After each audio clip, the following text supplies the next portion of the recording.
From Hollywood, it's time now for... Johnny Dollar. Pat McCracken, Universal Adjustment Bureau, Johnny. Well, long time, Pat. What's on your mind? At the moment, $120,000. Hey, you're really thinking big these days. No, correction. Worrying big. Well, I guess if I had 120,000 clams, I'd worry, too. Look, if we had it, I wouldn't be worrying. So who does have it? Thomas Chase. Come again? A partner in a New York investment syndicate, Everson & Chase. Real dignified outfit up till now. Chase embezzled the money? We think so. So what do you want with me? I'm no expert in forcing confessions. Johnny, you can't make a guy confess if you can't find him. Oh? Chase has jumped his bail. He's disappeared. I'll be right over.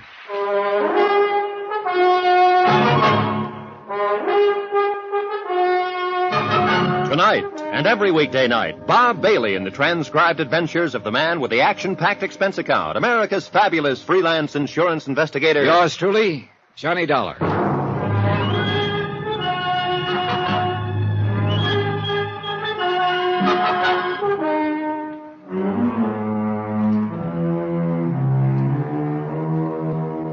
From Special Investigator Johnny Dollar to the Home Office, Universal Adjustment Bureau, Hartford, Connecticut. Following is an accounting of expenditures during my investigation of the Phantom Chase matter.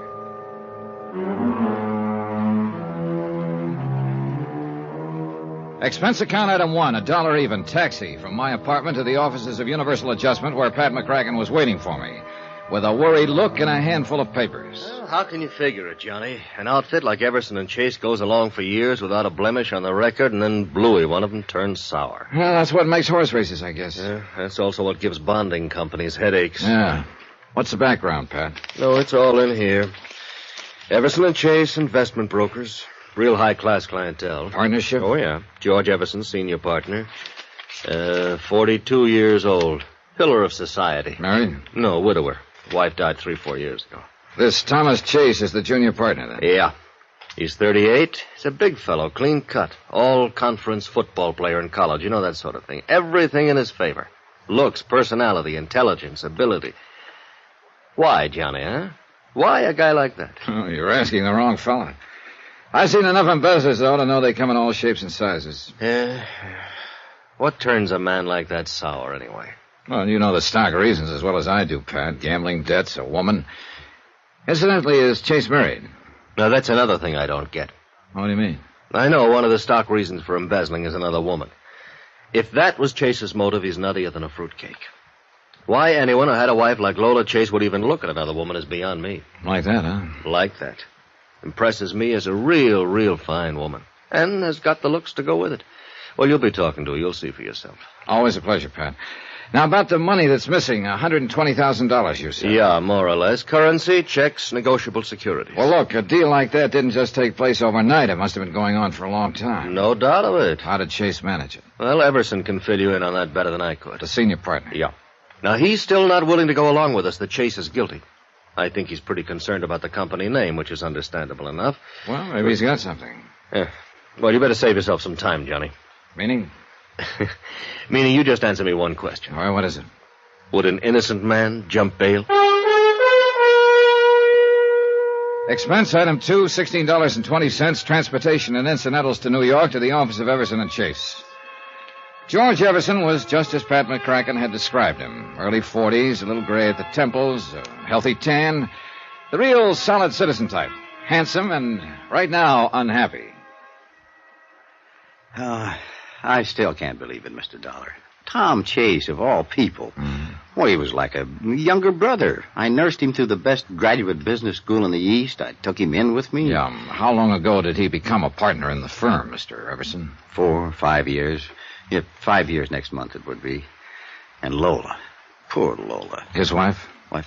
If I ever saw an ideal marriage, that was it. As far as I could see, she's all that a man could want. Maybe not for Tom Chase. Well, maybe not. But I certainly don't understand it. Tell me, how was Chase able to get away with this deal? The embezzlement? Well, to begin with, Mr. Dollar, our firm has always maintained a very fluid relationship with its clients. Frequently, we're buying or selling for them, or both, very rapidly. In a situation like that, the client places a great deal of confidence and trust in us. And we've always had the utmost of both from them. At least we did have. I see. Well, anyway, In a situation like ours, it is possible for a clever man to juggle figures. And that's what Tom Chase did, huh? Yes, I'm afraid so.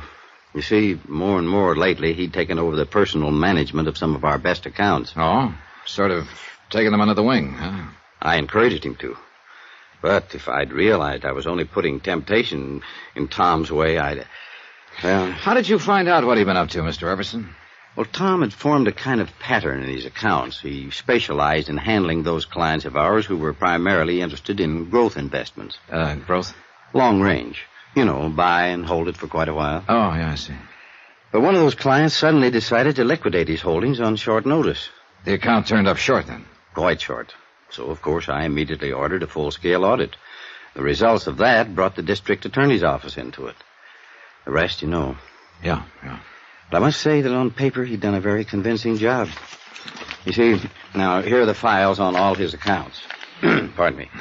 He'd recorded each transaction carefully and correctly, and had written up memos on all of them. Mm-hmm. These memos, they in his handwriting? Yes, they are. May I take one of them with me? Yeah, certainly. Here you are. Thanks.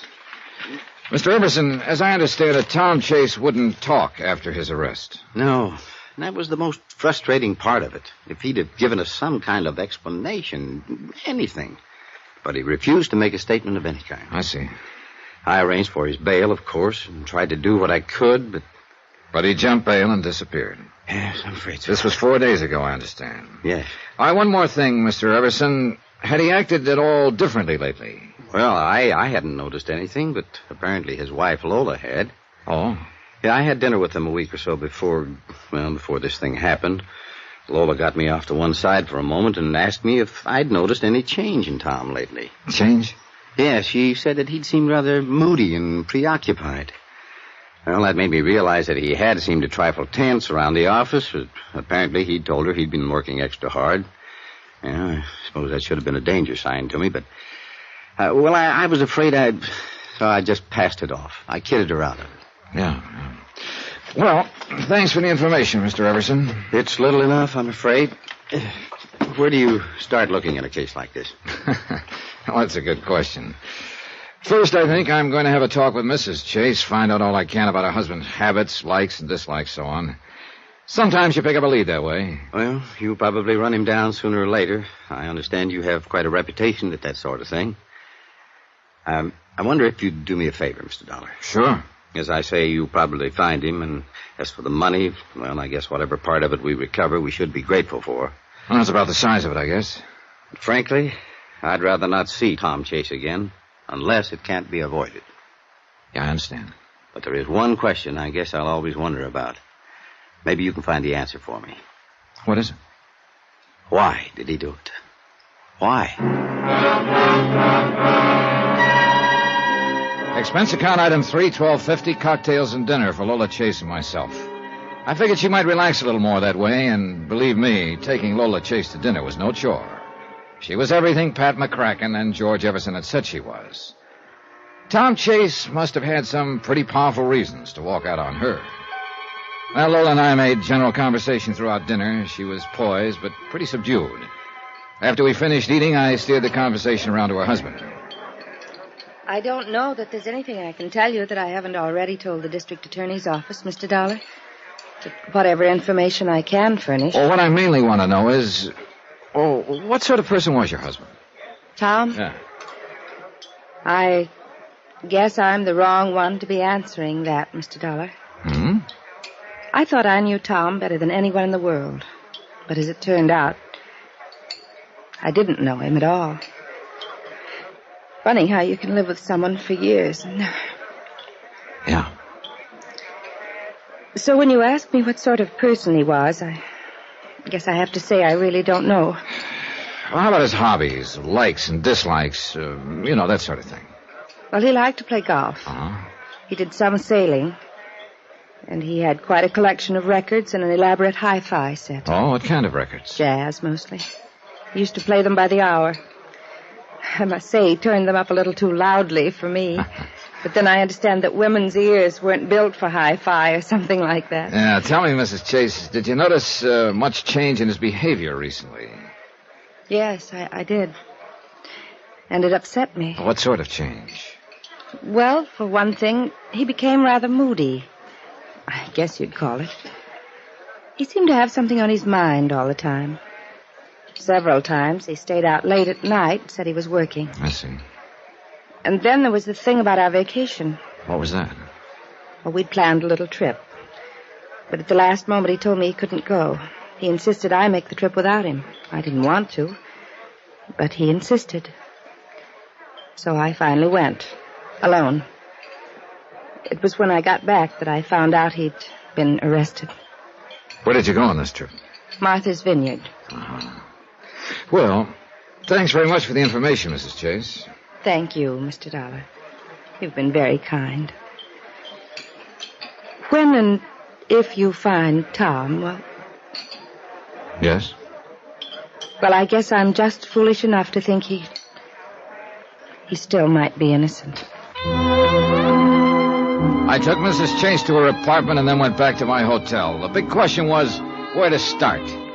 What did I really know about Tom Chase? I had a picture of him and a specimen of his handwriting. I knew his hobbies. But what did it all add up to? Oh, Mr. Everson. Yeah, I'm sorry to barge in on you at this hour, Mr. Dollar. No, not at all. Come in. Thanks. Mr. Dollar, you probably think I'm crazy, and I know it's a very slim chance, but it is a chance. What are you talking about? Take a look at this newspaper. Right here. Huh? A feature article on jazz in New Orleans. This picture taken in a bar down there. The old guy with the trumpet? No, in the background. The people sitting at the bar. Look at this man right here. Oh. His face is half turned away, and it looks like he hasn't shaved for a while. Mr. Dollar, that's Tom Chase. You sure? You can't see much of his face. I know. But when you've been around a man for several years, you notice little things about him, little mannerisms. Like what? Well, look at the way he's got his head sort of cocked to one side. Now, that's just the way Tom always did when he was listening to something. And look at his hand resting on the bar like one finger was pointing at something. Wow. Now, that's the way Tom held his hand. And look, he's got one leg sort of drawn up. That is exactly the way Tom used to sit at a bar. Oh, but Mr. Everson, any number of men, and that picture isn't too clear. I know. Maybe it's just a crazy, wild idea. But, Mr. Dollar, I'll bet on it that man is Tom Chase. Crazy, wild idea? Maybe, maybe not. But it took less than a second to mentally flip a coin, and it came up New Orleans.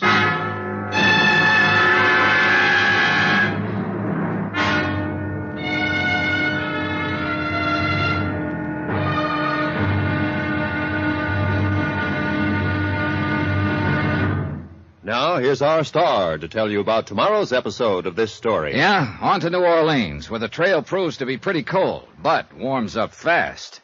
Join us, won't you? Yours truly, Johnny Dollar.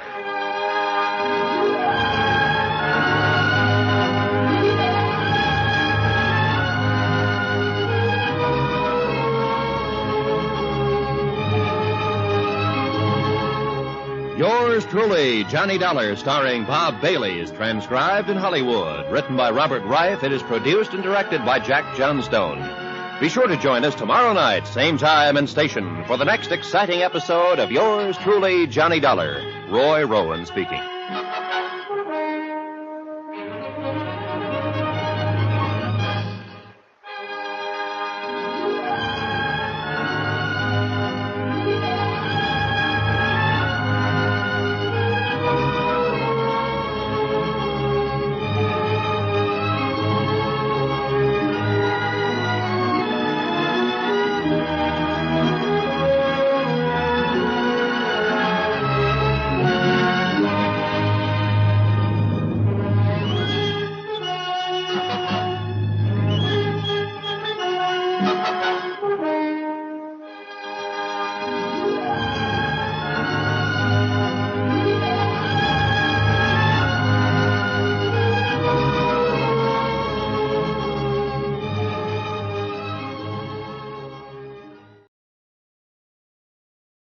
From Hollywood, it's time now for...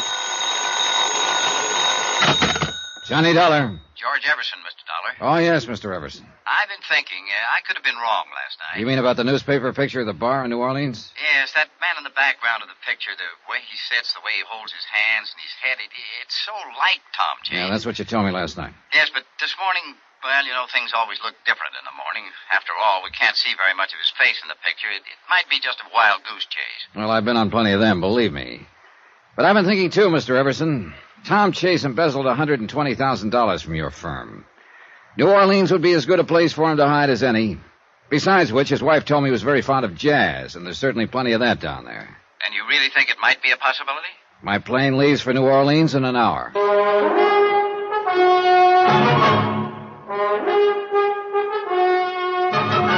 Tonight, and every weekday night, Bob Bailey in the transcribed adventures of the man with the action-packed expense account, America's fabulous freelance insurance investigator. Yours truly, Johnny Dollar.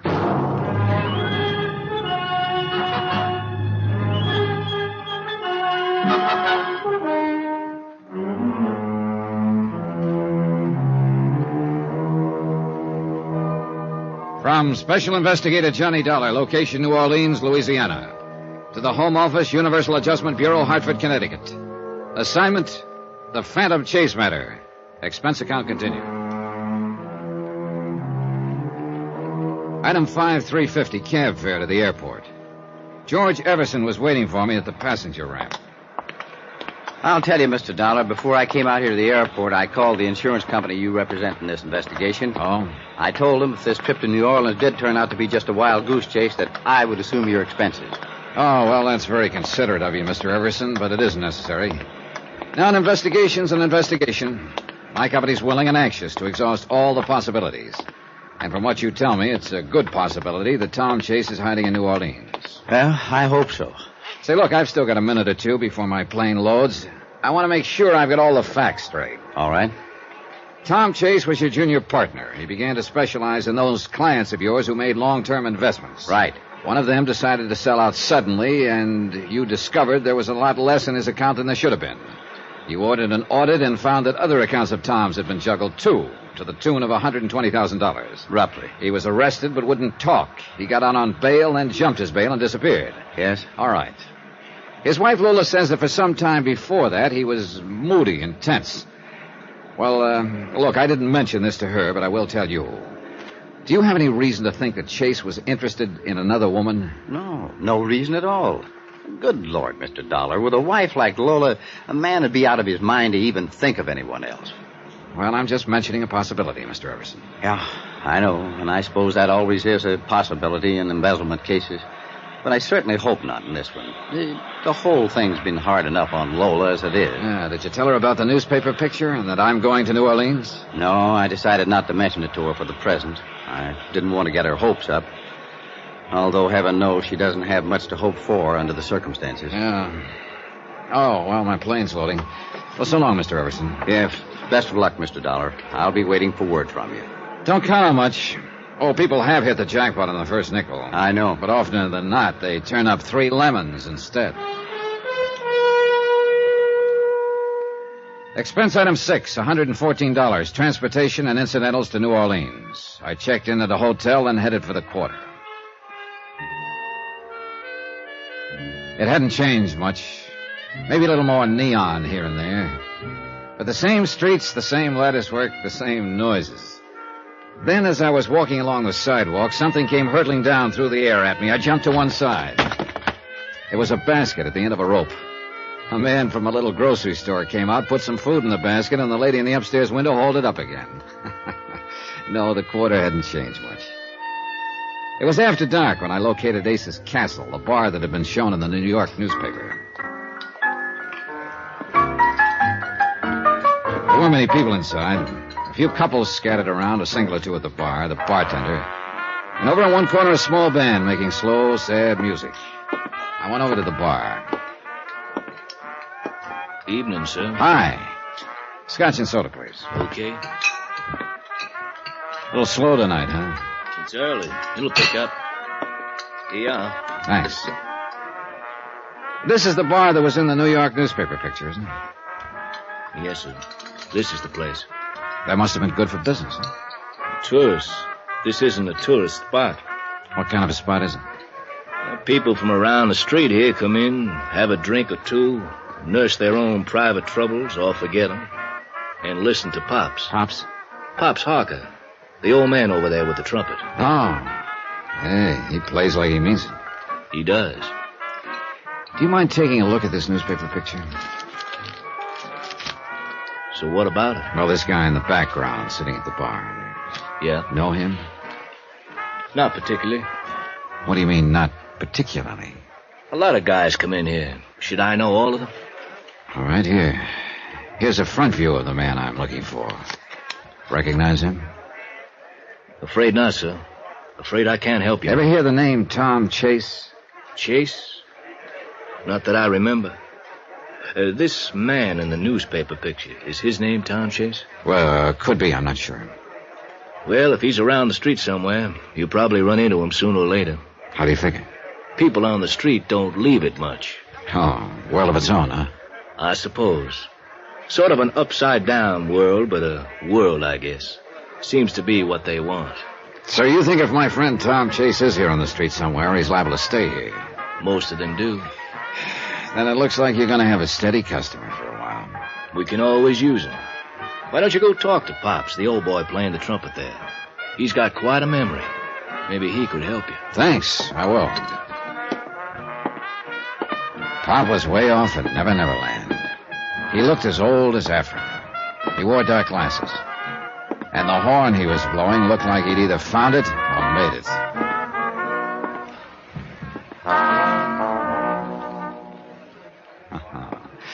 Real cool, Pops. Thank you, Daddy. Me and the boys just warming up. That was a warm-up?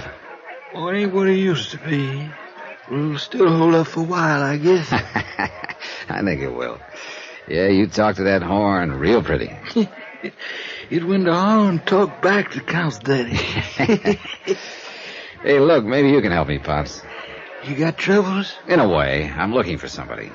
Oh, lots of people got troubles, Daddy. No, that's not quite what I mean. It's a fellow named Tom Chase. Ever hear the name around here? Chase? Yeah, there was a side man in Chicago once named Tom Chase. No. In the 20s it was. No, sorry, wrong Chase. The one I'm looking for is under 40. Only Tom Chase I remember was the old one. You been around here much? One you looking for? Maybe. What kind of voice he got? Oh, I don't know. Why? I remember voices. If I heard his, maybe I'd remember it. Well, look, I can do better than that, Pops. I got a picture of him right here. That don't do me no good. Why not? I'm blind, Daddy. Basin Street boys.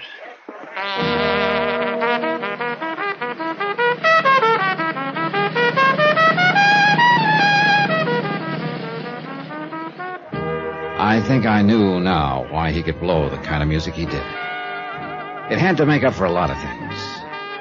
I guess it was the only way he could see.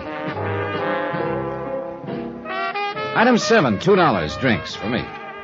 I sat there in Ace's Castle for a couple of hours, waiting for Tom Chase to show up, or for the guy who looked like him to show up, so I'd know for sure whether this was a wild goose chase. But nothing happened. A few people slowly drifted in and out. Mostly they huddled around Pops Harker, nursing their drinks and listening. It got to be midnight, and I'd just about decided to give up when a man with a face like a weasel slid into the chair across the table from me. Your name, Dollar? Johnny Dollar? That's right. Who are you? Freddie Quintana. So? So you should be glad to see me. Should I? Any particular reason, Quintana? Oh, the best. It's around the street that you're looking for somebody, Dollar. News travels fast. Yeah, when it's really interesting news like that. Oh, what's so interesting about it? Whenever I smell dough, it is always interesting. Well, maybe your nose is too sensitive or too long. There was no mention of money. Look, I've been around, Dollar. Oh, I don't doubt that. Yeah, a lot of people who float around the street and the quarter don't want to be found. Oh? So a guy comes looking for somebody, it usually costs him a little money to find him. I see. And you're looking for a guy named Tom Chase. So? So, I think I got him pegged. Where is he? Oh, not so fast, Dollar. Not so fast. First we talk money, You're wrong there, Freddie. What you mean? First we make sure you know what you're talking about. Now, look now, You Mr. look. I've bumped into a lot of characters like you. And more than a fair share of them were just trying to ace into a deal for a fast buck without any... I tell you, I got the guy pegged. Describe him. Yeah. Tall, good deal, probably a good-looking guy when he shaves, curly hair, brown eyes. How am I doing? Not bad, but I take a lot of convincing. Look, you looking for this guy, or you just want to talk about it? I just want proof. Okay. I'll get proof. Bring him here. That'll be proof enough. You kidding? It ain't that easy, and you know it. This guy don't want to be found. I know that the minute I spot him. He's going under the name of Tom James. Tom James? Yeah, it ring a bell? Maybe. His full name is Thomas James Chase. He could be using the first two names as an alias. Sure. Yeah, it's a familiar pattern. Sure. Okay, Quintana, suppose you do give me some proof. What do you want? $500. Oh, that's a lot of money. I think you want Chase at all. I'd have to get an okay from my company. You could arrange it. Maybe. And that brings us back to the question of proof again. I'll be back in an hour, Dollar, with proof.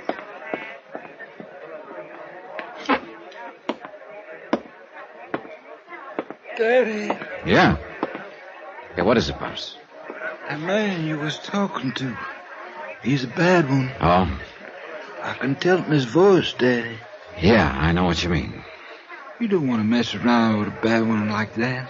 Unfortunately, he could have something I need. Is that the reason? Oh, well, maybe not a good one, but it's part of my job. Maybe you got yourself the wrong kind of job then, Daddy. You know, Pops, sometimes I think you're right.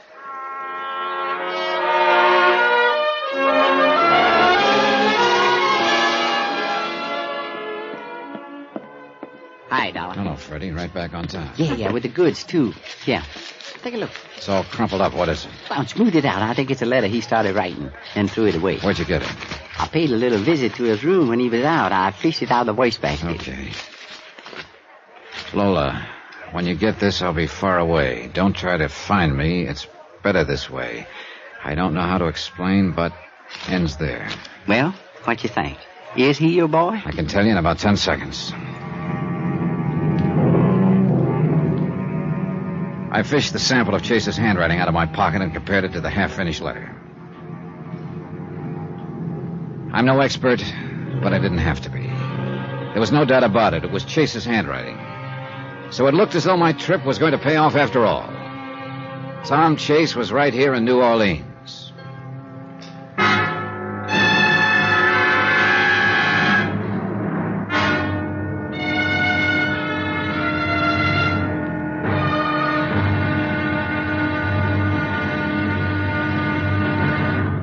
Now, here's our star to tell you about the next exciting episode of this story. There's a little game of chance called Dealer's Choice. Fine. Until the dealer gets dealt out. The hard way. Join us, won't you? Yours truly, Johnny Dollar.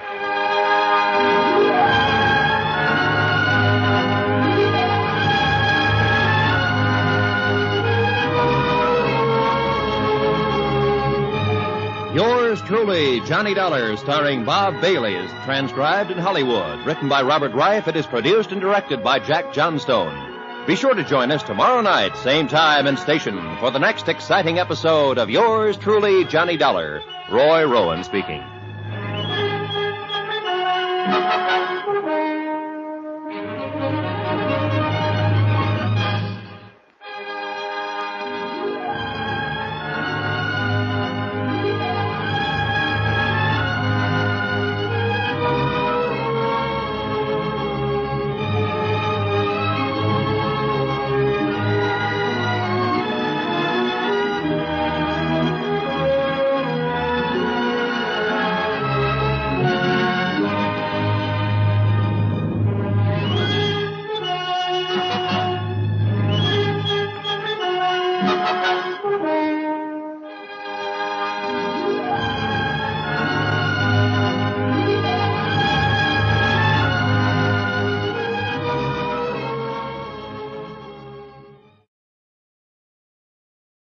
From Hollywood, it's time now for...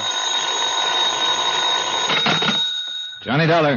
Brady Quintana, Dollar. Where you been, Quintana? You were supposed to contact me again later last night. Yeah, look, this is a complicated deal. It takes time. What's complicated about it? I'm looking for a guy named Tom Chase. You claim he's here in New Orleans under the name Tom James. For $500, you'll tell me where he's hiding. Sure, but the problem is he is hiding too good right now. I think you're stalling. You saw that letter of his last night, didn't you? Yeah, it's Chase's handwriting, all right. I'll find him again by tonight. You know that bar we met in? Ace's Castle. Be there at 10 o'clock tonight, with the dough. Okay, but you'd better produce, Quintana. I don't have much time. If Chase finds out I'm trying to put the finger on him, neither will I.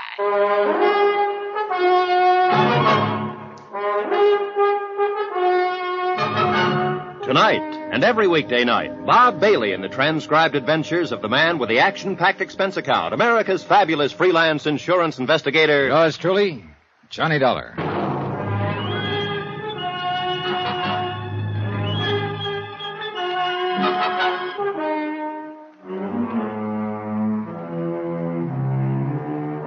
From Special Investigator Johnny Dollar, location New Orleans, to the Home Office, Universal Adjustment Bureau, Hartford, Connecticut. Assignment, the Phantom Chase matter. Expense account continues. Item 8, 425. Long-distance call to Pat McCracken at Universal Adjustment Bureau in Hartford.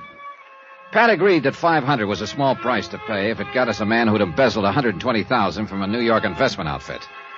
Item 9, 370. Phone call to George Everson, senior partner of the investment outfit in New York.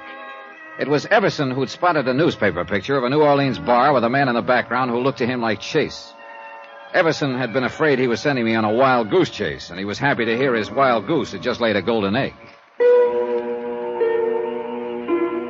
Item 10, $2. Assorted newspapers and magazines to kill time. Yeah, there was nothing I could do until I met Freddie Quintana at Ace's Castle at 10 p.m. Pops Harker, the trumpet player at Ace's Castle, had told me Freddie was a bad one. But right now, he was my only lead. The day dragged on. Finally, it got dark, and I was just starting to think about dinner.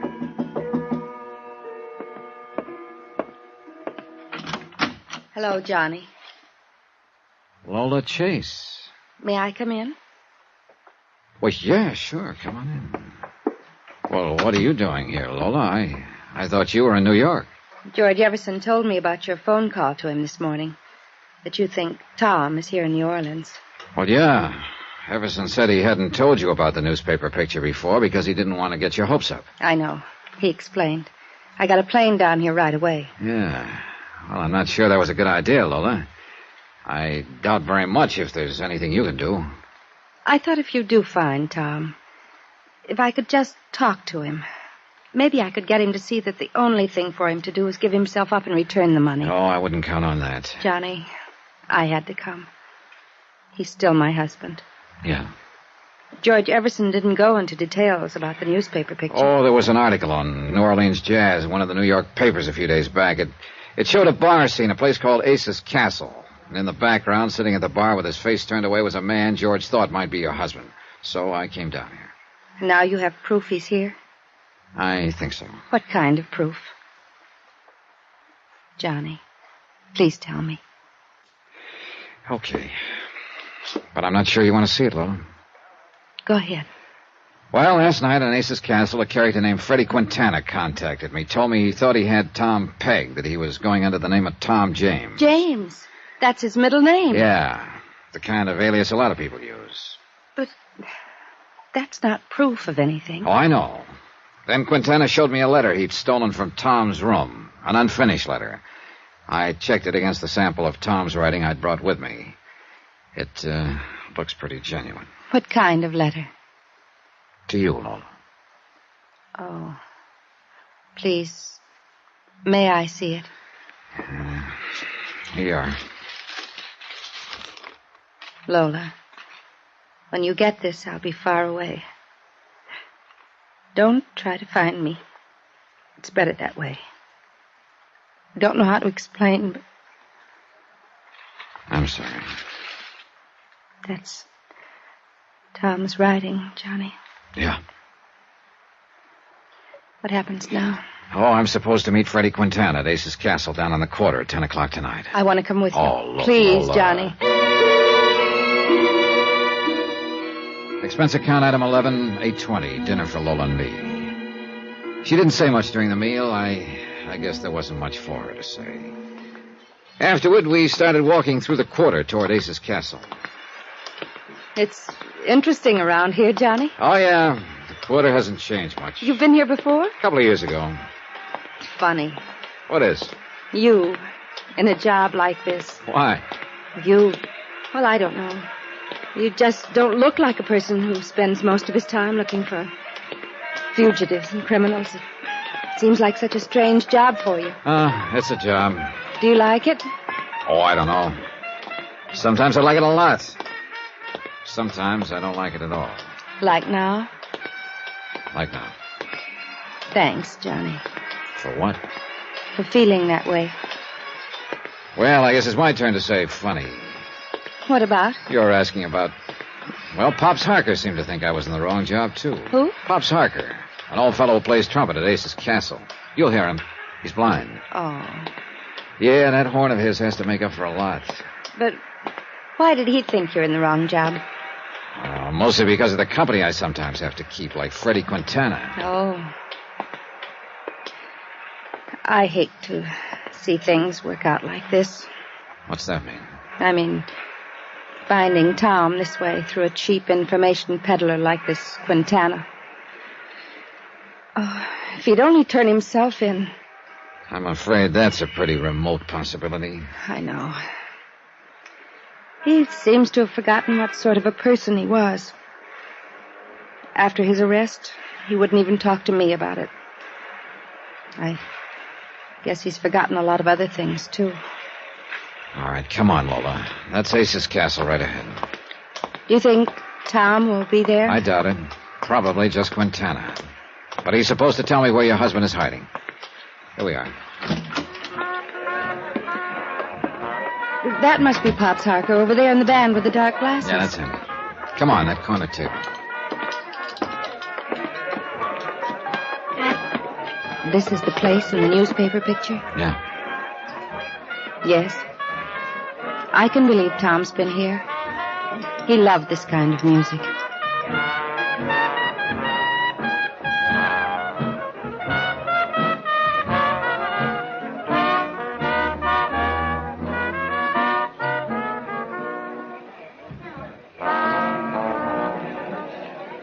Real nice, Pops. Thank you, Mr. Dollar.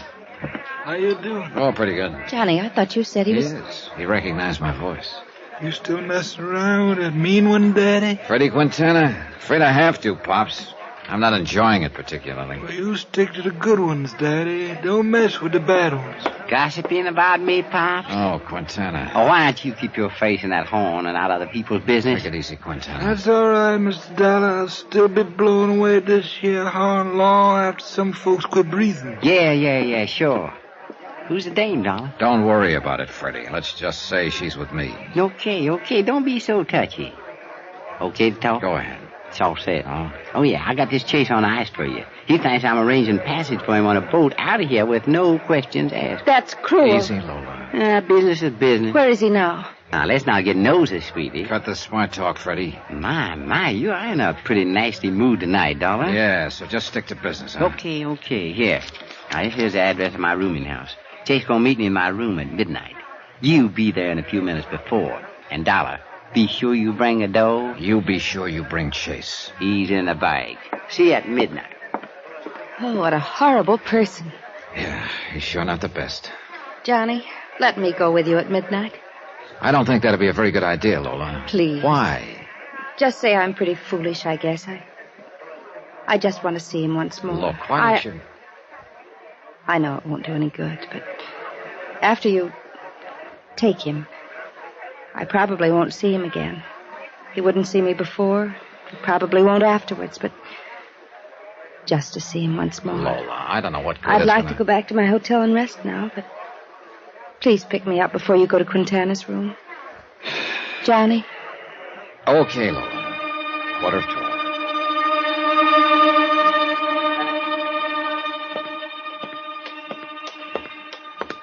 This is the address, Lola. Quintana's rooming house. It's an awfully shabby place. The perfect spot for Quintana. What time is it?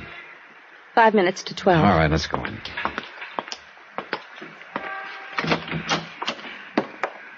Number 8. Let's see. Oh, here it is. Yeah. Okay, we won't knock.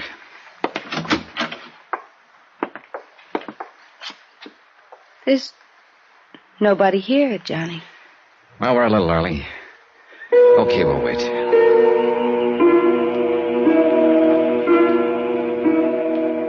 So we waited. 15 minutes went by. Half an hour. Do you think he was just playing some sort of fiendish joke on us, Johnny? I've been stood up on deals like this before. But Lola wasn't used to it. Pretty soon the strain got a little too much for her. Please, Johnny, I can't stand this anymore. Take me back to my hotel. So I did. Now I was right back where I started from, with no leads. I decided to go back to Ace's castle. That's where the trail had started. I sat there for a few minutes nursing a drink. Then somebody slid into the chair across from me. You Johnny Dollar? Yeah, that's right. Who are you? Lieutenant Lefebvre, New Orleans Police. Oh. Well, what can I do for you, Lieutenant? How long you been here, sir? A few minutes. Oh. Weren't you in here early? Yeah. What time you leave? A little after 10. Why? Where'd you go? To see somebody who didn't show up. Look, Lieutenant, what's this all about? You don't mind, just answer the questions, huh? Who was this, somebody you went to see? A character named Quintana. I was supposed to meet him in his room. Well, you won't see him back. Well, that's a sort of a long story. Look, here's my card, Lieutenant. Jones investigator, huh? You might come with me, Mr. Dollar? Oh, where to? Out back. Was a woman with you earlier, huh? Yes, Mrs. Lola Chase. I took her back to a hotel before I came back here again. I see. End of the alley here. What's this all about, Lieutenant? Go ahead, Dollar. Take a look. There were 2 policemen and a photographer in the alley, over near a doorway. I moved in close. A man was sprawled there, face up. Freddie Quintana. And he didn't look mean and nasty anymore. Just real tired. Real dead.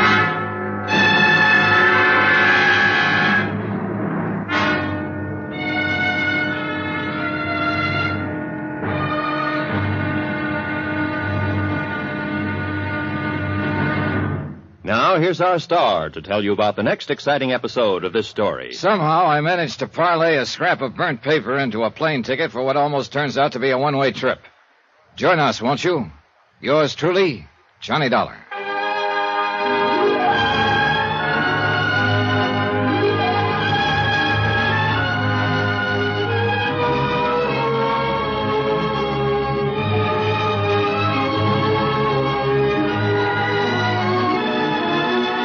Yours truly, Johnny Dollar, starring Bob Bailey, is transcribed in Hollywood. Written by Robert Reif, it is produced and directed by Jack Johnstone. Be sure to join us tomorrow night, same time and station, for the next exciting episode of Yours truly, Johnny Dollar. Roy Rowan speaking.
From Hollywood, it's time now for...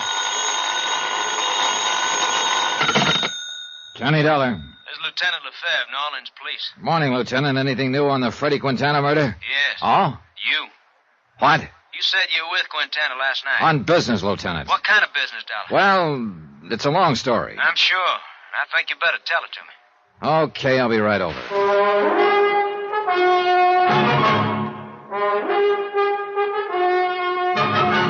Tonight, and every weekday night, Bob Bailey in the transcribed adventures of the man with the action-packed expense account, America's fabulous freelance insurance investigator. Yours truly, Johnny Dollar.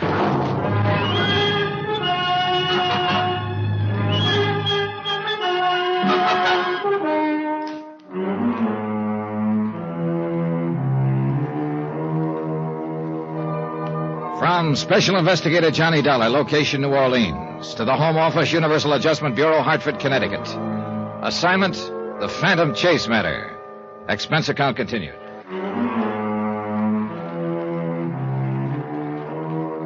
Item 12, $1.20 cab fare from my hotel to police headquarters where Detective Lieutenant Lefebvre was waiting for me.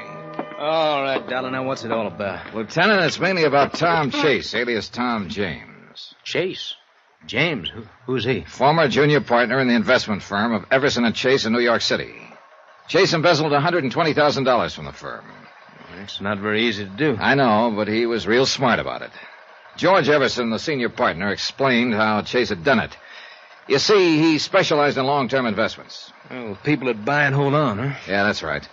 Chase juggled the accounts, and over what must have been a period of many months, he siphoned off a total of $120,000. Mm-hmm. How'd Everson find out about it? Oh, one of their clients suddenly decided to sell out. His count wasn't as fat as it should have been, huh? That's right. Everson immediately ordered an audit. The total shortage was discovered, and the DA's office moved in. Did Chase make any kind of statement? No, none at all. He just clammed up. Everson tried to get him to explain, and so did Chase's wife, Lola. But he wouldn't say anything. Everson raised bail for him, and Chase promptly jumped bail and disappeared. Mm. You know, I've heard stories like this before, Doc. Yeah, sure. Open and shut embezzlement. Anybody find a motive? Well, we're just guessing at that. Could be any one of the standard ones, I guess. Gambling debts, maybe? Oh, I don't know. As far as we can determine, Chase didn't do any gambling. Of course, you never really know. What about a woman? Well, now, that's probably closer to it. Although I'm like George Everson. If it was a woman, I don't get it. Why not? You should see Chase's wife, Lola. Oh, like that, eh? Like that. Still, the woods are full of men who've run out on good wives. Oh, yeah. There was something wrong in the happy home, all right, but I guess it was all on Chase's part. Was he? Lola told me he'd been moody and tense for some time before the embezzlement became known. He was away from home a lot at night. Told her he'd been working late. Mm-hmm. That, too, sounds familiar. She asked George Everson about it, and George told her it wasn't so. Then there was the matter of the vacation. Vacation? Yeah, at the last moment, Tom Chase told Lola he couldn't get away, but insisted she go anyway. So she went to Martha's Vineyard alone. Mm-hmm. Well, it certainly has all the earmarks of another woman. I know.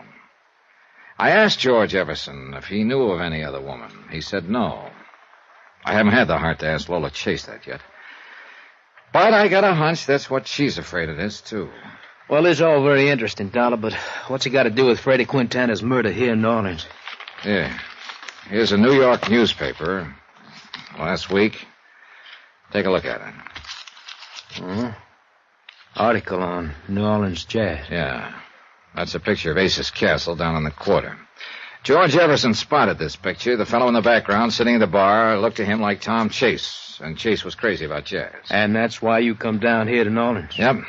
Freddie Quintana contacted me night before last and told me Tom Chase was in New Orleans under the name of Tom James. Did he have any proof to show you? A letter Chase had started to Lola, then threw away. Quintana stole it from Chase's room. The handwriting genuine? Mm-hmm. I checked it against a sample of Chase's writing that I'd brought with me. Yeah, it's his, all right. Well, go on. Well, Quintana told me to meet him in his room at midnight. He'd have Chase there. Apparently, he was pretending to negotiate with Chase for passage out of the country. Oh? So Lola and I went to Quintana's room at midnight. But he didn't show. And I took her back to a hotel. Then I met you. And you showed me Freddie Quintana's body in the alley. It sure looks like Tom Chase didn't want to get found. Mm-hmm. So now if we get Tom Chase, we got Freddie Quintana's killer. That's about the size of it, Lieutenant. I don't know. What do you mean? Dollar, Quarter's been my beat for a long time now. So? So Freddie Quintana was a real bad boy. That's what I've been told. And when a bad boy gets himself killed, it isn't always easy to tag the man who did it. Meaning there are a lot of them who'd like to have done it, huh? In Freddie's case, a long lineup. I don't doubt it.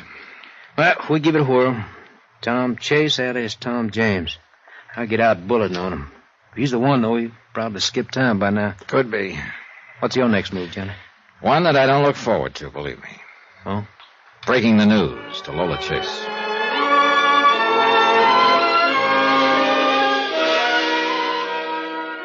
I just won't believe it, Johnny. I know. It was hard enough to think that Tom was an embezzler, but he isn't a killer, Johnny. He couldn't be. A nice guy can get twisted up. Then, when he's on the run, he sometimes acts like an animal. He'll destroy anything or anyone who's between him and his freedom. But what kind of freedom can a man have who's... I guess you were right, Johnny. Yeah, what about? You said I shouldn't have come down here from New York. That there was nothing I could do except get hurt more. Oh, I can understand your feeling. You had to come, but, well... Johnny, I wish you were working for me right now. This investigation, I mean. I'd just call it off. Afraid it isn't that simple.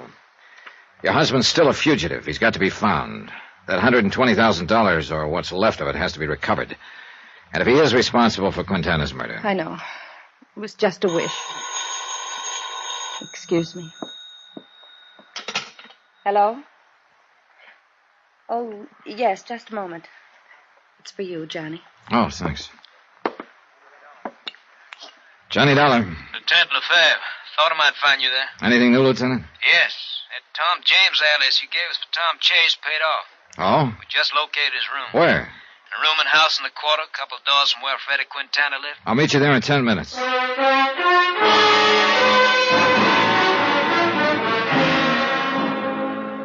Expense account item 13, $3. Cab fare from Lola's hotel to the rooming house in the quarter. $2 for the fare, $1 extra for speed. The driver earned it. 8 minutes later, I met Lieutenant Lefebvre at the rooming house, a dilapidated 2-story building. He took me to a room at the end of the hall on the first floor. There's it, Johnny. No sign of Chase, huh? No. We're keeping a stakeout on the room just in case, but I doubt if he'll be back. His clothes are gone. Looks like he left in a hurry, Lefebvre. Yeah. Take a look over here. Well, some charred pieces of paper. We fish them out of the wastebasket. That's a mistake amateurs usually make, burning stuff in a wastebasket. No draft. That's right. Some of it's not completely burned. See if any of it makes sense to you. Well, this one looks like part of a letter. This one... Yeah. Yeah, this one pegs Chase all right. Looks like a little piece of an envelope. Mm-hmm. Could be he'd brought part of the money down here in it. You see, you can still read part of the letterhead in the upper corner. Everson and... The full name is Everson and Chase. That's the name of the firm. Chase was the junior partner. Yeah. Well, that makes it pretty clear that Tom James and Tom Chase are one and the same. Did he rent the room under the name Tom James? That's right. Haven't got any of the details yet. There's no manager here. Vacancies are handled by a rental agent down the street. I see. Here's another charred fragment I can't figure out. Here, take a look. There's writing here. And just some numbers. Looks like a 12 and a 23. Mm-hmm. Mean anything to you? 12, 23.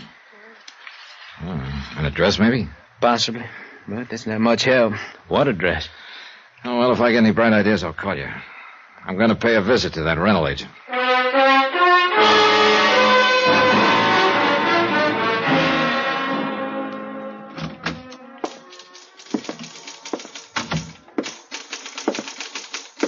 Yes, sir. What can I do for you? Are you the agent for that rooming house down the street? That's right, sir. Collis. Is the name Roger Collis? You'd like a room, maybe? No, thanks. I want some information. What about? Well, you rented a room some time ago to a man named Tom James, I believe. Well, let me see. I'll have to look it up.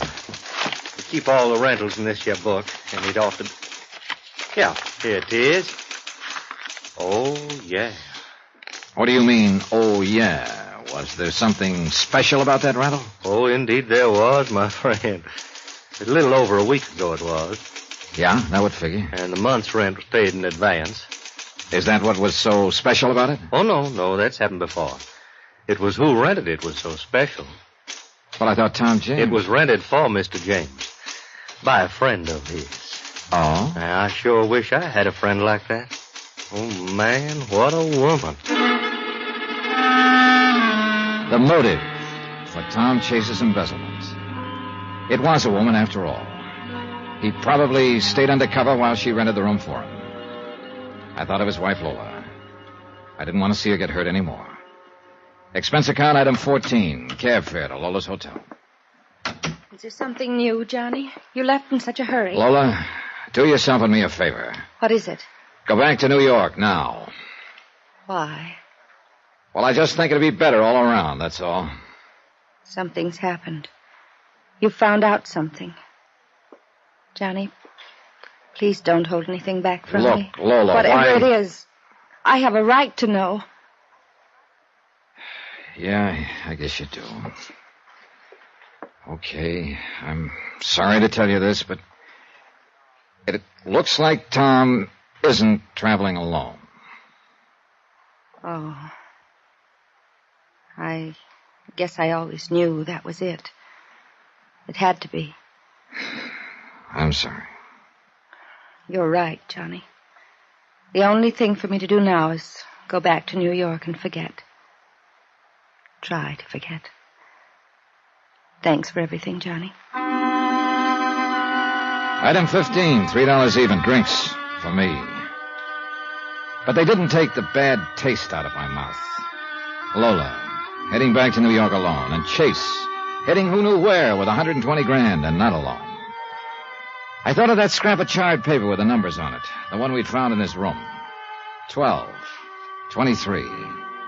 They could mean anything, or nothing. Finally, I gave up trying to make sense out of it and picked up the evening paper. News section, not much of interest. Sports, the comics, the weather, harbor news, Harbor news. Ship arrivals and departures. 12, 23.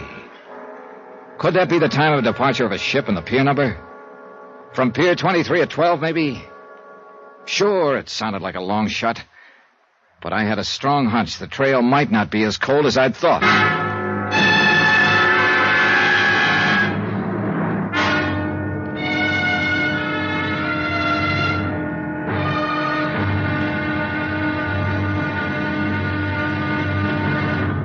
Now, here's our star to tell you about the next intriguing episode of this story. It's about a trail that heats up, and a girl who doesn't exactly help to cool things off.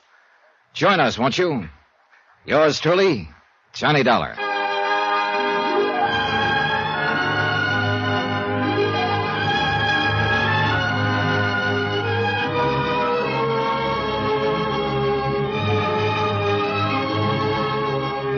Yours truly, Johnny Dollar, starring Bob Bailey, is transcribed in Hollywood. Written by Robert Reif, it is produced and directed by Jack Johnstone. Be sure to join us tomorrow night, same time and station, for the next exciting episode of Yours truly, Johnny Dollar. Roy Rowan speaking.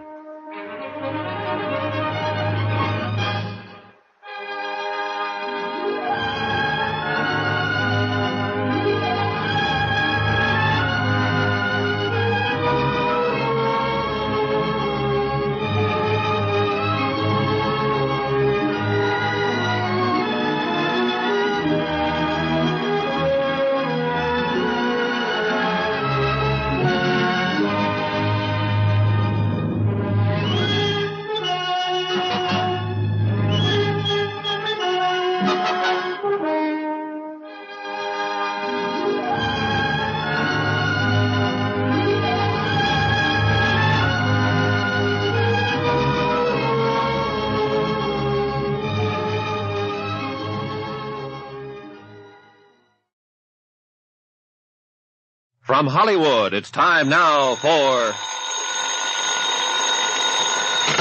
Johnny Dollar. Lieutenant Lefebvre, New Orleans Police, Johnny.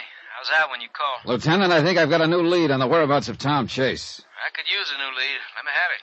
That room he leased under the name of Tom James. Remember that charred paper we found in the wastebasket? Sure. Stuff he tried to burn after he took off in a hurry the night of Freddie Quintana's murder. We could make out two numbers written on one scrap of paper. 12 and 23. Haven't been able to figure out what they mean, though. Neither had I, until I happened to look at the harbor news in the newspaper. Yeah. You think those numbers could refer to a ship sailing? Pier 23 at 12 o'clock, maybe? Could be, Johnny. Sure could be. I'll go to work on it. Maybe I'll have something by the time you get here. Lieutenant, I'll be there in 10 minutes.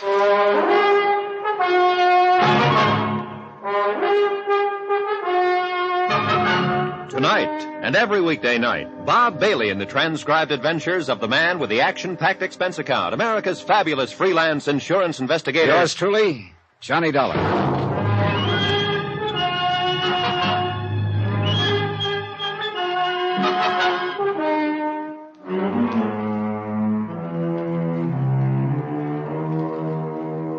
From Special Investigator Johnny Dollar, location New Orleans, to the Home Office Universal Adjustment Bureau, Hartford, Connecticut. Assignment, the Phantom Chase matter. Expense account continued.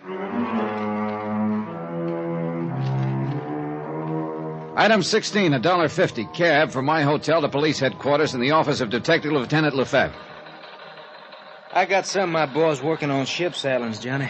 Trouble is, we're not sure what date we want and whether the 12 means noon or midnight. Pier 23 is a pretty busy place. There's been several departures in the last few days. Freddie Quintana was killed 3 nights ago about 10:30 at night.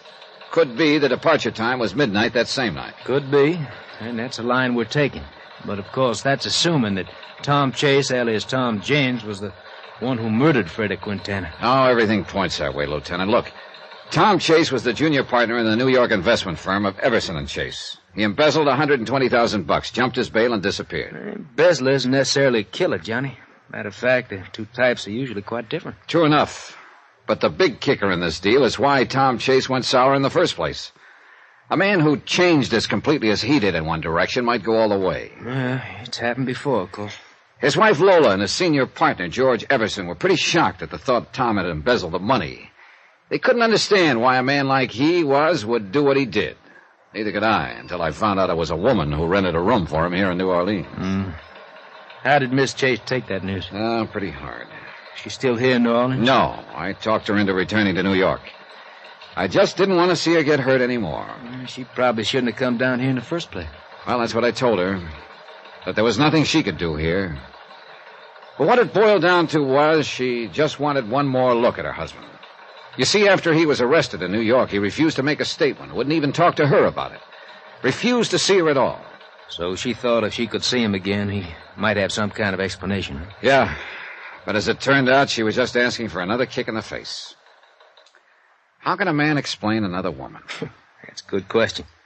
Personally, I hope I never have to answer one like it. Lefebvre, when I see what happens sometimes in the marriages I run up against, I'm glad I'm single. The trouble is, you and I have tangled with the wrong kind of people most of the time. You can say that again. Freddie Quintana sure fit into that category. That name brings up a problem, Johnny. We're basing our belief that Chase skipped town and that those numbers on the scrap of paper mean a ship sailing. We're basing all that on the assumption that Chase killed Quintana. Right. You must remember that Quintana was a bad boy. There are plenty of people who'd like nothing better than to knock him off. But why at that particular moment? Oh, Lieutenant, the timing adds up to Chase. After I traced him here to New Orleans, Quintana contacted me, said he could deliver Chase for a price. He showed me a sample of Chase's handwriting he'd swiped from his room. It was genuine, all right. Then Quintana winds up dead in an alley before he can deliver Chase. How else can it add up? Look, Johnny, I'm just mentioning possibilities. You're right. Chase is the probability. Yeah. Fair. What? Let me get that down. All right, I have it. Thanks. They locate the ship? Yeah. Caribbean Star. Left at midnight the night of Quintana's murder. From Pier 23? Right. Destination Trinidad by way of Havana and Haiti. And there is a Tom James on that passenger list. Your hunch was a good one. Let's see. If I could get a plane out of here this morning, I might be able to intercept the ship at Haiti. Hey, could you cable the authorities there and request them to hold Chase if I don't make it in time? Sure, glad to. Fair. Just a minute. Johnny, you expecting a call from New York? Oh, yeah. I put one in to George Everson, Chase's senior partner, a little while ago. Well, here it is. Good, thanks. Hello? This is George Everson in New York. They told me at your hotel that you were at police headquarters. You were wondering why Chase embezzled the money from your firm, Mr. Everson. I still can't understand it. Mr. Dollar, it just... Well, maybe this'll help. We found out that his hideout here in New Orleans was arranged for him by a woman. A woman? Oh, no. And, according to the rental agent, quite a woman. Oh, good Lord. To think. Well, does Lola know of this? Yes, I talked her into returning to New York. Good. She should never have gone down in the first place. Any leads on Chase's present whereabouts? Yeah, just turned one up. It looks like he's traveling under the name of Tom James on a ship to Trinidad. Trinidad? Right. But if my luck holds, he won't get farther than Haiti.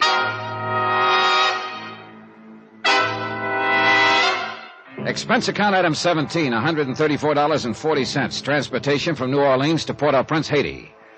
The flight only took a few hours, but to me the plane seemed as slow as a truck. But then, as we came in over the harbor at Port-au-Prince, I could see it was going to be a dead heat. The boat was just entering the harbor. By the time I got to the dock, they were just putting the gangway over. Nobody had come ashore yet. I had Chase's stateroom number from the passenger list.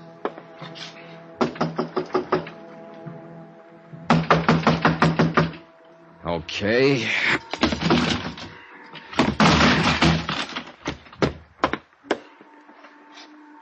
Empty. Real empty. Oh, well. What's the trouble here? What's wrong? Oh, purser. Was that you just broke in the door? Yeah, here's my card. Insurance investigator. But really, Mr. Dollar, the door... Don't worry. I'll take care of it. Right now, I'm more interested in the man who used to be behind the door. What? He was going under the name of Tom James. Oh, yes, Mr. James. Well, where is he? I'm afraid I wouldn't know, Mr. Now, look, Dollar. this is no time for games, Percy. But I don't know where he is. I came aboard just as the gangway went down. Nobody could have come ashore. Do you mean here at Port-au-Prince? Wait a minute. Are you trying to say he got off at some other port? Our first stop. Havana? That'd be 2 days ago. That's right, Mr. Dollar. Oh, well, that's just great. I bust my neck to meet the boat for nothing. Look, so he got off in Havana. You have any idea where he was heading? None whatsoever. Well, that just about does it. He did ask me where the airline's office in Havana was. Airline's office. Thanks. Expense account item 18, $8.40. Long distance call to the Havana Police Department. They put me through to a Lieutenant Escobar. Si, Senor Dollar? Hey, look, Lieutenant Escobar. I'm an insurance investigator from the United States. The United States? But the operator said you are in Haiti. Well, yeah, that's right. You see, well, let that go for a moment. I'm after a fugitive, an embezzler named Tom Chase, also known as Tom James. Chase? James? Yes, I wonder if you'd check the airlines at Havana and see where he bought a ticket to, then call me collect. I thought he was going to Trinidad, so I came as far as Haiti, where I found out here he got off in Havana. Trinidad? Haiti, Havana? Senor, if you will permit me, you sound a little confused. If I do, senor, it's because I am. There was nothing I could do after that except sit in Port-au-Prince and twiddle my thumbs. I wasn't at all sure I'd be hearing from Lieutenant Escobar again, or if I did, whether he'd have a lead for me. But 2 hours later, he called back, and he did. About your friend, Senor James, or Senor Chase, I'm not sure which. Let's not start that routine again, Lieutenant. James will do. See, 2 days ago, the Senor James bought a plane ticket here in Havana. Where to? Barbados. Barbados? See, the British West Indies. Yeah, I know where it is. Oh, brother, he really gets around. Now, let me see if I have this thing straight, Senor. You thought he was going to Trinidad, so you went to Haiti. Well... But instead he came to Havana, so he went to Barbados. Well, you see... No, Senor, I am sorry, but it still does not make sense. Don't worry about it, Lieutenant Escobar. It does to me. Just accept my thanks for the lead. Someday I'll sit down and write you a letter about it. Item 19, $143. Transportation and incidentals from Haiti to Barbados. From the air, it looked like a beautiful spot. Pastel-colored houses with pink roofs, clean, sandy beaches, gentle waves. Yeah, I could see Chase's point in coming here. A good place to get away from it all, particularly with $120,000 to keep you company. And more particularly when what you're trying to get away from is a couple of assorted charges, like embezzlement and murder. But if I thought that finding Tom Chase, alias Tom James, would be a cinch once I got to Barbados, I was sadly mistaken. It was a bigger island than I'd realized, about 170 square miles. And Bridgetown was quite a fair-sized city. I checked into the hotel, then made the rounds of all the others, inquiring about Chase. But I got nowhere. Item 20, $1, 2 drinks, while I brooded in the hotel bar over the fact the trail had gotten cold again. But by the time I got that through my head, I saw the prettiest sight I'd encountered all day. A girl. And unless I was very much mistaken, she was heading for my table. You're Johnny Dollar? Sure am. I'd like to talk to you. Sit down. Thank you. Cigarette? Please.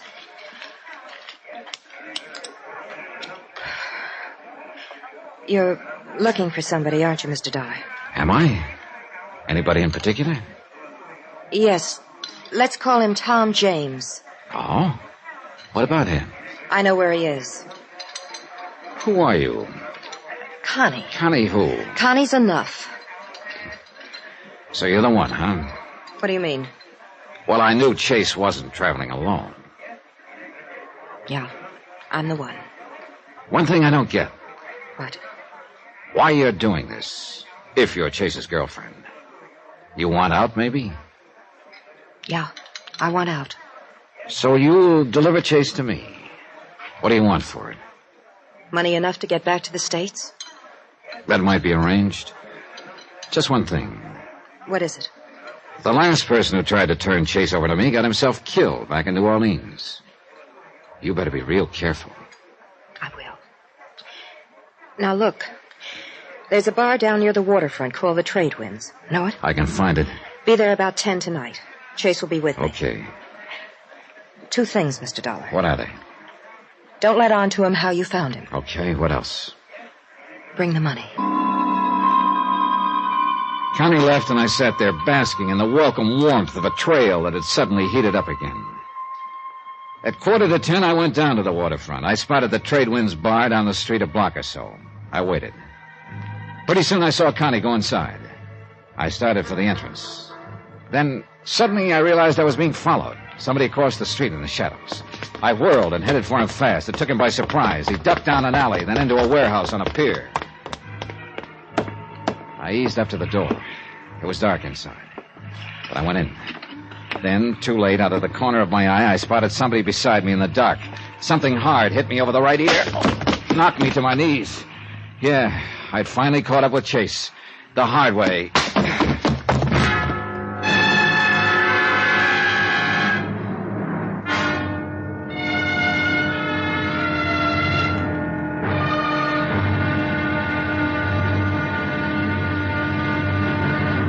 Now, here's our star to tell you about the next exciting episode of this story. Next, a small fishing boat, a deserted island, and a man waiting there for me.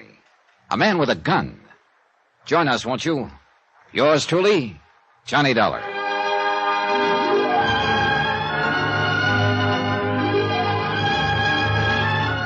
Yours truly, Johnny Dollar, starring Bob Bailey, is transcribed in Hollywood. Written by Robert Reif, it is produced and directed by Jack Johnstone. Heard in our cast were Virginia Gregg, Michael Ann Barrett, Lawrence Dobkin, Forrest Lewis, Peter Leeds, Barney Phillips, Tony Barrett, and Victor Perrin. Musical supervision by Amerigo Marino. Be sure to join us on Monday night for another exciting episode of this story on Yours truly, Johnny Dollar. Roy Rowan speaking.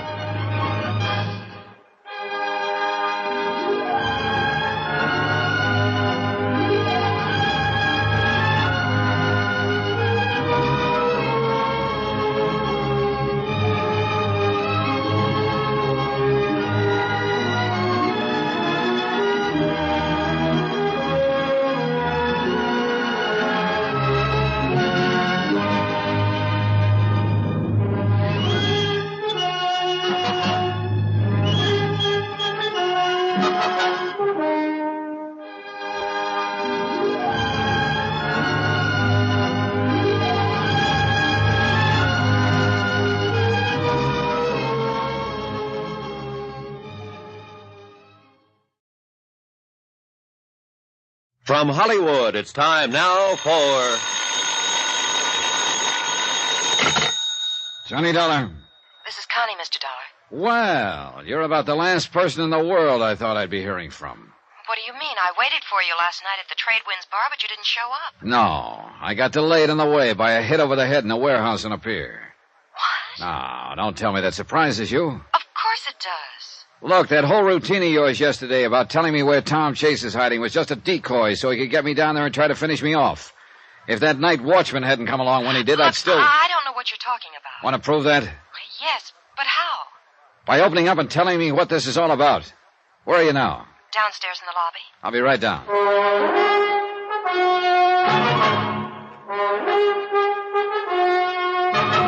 Tonight and every weekday night, Bob Bailey in the transcribed adventures of the man with the action-packed expense account, America's fabulous freelance insurance investigator. Yours truly, Johnny Dollar.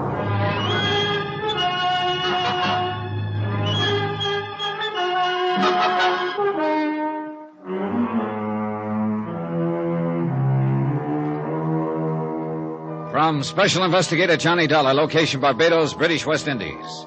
To the Home Office, Universal Adjustment Bureau, Hartford, Connecticut. Assignment, the Phantom Chase matter. Expense account continued.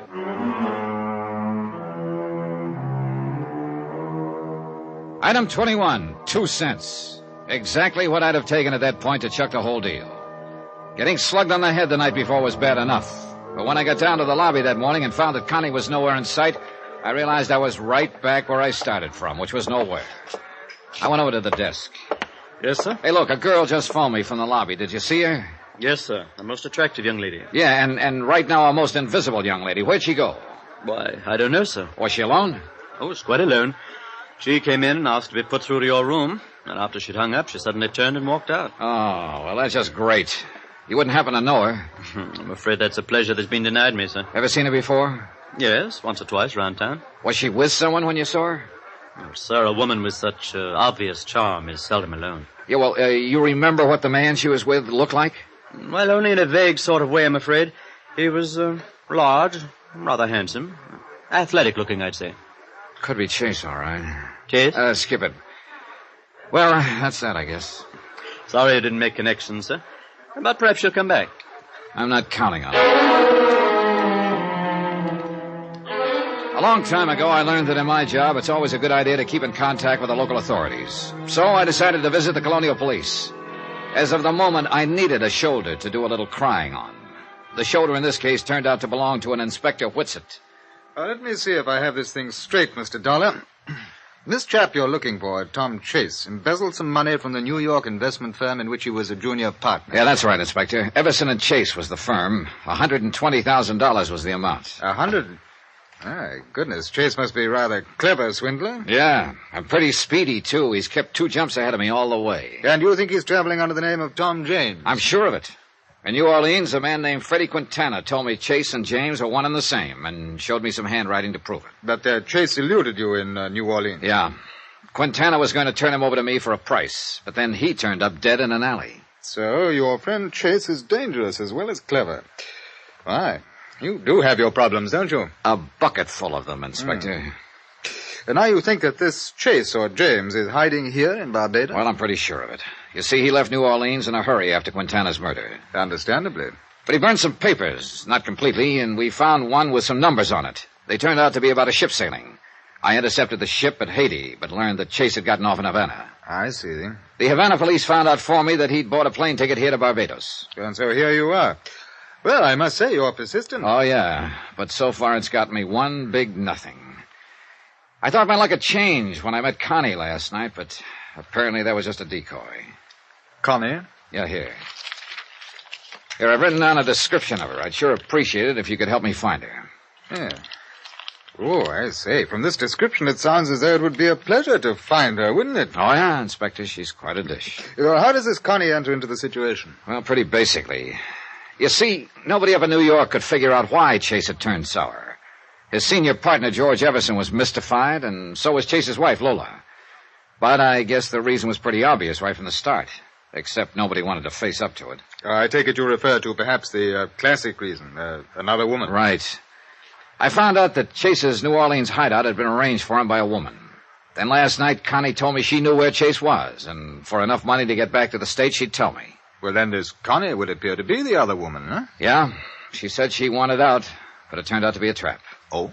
How so? Well, she set up a meeting for us last night, but on the way to it, I got slugged. Oh? Apparently a night watchman came along right afterwards. Otherwise, I suppose Chase would have finished me off.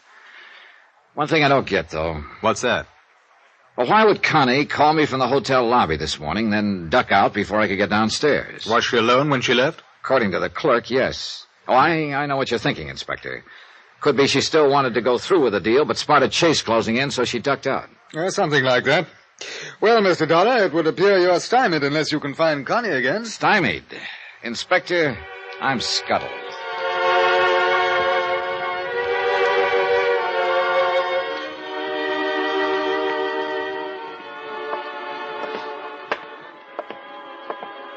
Good afternoon, Mr. Dollar. Clerk, has that girl been back? The one you called Connie? Yeah. No, sir. I've been keeping an eye out for her here in the lobby, but I've seen no sign of her. No calls or messages for me, huh? No, sir. If I see her, of course, I'll get in touch with you immediately. You'll be in your room? No, I'll be at the Trade Winds bar. The Trade Winds? Well, that's one of the waterfront bars, isn't it, Mr. Dollar? That's right. It's none of my business, sir, but I would be just a bit careful if I were you. Now, what's that supposed to mean? Well, that part of town, sir, it's not the best. Oh, you're telling me. I got hit over the head down in that part of town last night. And now you're going back there? Real glutton for punishment, huh?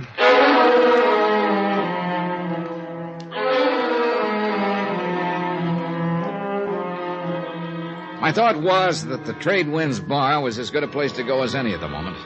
Connie had wanted me to meet her there last night. If she really was on the up and up, she might try to contact me there again.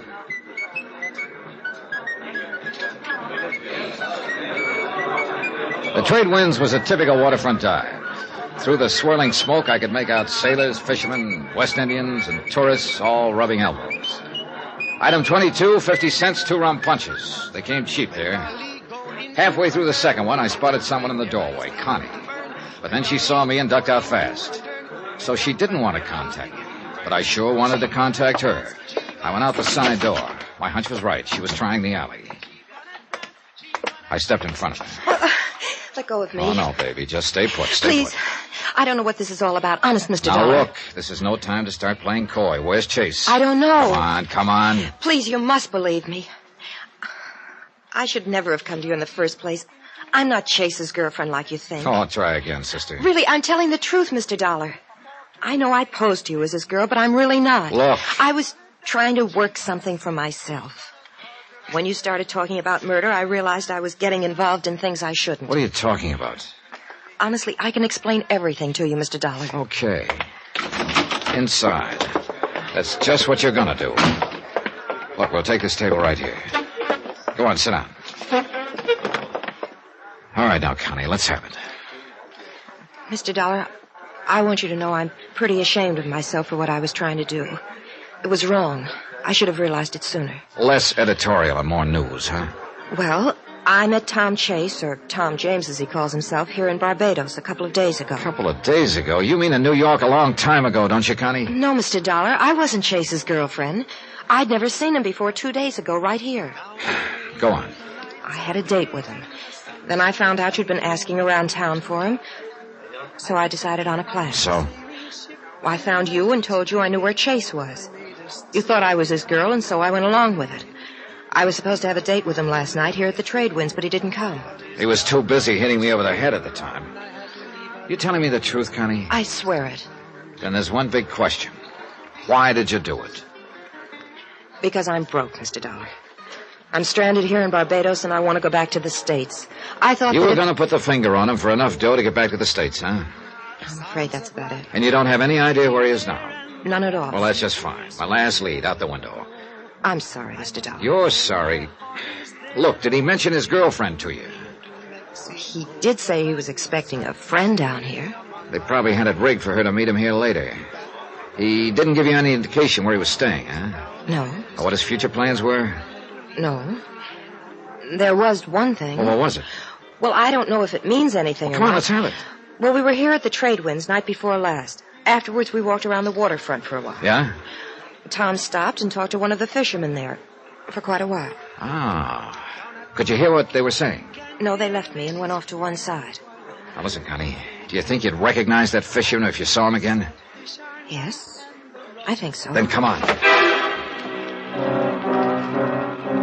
We went outside. It was sunset. A few fishermen were scattered along the wharves, mending nets, getting their gear in shape. We gave each one of them the once-over, then kept going. Suddenly, Connie stopped. There he is, Johnny. The one who's yawning. Okay, thanks. You stay here. Good evening. Good evening. You don't sound very convinced. Oh, sure, it's a good evening. Soon it will be a good night, and then I can go to bed. Hey, look, I'd like to ask you a couple of questions. Oh, sure. Sure. Mind staying awake a few minutes? But it's that I'm tired. Last night I worked all night. Oh? Fishing really must be good around here. It's not the fishing, it was the passenger. Passenger? Who? He don't give his name. Where'd you take him? Lagos Island. Where's that? 3 hours by boat from here. What's there? Nothing. Nothing? A small abandoned pier, an old abandoned house. Nothing else. Nobody else. Uh-huh. You let him off there, huh? Yes, but he should be comfortable. He took much food with him. You mean he's there now, then? Sure. There are no boats there, and nobody could swim so far. I see. Okay, partner. Thanks a lot. Pleasant dreams.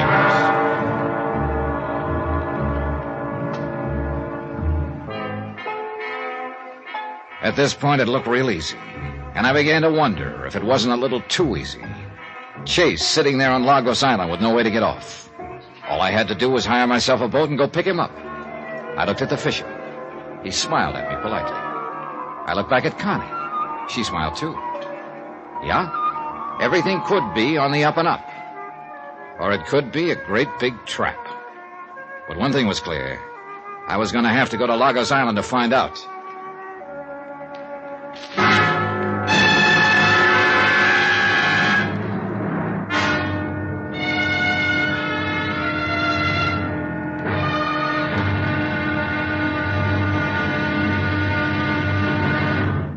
Now, here's our star to tell you about the next exciting episode of this story. Getting to the island of Lagos? Easy.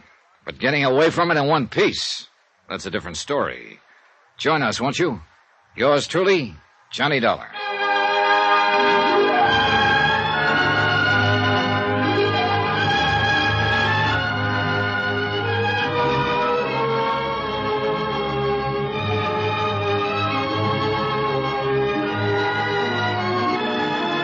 Yours truly, Johnny Dollar, starring Bob Bailey, is transcribed in Hollywood. Written by Robert Reif, it is produced and directed by Jack Johnstone. Be sure to join us for the next exciting episode of this story on Yours truly, Johnny Dollar. Roy Rowan speaking.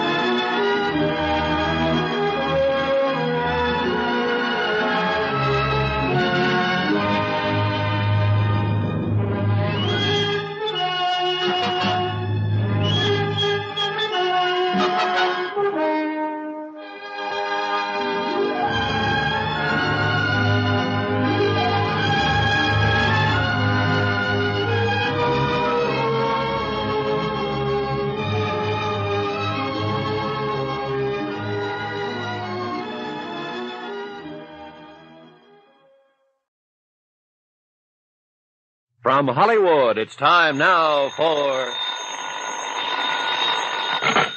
Johnny Dollar. This is Lola Chase, Johnny. Lola, where are you? At a hotel over at Mirasol Beach. Mirasol Beach. You're here in Barbados? Yes.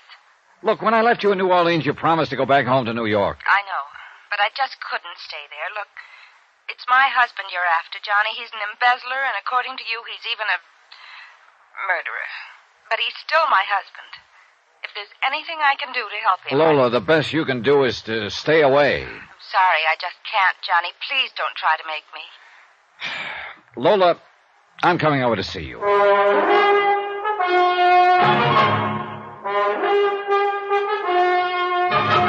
Tonight, and every weekday night, Bob Bailey in the transcribed adventures of the man with the action-packed expense account, America's fabulous freelance insurance investigator... Yours truly, Johnny Dollar.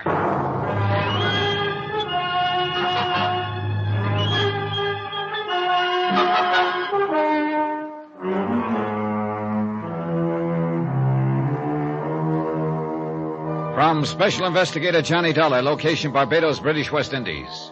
To the Home Office, Universal Adjustment Bureau, Hartford, Connecticut. Assignment, the Phantom Chase matter.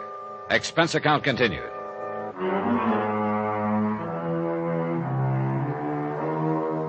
Item 23, $1.20 American, cab fare to Lola's Hotel at Mirasol Beach. She was waiting for me on the terrace. Please don't be mad at me, Johnny. Oh, I'm not mad, Lola. It's just that I hate to see you keep leading with your chin. It's the best way I know of to get kicked in the face. I know. After all Chase has done, you Johnny, still... I've discovered something about me. Yeah? What do you mean? It does hurt to get kicked in the face. It hurts plenty. But you know, after a while, you get over being hurt. Oh. When you found out it was a woman who arranged Tom's hideout in New Orleans, I thought, well, it seemed like the end of the world for me. Up to that point, I kept trying to tell myself that the reason Tom had embezzled the money was because he was in trouble of some kind, and I could help him. But I guess Down deep, I knew. Right from the start. It had to be another woman. And that's why I wanted you to go back to New York, Lola. I don't want to see you get hurt anymore. I know. But, Johnny, I don't think I can be hurt anymore. Yeah, well, I wouldn't count on it. I mean it. When I found out there was another... It ended a lot of things for me. And one of them was the way I used to feel about Tom. You're over it now? Well, not completely, of course, but things are different with me now. Then I still don't get why you came down here. I still want to help Tom if it's humanly possible, don't you see? Let's say I feel obligated to because of the way things used to be. Does that make sense, Johnny? Yeah, I guess so. Well, I gotta be going now, Lola. It looks like your husband is holed up on an island about 3 hours from here. Is he all right? I wouldn't know. I haven't been close enough to find out. Except once. And that once got me a lump on the head. What do you mean? Oh, I ran into a girl named Connie. Thought she was Tom's friend. She offered to locate him for me. I guess he was following and caught up with me down at the waterfront. He attacked you? Yeah. Then it turned out the girl was only trying to promote herself a trip back to the States. She knew I was looking for Chase. She'd had a date or two with him, so she saw a chance to make some money. But how did you find out where Tom's hiding? The girl heard him talking to a fisherman. She pointed him out to me. He told me he'd taken Chase to Lagos Island. Now, if that fisherman's on the level, it looks like the case is just about wound up. And if he isn't? It could be another trap. But with luck, I should be back by dark with your husband. I'll be waiting, Johnny.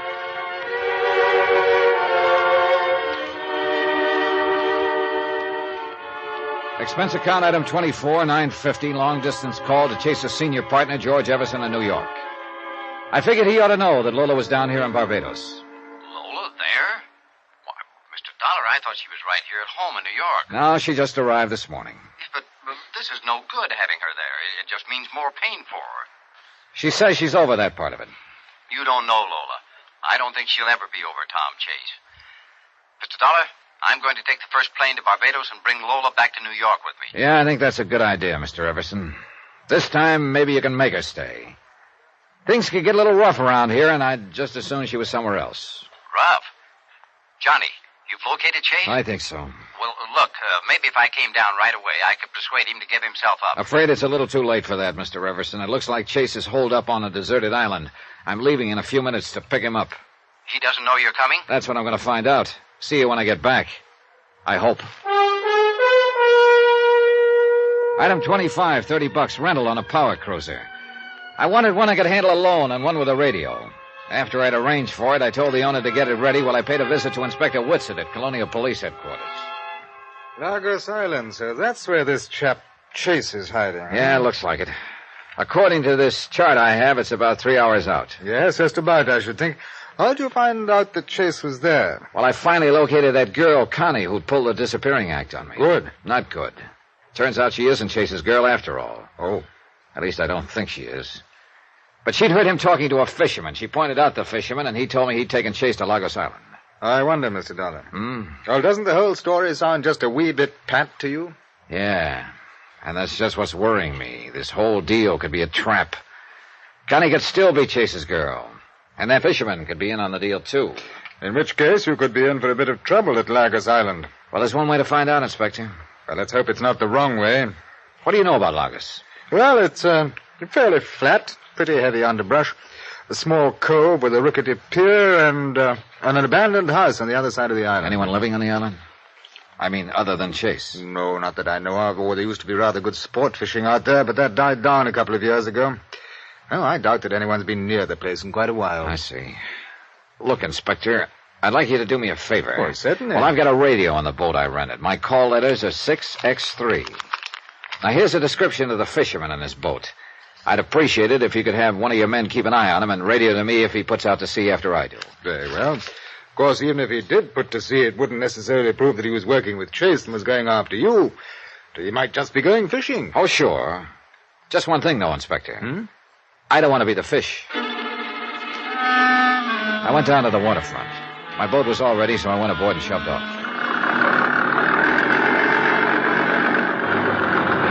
Once out of the harbor, I set my course for Lagos Island.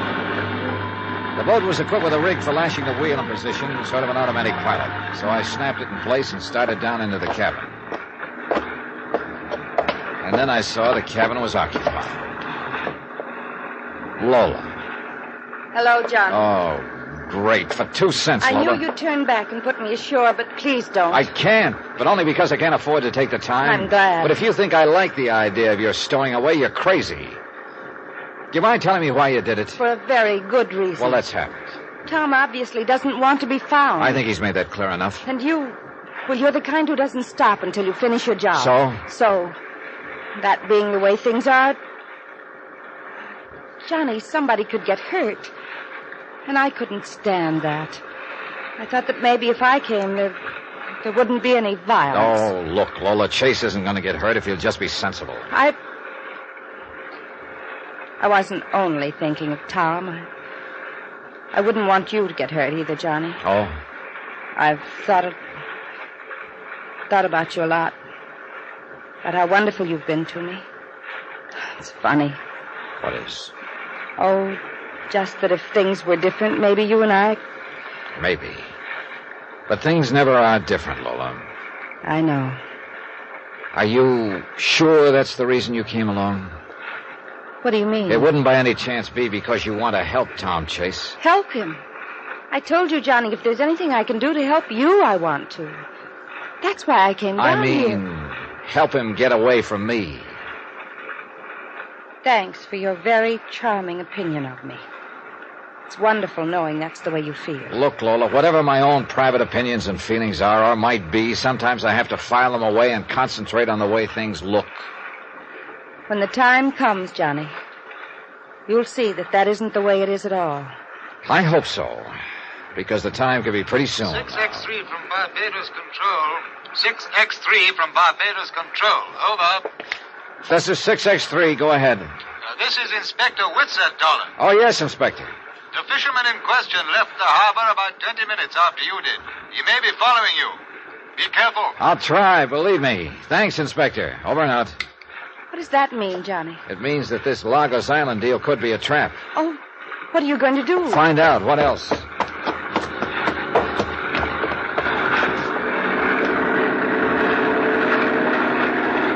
kept going. A couple of hours later, we sighted the island. There was no sign of life, and I headed for the rickety pier. There was nobody in sight, so we went ashore. Inspector Whitsett had said the house was on the other side of the island, so we started through the underbrush.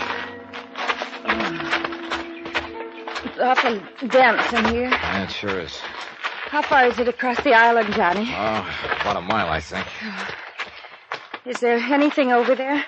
A deserted house, although it's probably not deserted now. Easy through here. This stuff is pretty rough going. Look, if Tom won't give himself up, will you let me talk to him? Oh, I don't know. I'm not going to take any chances with you, Lola. You mean you still think I might try to help him escape? I mean, he could be pretty dangerous right now. Oh, he'd never turn on me, Johnny. Don't count on it. I remember a guy named Freddie Quintana who tried to turn him in back in New Orleans. Freddie wound up dead. No, I still can't believe Tom had anything to do with that. He's not the type. Johnny! Get down. You were saying, Lola? Where did it come from? Who knows in this underbrush? Come on, down in the gully. He's shooting wild. He mustn't be able to see us. What do we do? Work our way along the gully and keep as quiet as possible. Maybe we can spot him from the other end. Careful now. Johnny, your gun, you're not going to try to shoot him. You think he's trying to shake hands with us? Oh, but... Be quiet, will you? It's thick in here. Can you see anything at all? No, nothing. Hold it a minute. What's the matter? Shh. Not a sound. Now, look, you'd better stay right here, Lola. This is a fairly sheltered spot. You'll be safe. What are you going to do? Track him down. Johnny, how do you know it's Tom out there? I don't. But whoever it is sure not hanging the welcome mat out for us. I'm funny that way, Lola. I don't like getting shot at. Now, you stay here. But, Johnny, do as I say. Still wild. That came from a different direction, it sounded like. Yeah, from behind us. Toward the beach. Well, they must have circled around us. Hey. What's the matter? The beach. Oh, brother, is this a sucker play? What do you mean? He's heading for our boat. Come on. We took off through the underbrush, heading for the beach. It was slow going. Vines kept grabbing our legs. The footing was bad. Then we finally came out into the opening. I saw my hunch was right. He'd started the boat and was pulling away. By the time we got to the pier, he was heading out to sea, out of range. He turned and looked back at us over his shoulder. Johnny, it's Tom. It is Tom.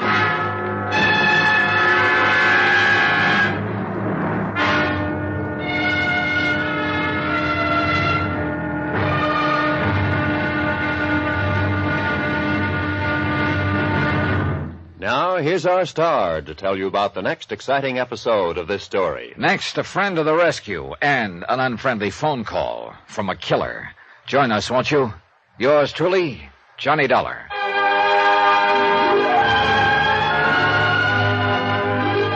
Yours truly, Johnny Dollar, starring Bob Bailey, is transcribed in Hollywood. Written by Robert Reif, it is produced and directed by Jack Johnstone. Be sure to join us for the next exciting episode of this story on Yours truly, Johnny Dollar. Roy Rowan speaking.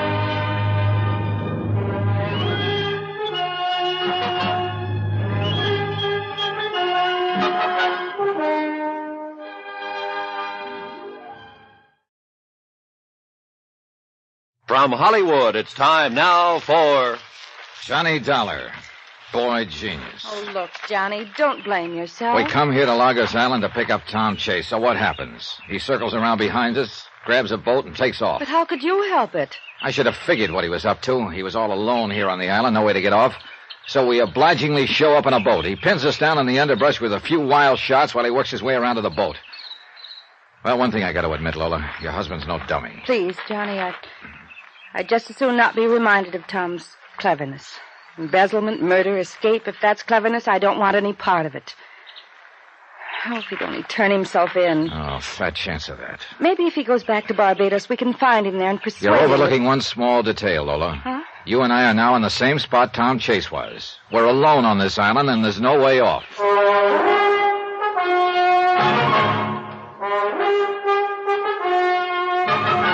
Tonight and every weekday night, Bob Bailey in the transcribed adventures of the man with the action-packed expense account, America's fabulous freelance insurance investigator. Yours truly, Johnny Dollar.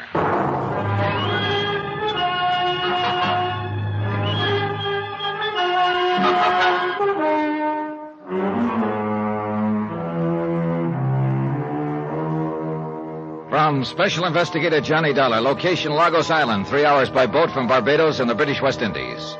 To the Home Office, Universal Adjustment Bureau, Hartford, Connecticut. Assignment, the Phantom Chase matter. Expense account continued.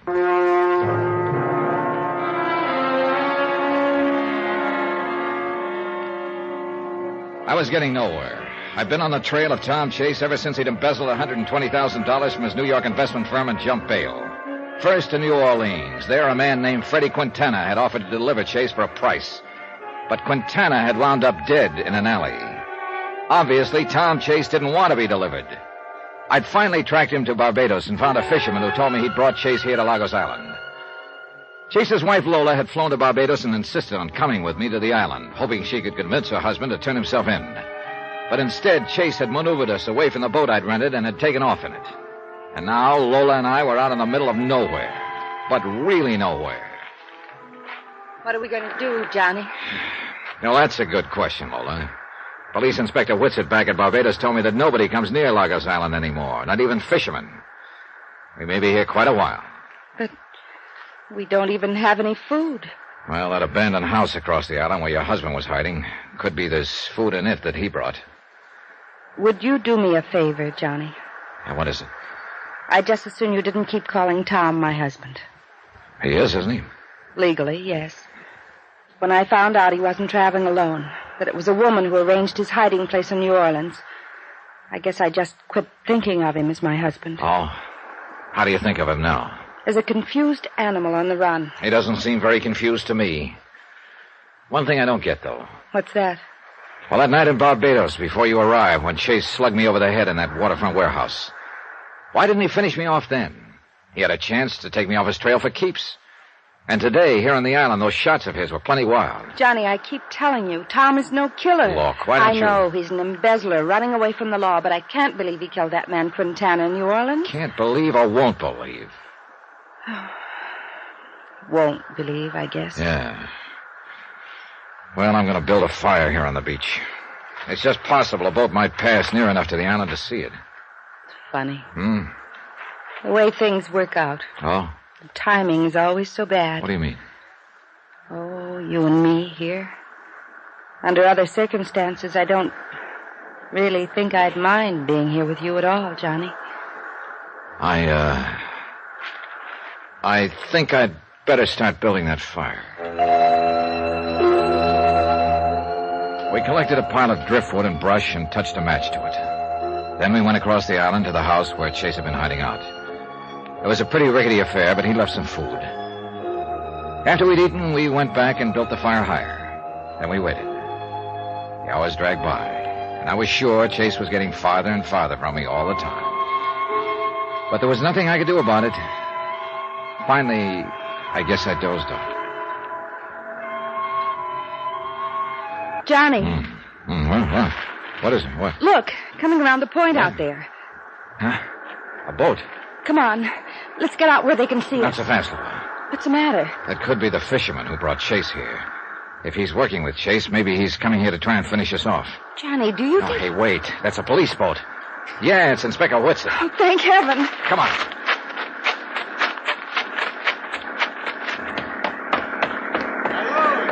Hi, Inspector. Yes, Inspector, yes. Yeah, aside from getting shot at a couple of times. Had a bit of a go, eh? Pretty one-sided go. Oh, Inspector, you're the most beautiful sight we've seen all day. Oh, well, thanks, old man. When I couldn't raise you by radio, I decided to come and have a look-see. Where's Trace? Who knows? He pinned us down in the underbrush with a few shots while he circled around behind us and took off in the boat. I see. I wonder. What? About halfway here, I saw a boat in the distance. It was too far away for me to see who was in it. Which way was it heading? Back towards Barbados. Then let's get this boat cranked up, Inspector. Maybe we've got a chance after all.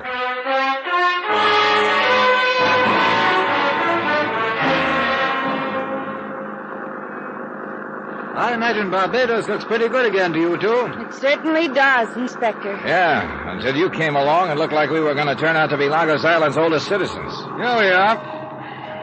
Incidentally, Mr. Dollar, do you know a chap named George Everson? Yeah, sure. He's the senior partner of the firm Chase embezzled the money from in New York. He's an old friend, Inspector. Why? Well, he dropped in on me just before I shoved off. What? Said he'd wait for you at your hotel. George here in Barbados? Well, I phoned him earlier, and he said he was going to catch the first plane he could and come down here. But why? Mainly to take you back to New York. Now, Johnny, we've been all over that. Yes, and I still think you ought to... Hey, hold it. What's the matter? That boat on the other side of the pier, tied up there. It's the boat we went to the island in. Yeah, sure. So Chase did come back to Barbados. Good. I'll have the airlines and steamships watched, and I'll get word to the fishing and charter boats. If Chase is there, I think we can keep him bottled up.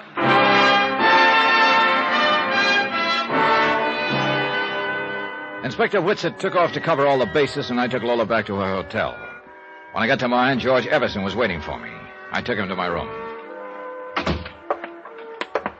Any luck on Lagos Island, Mr. Dollar? Oh, yeah. All of it bad. Oh.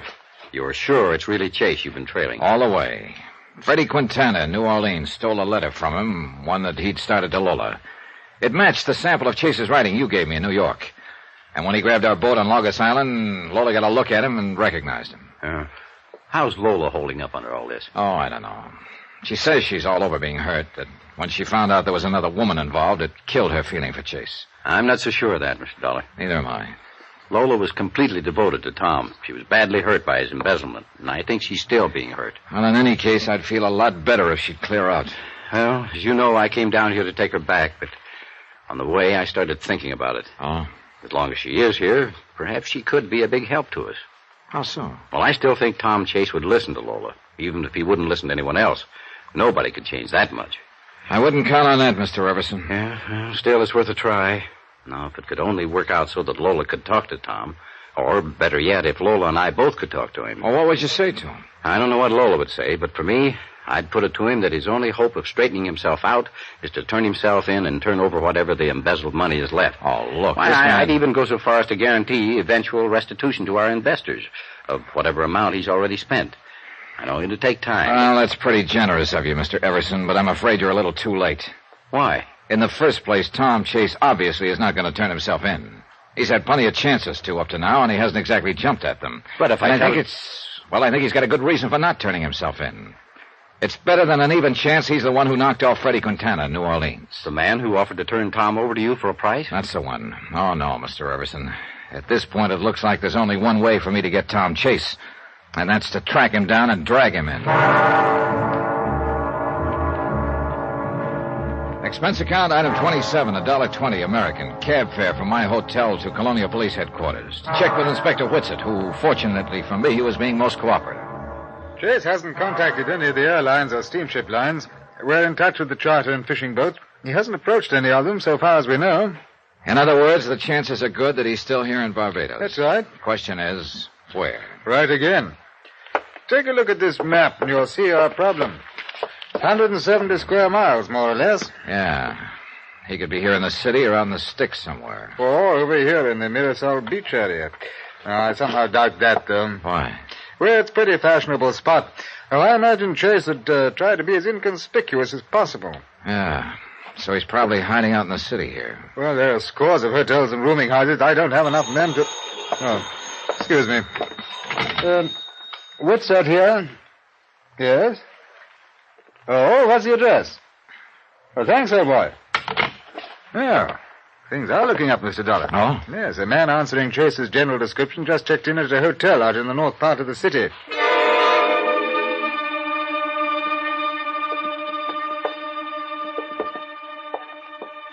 That's the room at the end of the hall, Mr. Dollar. Okay. Let's not be polite, Inspector. Let's use the passkey the clerk gave us and barge right in. Right. Okay. Ah. Empty. How about that closet? Nothing. Window's open and there's a fire escape. Well, he apparently left in a hurry. You see there? There's clothes on the chair. Yeah, that jacket. It looks like the one he was wearing when he swiped my boat on Logos Island. Pity we just missed him. Inspector, I've been just missing him for the last 10 days, and believe me, I'm getting tired of it. Probably only by a few minutes, too. Sure, just a few minutes. But it might as well be a year. I went back to my hotel. I was beat. Being always one jump behind Tom Chase was getting on my nerves. Sure, he was still in Barbados, but where? At the rate I was going, catching him was turning into a full-time career. A career I was getting fed up with. Then as I entered my room, I heard a slight movement behind me, and I realized all of a sudden that I wasn't alone. Don't turn around, Dollar. What? Hold it very still. Okay. Look, I can save you some time. If it's my gun you're looking for, it's in a shoulder holster left side. Yep. Thanks. You know, I just had a real wild idea. I said don't turn around and keep your hands in sight. Okay. My wild idea is that you're Tom Chase. Yeah. I'm Tom Chase. Mind if I ask you a couple of questions? Why not? Why did you do it? The embezzlement. Was it because of a woman? It was a woman. Was? It turned sour. Oh, where is she? That doesn't matter anymore. And where's the money? That doesn't matter either. You won't get it. I see. Next question. Why did you come here to my room, Chase? I've tried every trick I know to shake you, Dollar. None of them's worked. You've kept on coming. I can't stand it anymore. I'm sick of running. Give yourself up, Chase. It's too late for that. No, there's another way. I've got to take you off my trail once and for all. Now, wait a minute, look. Sorry, but that's the way it has to be. Dollar, this is the end of the line for you.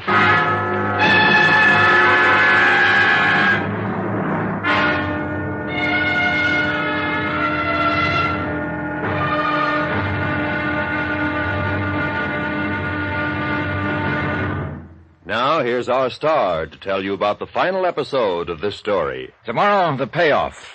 But who gets paid off, and how, and why?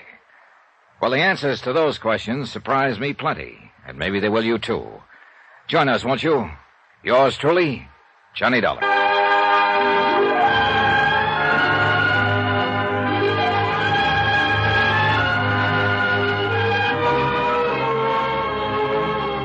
Yours truly, Johnny Dollar, starring Bob Bailey, is transcribed in Hollywood. Written by Robert Reif, it is produced and directed by Jack Johnstone. Be sure to join us for the final episode of this story on Yours truly, Johnny Dollar. Roy Rowan speaking.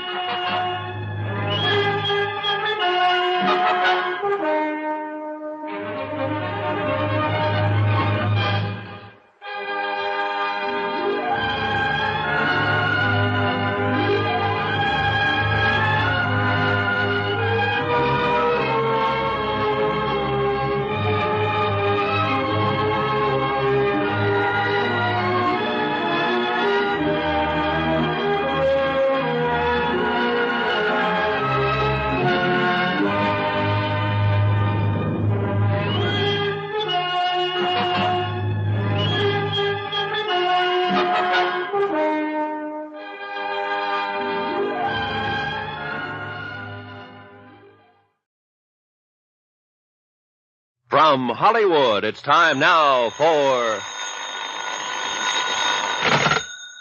Johnny Dollar. It's Lola Chase, Johnny. Hang up, Dollar. Johnny, are you there? Yeah, I'm here, but right now I can think of a lot of places I'd rather be. I said hang up. Johnny, there's someone there with you. Look, Dollar. Is it Tom? It is Tom, isn't it? I'm coming over. No, don't do it. I'm coming over. Stay away, Lola. He has a gun and he means business.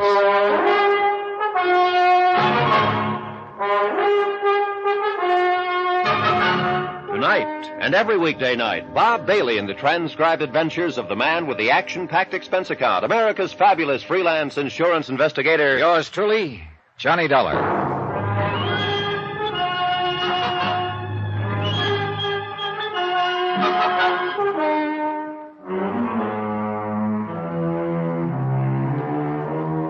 From Special Investigator Johnny Dollar, location Barbados, British West Indies. To the Home Office, Universal Adjustment Bureau, Hartford, Connecticut. Assignment, the Phantom Chase matter. Expense account continued. Item 28. Well, along about then, I figured this item would be around $200, burial expenses for me. Tom Chase was desperate, tired of running, and ready to take me off his trail for keeps. But Lola Chase's phone call to me seemed to have a strange effect on him. That was my wife, wasn't it? Yeah, that was Lola. Why'd you drag her into this, Dollar? I didn't, Chase. She insisted on coming here to Barbados herself. Why couldn't she stay out of it? I suppose because she's your wife. That's all over. Yeah, I figured that when I found out it was a woman who arranged your hideout in New Orleans. That's all over, too. Turned sour, huh? Real sour. There's nothing left for me. Wait a minute. Look, Chase. There's only one thing for you to do. Turn yourself in. Turn over what's left of the money, and you'll be... too late for that, Dollar. There's only one thing left. Wait a minute. Killing me's not going to do any good, Chase. Somebody else will take over and keep after you until they get you. And they will get you sooner or later. You can count on it. I know. They'll keep coming after me. I can't run anymore, Dollar. I won't take it anymore from you or anybody. I just won't take it. Oh. I never thought I'd be glad to get hit on the head. But just before I blacked out, I remember being very happy that it wasn't the bullet in the back I'd been expecting. I don't know how long I was out, but when I came to, Lola Chase and George Everson were bending over me. Are you all right, Johnny? Yeah, I guess so. Oh, brother, my head feels like it was on a pogo stick. What happened, Mr. Dollar? Chase was waiting for me here in my hotel room with a gun. Why did he come here? For a very good reason. To take me off his trail for keeps. Oh, no. Oh, yes. But when you phoned, Lola, it seemed to tie him up in knots to learn that you were here in Barbados. He started talking wildly. Mr. Dollar, Lola and I'd still like to try the plan I mentioned to you earlier. Oh, look, Mr. No, Everson. no, hear me out. If we could just talk You'd be wasting your breath, Everson. Tom Chase is not about to turn himself in now or ever. I still don't get it, though. Get what? Why he didn't kill me just now. And why he didn't kill me before in the waterfront warehouse or on Lagos Island. He had plenty of chances. It's almost as if... Yes? Skip it. Everson, suppose you take Lola back to her hotel. I'm going to check with Police Inspector Whitsett.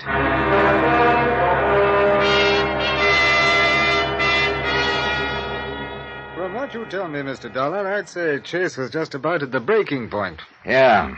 That's why we've got to track him down fast before he loses his head completely. Well, we're continuing our check of hotels and rooming houses. I don't think there's anything else we can do for the moment. Excuse me. What's that here? Yes, just a moment. For you, Mr. Dollar. Oh, thanks. Hello? It's Lola, Johnny.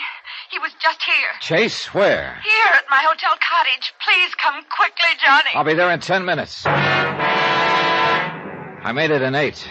Lola was still trembling. Oh, it was horrible. He was talking wild, crazy. You see which way he went? Yes. I got to the window in time to see him drive off toward the mountain. Johnny, we've got to find him. He's out of his mind.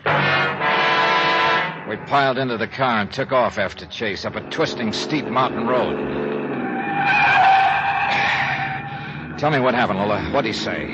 I've never seen him like that before, Johnny. He's sick. The things he said. Like what? That it was all over. There was nothing left for him. That he just wanted to see me once more before... Before what? He didn't say, but... Oh, hurry, Johnny. We can't take these turns any faster. I begged him to turn himself in. He said he wished he could, for my sake. But that he couldn't. Look, Lola, maybe he just took this route to cross the island. The way he was talking, Johnny, I don't think he was trying to get across the island. Wait a minute, hold it. Look, up ahead. That's the car he was driving. Parked beside the road. Next to a cliff, Johnny. Yeah. All right, Lola. You'd better stay right here in the car. Yes, I guess I'd rather. I walked to the edge of the cliff and looked down. His body was crumbled up on the rocks below. I climbed down. He was dead, all smashed up.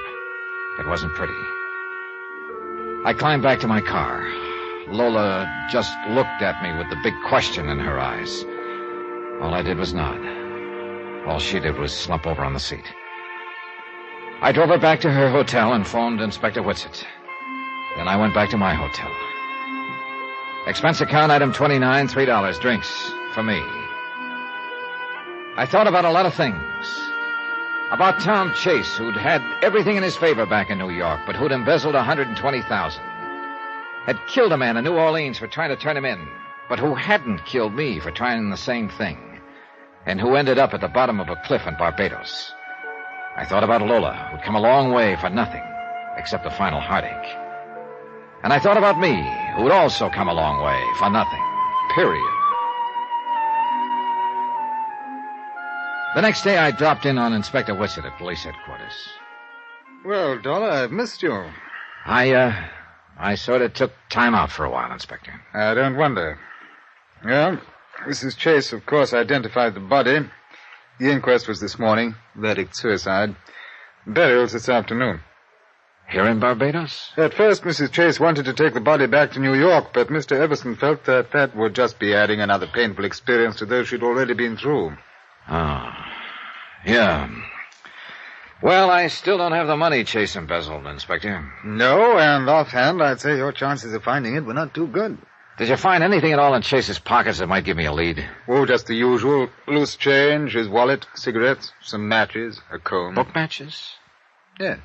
From a waterfront bar. Well, let me see him, Inspector. It's not much, but it's the only thing I've got to go on.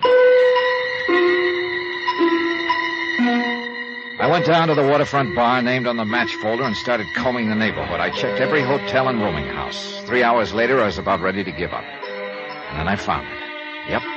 Chase's last hideout. I searched his room, but the money wasn't there. I went back to the desk and checked the register again, trying to find out if a woman had checked in about the same time Chase had. No soap. But then I pulled out the sample of Chase's writing that Everson had given me in New York, and I compared it to Chase's signature on the register. A few wild ideas started chasing themselves around in my brain, ideas that began to fall into a crazy pattern. Item 30-1260, long-distance phone call to the home office of Universal Adjustment in Hartford. I asked Pat McCracken to run an errand for me. 3 hours later, he called back from New York City with the answer. Yep. I'd come all the way to Barbados, but the case got solved in New York. I phoned Lola and Everson and asked them to come to the cemetery. 15 minutes later, we met at the freshly turned grave. Mr. Dollar, I must say you're not being considerate of Lola. I'm sure you realize that coming back to Tom's grave here is a most painful experience for her. I'm sure you had a good reason, Johnny. Yeah, I did. I wanted both of you to know what a jerk I've been in this investigation. Oh, don't say that. You've done everything that could be done, and I appreciate it. Well, thanks, Lola. But you see, for almost 2 weeks now, from New York to New Orleans to Barbados here, I've been chasing a dead man. What? I don't understand. I think you understand real well. Now, look here. If this is some kind of a joke, it's in very poor taste. It's no joke. I've got to hand it to you both, though. You engineered the whole deal with just 2 people. What are you talking about? Drop the act, Lola. The faithful, grieving wife. You had me fooled, but good. Look, Dollar. You told me you took a trip alone about the time Tom was arrested, Lola. Oh, that was true. But it wasn't to Martha's Vineyard. You went down to New Orleans and rented a room under the name of Tom James. You were the other woman I was looking for. That's a lie. You don't know what you're saying, Dollar. Don't I? Freddie Quintana in New Orleans showed me a letter Chase was supposed to have written. It matched the sample of Chase's writing you'd given me in New York, Everson. Well, of course it did. That proves it. It proves that the sample you gave me in New York wasn't Chase's writing. I just checked by long-distance phone. You what? Oh, yes. Freddie Quintana played his part real well. But what he didn't know was he was going to get paid off with a bullet. That was the day you turned up in New Orleans, Lola. To kill him and shut his mouth. Dollar. Let him finish, George. Oh, there's not much more. You hired the second guy to pose as your husband and lead me a Mary Chase. That explains why he didn't kill me and why I was always able to pick up his trail again. I was supposed to. That's the way you were playing it. And all the time, the real Tom Chase was dead. You probably killed him back in New York when he was supposed to have jumped bail and disappeared. Are you through, Dollar? Almost. Except for the money. You are the embezzler, Everson. It was you who juggled the accounts. And after I ran into a dead end down here with a fake Chase's death, you and Lola could live happily ever afterward with the dough. Go on. Of course, the fellow you hired to pose as Chase didn't realize he was going to get paid off the same way Quintana was. What are you talking about? The way you helped him over that cliff, Everson, to make it look like suicide. How did you know? I probably wouldn't have tumbled to it if I hadn't checked his handwriting. Of course, you can't prove any of this. Like to exhume the body, ship it back to New York, and prove that it isn't the real Tom Chase? The body stays where it is, Dollar. Oh, put that gun down, Everson. They already know most of the story in New York. You're bluffing. Then why don't you call the bluff and find out? I think he's telling the truth, George. In that case... Yes. We'd better take care of him. Not we, Lola. Not anymore. What do you mean? I think we'd better just dissolve the partnership. Don't try anything like that, George. This was our idea together, and you're in it as deep as I am. And that's why I'm leaving, Lola. I wish it had worked out. But as long as it didn't... You can't do that. You've got the money. Exactly. I won't let you. Get back, Lola. We both went for Everson at the same moment. The shot spun her around and crumpled her. I grabbed the gun from Everson. I'm afraid it's not serious, Lola. If his aim had been better, he'd have done you a favor. One thing I still don't get. Your husband wouldn't make any statement after his arrest. That means to me he knew what you were up to. And he loved you so much he was willing to take the rap. Tell me this, Lola. Why did you marry the poor guy in the first place?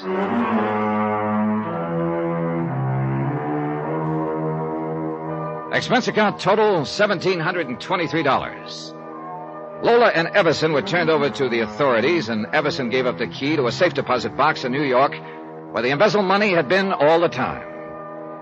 It also showed us the deserted spot on Long Island where he and Lola had hidden the body of the real Tom Chase. Remarks?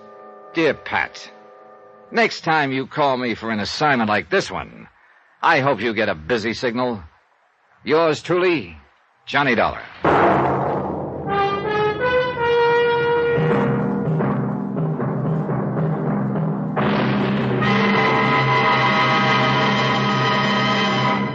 Now, here's our star to tell you about next week's story. Next week, a body suddenly rises from the grave to take the spotlight from a Hollywood star.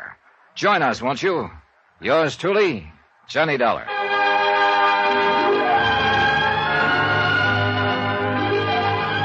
Yours truly, Johnny Dollar, starring Bob Bailey, is transcribed in Hollywood. Written by Robert Reif, It is produced and directed by Jack Johnstone. Heard in our cast were Michael Ann Barrett, Jack Edwards, Ben Wright, Virginia Gregg, Don Diamond, Forrest Lewis, and Richard Crenna. Musical supervision by Amerigo Marino. Be sure to join us on Monday night, same time and station, for another exciting story of yours truly, Johnny Dollar. Roy Rowan speaking.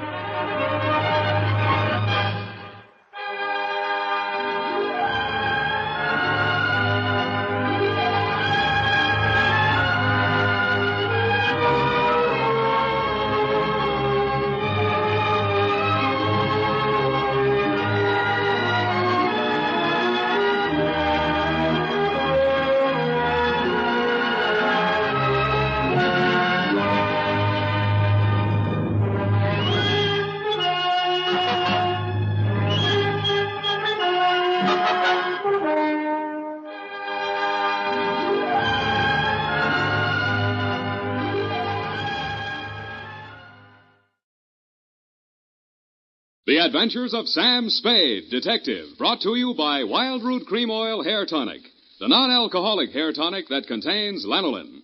Wild Root Cream Oil, again and again the choice of men who put good grooming first.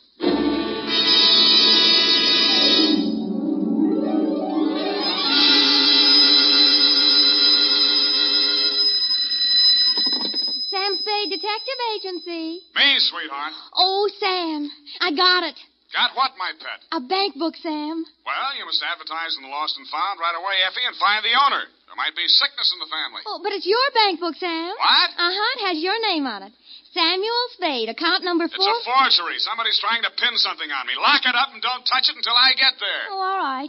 Did you make a lot of money on this one, too? Got the check right in my pocket, $500. Oh, Sam, we're making more money than a movie star. Well, almost. And all honestly, too. 600 last week and 500 this week. Yeah, how about that? And Life gives a 3-page spread to I Spy Moulton. But we mustn't let it turn our heads, Effie. No. We gotta stay in there pitching.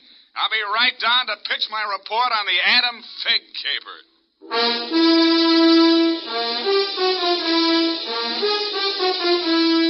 Dashiell Hammett, America's leading detective fiction writer and creator of Sam Spade, the hard-boiled private eye, and William Spear, radio's outstanding producer-director of mystery and crime drama, join their talents to make your hair stand on end with the adventures of Sam Spade. Presented by the makers of Wild Root Cream Oil for the hair. You've heard the saying, you never know until you try. Well, you'll never know how handsome your hair can look until you try Wild Root Cream Oil. See for yourself how neatly and naturally Wild Root Cream Oil grooms your hair. Note how effectively it relieves annoying dryness and removes loose, ugly dandruff. You can get Wild Root Cream Oil Hair Tonic in either the big economy-size bottle or the handy tube. Or you can ask your barber to use it on your hair. But by all means, try it. Don't delay. Get it today. Wild Root Cream Oil. Again and again, the choice of men who put good grooming first. And now, with Howard Duff starring as Spade, Wild Root brings to the air the greatest private detective of them all in The Adventures of Sam Spade.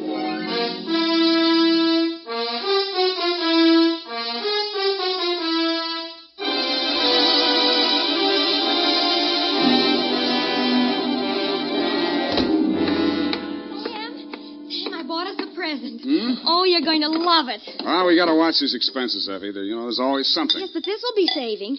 It saves confusion. It saves fretting. Now, this gadget here, what is it? It's a Minirobot. A what-a-bot? It's for busy men like yourself, Sam, so you don't have to burden your mind with petty details. You see, it has this dial on it, right here. And you drop these little cards in this slot. You don't have to worry about that. That's for me to take care of. Oh, good. Then, when you come into the office, and supposing you have an appointment with Mr. Jones at 2 o'clock, and you forgot about it, you just dial 2 o'clock, and the little card pops out. And it says Mr. Jones on it. How do I remember to dial 2 o'clock? Oh. Well, maybe it's in the instruction book. But anyway, now go ahead, Sam, please. The card's right in there. Now, dial 2 o'clock. Go on, Sam. Let's see. Just like a telephone, Sam. Now what do I do? Well, give it time, Sam. It's thinking. Must have forgotten. Jones. Mr. Jones. Effie, do you think it's dead? Oh, Sam, I don't understand it. It was working perfectly. Well, take it straight back first thing in the morning. You'll have to. It'll never find the way itself. You got your book, sweetheart? Yes, Sam, I don't understand. It was working perfectly. Well, that's all right, honey. It doesn't matter. Date October 5, 1947, to Hillary Exxon Esquire from Samuel Spade, license number 137596. Oh, honey, it's only a memo robot. Subject, the Adam Fig caper. Dear Mr. Exxon, October 2nd in San Francisco was one of those days that you see blown off the calendar by a gust of wind in the movies to denote the time is passing. It was a day for scraping off the minutes with a fingernail file and wondering whether the display ad I'd paid for in the classified section of the phone book wasn't just a waste of money. It certainly wasn't the day I'd expect a leprechaun to walk into my office. He said his name was Adam Fig. He said he was the butler at Exxon Manor in Los Nidos. The limousine, Mr. Spade, is waiting to take you away. We mustn't keep them waiting, must we? Of course we mustn't. Who mustn't we? Why, Mr. Hillary, of course, sir. Oh, Mr. Hillary. And old Mr. Exxon. The old gentleman is very ill. Dr. Feige's office is down the hall. Turn to your right, second door. Well, I assure you, sir, that Mr. Exxon is the best of medical care. Your duty will be simple, to prevent his death. Do I donate blood or just frighten away the evil spirits? Oh, it isn't quite that, sir. Someone is trying to kill Mr. Exxon. He's a very sick man, and I'm sure he'd prefer dying from natural causes. I get $25 a day in expenses. Here is an ample amount in advance. But you should know, sir, that the old man is a nasty, cantankerous, villainous, crooked, intimidating... $500? Please, Fig, you're talking about the man I love. Los Nidos was at least an overnight caper, so on my way out, my lovely and charming secretary, Miss Perrine, handed me a brown paper bag which contained A, one pair of socks, darned, B, one shirt, ironed, and C, the apple which she always polishes for me the night before. We arrived at your large Southern-style mansion 2 hours later. Fig! Oh, Fig, where the devil have you been? To the city, sir. I can't find the keys to the liquor closet. Where are all the maids? What happened to that cook we hired yesterday? Who is this man, and why is he wearing that necktie? This is Mr. Spade, sir, the detective. I'm Hillary Exxon. Come in, please. Go on upstairs, Fig. See what that girl is doing to my father. I don't believe she's in this at all. Very good, sir. In here, Mr. Spade. Pardon the condition of the house. The old man has been firing the servants again. Your father, you mean? Yes. Every time he gets shot at, he fires all the servants. He gets shot at pretty often? About once a year. In the fall. You always hire a detective? No. Oh, dear. I'm not keeping you up, am I? No, excuse me, please. It's much worse this time. I can't get any sleep. Guns going off in the middle of the night. The whole household disturbed. When and where was he last shot at? Yesterday morning at about 1:30. I dug the bullet out of the woodwork myself, a .38 caliber, embedded in the door frame that leads to Miss Kaywood's room. That's his nurse. Was she with him at the time? No, Dad sleeps like a baby, full of sedatives. She sees to that. Shot come from outside? Yes, but we found nobody on the grounds. No traces of anybody. I don't know whether Dad knows who shot at him or not. He's such a closed-mouthed old devil. You don't care very much for your father, do you? To be frank, Mr. Spade, if hating weren't such an effort, I would despise him. He is without a doubt... Well, listen. Get out of here! There, that's just a sample. Well, come on, let's see what's eating him now. Get out! Talk to me like that. I tell you, I won't stand for it. Well, you don't have to stand for it. Take that silly painted face out of my sight. Don't you dare to. Get out! I'm quitting. I'm quitting, Mr. Exxon. I can't stand it another minute. Yelling, screaming, throwing things at You must have done something to set him off. But I didn't, I tell you. I didn't. This is Mr. Spade, Miss Kaywood. Oh, a detective? Will it make you happier to know that I'm a private detective, Miss Kaywood? Well, Mr. Spade, I only hope you can prevent a murder.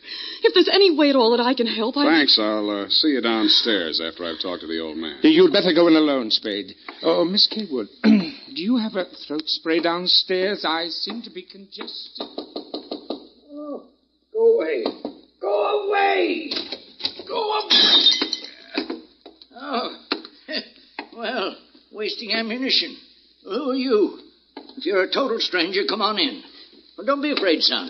Come on over where I can look at you. It's hard to keep my eyes open. Oh, I mustn't do that. Oh, So you're the detective, eh? That's right, Pop. If you want to take a little nap or something, I'll come back later. What did I say just now? Come back later? No. There's no reason for you to come back later. I'll say everything I have to say right now. The shot woke me. I didn't see anything. I don't know anything. I've got a million enemies. I can't remember the names of any of them. Why don't you try to remember? I could have them checked. You're wasting your time, Sonny. In my day, I've wiped out 100 men, and I'll outlive anybody who's gunning for me now. You must be proud of your past, huh? Proud? Sonny, a past like mine is the finest thing an old man can have. I've swindled my partners and betrayed my friends. I've turned state's evidence just to see my associate get sent up for 20 years. And they say my wife died under peculiar circumstances, and I got rich off her insurance. Now I'm done talking. Do me a favor, son, please. I've got to get a half hour, 20 minutes sleep alone. You'll keep them out, everybody. Please, will you? Please. Sure, Pop. Go ahead. Go on, sleep. Oh, thank you. Gracias.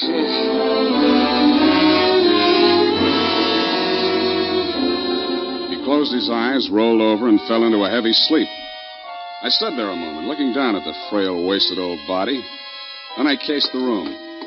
In digging the bullet out of the door, Hillary had done a good job of ruining any chance there might have been of proving the direction it had come from. I strolled out on the balcony. It was a pretty night. I lit a cigarette and took it in. Then I heard a door open and close softly behind me. Nurse Kaywood was at your father's bedside. She was filling a hypodermic from a small vial of bluish liquid. He didn't awaken when she jabbed it into his arm. Then she saw me standing in the doorway. She hastily dropped the medicine vial into her uniform pocket and came around the bed to meet me. Oh, Mr. Spade, thank heaven. Why, when I saw you standing there in the half-night, I thought you might be... Thought I was who? Why, the man who fired the shot. There was a man? I don't know. I didn't see it happen. I just assumed that... You shouldn't have done it. I warned you, Eleanor. Oh, we're disturbing him. Let's talk outside. Okay. Oh... good to breathe something besides sick-room air. I thought you got used to things like that in your profession. Why are you so unfriendly, Mr. Spade? Nurses are human, aren't detectives? Try me, sweetheart. Oh, I know what you're thinking of me. But after a week in this horrible house, that poor old man, he's frightened. He's really frightened. What of? Why, the shots. 38 caliber or hypodermic? Surely you don't think that He's supposed to be under sedatives. The doctor's orders. Sorry, sweetheart. It's my job to suspect everybody. Can't you forget your job, even for a moment? Sure. If you don't mind the fact that I know you're a liar, that I'd make book you didn't come here primarily as a nurse, and what's worse, your act's not even convincing. Oh. Is it that bad, Sam? Yeah. Almost bad enough to be good. Come here. Oh, I hate you.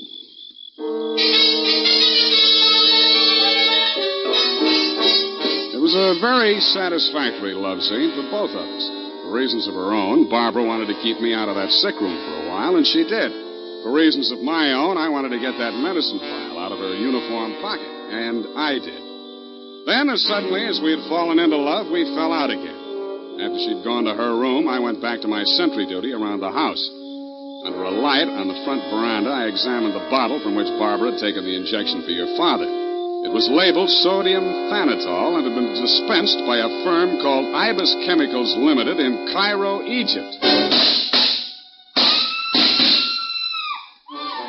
A scream filled the house, high and frenzied. I started running toward Barbara Kaywood's room. I slammed the terrace door open and found the light switch.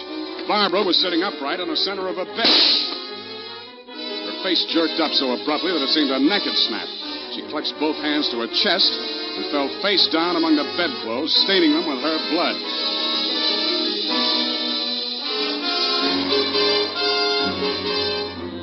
I don't know whether I went through, over, or around the screen that stood between her room and the old man's. I circled Exxon's bed. He lay on the floor on his side facing the window. I went outside. A .38 automatic lay on the ground a few yards away from the building. I put that into my pocket and listened. No shadows moving. Nothing. Then he was on me before I could be sure he wasn't a medium-sized tree. Break your back. Be the light. stuff in my cheek might have been the thing's blood or mine. It gathered me up and bent me back and tore at my throat. Then I remembered that hands are stronger than fingers. I started with his thumbs.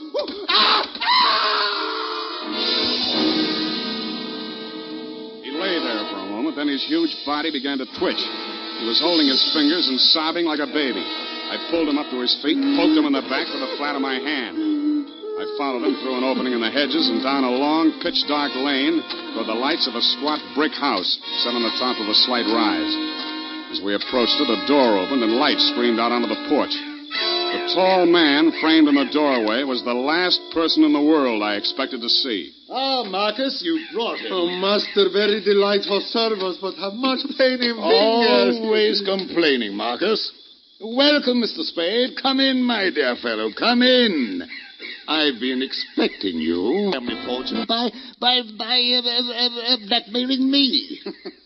And if you don't remit, Exxon could have you booked for forgery, blackmail, definition of character. Oh, my dear fellow, please. This is most painful.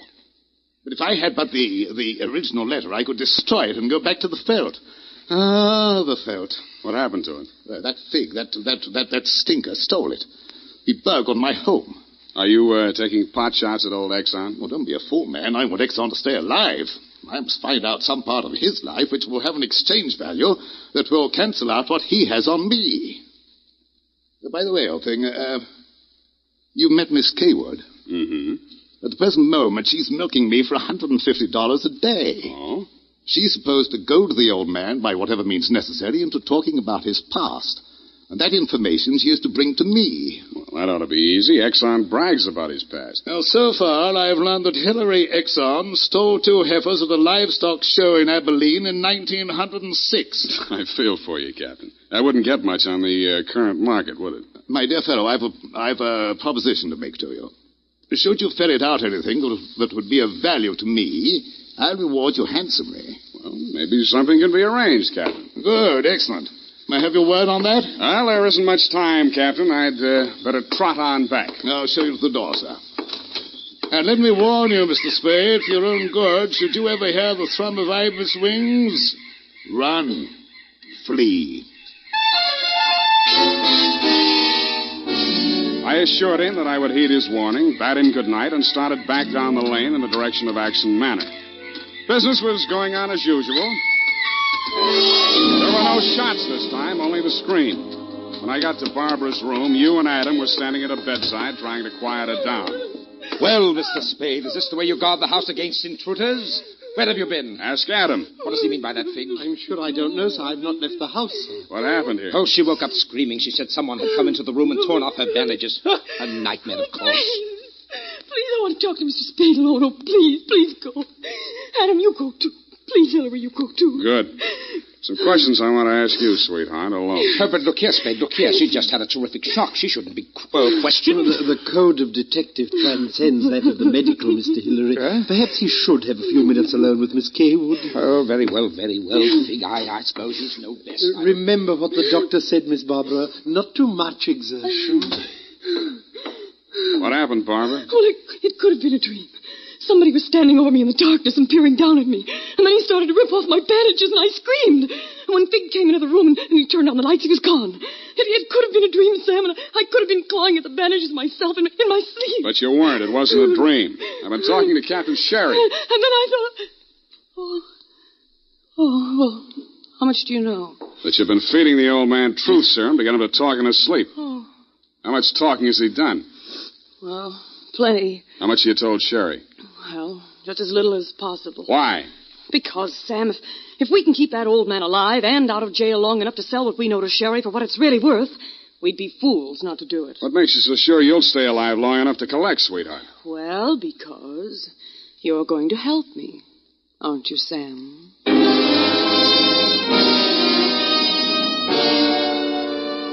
So I helped her, but not for the reason she thought. I made a lot of noise leaving her room and going to mine.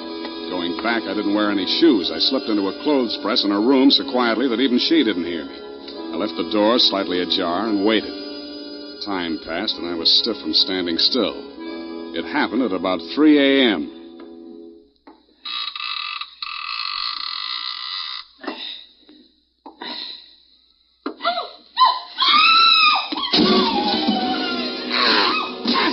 crazy, feverish glare of his eyes told me the threat of the gun in my hands meant nothing to him.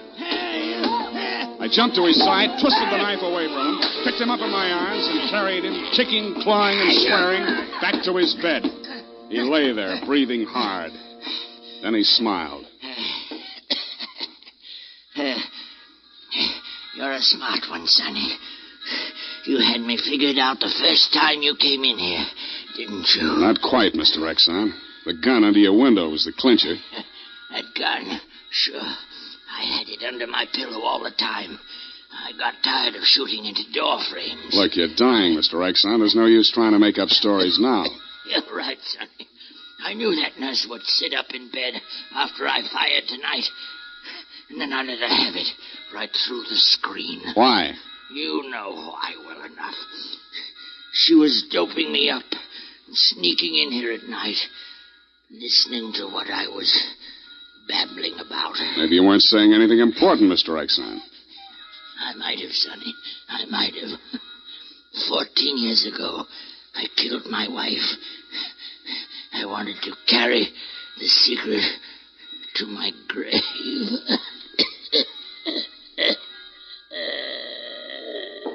You nearly made it at that.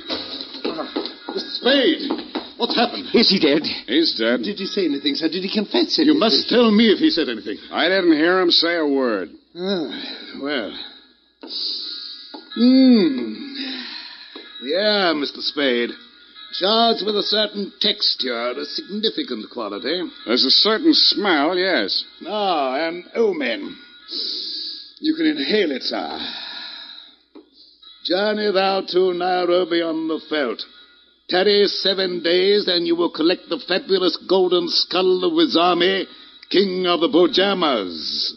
Aha! Marcus! Yes, master. Unhook the hooker. Pack the marmalade. We are off to the veldt.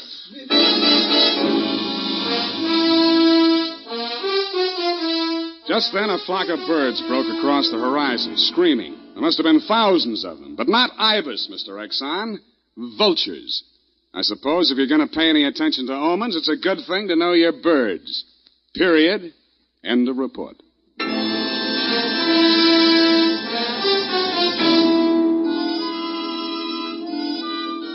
Right now, I have something to say to every man who doesn't use a hair tonic, to every man who says I don't believe in it or I don't need it.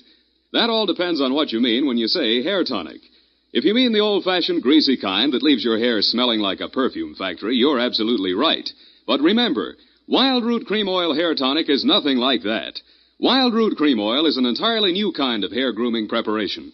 There's not a drop of alcohol in Wild Root Cream Oil, and it contains soothing lanolin that's like the oil of your skin. Most important, Wild Root Cream Oil grooms your hair the right way, neatly and naturally, never leaves your hair sticky or greasy. Get the big economy-size bottle and the handy new tube that's economical, easy to pack when you travel, and grand for the bathroom cabinet. Don't delay, get it today. Wild Root Cream Oil Hair Tonic. Again and again, the choice of men who put good grooming first.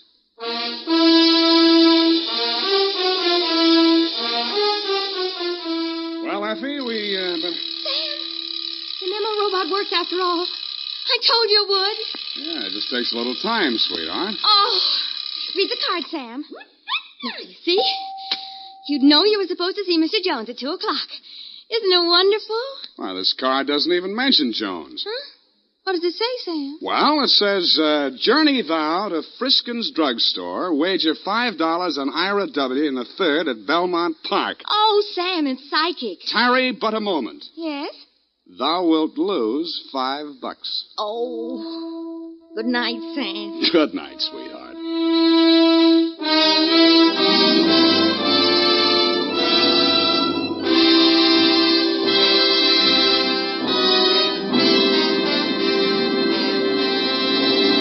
The Adventures of Sam Spade, Dashiell Hammett's famous private detective, are produced and directed by William Spear. Sam Spade is played by Howard Duff. Lorene Tuttle is Effie. The Adventures of Sam Spade are written for radio by Bob Tallman and Gil Dowd, with musical direction by Lud Gluskin. This is Dick Joy, reminding you that next Sunday, author Dashiell Hammett and producer William Spear join forces for another adventure with Sam Spade, brought to you by Wild Root Cream Oil. Again and again, the choice of men who put good grooming first. Smart girls use Wild Root Cream Oil, too, for quick, good grooming and to relieve dryness between permanents. Mothers say it's grand for training children's hair.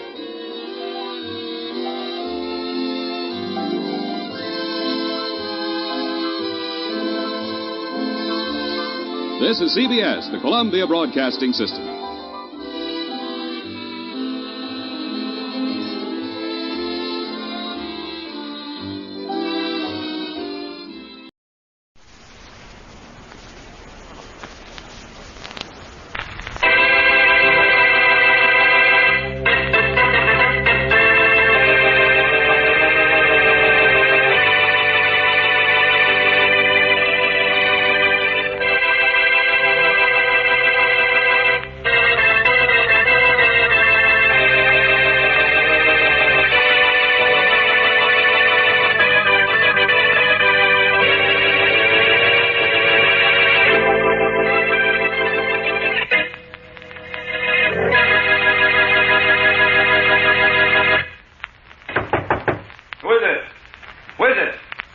Mr. Peterson, Joe KRAIN. Oh, just a minute.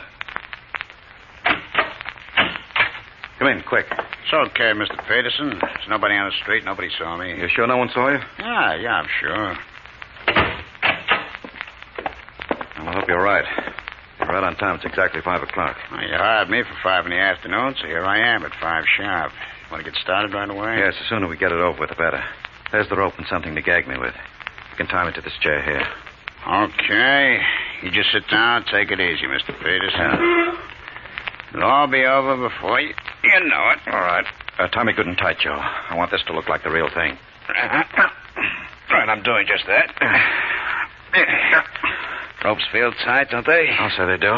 Well, don't worry then, Mr. Peterson. This job will look McCoy enough to fool the smartest cops in town. Got you tied in that chair so tight you're practically part of it. All right, which room's your wife in? That one right there. Now put the gag on me and kill her in a hurry, will you? You leave everything to me, Mr. Peterson. Gag on good and tight? I guess it's on good enough. That's the door to your wife's room right there, huh? Okay. Hey, Mrs. Peterson. Yes? Come on out here. Who is it? It's me, Joe KRAIN. Oh, what do you want? What have you done to Arnold? Nothing he didn't want me to do. What are you talking about? Just this. He hired me to come in and tie him up and gag him. What on earth for? So that then I could kill you. He'd have an alibi. Oh, no. No, huh? Well, that's what you think. This husband of yours is no good. I'm beginning to believe that. Well, in that case, stick around and watch me kill him. You might have some fun. You're not going to kill him. You better not make any bets on things you say. I never saw a woman so wrong in my life. Don't kill him. Please don't kill him. How do you like that? A guy hires me to kill his wife. She begs me not to knock him off. I don't want you to bother. Huh? Leave him to me. I'll take care of him myself.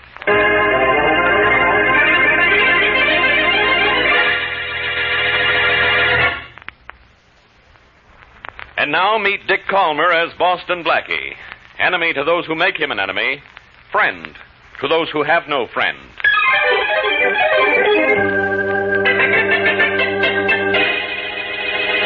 Blackie, I've come to see you because I'm in terrible... I know what you're in, Mr. Smith. Terrible trouble. But take my advice instead of my help and go to the police, will you? Do the police lend money to strangers? No, neither do I. Is that what you want from me, money? Money or help? Of the two, I prefer giving you help. But if it's money you want, why don't you go to a bank? I can't. Why not? Well, it's like this. Yeah? I owe Arnold Peterson $50,000. Now, if I could go to a bank and get a loan for my business, I'd be able to pay Peterson back within 6 or 8 months. Uh-huh. But Peterson wants his money right now. Why? Well, because he knows I can't pay him right now. And if I go to a bank for the money, he'll block the loan. That doesn't make any sense, Mr. Smith. Peterson wants his $50,000. He ought to let you borrow it. Well, if all he wanted was his $50,000, he'd wait a few months for it. What he really wants is to ruin me and put me out of business. That's why he's demanding immediate payment of the money I owe him. That's why he'll block any loan I try to get from a bank or a finance company. Well, what do you want me to do about it? Well, either lend me the money or try to persuade Peterson to give me time. Oh, Blackie, Peterson's made my life miserable ever since we had a run-in our early days. I still don't see what I can do. I haven't the kind of money you Will need, you and I... see Peterson and talk to him and try to reason with him? Well, I'm busy on another matter right now, but, can I call him later? What's his phone number? Eastern 99898. Wait a minute, I'll write that down. Eastern 99898. All right. I'll call him in an hour or so and then get in touch with you by phone and let you know what happened. Will you be home? Yes, and I have a phone, and I'll be waiting for your call. Bye. All right, Smith. Goodbye, and be a good boy.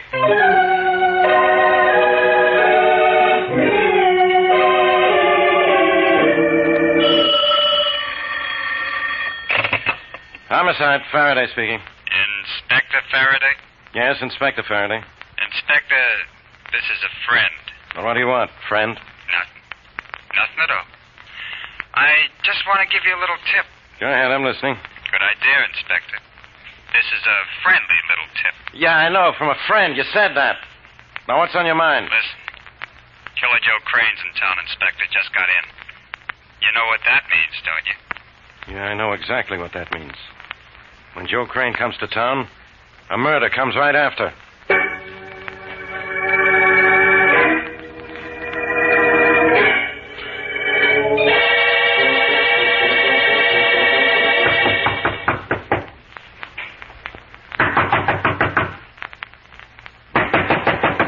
Hello, isn't anybody at... Well, Arnold Peterson, if you want something to see... You don't mind a visit from your old friend Bill Smith, do you, Arnold? I can't understand what you're saying. Not a word behind that gag. Here, wait a minute. I'll take it off. What happened here, Arnold? This house is a mess, and where's your wife? There. You feel good with the gag off? Yes. Thanks a lot, Bill. You want to know where my wife is? Yes. That double-crosser female ran off and left me. Well, and tied you up first? No. She had help in that department. Untie me, will you, Bill? Why, sure.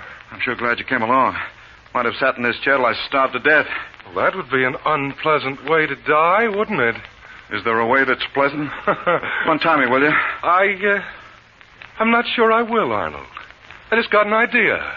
Hey, what are you talking about? Not what I came here to talk about. The money I owe you. I didn't expect to find you tied to a chair, the house in a mess, and Sally gone. Look, will you untie these ropes? No, Arnold, I won't. I've just had a wonderful idea. Know what this is, Arnold? Put that gun away, you fool. I will after I've used it on you. Don't, Bill. Don't be an idiot. Nobody ever gets away with murder. But I'm not a nobody, Arnold, and I've just had an idea. I'm going to get away with a perfect alibi. And I'm going to get that alibi from Boston Blackie.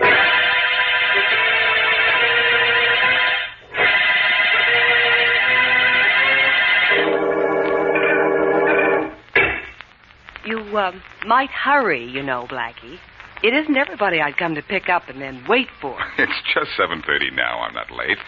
Be with you in just a minute, Mary. Then off to dinner we go. Fair enough? Mm-hmm. Fair enough. I think...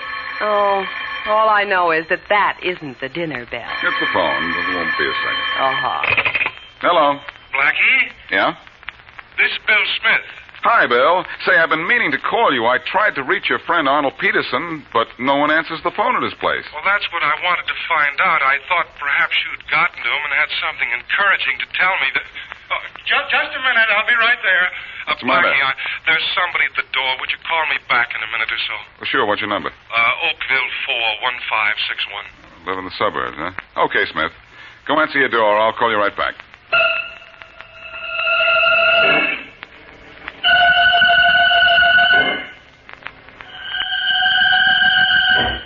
One more second now, Mary. Just want to call Bill Smith back, and then we'll go. Uh-huh.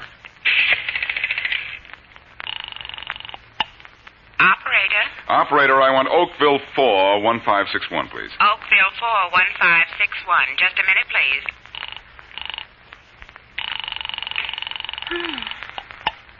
Hello? This is Blackie, Bill. Yeah? Now, what was it you wanted to say to me? About Peterson. I just wanted to be sure you called the right number.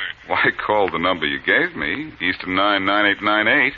I dialed it myself. That's the right number, all right. I can't understand why he doesn't answer. Neither can I. But I'll catch up with him later. Take it easy, Bill. When I promise to do a guy a favor, I do him a favor. You don't know what a favor you've done me already.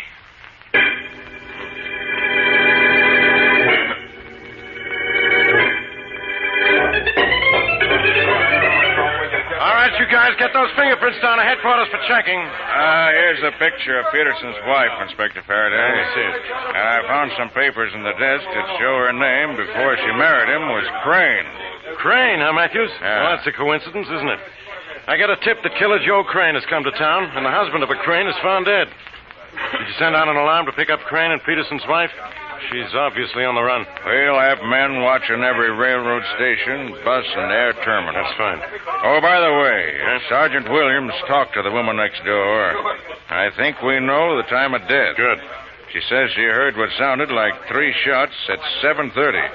And Peterson was shot 3 times. And the noise came from here? Yep. Well, that fits with the coroner's preliminary report on the time of death. He was killed at 7:30, all right. Now, let's see. Hello, Faraday. Guess who? I know who, and without turning around. Now, get out of here, Blackie. Oh, Faraday, you don't mean that, do you? Who makes jokes for you when I'm not around? Nobody. And you better make tracks right now. Oh, I wouldn't leave for anything, Faraday. I heard on my car radio you needed my help, so I came right over. No. I could tell you the name of your killer, Faraday, of Bill Smith, guy with a motive to kill Peterson, wasn't 30 miles away from here when Peterson was shot. How do you know when Peterson was shot? I heard Matthews here say the time was 7:30. And the man I have in mind was 30 miles away from here at 7:30. I know, because I called his house and talked to him on the phone. Who do you think did it, Faraday? I don't know. But Killer Joe KRAIN is in town, and Peterson's wife's name used to be KRAIN. Really? Maybe so, but I have a hunch that KRAIN is not the bird who did this job.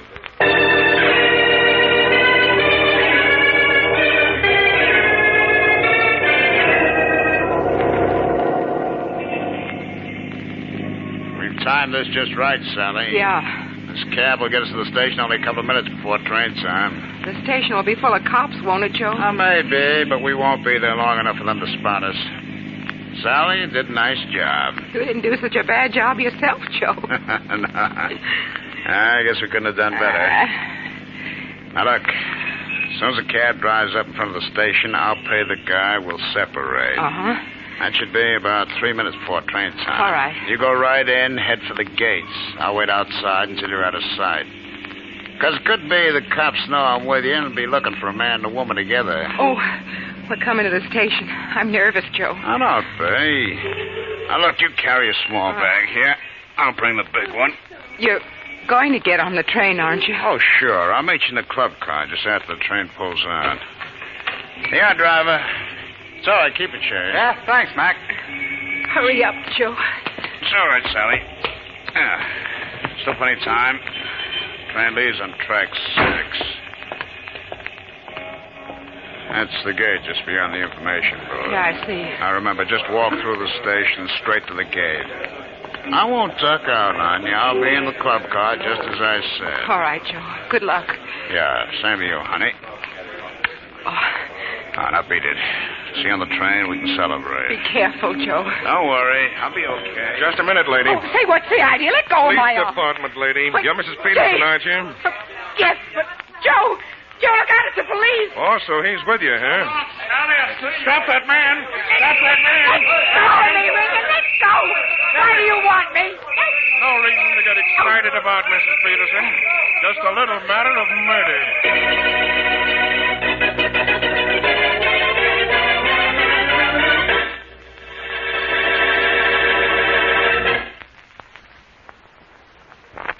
Now back to Boston Blackie.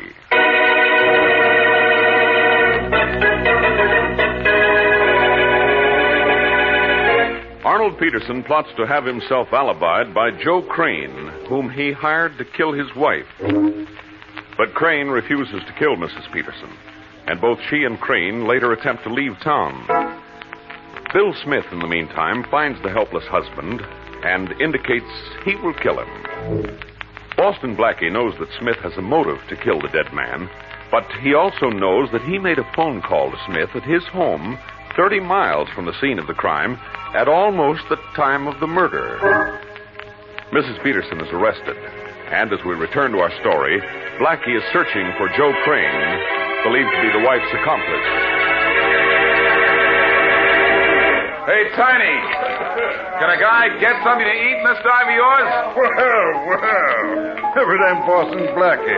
The uptown guy with the lowdown on every bad guy in the world. Well, the lowdown on you is you've been a pretty good boy since I cleared you of that murder rap 2 years ago. Oh, you was a good guy to help me beat that, Blackie. But I was innocent, and you always help guys who are being framed. I sure tried, Tiny. Well, you done it. And I kept my promise, Blackie. I've been a good guy ever since. What you doing on the waterfront? Looking for trouble? No, I'm looking for Joe Crane. Looking for Crane and trouble is the same thing, Blackie. But you're going to tell me where I can find him, aren't you? You know, as a sort of a favor for me, for the favor I did for you. Oh. Sure, Blackie, sure. You're a good guy, and I'll help you out. Joe's got a room at the Front Street Hotel, number 10. Front Street Hotel, room number 10. Yeah. Well, thanks, Tiny, and here's a 10 for you. So long. Oh, thanks, Blackie. You're a good guy. Before you're too sure of that, you better find out if that 10 is good. Always making jokes, eh, Blackie? Hey, Pete. Oh, yeah, Tiny. Stop at that piano. Come here. Yeah. What do you want, Tiny? You see that good-looking guy who was just in there? Yeah, it was Boston Blackie, wasn't it? Who's he looking for? Joe Crane. Huh? I told him Crane was at the Front Street Hotel. Uh-huh. Crane ain't there, of course. But you run up to Wilson's rooming house and tell Crane that he better duck, because Blackie's looking for him. Okay. And Pete. Yeah? Here's $10 for yourself. Oh, yeah. I can't take no money from a guy and then double-cross him. I promised Blackie I'd be honest.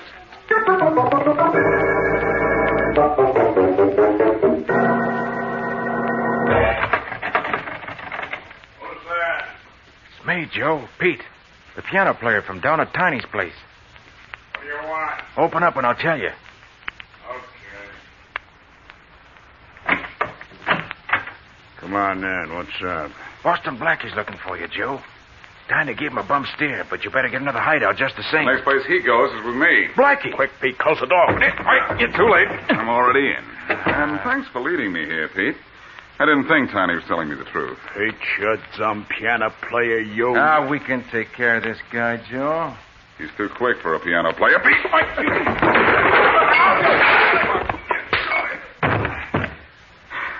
Oh, now, Blackie, now. Oh, yeah? Well, glad I follow my hunches, Joe. When I saw this guy come out of Tiny's place in such a hurry, I figured I'd follow my hunch and him. And I did, and he led me to you. So what? So take a look at him down there on the floor. You want to go down with him, Joe? No. Then you're going down with me, down to police headquarters.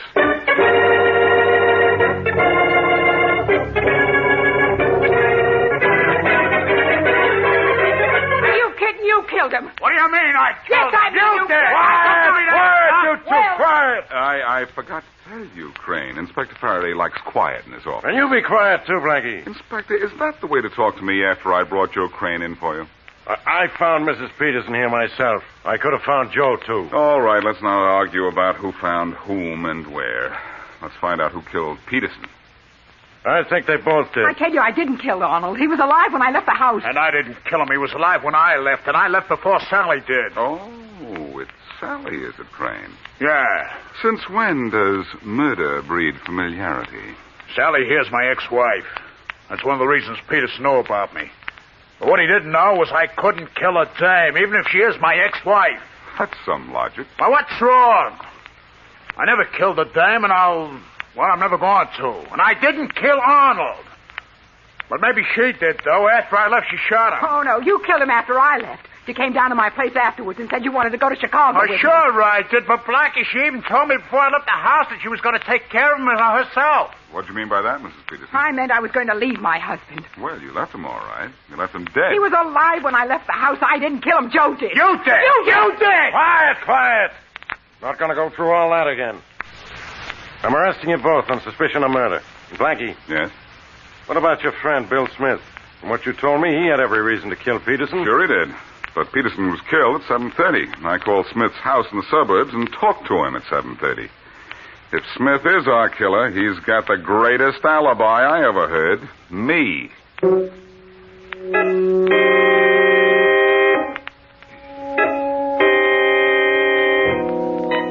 I'm not going to leave my apartment, Mary, until I get an answer to this thing. Oh? Just how long do you think you can stand it up here, Blackie? 1 or 2 years? The case does look just about that tough. Well, I don't know why. And I'm sure neither Joe Crane nor Mrs. Peterson killed Peterson. But if they didn't, I don't know who did, unless it was Smith. And he couldn't have done it.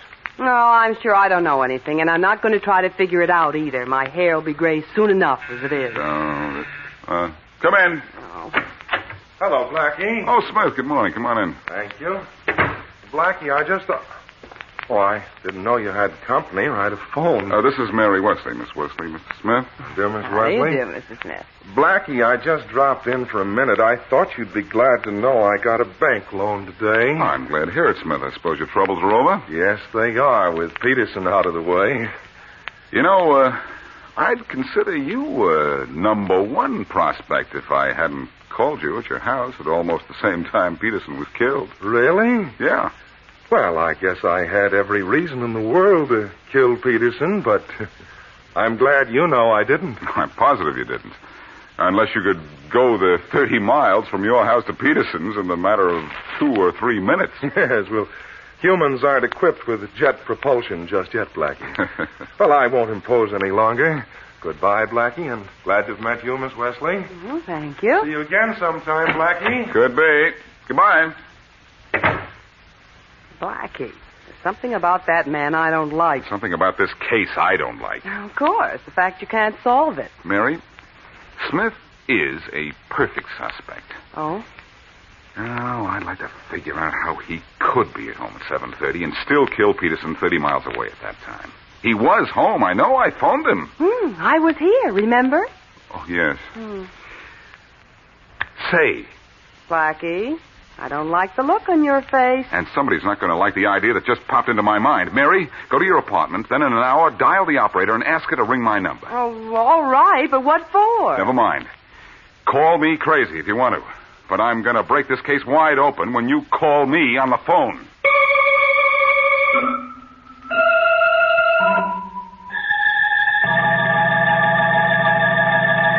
I know I saw you at my apartment just a little while ago, Smith, but in the last hour, I've been doing a little thinking about you. Well, I hope it's complimentary, Blackie. It's complicated, Smith. Now, in spite of the fact that I called you here at your house at exactly the same moment Peterson was killed 30 miles from here, I think you killed him. Oh, Blackie, please. Now, listen, I don't many... excuse me. Hello. Hello, Blackie? Oh, no, just a minute. Blackie, it's for you. Oh, thanks. I've been expecting this call. Don't go away, Smith. I'm not through with you. I'm not going anywhere. Just over here to give you a little privacy. Okay. Hello, Mary. Oh, hello, Blackie. Well, I'm in my apartment, and it's been an hour, so I did what you told me to do. You dialed the operator and asked her to ring my number? Mm-hmm. Plaza 10710. So what have you proved? Plenty, Mary. Do you have any idea where I am? In your apartment, of course. The operator rang your number. I'm in Bill Smith's house, Mary, out in the suburbs. What? But if I didn't tell you so, you'd believe that I was in my apartment, wouldn't you? Well, yeah, I certainly would. I'll talk to you later. Call Faraday and tell him I'm bringing in Peterson's killer. Okay, Smith, let's go. Go, Blackie? Where? Headquarters. What? I'm turning you over to Faraday for the murder of Arnold Peterson. Oh, now, Blackie, let's not start. I know you killed him, Smith. And I know why I thought you were here at the time Peterson was murdered. But I was here. You talked to me over the phone, didn't you? Mm-hmm, that's right. But you were in Peterson's house when I talked to you. I know how you worked it, too. You do? First you phoned me, then pretended someone was at the door and asked me to call you back in a few minutes. Well, that's interesting, if true. It is true, all of it. Before I called you back, you phoned the operator and asked her to switch all calls for your Oakville number to Peterson's number. And that's exactly what was done when I called back. Then, as soon as you'd established that you were at home, you hung up and shot Peterson. You don't know that could even be done. I know it can be done because I just did it. Oh? That was Mary Wesley on the phone just then. I talked to the telephone company before I got here. And when she asked the operator for my number, she got me here at your house. Well, Hey, Smith, I told you not to go away. I'm not going where you want me to go. That's the way I like murderers. Down and out.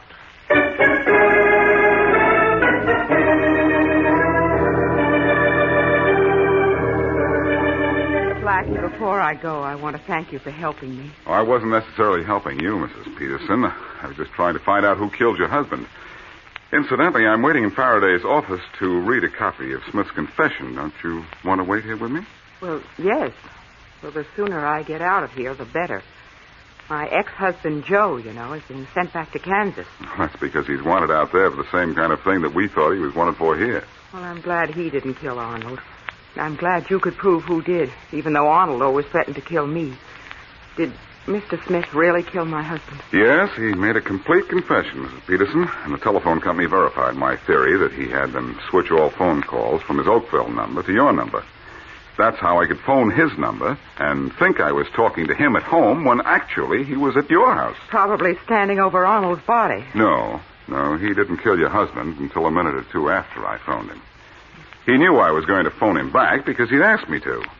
And he waited for my call, knowing that I'd give him the perfect alibi. Well, it wasn't so perfect, Blackie. He was caught just the same. They're all caught, Mrs. Peterson. And a murderer always gets paid off, Not in currency, of course. Just in current.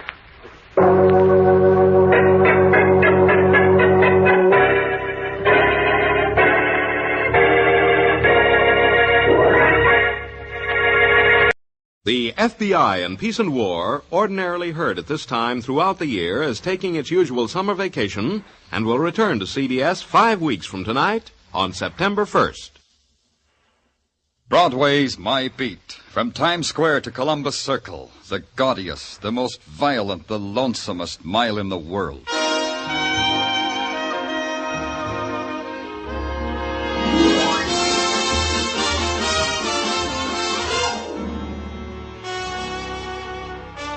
Broadway's My Beat, with Larry Thor as Detective Danny Clover.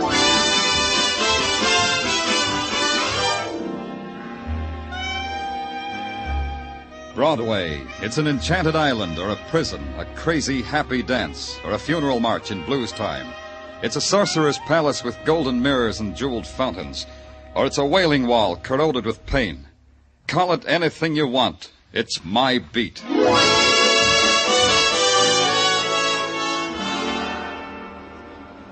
One of the ways to get on My Beat is to infiltrate through the grim lines of people trying to buy tickets to South Pacific. Those people are going to mutiny someday. It was about 9 in the morning and a good thing happened to me. The good thing was a kid named Paul Thomas. A sweet kid, a gentle kid. A kid who'd wrapped himself in iron to stall off the pain so many people handed to him for free. Mr. Clover, could I talk to you for a minute? Sure, Paul, sure. Any place, any time. How about in the lobby here? Okay, lobby it is.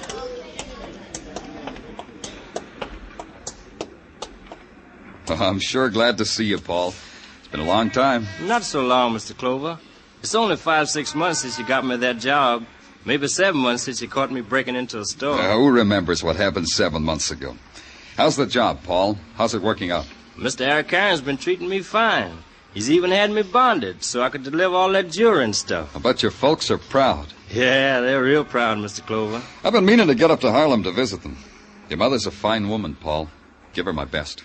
I'll do that, Mr. Clover. She keeps asking about you. Paul, it's a good thing to see you the way you are. I'm in trouble, Mr. Clover. I think I'm in big trouble. Oh? You want to tell me about it here? We could go someplace and get a quiet cup of coffee. I better tell you about it fast, Mr. Clover.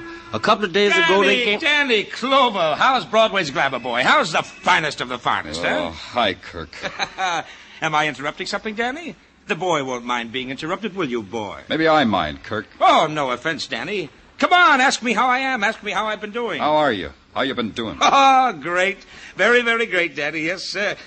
Don't I rate an introduction to the boy, Danny? Paul, this is Jerry Kirk, a private investigator. Paul Thomas, Jerry Kirk. Hi, Mr. Kirk. Danny, you don't keep up. A smart detective like you should keep up. I'm not a private eye anymore. No? Well, so long, Kirk. See you around. No, I'm not a private eye anymore. I'm in the plush, Danny. Plush office, plush stipend, furnished by Acme Insurance Company. I investigate insurance losses for them. Oh, it's a lot easier than breaking down doors to haul apartments. But not so much fun, Kirk? More, Danny, more. It even gives me the price of a couple of tickets to South Pacific here. But, how about you, Danny? You still hitting the triple features in the grind houses, Danny? Goodbye, Kirk. Yeah, it's been swell seeing you, Danny. I'm sorry about him, Paul. Now, tell me what's on your mind. I can, Mr. Clover. I got to get to work. I'm late. Paul, come back here.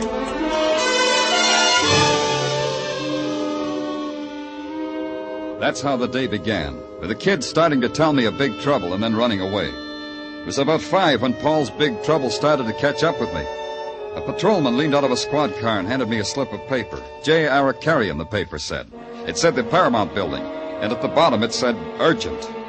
I'd been there before. J. Arakarian, lapidary and dealer in precious gems, was on the 14th floor. You went through a door and past the beam of an electric eye and waded through a carpet to a desk and an olive-skinned girl with tight black hair. You gave your name and you got nodded past another beam and some carved oriental wall hangings to a young man. Morning coat cut to hide the lines of his shoulder holster, and sneer cut to fit the scar that ran from his eye to the corner of his mouth. Then a chaperoned hike through another doorway. And there he was, J. Arakarian, impeccable in ascot, striped pants, and a Legion of Honor ribbon in his satin lapel. He had another thing, a guest. I asked Mr. Jerry Kirk to be with us, Lieutenant Clover, because his interests lie in the same direction as ours. Hiya, Kirk. What's all this about? Mr. Arakarian will tell you, Danny. Sit down, Lieutenant. What do you want to see me about, Mr. Arakarian? About the boy you asked me to hire. About Paul Thomas. You know Paul Thomas, don't you, Danny? What about Paul Thomas? Mr. Arakarian is a polite man, Danny. He's trying to tell you the kid absconded with an awful lot of jewelry. Please. This matter is very dolorous to me. $100,000 worth, Danny. How about letting Mr. Arakarian tell it his way, huh, Kirk? I was just phrasing it neatly. $100,000, Danny. Right now, you just listen, Kirk. What did Paul Thomas do, Mr. Arakarian? He failed to deliver a consignment. He failed to let me know the reason why. He has been gone since this morning. Disappeared. Like a puff of smoke, huh, Mr. Arakarian? That's what you said? They assign a bright eye like you to this, Kirk? Like me, Danny. Mr. Jerry Kirk is from the insurance company. In a matter like this, one thinks of insurance. In a case like this, one also thinks of how maybe Paul got slugged. One also thinks he could have been robbed, Mr. Arakarian. Paul Thomas turns up in an alley, Kirk, slugged. A bet? Yeah, sure. I know human nature, Danny. He's gone a long way with those rocks. Absconded. He's stolen. In a matter like this, the amount is not a pittance, Lieutenant. $100,000 worth of first water gems, jewel cases, settings. Got a list of what's missing? Right here. You see? It makes not an inconsiderable... Yeah, it's not inconsiderable. It is very dolorous, Lieutenant. You'll get them back?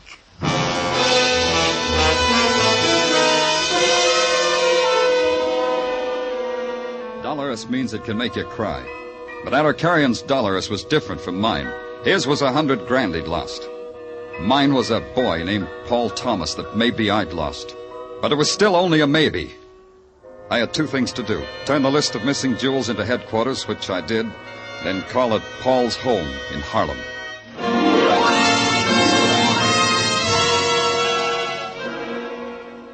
Harlem is a guilt and a scar and a wound. And the wound is a tenement lighted by kerosene lamps.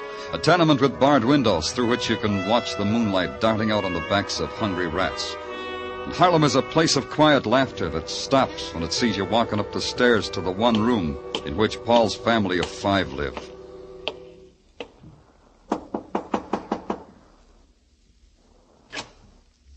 Yes? Oh, it's Mr. Clover. Hi, Mrs. Thomas. I hardly expected to. Please forgive the way I look. Oh, you look fine, Mrs. Thomas, fine. May I come in? Why, of course, of course. The children are outside playing. That's just as well, Mrs. Thomas. I want to talk to you. Please sit down, Mr. Clover. Soup? Is it about Paul? Why did you see him last, Mrs. Thomas? This morning. He stopped by on his way to work. Is there anything... He doesn't live here anymore? No, Mr. Clover. Paul's a man now, and he needs a place of his own. Where is it, Mrs. Thomas? Is my boy in trouble, Mr. Clover? Well, we don't know. I don't think so, but I have to be sure. Where's his place, Mrs. Thomas? It's a rooming house on 137th Street, 26 East. It's clean. You can actually see the sun. Paul couldn't do anything wrong. Not anymore, Mr. Clover. Paul's good. He's good. He hasn't been by here tonight. No, but that doesn't mean anything. Lots of times he doesn't come by at night, but he'll be here in the morning. He's always here for breakfast in the morning. Well, I think I'll run over to that address you gave me, Mrs. Thomas.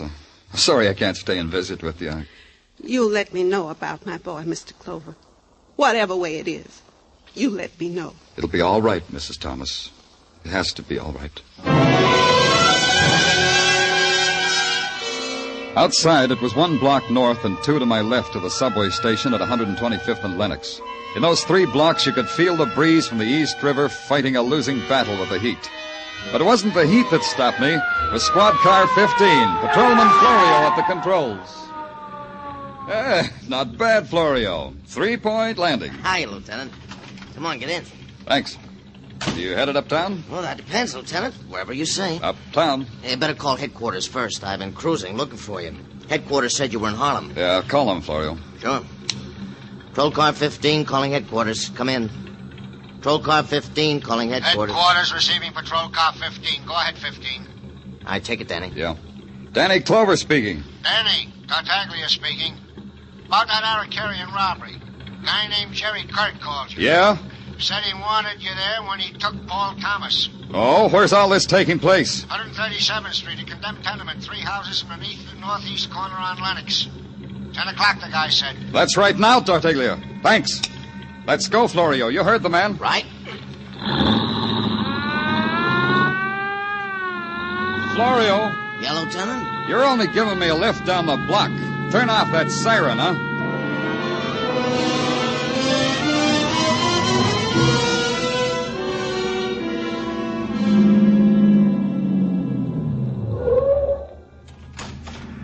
Hello, Danny. Glad you showed. Headquarters said you had Paul. You got him, Kirk? He's in that tenement, Danny. But he materialized out of that puff of smoke? How do you know he's in there? Look, Danny, a guy steals $100,000 worth of jewelry. It's hot. He can't get rid of it. So he makes a deal with the insurance company. The deal Paul made was for $15,000. He got in touch with you? Yeah, sure. He said meet him here. So I got in touch with you. I'm double-crossing him, Danny. I called in the cops. You wouldn't want it any other way. Yeah, let's go in. And Kirk, keep your gun in your pocket.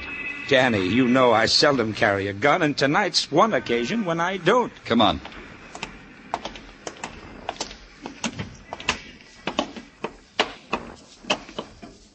Hey, it's pretty dark. Lucky I brought a flash. Paul Thomas! Let me handle it, Kirk. Paul, it's Danny Clover. Paul! Maybe he isn't here, Kirk. He's here. That sound came from down in the basement. Hey, Kirk, somebody's shooting downstairs and not at us. Yes, and somebody's taking a powder, too. Let's get him. Don't you think it's time you got out your gun, Danny? Yeah, it's all changed now. Hey, shine your light over there. Where? Back of the staircase. Yeah.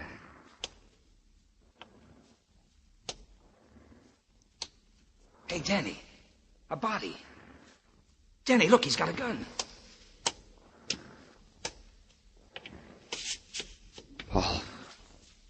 Paul. He's dead, Danny. Your boy's dead. Why was he killed? He was a bad boy, Danny. A bad boy with bad company, and the company just took a powder. How do you like your boy now, Danny?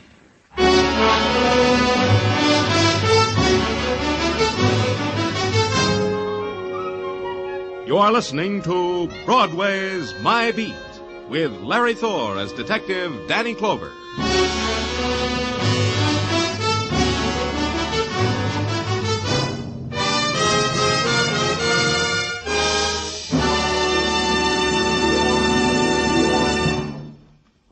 Casey, crime photographer, finds an innocent-eyed young woman riding a murder-go-round tonight. As he joins her, his girlfriend, reporter Ann Williams, and Ethelbert, the magnificent bartender, caution him to go slow. For a merry ride with murder, join Casey and his pals tonight. And also be around for Second Class Passenger, another thrilling study in escape. Crime Photographer and Escape are Thursday night features of most of these same CBS stations. Now, back to Broadway's My Beat.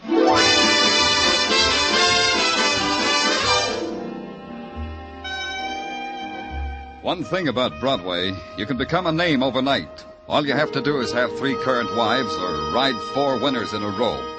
Or you can do it the way Paul Thomas did. Get caught up in a $100,000 jewel theft. And keep your mouth shut about it by being found dead in a Harlem tenement. Not that Paul Thomas would make much of a splash, but he would make a fast 30 seconds conversation piece over cheesecake and coffee. A cop uses up the night begging, pleading, grubbing for a break in a murder case. Then he goes home and begs for sleep. And in the morning he goes back to his office at headquarters and starts all over again. And that's where it broke. Come in. Come in. Come in. Danny. Danny, open your eyes. I got a surprise for you. You open them. I'm tired.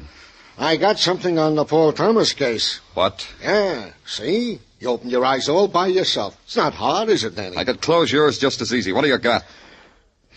Well, one of the Arakarian jewels showed up at a pawn shop. When? 10:30 last night. 10:30. That was after Paul's murder. How come you wait till now to give it to me? Easy, Danny. Take it easy. All right, but how come? Larry of Larry's Pawn Shops Limited just phoned it in. Says he didn't get our list till 10 this morning. Larry's, huh? Give me a squad car, Tartaglia. I'll pick it up front. Okay. Danny. Yeah? I know what this means to you. Sorry I kidded. That's okay, Sergeant. It's okay. But get that squad car, huh?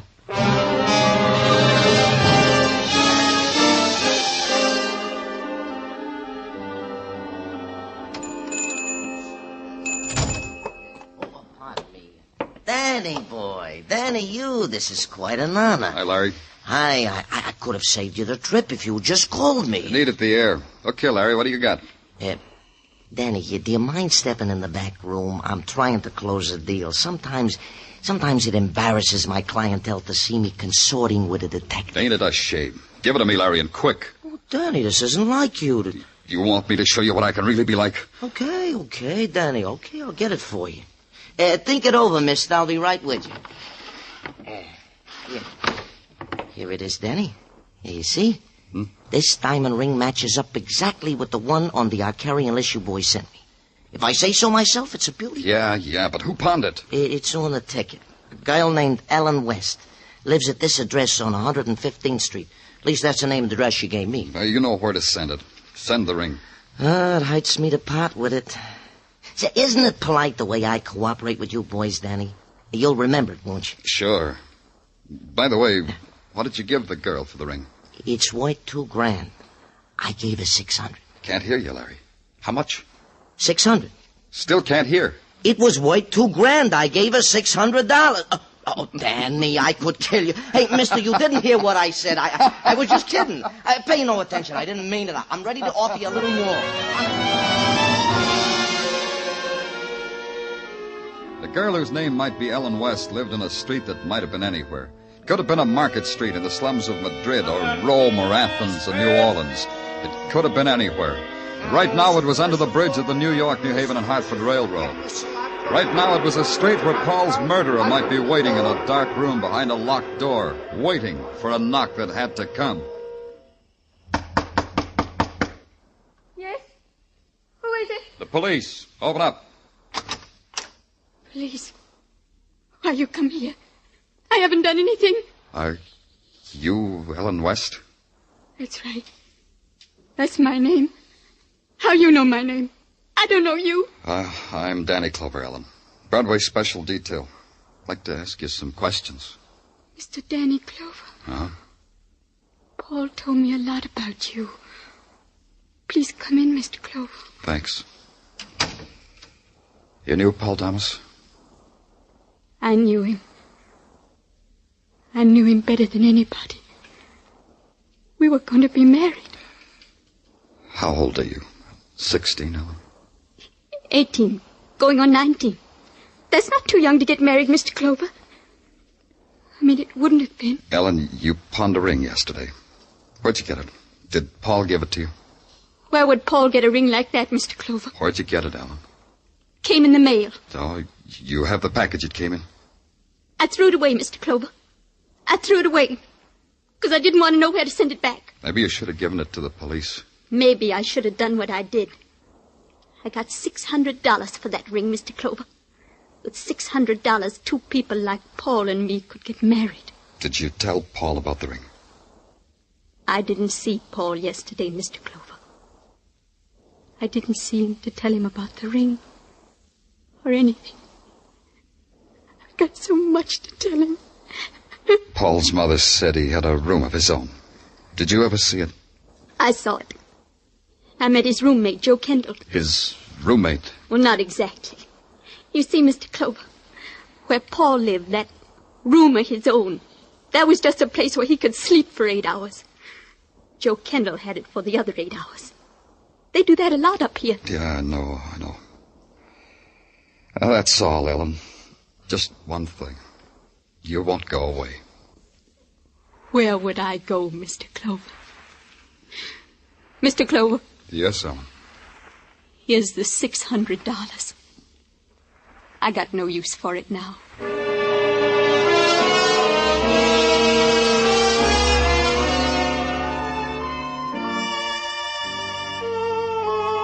The hotbed address of Paul's roommate, Joe Kendall, didn't pan out. But a suddenly forgetful landlord suddenly regained his memory when he put on a pair of wire-rimmed glasses and examined my police badge. His cooperation from that instant was a thing of joy. Joe Kendall was working right now, mister. Joe Kendall worked in the change booth in the subway station at 59th Street.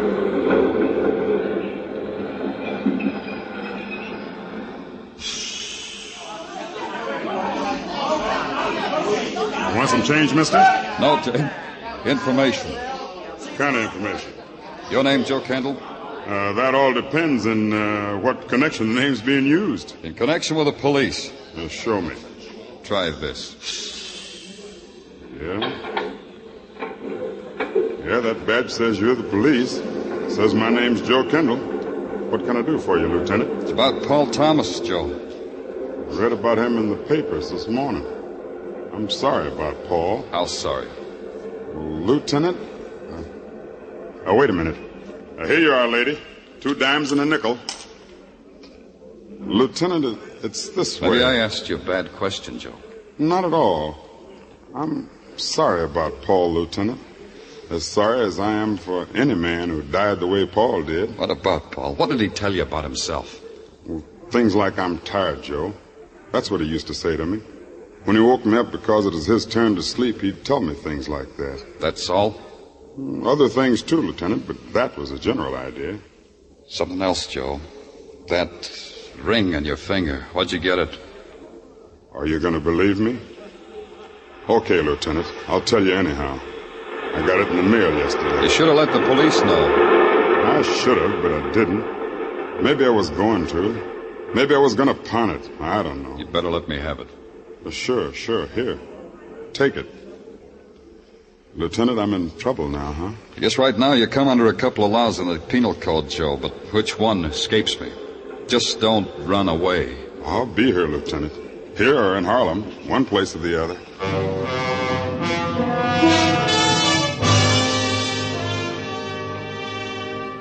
It was a decision I had to make about the girl Ellen West and about Joe Kendall, and it was a decision I made. They turned up with a part of the missing jewelry and a strange story how they'd got it, and I didn't book them. I didn't put a tail on them. If they told the truth, it gelled an idea that was shaping itself. If they'd lied, I'd know it before the day was over. Back at headquarters, I made out my report that way and turned it in.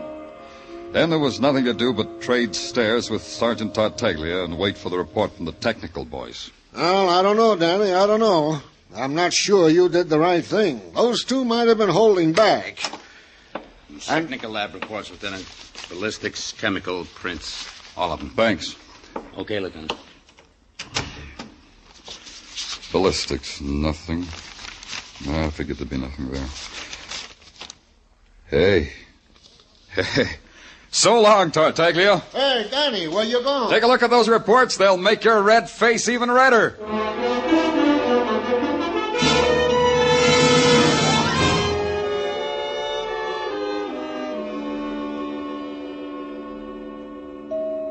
Those photoelectric eyes wink even at you, huh, REGAN? They make no distinction, Lieutenant, between friend or enemy. They're ever alert, ever suspicious. Yeah, you kept me waiting a long time, REGAN. A jeweler has many things to take care of, Lieutenant. Sometimes you must keep even the police waiting. But you're not lonely.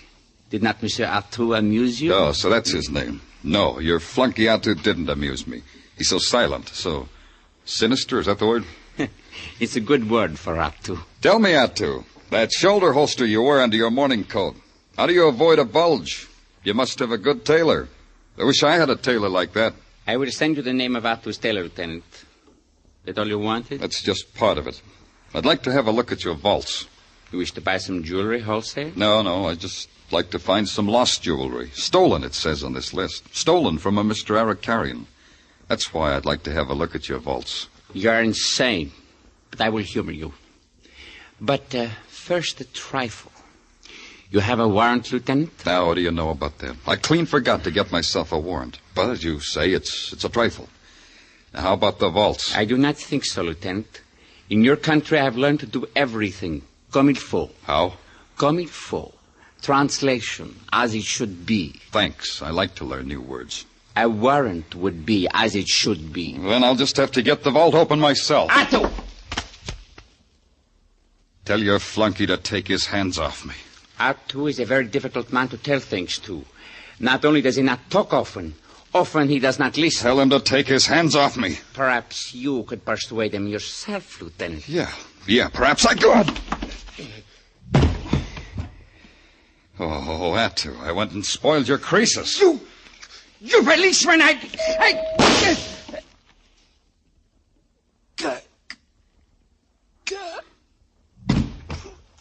Well, Kirk, the eminent investigator, today on occasion for carrying a gun.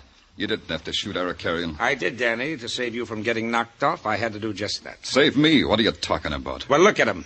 Look at REGAN's hand. He was just getting ready to pull a Luger. Yeah. Okay, Kirk, this wraps it up. Let me have your gun. What for? Ballistics will want it to check it against the slugs in the body. But you saw me shoot him, Danny. The gun, Kirk. Are you off your rocker, Danny? The gun. I've got a permit for this gun. The gun! Oh, ow. Yeah. Thanks for the gun. Oh, sure. Sure, Danny, now that I know you were sincere about wanting it. Well, like you said, this wraps it up. You figured it a little ahead of me, that's all. Tell me how. Oh, easy. REGAN never parts with the jewels and reports them stolen for insurance money. Yeah, true. Tell me, Kirk, how do you figure Paul Thomas figures? Also simple. REGAN tells the kid to make it look like the kid ran away. Well, maybe REGAN wanted to do it another way, and the kid balked. Yeah, that's right, Kirk. Paul came to me yesterday and started to tell me he was in trouble. It adds up, huh? It adds up neat. You know what else? 2 of the gems showed up with 2 of Paul's friends. REGAN mailed them to throw off suspicion. Clever, real clever. Yeah, but here's the twist. The gun Paul was holding in that tenement cellar had no fingerprints on it. Huh? He was dead before he went in that tenement, Kirk. Dead men leave no prints. Paul Thomas was dead before I saw you, Kirk. Hey, that is a twist. That scene in the condemned tenement, you and REGAN staged it. That's why I want your gun, to What? check it against the slugs they took from Paul's body. You're crazy, Danny. Listen, how else I'm crazy. You killed Paul. You propositioned him and he'd have none of it, so you killed him. And you killed REGAN so he wouldn't implicate you. You stink, copper. You stink, but you won't take me. I've been waiting for you to do that, Kirk. Waiting. Ow! That's for Paul. For Paul. For Paul.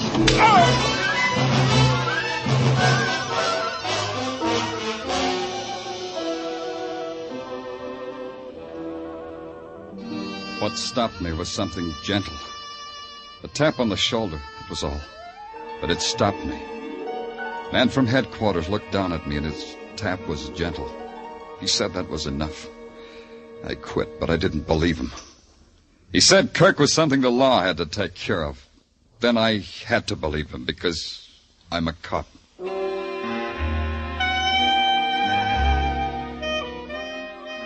In the mid-afternoon heat, Broadway is a desert littered with mirages of what might be men or women.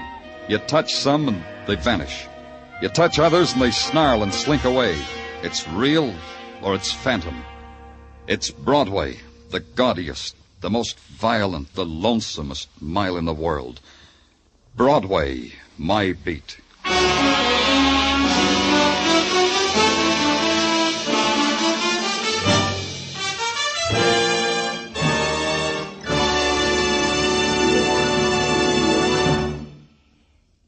Broadway's My Beat, with Larry Thor as Detective Danny Clover, is produced and directed by Gordon T. Hughes, with script by Morton Fine and David Friedkin. Musical direction is by Lud Gluskin. Be sure to join us next week, same time, same station, for Broadway's My Beat.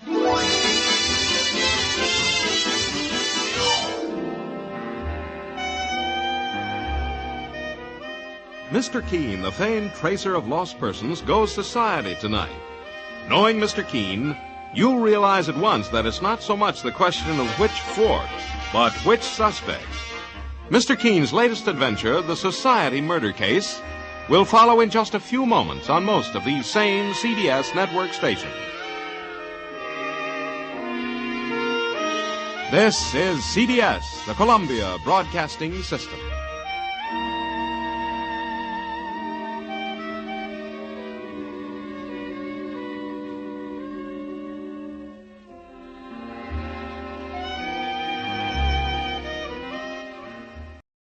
To trust someone. What does that mean?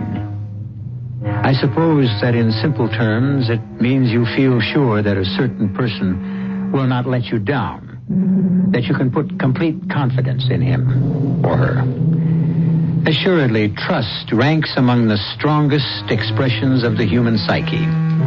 Yet it is also the most delicate and vulnerable, as Claudia Hammond found out. Mary, they're going to kill me. He's going to kill me. Now, Claudia, you've just got to put such terrible thoughts out of your head. In heaven's name, Mary, how can I? You saw the letter from Todd's mistress. The woman Todd's making love to behind my back. You know what it said. And I don't believe one word of it. Not one single word. Because your husband loves you, Claudia. You have nothing to fear from him. Except one thing. What one thing? Death.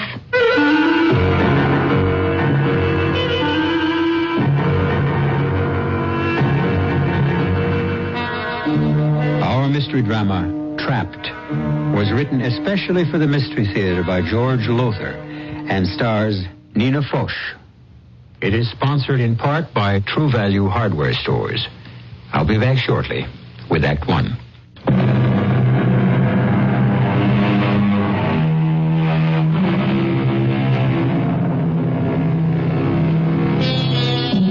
Well, now, this thing, trust.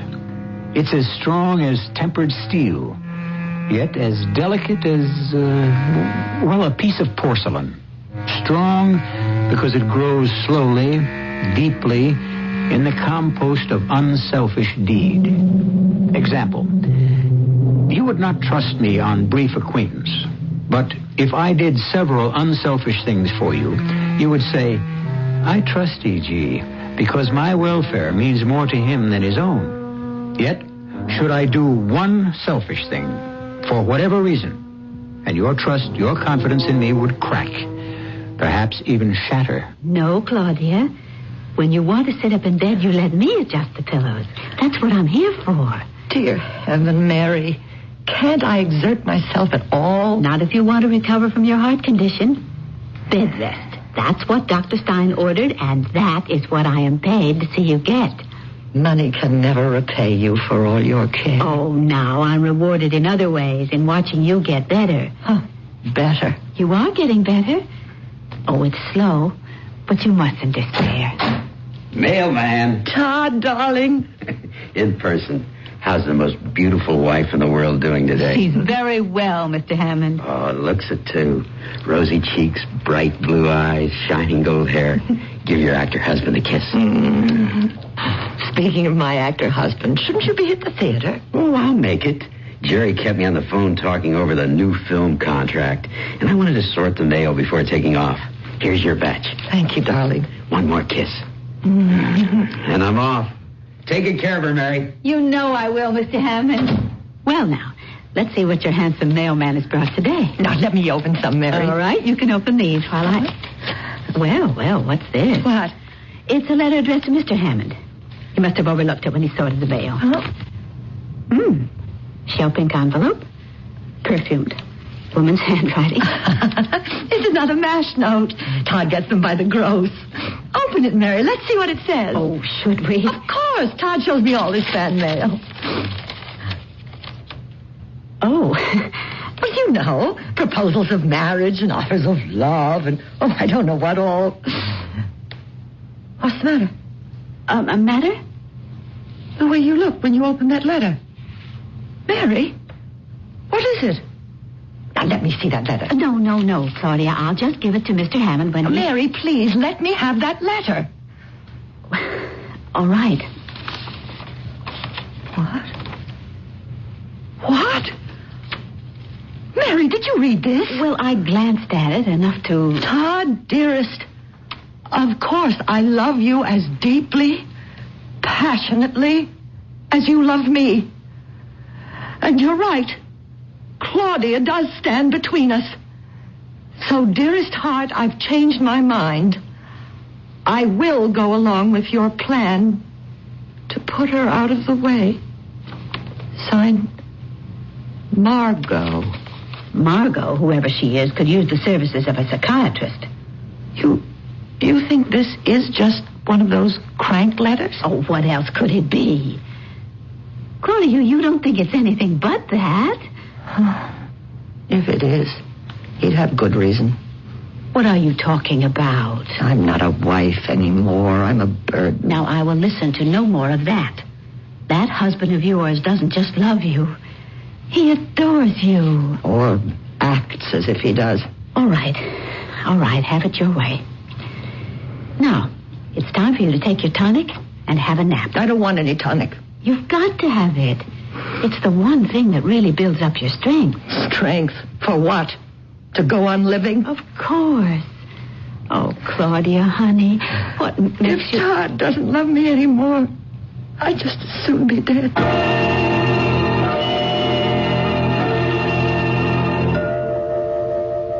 Todd? That you? Sorry, sweetheart. I didn't mean to wake you. Just to look in on you. Turn on a light. No. Go back to sleep. What time is it? It's 2:30. 2:30? Where have you been till this hour? With Jerry, talking film production this time. I'll be glad when he gets that picture deal straightened out. But come on now, back to sleep. Aren't you going to kiss me goodnight? Of course. Oh, hey, down, girl, down. Oh, Todd, I love you so much. Oh, no more than I love you, sweetheart. But you know what Dr. Stein said about I don't care what he said. Oh, Todd, I want you. I want to be a wife to you. The wife I used to be. You are a wife to me. The dearest, most adorable wife any man could have. I'm an invalid. A millstone round your neck. If that's the case, you're the prettiest millstone I've ever had around my neck. Good night now. Sleep well. Todd? Yes? Who is Margot? Margot? Margot who? Just Margot. Who is she? I don't know. I mean, why do you ask? Nothing. You must have a reason. No. It's nothing. Good night. Good night, dear. A friend. No name. It's just signed a friend. Oh, now this is getting to be... May I see that letter, Claudia? Thank you. Dear Claudia Hammond, you don't know me. We've never met. But I happen to know that your husband and a woman named Margot, he has been seeing for months now, plan to kill you. Oh, really? Now, read the rest of it. Guard yourself. Be careful what you eat. Above all, don't take any of the tonic your doctor prescribed unless you trust the person who gives it to you. Signed, a friend. Mary, I'm scared. You have nothing to worry about as long as I'm here. I feed you. I give you your tonic, and I take care of you. So what do you have to fear? What about your day off? Well, Mrs. Gates comes in then, and you can certainly trust her. Oh, I don't know. All right then. I won't take any days off. But you can't. Of course I can. At least until this whole silly, stupid thing is cleared up. And believe me, Claudia, that is what it is.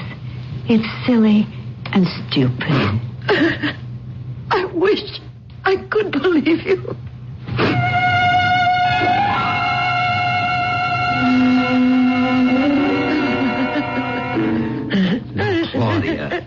Claudia, please. I want Mary back. Get Mary back, Todd. Dearest, I told you it's impossible. I don't believe it. I don't. Now, stop that. Stop it.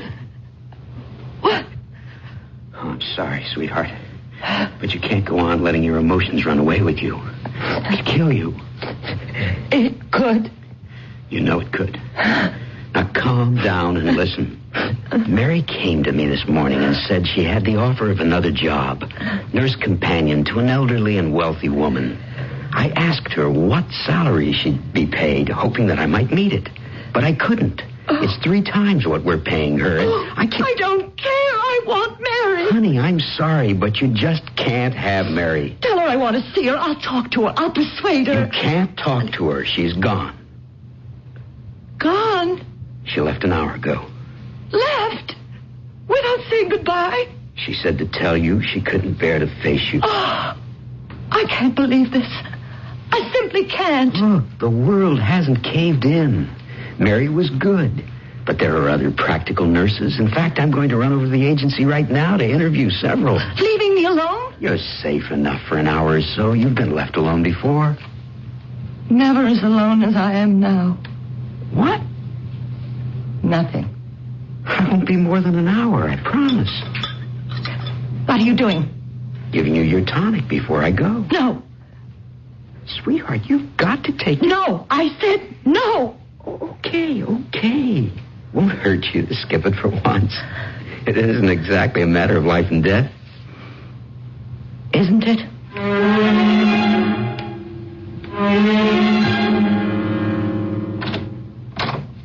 Who's there?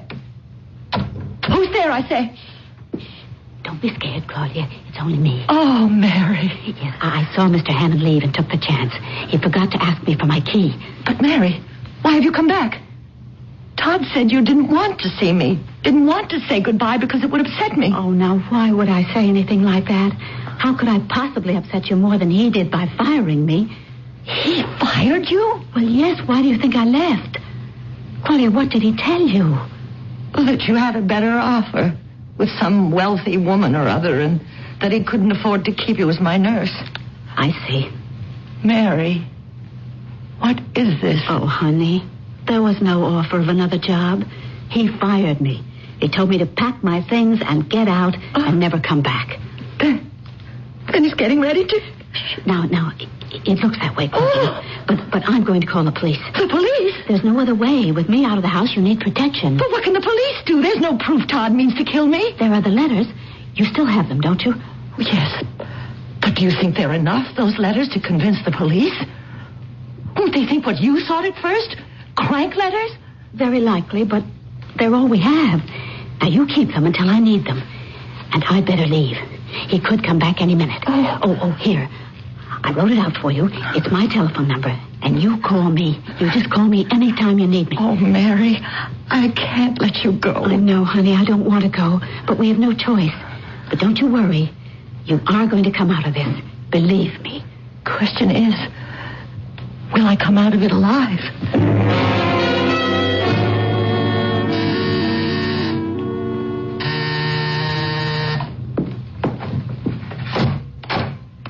Hi, darling. Here I am, bag and baggage. Come in, sweetie. I'll show you your room.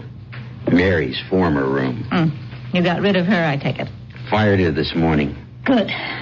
But I told Claudia she'd left for another job, one that paid better. So careful you don't give the show away. You don't have to worry about me, darling. No, but just be careful what you do or say. The last thing we want is Claudia getting suspicious. Leave it to me. Well, this will be your room. Nice. And now, I'll introduce you to Claudia. Oh, did you decide on a name? How does Catherine Brent suit you? Not bad. Okay, let's put this show on the road. Catherine?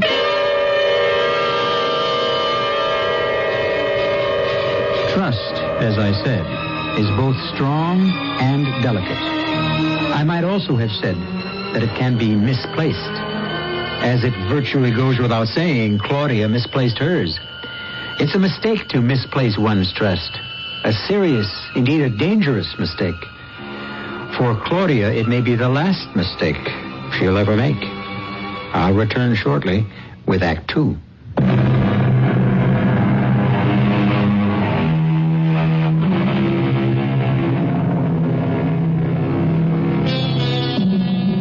Our theme is trust.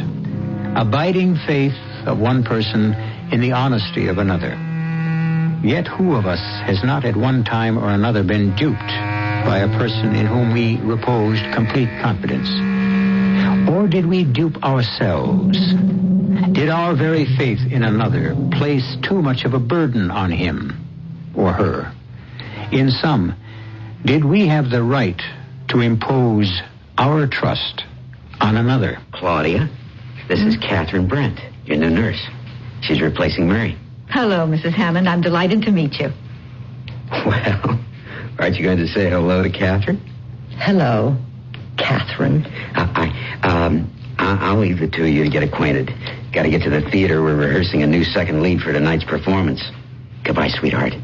Take good care of her, Mark. Catherine. Trust me, Mr. Hammond. I mean to take very good care of her. Well, now, Mrs. Hammond, what can I do for you? You can leave me alone. Very well. But there are some things I must do. See that you take your meals, your tonic. Oh, by the way, where is it? Your tonic. Oh, never mind, I see. This bottle here. And it's just about time for you to have it. I don't want it. Oh, tastes bad? Well, does it? No. Well, then why don't you want it? Don't you know? I'm not a mind reader, Mrs. Hammond. Neither am I. But I can read yours. In that case, you must know that I intend to give you your tonic whether you want it or not. You can't force me to take it. True. Well, then? I said I intended to give it to you whether you wanted it or not. I didn't say that I'd succeed. Clever, aren't you? Matter of fact, I am. Yes. I'm impressed. Does it help you, your cleverness, to steal other women's husbands? I beg your pardon? You heard me, Catherine. Well, it must taste bad. That's it, isn't it? Won't answer? Well, find out for myself.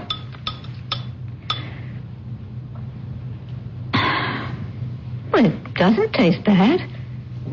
Tastes rather like a nice red wine. You sure you won't change your mind? You drank some. Oh, I hope you don't mind. Just a small glassful. Oh. Here now, won't you? That's it. That's better. What? Well, it looks like I succeeded, after all. You are clever.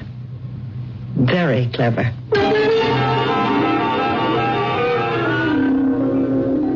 And thank you, Dr. Stein. Thank you very much. Good night.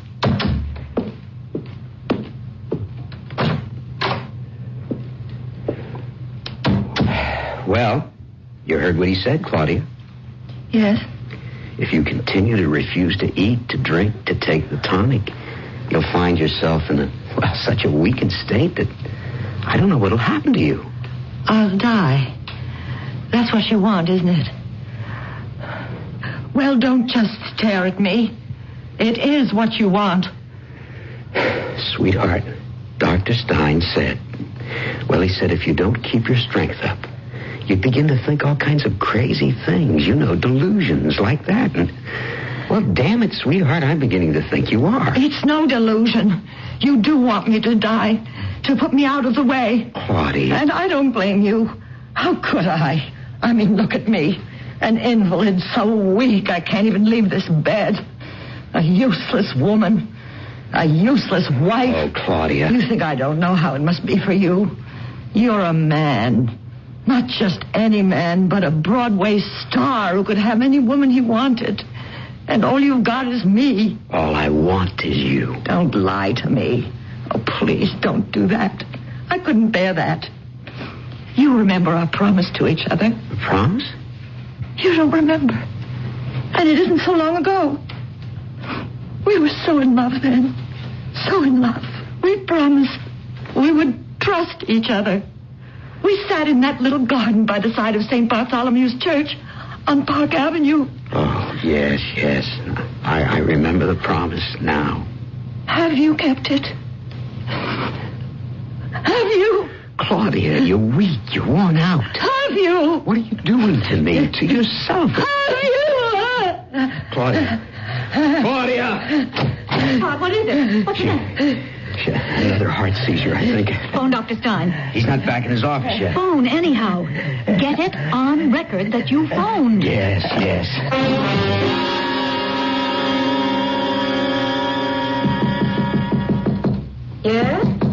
You decent? Can I come in? Decent? You have got to be kidding, darling. Stein just left. And? She'll be all right for a time. But he made it plain if she goes on refusing to eat, to take the tonic. It's curtains for her. So? What do you mean, so? Just what I say. So? I'm sorry, Todd. If she hadn't been ill all these months, if I hadn't had needs, a man's needs, you'd have had no need for me. Is that what you're saying? I guess maybe it is. I thought I was something more than the fulfillment of your needs. I thought, never mind. If you want out, you say so. But you say so now. It isn't as simple as that. It is to me. You're putting me through a hell of a time. The deal isn't worth it. Huh? Todd, I'm still willing to go through with this. But I just as soon get out right now. What do you want me to do? We'll go ahead with things. Claudia, dearest, it's a simple, clear broth. Oh. You're wasting away. Well, if you're so worried, let me go to a hospital. Why in heaven's name a hospital? You know why. Claudia, I don't. Why a hospital? What difference would that make? At least I could eat without fear. Fear of what? Hello. Oh, yes, Dr. Stein. No, she's still refusing. I don't know. Doctor, she wants to go back to the hospital. Well, that's the way I see it, too, but... Yes. All right, Doctor. And thanks very much for calling. What did he say? Can I go back to the hospital? No. No? He doesn't see what good that would do. He said it's simply a matter of your taking food, the tonic, to build up your strength. And if you refuse to do that here... You're lying. Claudia... He said no such thing. You want to keep me here. You and Margot. Margot? Oh, don't act as if you didn't know. But I don't. Hope I'm not interrupting. I just came to see if Claudia's taken her broth. No. Oh, now, look, Claudia, I am knocking myself out trying to take care of you, and that includes cooking. And, sweetie, if you're not going to eat, I'd just as soon not cook. Don't, then. Don't cook. What does it matter how you kill me? By poison or starvation, just so you do it. Kill you? Claudia, what in heaven's name are you saying? You know what I'm saying. The two of you. Oh, Claudia. I said this before, but I'm saying it again. You're imagining things. Am I? I'll show you. I've got the here on my pillow. Oh, Claudia, don't exert yourself. Whatever it is, I'll get it for you. Get away from me. Darling, I'll get it. Here. I'm imagining things, am I? Is this letter a dream? And this? Let me see. No, you don't get your hands on them. They're the only evidence I've got of what you're up to. Evidence? It's all here in this letter you sent Todd. But he never got because it was mixed up in my mail. I'm sure you'll remember it. Todd, dearest, of course I love you as deeply, passionately as you love me. And you're right. Claudia does stand between us. So, dearest heart, I've changed my mind. I will go along with your plan to put her out of the way. Signed, Margot. Well, what do you have to say now, Margot? You think that I am the woman who wrote that letter? That I am Margot? That's incredible. I had no idea, none whatever, that this was why you were refusing to eat or drink. Oh, Claudia, sweetheart, darling, whatever you've been thinking is wrong. You're wrong. You're all wrong. You're certainly wrong about me. My name is not Margot. It isn't Catherine either. Well, is it? Well, of course it is. No. Todd? No. It isn't. Catherine isn't her name, Claudia. It's Margaret. Margaret Sutton. Margaret Sutton? Oh, you think I was born yesterday? Claudia, believe me. I saw Margaret Sutton on the stage often enough. She was slim and dark, and this woman is... She's... All right, say it, darling. A fat peroxide blonde. I'm afraid I've got a bigger appetite than you. If this woman is Margaret Sutton, why did you say her name was Catherine Brent? I thought it would be best not to remind you of the past. You were so jealous in the early years of our marriage. I never dared even mention Margaret's name. What is she doing here? Why did you replace Mary with her? I needed someone I could trust to take care of you. Well, if you needed someone you could trust, why did you fire Mary? I told you. Mary had the offer of a better job. That's a lie. Mary told me you fired her. You did, didn't you? Well, since it's all coming out, I guess you'll have to know. You fired her? Yes. Why? Claudia, I don't want to hurt you. I know how fond you were of Mary. And always will be. She was the most devoted, dedicated person I've ever known. No, Claudia. It was all an act. The simple truth is that Mary was in love with me. In love? With you? Almost from the first day she entered this house, she started doing everything she could do to, get me to fall in love with her. If you expect me to believe... I don't expect you to believe it. But what I'm telling you now is the truth. Things went from bad to worse over the months. She got more and more difficult to handle, and finally, I couldn't take it anymore. I fired her. Claudia, that is the truth. Go away and leave me alone. Claudia, look at me. I swear I'm telling you the truth this time. Leave me alone, please. Please leave me alone. Better do what she wants, Todd. Or she could die right now. Come on.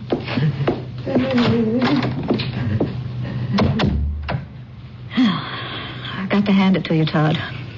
I always knew you were a good actor, but not that good. I told her the truth. But not all of the truth. By no means the whole truth.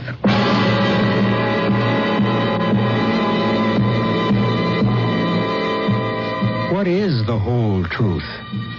What game are these two playing with Claudia as the pawn?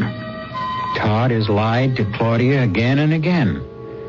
What lie or half-truth has he told her this time? I'll return shortly with Act 3.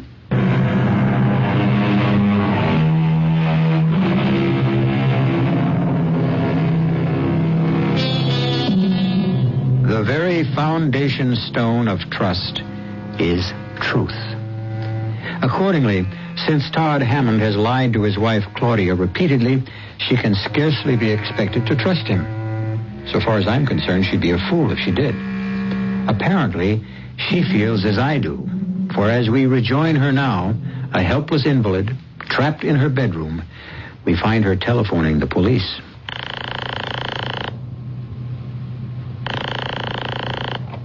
Detective Bureau, Detective Jackson. This is Claudia Hammond. Claudia? Hammond. Hammond. Yes, ma'am. What can I do for you? My husband and a woman he's in love with, are trying to kill me. I need your help. Please, I need help. Certainly, ma'am. We'll give you all the help we can. Who is your husband? Todd Hammond. Todd Hammond, the actor? Yeah, sure. You say he's trying to kill you? Him and this woman? Yes. And what's her name?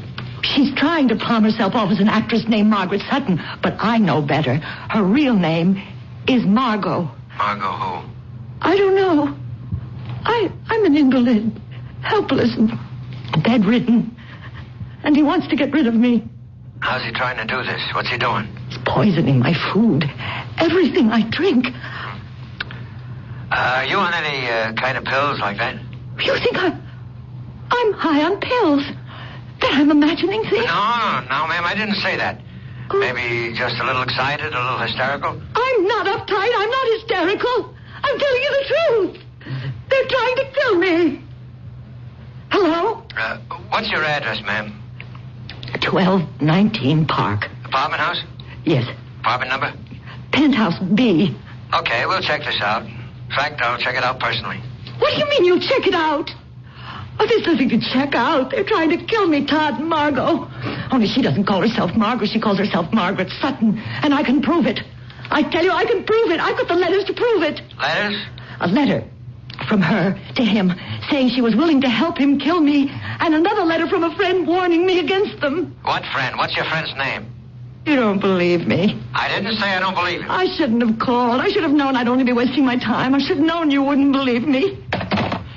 Oh, what am I going to do? What am I going to do? Mary. Mary, of course. Why didn't I think of her before this?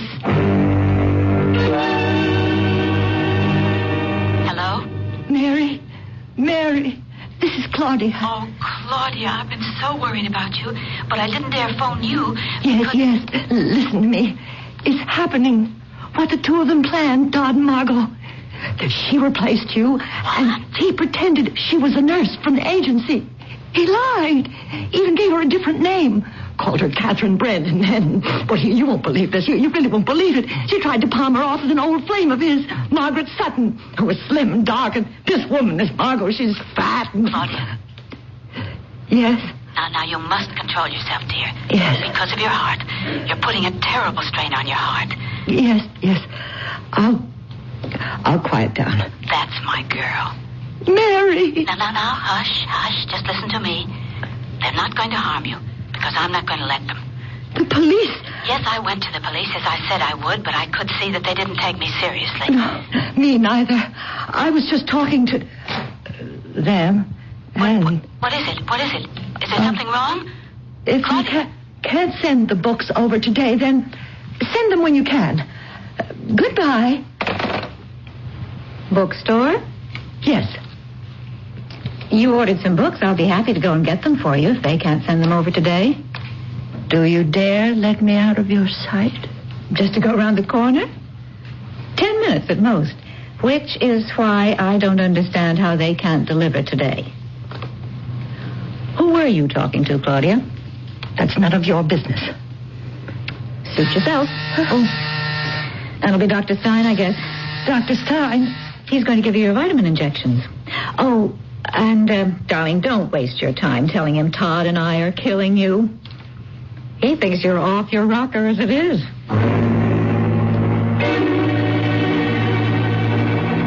You were supposed to monitor all her calls, but you let her phone the police. I'm sorry, Todd, but even you will have to agree I have only 2 hands, 2 eyes, and 2 ears. I can't be everywhere and do everything at once.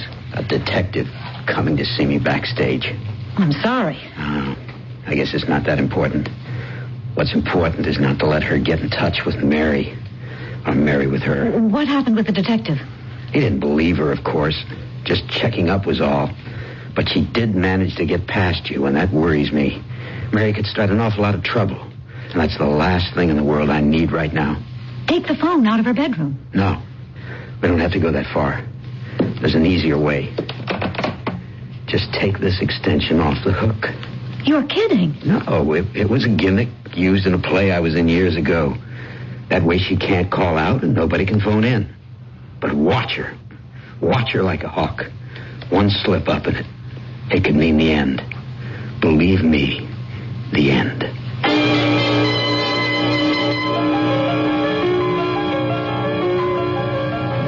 Mary's number now. Where is it? Here.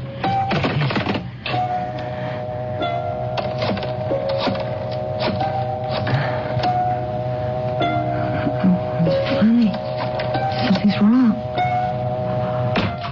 Oh, no. They're taking the phone off the extension.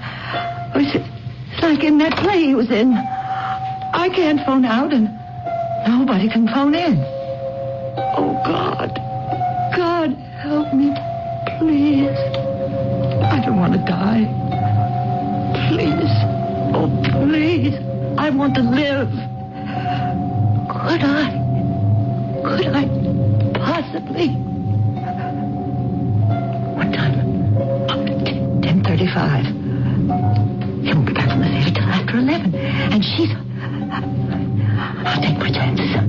If I can only get out of bed. Walk. Crawl if I have to. Everything's swimming. Dizzy. I mustn't faint. Mustn't. Weak. So weak. Life depends. Your life. Now. Step. Open the door. Quietly. The living room. The phone. The phone was... Yes. On that last table. They took the phone off the hook. Reach. Over the place. One more step. Only one. Oh, dear Lord, no. Oh, just put my phone back. Hang on. Put this one back on the hook and then get back to my... Get back. Bedroom. Now, just one step.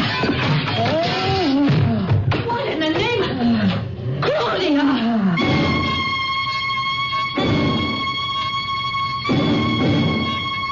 Todd, you can't help her. Sitting here by her bedside all night, it does no good. You've got a matinee. I'll sit with her. You're dead on your feet, too. Dead. What a word to use now. She isn't dead, and she may not die. No. She lost so much blood. Wrists cut when she crashed through that table. So much blood they didn't dare move her to a hospital. And now look at her. White as a sheet. Go and get some sleep, Todd. I'll stay with her. And Todd... Yes? Forget the deal. I don't get you.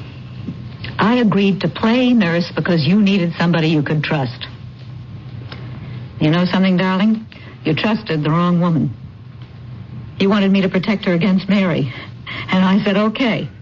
In exchange for that character lead in your new film. But you know what I was really after, Todd? Oh, no. Not you.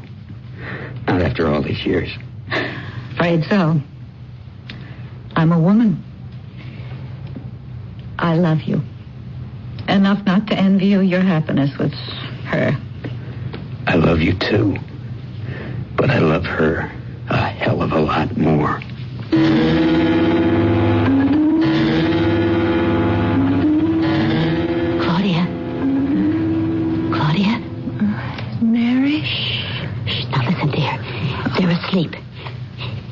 his room and her in that chair.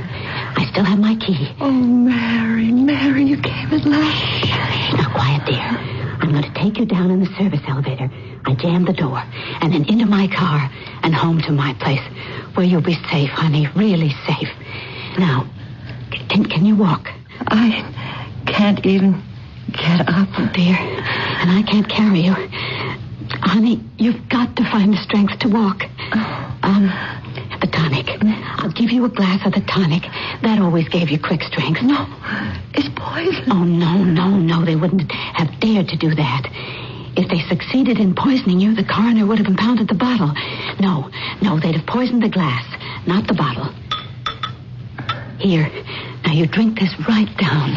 Yes. No. Awake. You're awake. You bet I'm awake. And waiting for you. I've been waiting for you to give yourself away. So Mr. Hammond and I could turn you over to the police with the evidence to convict you. Evidence to convict me? You're crazy. She's crazy. This woman's crazy. Claudia, Todd told you the truth about Mary being insanely in love with him. What? Propositioning him, the whole scene. Todd put up with her insane nonsense till she said something one day that made him realize she intended, one way or another, to kill you. Oh, you're lying. That isn't true. It can't be true. Not of Mary. It's all too true of Mary. And I can prove it.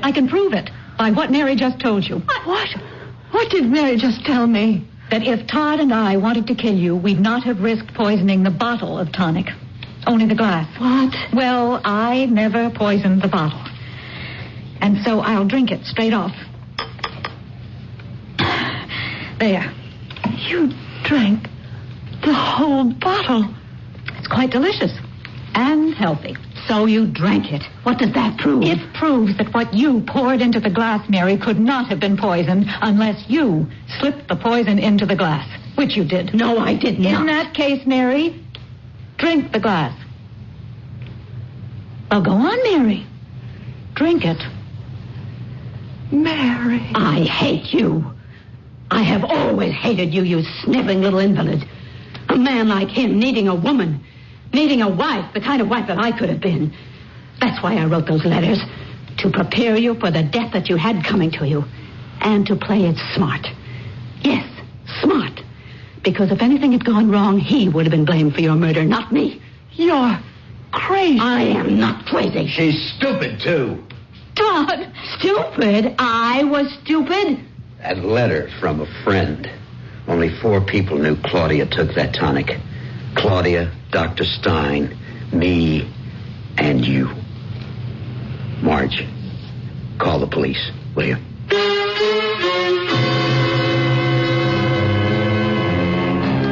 Trust. Truth. Trust, it would seem, can be many things, or at least a thing of infinite variety. As for truth, well, the evidence seems clear that one man's truth is another man's lie. The answer to this complexity? Surely the answer lies in the complexity of you, of me, of all mankind. Where else? I'll be back shortly. Nice castle you got here, Clyde. Yeah, lots of room and light. Mm-hmm. But it costs a fortune to cool and heat. Maybe you should see a Lennox dealer.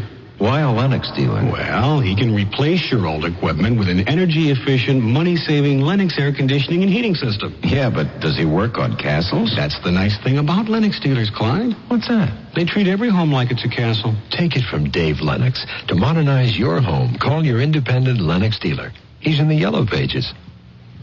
Why don't you pour on the snap? Pour on the snap. Pour on the Kraft barbecue sauce. Pour on the snap. Pour on the Kraft barbecue sauce. All right. Pour on the snap. Why don't you pour it on? Pour on the Kraft barbecue sauce. Pour on the snap. Pour on the snap. Pour on the Kraft barbecue sauce. Pour on the snap. Pour on the snap. Pour on the Kraft barbecue sauce. Pour on the snap.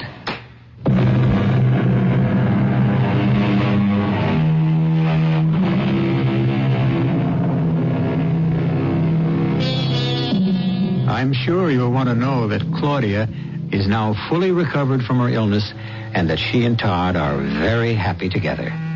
As for Margaret Sutton, would you believe that the role she played in Todd's film revived her acting career? Well, it did. Our cast included Nina Foch, Charles Aidman, Leslie Woods, Joan Tompkins, and Joe DeSantis. The entire production was under the direction of Hyman Brown. And now, a preview of our next tale. And that's why I want you to come home and get well fast. Is that all you want to tell me? What else? What do you want me to say? 10 years ago, you wouldn't have had to ask me that question.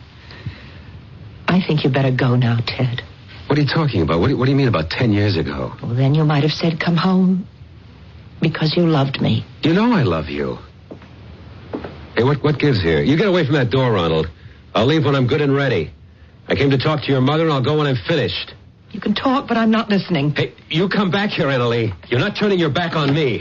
Come back into this room. Let go of me, Teddy. You can't force me to be with you if I don't want to. Let go of my mother. You get out of the way. Oh! Annalie, let go of those banisters. Let go. No, stop pushing me. You're pushing me off this landing, Teddy. Stop! This is E.G. Marshall inviting you to return to our Mystery Theater for another adventure in the macabre. Until next time, pleasant dreams.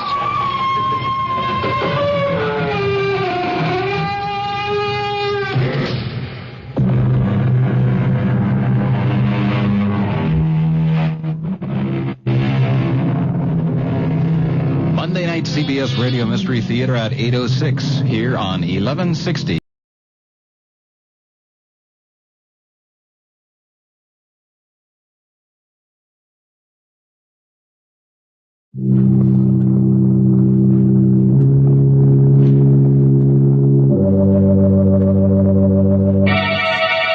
Lipton Tea and Lipton Soup present Inner Sanctum Mysteries.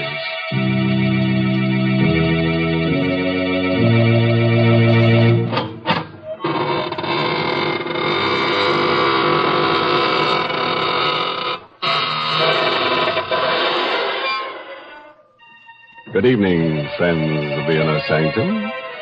This is your host to welcome you through the squeaking door. Draw up a tombstone and sit down. Don't mind the fact that we've carved your name on it. Well, it's rather lonesome around here tonight, isn't it? Yes, most of the folks who haunt the place are out tonight with their sleds. If it snowed near your house, you may find them ghosting down here. But, Mr. Host, ghosts don't go sledding, do they? Why, of course, Mary. Especially the ghosts of gangsters. They're used to being taken for a sleigh ride. Well, now, why don't you take your sled and join your friends and let me have a word with our Lipton listeners? Folks, have you ever noticed how often we all use the words good, better, and best? We're always comparing things, because comparisons help us decide what the best things in life are. For example, the perfect way to prove how really flavorful Lipton tea is to compare Lipton's to any other tea and taste the difference. Lipton's flavor is brisk, never flat or wishy-washy. It gives you all the flavor, tastes just the way you like tea best. No other tea gives you more bright, mellow goodness, because that superb flavor of Lipton's is extra rich, extra satisfying. Yes, friends, just compare Lipton's to any other tea. You'll find Lipton's gives you brisk flavor, and you'll find Lipton's wonderful brisk flavor gives you more contentment in every cup. All right, Mary. Now you go and perch yourself on that teapot over there and get ready to hear about The Dark Chamber.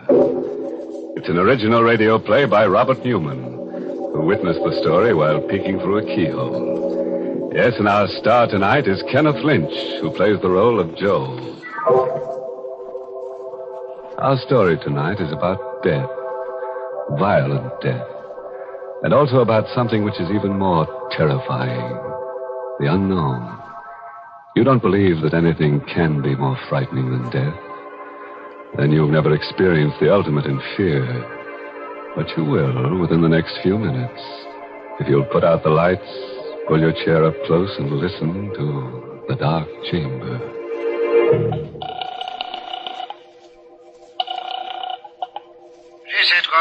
KRAIN speaking. Hello, police. Listen, you've got to help me. You've got to. I don't know how you can, but my name is Watson, Joe Watson. I'm a driver for the Acme Sanitary Hand Laundry. Address? Where I am, I don't know. That's part of the trouble. Now, look. Hey, wait, listen. I know it sounds crazy, but it's true. Check the laundry. Check the veterans. I'm an ex-GI. They'll tell you I'm straight. Well, I'm in a room someplace. I don't know where it is or how I got here or what I'm here for. I don't even know how long I've been here. It's a big room, but it's funny. No doors, no windows that I can see. It's just a couple of chairs and a table with this phone on it. I'm scared. What do you expect us to do? Find me. Find out what this is all about and get me out of here. I don't know. Oh, listen, this isn't a gag. Can't you tell? You don't know what it's like just sitting here waiting, not knowing where or why or what's going to happen. Can't you trace this call or something? Well, okay. Hang on. Oh, thank heaven. I was afraid. Listen, I hear something. Someone's coming. I better hang up. I'll call you back later if I can. How do you do? Who are you? My name's Helming. Dr. John Helming. And your name? I don't have to tell you anything. That's very true. Although I didn't think you were aware of it. I think I already know everything about you that I'm interested in knowing. Like what? Name? Joseph Watson, age 26, occupation, employee of the Acme Laundry, honorably discharged from the Army 6 months ago, with the Bronze Star and the Purple Heart. What the... So you cased me. Went through my pockets, huh? Well, if you know that much, you know I haven't got any dough. Money? I'm not interested in money. Well, what do you want, then? Where is this place? The last thing I remember is making a delivery on Spruce Street, noticing that the lights were out in the hall and hearing a noise behind me. You or somebody slugged me. That's right. Well, will you stop grinning like that and tell me what this is all about? Of course. I brought you here because I need your help in an experiment. An experiment whose details I've already worked out with mice and rabbits and cats and other animals. What kind of an experiment? An experiment in fear. Fear? Yes. You fought in the war. You were wounded. That means you've probably known fear. And still, you won the Bronze Star, which means you overcame it. Now, the question is, can you overcome your present fears? What are you talking about? You're afraid. Nothing has happened to you yet, absolutely nothing, and yet you are afraid, aren't you? You're afraid because you're face to face with the unknown. Because you don't know what I want and what I'm planning to do. Which is as it should be. And that's the way we'll leave it. For the moment. Hey, wait a minute. Come back here. Come back. You can't...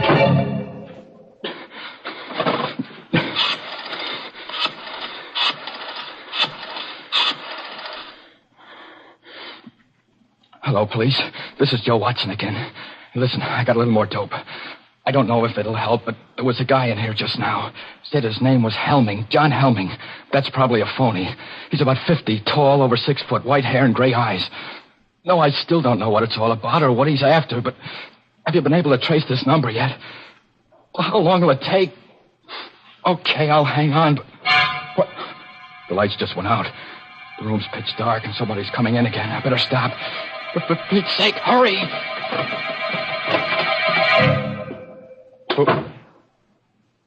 Who's that? Who just came in? Who are you? A girl. Keep away from me. Keep away, do you hear? Keep away. What's the angle now? Angle? Why did you bring me here? Wait a minute. You mean he put the snatch on you, too? When I was on my way home, chloroform or something. And the next thing I knew... Why are you pretending? You're in on it, too. You must be. It's a trap. It's a trap, all right. But I'm not in on it. I'm in it, along with you. My name is Watson. Joe Watson. I'm Betty Grant. You swear? I swear. What would I lie about it for? I wonder why he put you in here. Put us together. Who is he? What's he going to do? I don't know. He said something about an experiment. An experiment in fear, but... Hey, listen, we've got to get out of here somehow, some way. He might be listening. Very astute, my dear. Of course I'm listening. What the... Where are you? Right here in the dark. I've been here all the time. Why are you... No, Joe, don't. He must want you to go for him. He's probably got a gun. Right again, my dear. Not that I'll need it. This is stage 2 of the experiment.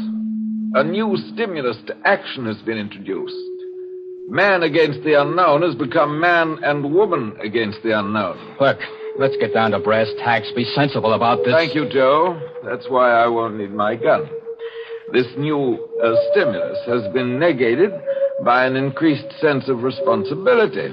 Responsibility towards the girl, and therefore by increased fear. Blast you, gun or no gun, if I get my hands on you!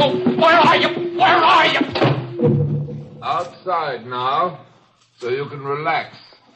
That was the final stimulus in this stage. Injure pride. The discovery that I could read your innermost thoughts and knew exactly what you were going to do. But you mustn't let that bother you.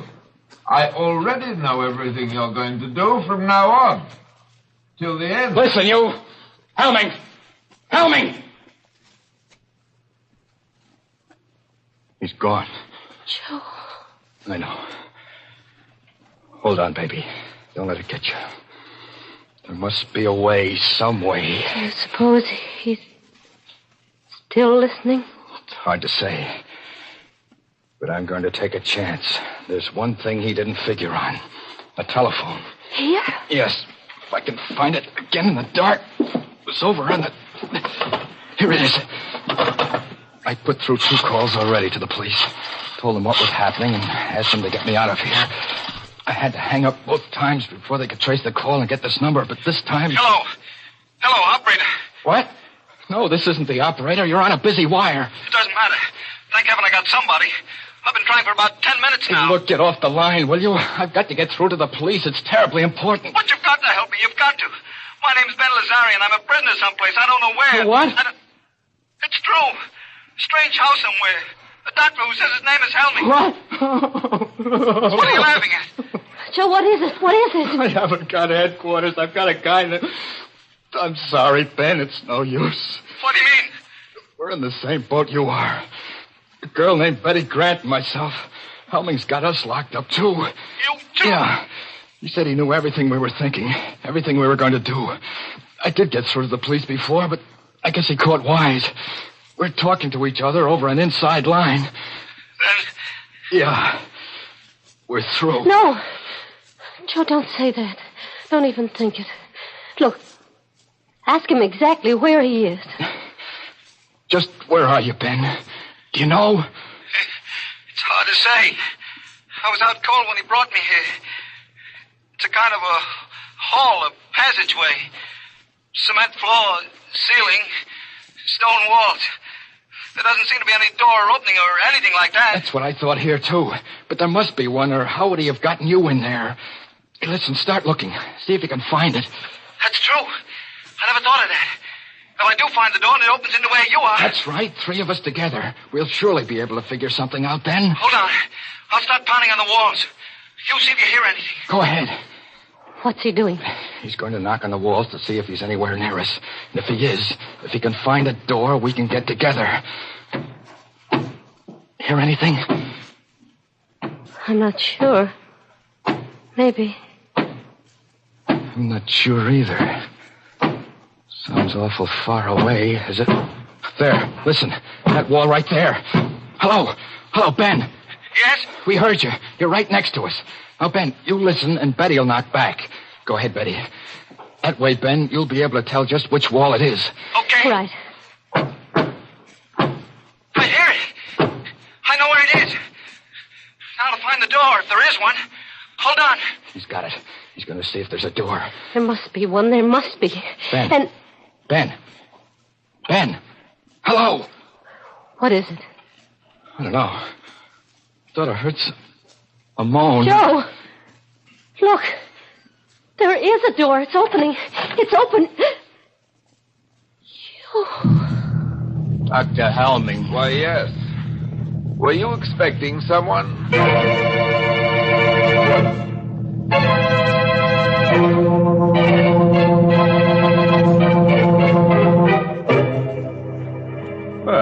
that you mention it, Doctor, there was someone we've been expecting and waiting for since we first heard about that cozy little place of yours.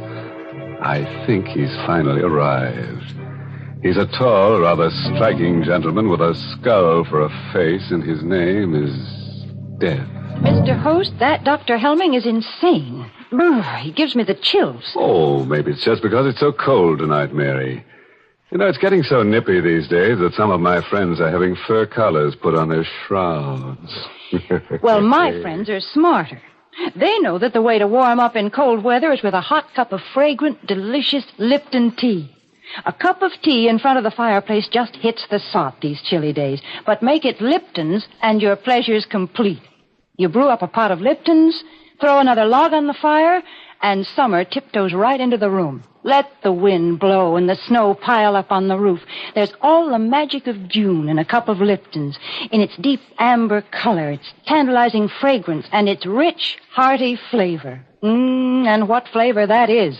Never wishy-washy, always brisk and full and satisfying. Try it, folks. You can let winter do its worst when you've got Lipton's in your cup. That's right, Mary. But I think it's time now for something a little more cold-blooded, such as a cold-blooded murder. We're having a juicy one here tonight. Tale of gore galore, so let's see what's happening in the dark chamber. It's just a moment later now.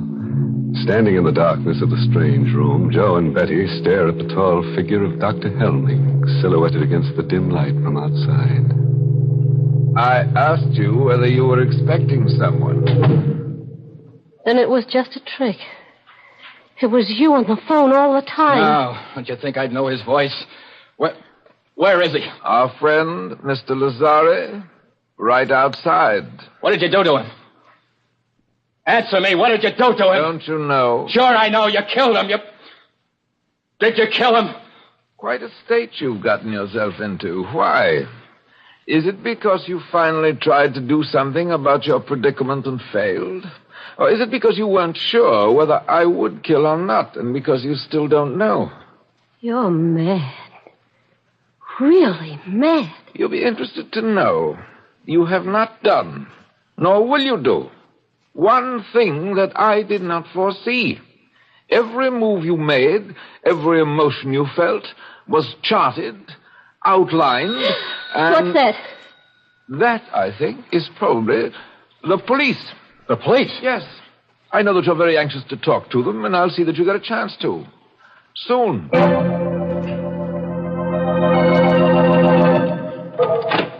Good evening, officer. I'm looking for a guy named Helming. Dr. Helming. I'm Dr. Helming. Come in, won't you? Okay. Thanks. This is kind of a funny business. It's about a phone call we got a while ago. Finally traced here. A guy who said he was a prisoner or something. That must have been Watson. Yeah, that's his name. Joe Watson. Do you know him? Of course. I can't tell you how sorry I am. It was really very careless of me, and I'll see that it doesn't happen again. What do you mean? If you did any investigating, which I'm sure you did, then you know that I don't run a sanitarium exactly, but I do take a few patients. Mental cases for treatment. Ah, so that's it. A nut, eh? I wish you wouldn't say that. Watson's case is particularly interesting. A 4F who wasn't able to enlist, and he developed a persecution mania. Thinks that everyone is down on him, eh? Not everyone, exactly. His present fantasy is that he's an ex-GI and that I'm keeping him prisoner. Sure sounds plenty tough. Well, I guess I'll run along. I'm sorry I bothered you. Don't you want to see them first, officer? Talk to them? There's no need of that, Doctor. We get calls from cranks every day. We always investigate a cause. But I insist. After all, you only have my word for it. There's just one thing I'd like to caution you about. Sure, I know. I'll play along. Humor them. Splendid. Right in here. It's quite a room. Joe, look. It's a cop, and that means... Then you did get my message. Sure, Joe. Took a little time to trace the call, but everything's okay. Oh, thank heaven. It was such a screwy story, I was afraid that... Hey, wait a minute. Then why is he standing there like that? Why haven't you got the bracelets on him? After Helming? No need for any rough stuff. He said he'd come along quietly. What? You're lying. I don't know why, but there's something wrong here. Something... I know. You think we made the whole thing up. That we're crazy. No. It's true. He told you we were, and you believed him. Of course not. Look, Stop it, will you? Stop saying that. Well, if I could only prove it somehow, show you. I know. Lazzari. Joe. Murder. That'll open your eyes. Somewhere in that wall is a door. Make him open it. Show you what's behind it. I think maybe I'd better be going, Doc. But there is a door there, officer. Just a second. I'll open it for you. Here we are. Joe. Body. It's gone. These doctors are always hiding the bodies. But turns up again later. Give us another ring, huh? Maybe I shouldn't have said that. Can I go out this way, Doc? Down to the end of the corridor, then to your right. I'm sorry I gave you all this trouble. Perfectly all right. Thank you for being so understanding. Quite all right. Goodbye. Goodbye, Doc. Well, children? Don't look that way, Joe. Don't. I know what you're thinking, and it's not true. We're not crazy. There was a body there. Of course. You hid it when you went out to let the cop in. And the telephone. You left that here purposely. Wanted me to use it. Get the police here. Obviously. I told you that this was to be an experiment in fear. What I didn't tell you was that, in a sense, I was one of the subjects, too. It was important for me to learn how I would function under pressure. And speaking objectively, I think I did rather well. Don't you? Why are you doing all this? What are you after? There's no reason why I shouldn't tell you. If anyone truly understands the nature of fear, is able accurately to forecast the actions and reactions of an individual, then he can use fear as a weapon.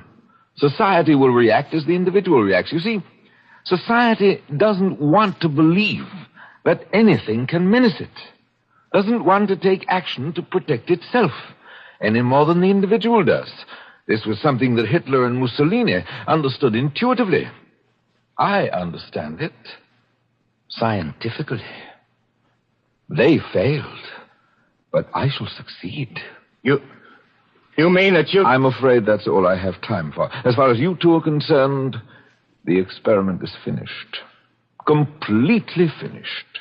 I have a few arrangements to take care of, and then, well, make the best of these last few minutes, for they will be your last.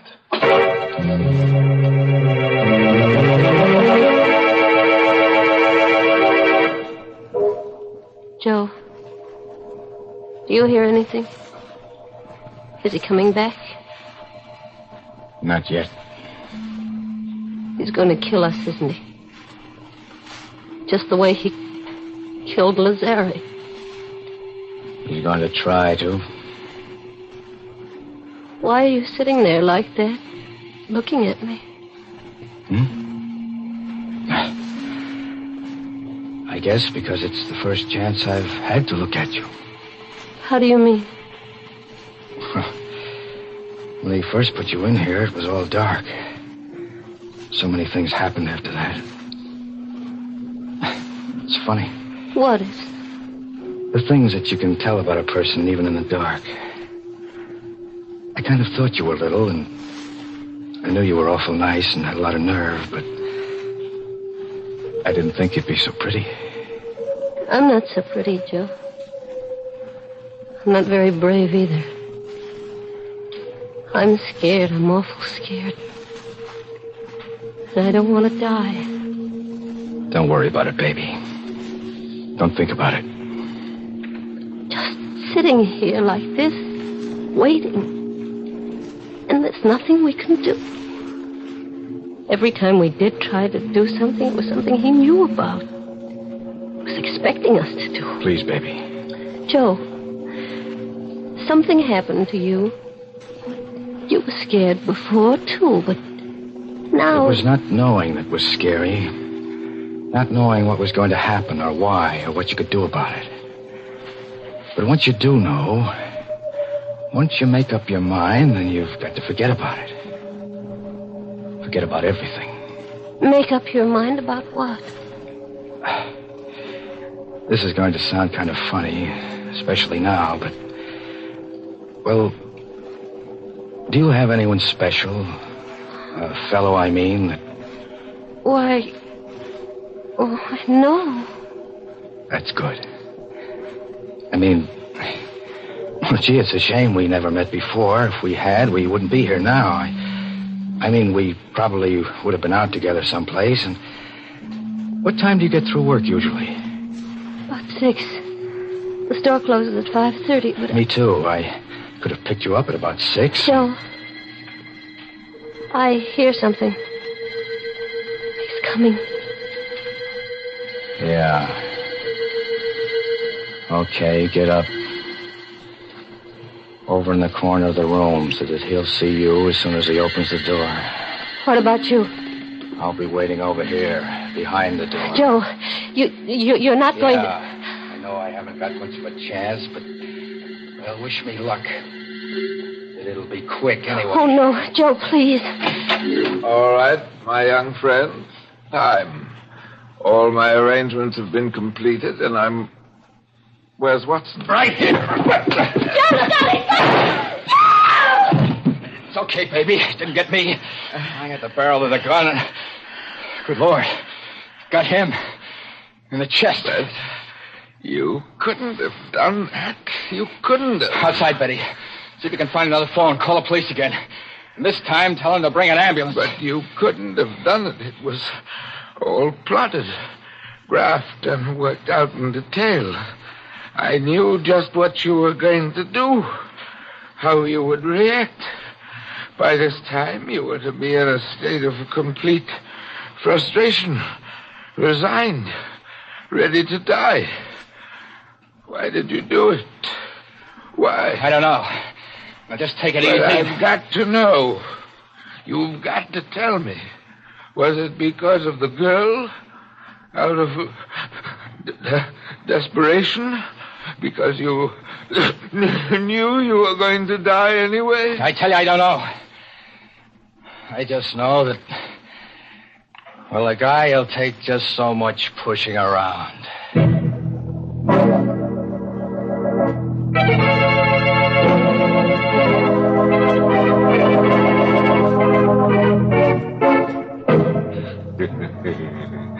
Pushing around, eh? Well, it sounds to me as if one of our characters is going to get a lot of pushing around at the end of a pitchfork and in a very warm climate. Yes, good old Helming's finished. He's got to be if we're to have at least 2 corpses, the inner sanctum minimum. Oh, you think that's a little arbitrary? Not at all. We've got to have at least 2 corpses to play our theme song, When a Body Meets a Body. Theme song? I didn't know we had one. Oh, Mary, we've got lots of them. Didn't you ever hear our skeleton song? I ain't got no body. Mr. Host, let's be serious for a moment, because I want to talk about one of the most serious things in life, our health. For instance, the war may eventually lead to an increase in tuberculosis.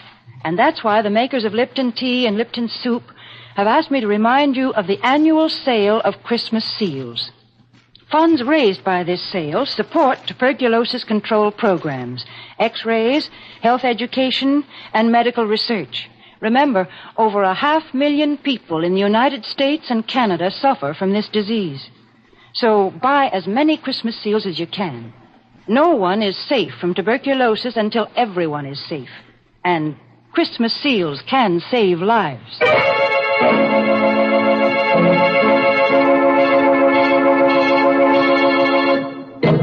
And now, friends, here's a word of wholesome advice. If you've had any murderous thoughts lately, give them up. It just doesn't pay. Well, I know a lady who killed off her husband, and, you know, it just ruined her marriage as he grew very cold to her. Oh, by the way, this month's Inner Sanctum mystery novel is The Fearful Passage by H.C. Branson. Yes, and next week's Inner Sanctum story, directed by Hyman Brown and brought to you by Lipton Tea and Lipton Soup. Next week's story is about a vampire He's a very stingy fellow. That's when you go out with him, the drinks are always on you. Naturally, we're going to try to make him feel at home here, so I've just ordered a good supply of bats with green eyes, a coffin for him to sleep in, and a wooden stake to drive through his heart. I wouldn't stake my life on it, friends, but he may visit you before next Tuesday. Until then, good night. Pleasant dreams?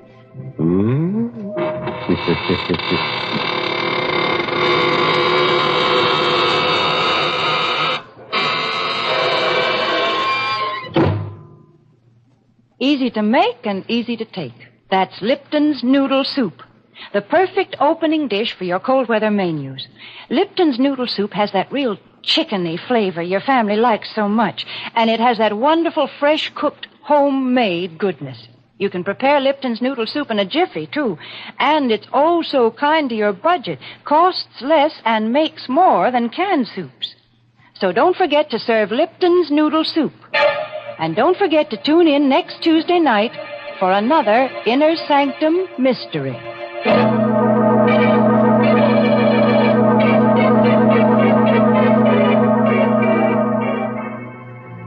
This is CBS, the Columbia Broadcasting System.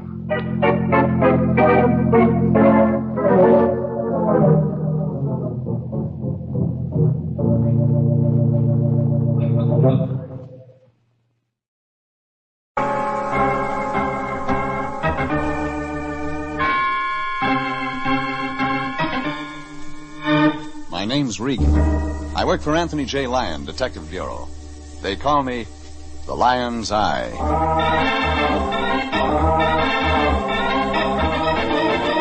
Jeff Regan, Investigator, starring Frank Graham as Regan with Frank Nelson as Anthony J. Lyon. So stand by for mystery and suspense and adventure in tonight's transcribed story. If I knew you were coming, I'd have wrecked a train.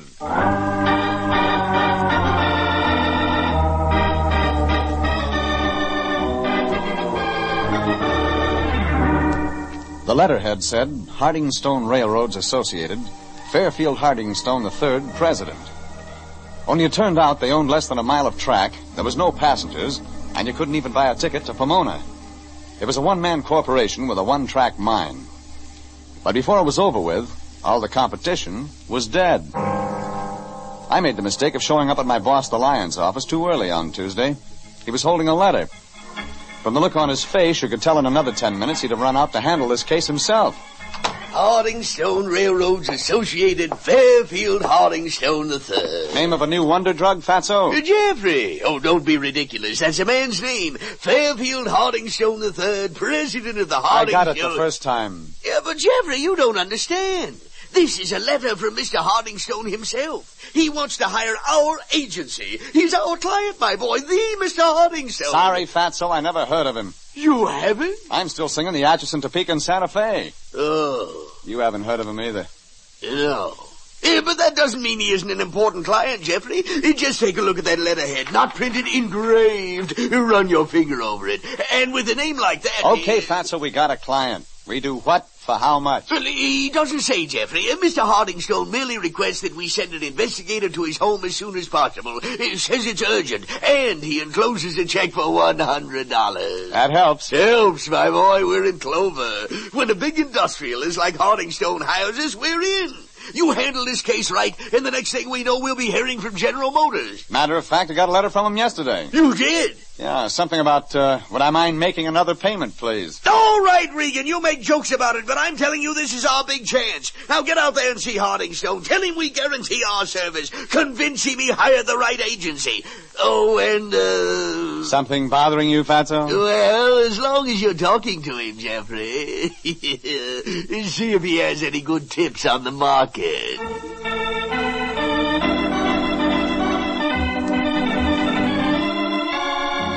I left Anthony J. Lyon digging through the stock market reports in the morning papers.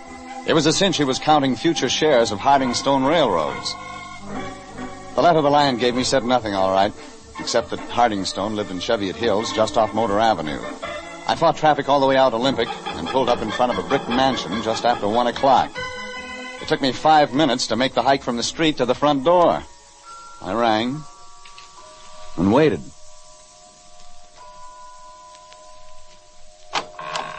Yes, sir. Mr. Hardingstone in? I beg your pardon, sir. Fairfield Hardingstone III. Oh, yes, sir, of course. He's downstairs in the game room. You may go right down if you wish. Thanks. Sir, there's just one request. Huh? Treat him gently, sir.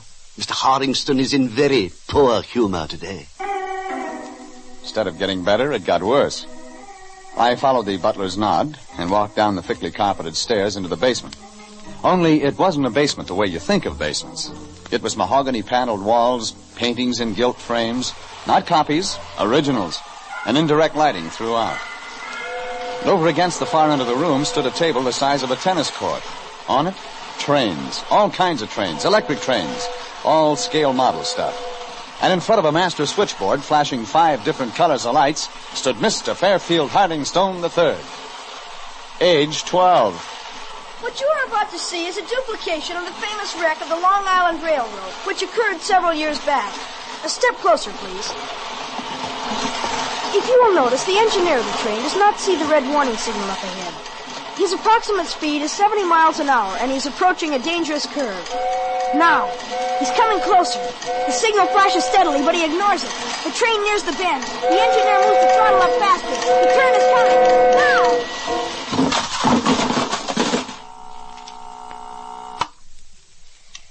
17 passengers killed, 42 injured. The engineer and fireman both dead. You see the folly of blind speed, of course. You always do this? It amuses me. By the way, I don't believe I caught your name. Regan. Oh, yes, of course, the lion's eye. Glad you came right out.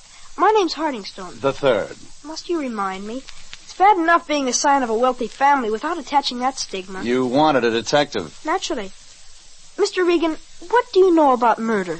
Get to the point, Fairfield. Yes, of course, I should have known you wouldn't be interested in this subtle approach. It's about my mother. Next week she's being married. I intend stopping her. Your father's dead? He died 6 years ago. I barely remember him. Ah, he was in railroads? No, my father was a lawyer, Mr. Regan. He defended the criminally insane. We don't discuss him in this house. How does that check with your mother? I sometimes think she doesn't remember father any better than I do. However, that's not what I called you here to talk about. Mr. Regan, my mother is about to marry a man named John Kilpatrick. Like my father, he's a lawyer. Only you don't like him. Precisely. To use a somewhat childish term, he's a jerk. Also, if your mother marries him, he might interfere with the pleasures of one Fairfield Hardingstone III. Mr. Regan, you're a man after my own heart. What I want you to do is simple. Check every angle regarding this man Kilpatrick. Explore his past. Somewhere you'll find something. And if I don't? If I give him a clean slate? Kilpatrick has been in South America a number of years. I think one of the reasons he returned is that he was broke and came back to marry Mother and the family fortune. For $100, I tail him. Wrong. You don't tail him at all, Mr. Regan. In fact, I want you to go right into his office and see him. Tell him who hired you and why. He'll like that. You can't talk it out of him, scare it out of him, is that it? It's like the stationery my mother had made up for me a couple of years ago, Mr. Regan. Across the top it says Hardingstone Railroads Associated. My dear mother thought it was very cute. But you'd be surprised at some of the answers I get to my letters. Maybe I wouldn't. Okay, Fairfield, you paid your $100, you get your money's worth. Oh, don't rush off, Mr. Regan. There's one other little item. I want you to run upstairs and tell Mother about my little plan. What? What's good enough for the bridegroom is good enough for the bride, eh, Mr. Regan? I left the young Mr. Hardingstone setting up the trains for another great crash and headed up the stairs. I was beginning to wonder just how bad the Lion Detective Agency needed the $100. The answer? Bad enough to talk to the mother. The butler gave me a solemn nod as I went upstairs to the second floor. Top of the landing, I turned and gave the butler a solemn nod. It was getting to be a game. Only the game was over fast when I hit the top of the stairs. And that's all there is. And I quit. I tell you, I quit. You can't do that to me, Mrs. D. You can't do that to me. I've taken enough from you and from him. I don't have to work for you. I got other things, see? And you just remember that. Well, what do you want? Mrs. Hardingstone in there? She most certainly is, young man. And God bless you if you plan to go in there. That bad, huh? Oh, terrible. Very terrible. The poor woman is losing her mind. I'm sure of it. Oh, that's why you quitting? I've been here just over 6 years, mister. And that's long enough. I quit. And if you're smart, you'll leave before everybody loses their mind. The round, frowning, gray-haired woman stomped off down the stairs. In front of me, the open door to Mrs. Hoddingstone's room. I thought about the $100 check. Thought about it again. Looked at the open door and peeked in. Well, you're Dr. Martin's new young assistant. Oh, please do come in, Doctor. She was propped perfectly in the oversized bed. Satin covers, satin cushions, pillows, radio, ashtray, water pitcher, thermometer, hot water bag, ice bag, cold tablets, headache tablets, vitamin pills, and on a silver tray, one crisp golden brown piece of dry toast. Mrs. Fairfield Hardingstone II was 40, gold ringlets, pink hair ribbon, and a smile. Painted in place. Well, don't just stand there, Doctor. Do something. Take my temperature or something. You know. I'm afraid I'm not the doctor, Mrs. Hardingstone. Of course, when Dr. Martin said he couldn't come, that he was sending his assistant. What? You're not the doctor. No, my name's Regan. Regan? I know you'll forgive me, Mr. Regan, but just what do you specialize in? I'm a detective, Mrs. Hardingstone. Oh, I see. No, I don't see. A detective. Well, that is something, isn't it? I could hardly ask you to treat my sacroiliac, now could I? Now, look, lady, your son hired me. He asked me to come up and talk to you. Talk to me? Oh, dear, Mr. Regan, what shall we talk about? John Kilpatrick. Oh. You're marrying him next week. Yes, I am. Providing, of course, my sacroiliac is better. Providing, of course. Oh, John is a fine man. He's very sincere. He loves me. Fairfield has no right to resent my marriage. Do you hear? No right at all. He thinks maybe Kilpatrick's marrying you for your money. Something like that. Well, suppose he is. After all, I'm not getting any younger. And there's my illness. I do need someone to look after me, Mr. Regan. Even if the price is high? Besides, the trip will do me good. What trip? Why, John and I, we're sailing to South America together on our honeymoon. I have the tickets right here beside me, see? And your son stays here? Fairfield doesn't want to go. Poor dear boy, he's old beyond his years. It changed him. It completely changed him. What changed him? Please, Mr. Regan, I can't bear to discuss it. I'm a sick woman, you see, a very sick woman. It's all been too much for me. Too much for a very sick woman. Mrs. Hardingstone sniffled about her high blood pressure, and then her low blood pressure, and her asthma, and her sacroiliac. When she asked me to take her temperature just to be sure, then I knew it was time to leave. I nodded sympathetically, borrowed back my damp handkerchief, and silently stole away. But at the foot of the stairs, I got something else. The round, gray-haired woman who I'd seen leaving Mrs. Hardingstone's room. Just to keep things normal, she, too, was sniffling. Oh, Mr. Regan. Mr. Regan, what will become of us? I don't know about you, but I'm going to try fresh air. Oh, I don't mean to impose on you this way, but the boy, the poor dear boy. The poor dear boy? You mean little Fairfield? And none other. That the poor soul should be brought up in these circumstances. Look, just to fill me in, who are you and what are these circumstances?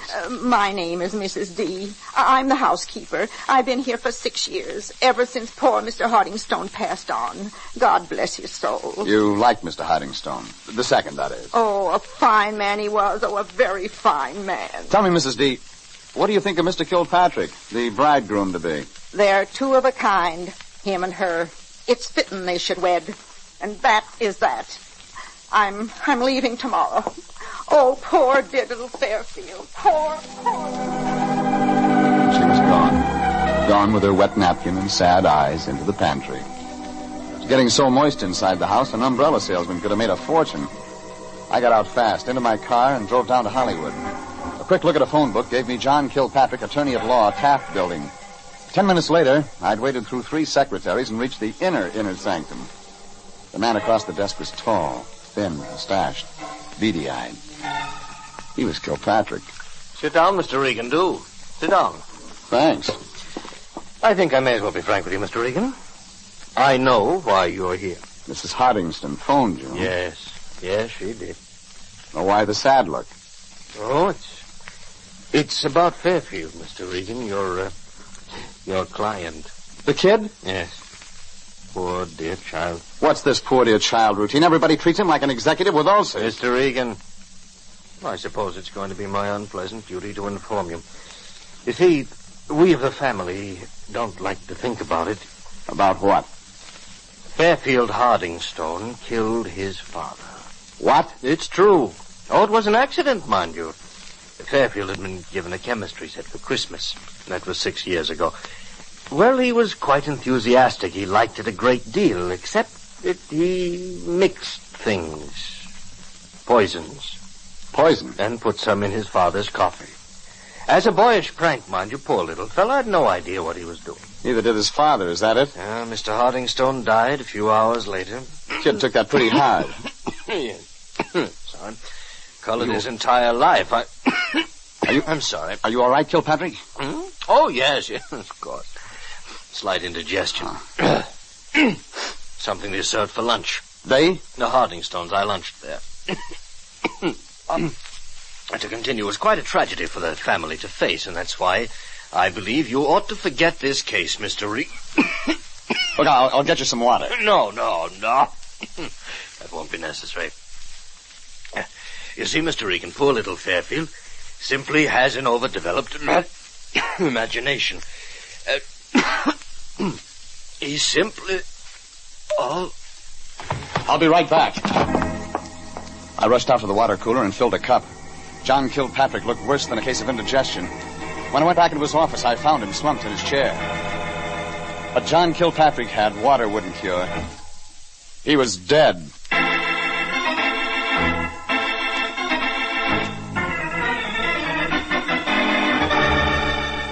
It was 3 o'clock Tuesday, and John Kilpatrick, attorney at law, was dead. He was dead from a very bad case of indigestion brought on by a very bad dose of poison. He'd had lunch at the home of Fairfield Hardingstone III, and he was dead. That much Police Lieutenant Huey Piper was sure of. And the more he thought about it, the surer he became.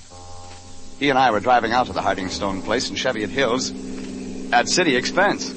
So, like I say, Regan, he's dead and he's poisoned, and he had lunch with the Hardingstones. Or, as they say in Dixie, something to eat, no doubt. And you figure that adds up to the kid? Regan, I figure nothing until the final pony crosses the wire. Still, little Fairfield did it before, and he can do it again. Yes, Pa? Yeah, only before it was an accident.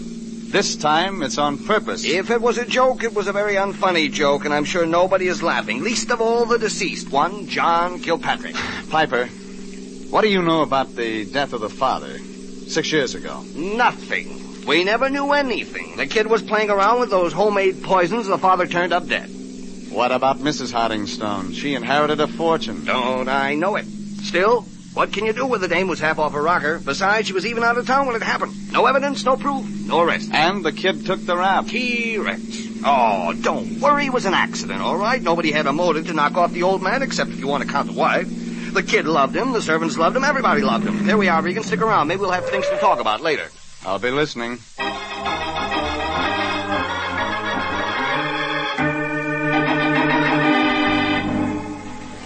Huey Piper and I went into the Hardingstone mansion. He rounded up little Fairfield, and they went off for a talk. Me, I found a telephone in the hallway and put in a call to my boss, Anthony J. Lyon. Yeah, Anthony J. Lyon, Detective Bureau. Me, Fatso, get a pencil. Jeffrey, I found you. Well, show us what a sharp detective you are. Jeffrey, did you talk to our client, Mr. Hardingstone? Yeah, Fatso, as a matter of fact, I did. Well, did he have anything to say? About the stock market? Yes.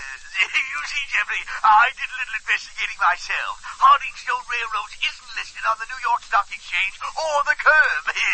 That means it's probably family-owned, you see. And that means if we do a real good job on the case, you figure our client, Mr. Hardingstone, may let you in for a few shares. As a token of appreciation, Jeffrey. After all, Mr. Hardingstone is a big man. Not so big. Yes, sir. And I might as well tell you, Fatso, Mr. Hardingstone's railroad is a pretty small railroad, as railroads go. Oh, that's all right with me, Jeffrey. They say it's the little companies who make the money. Well, this one doesn't own a lot of track. Jeffrey, why quibble over a few miles of track? My boy, this isn't like you to pass up a golden opportunity. Look, Lyon, before we invest, we got work to do. I want you to check the newspaper files. Everything you can find on Fairfield Hardingstone II, our client's father. Our client's father? Jeffrey! Check it, Fatso, and call me back with a complete bio. You got that? Yeah, but Jeffrey, our client's father? We're handling both of them? Never mind, Lyon. Just check. I hung up and wandered around the huge silent house. I just made the living room when I stopped cold.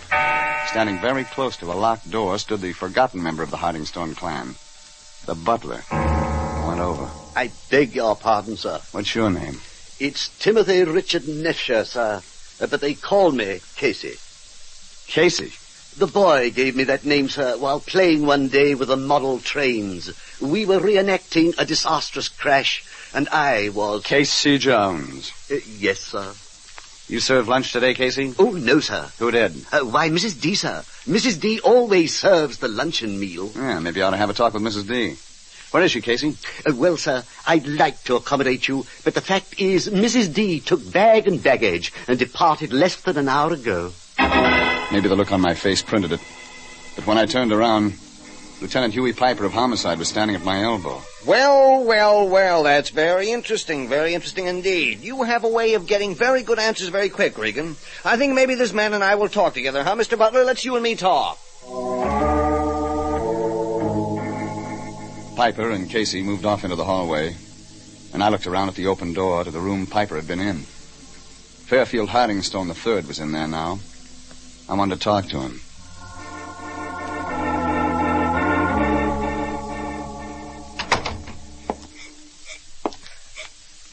Fairfield.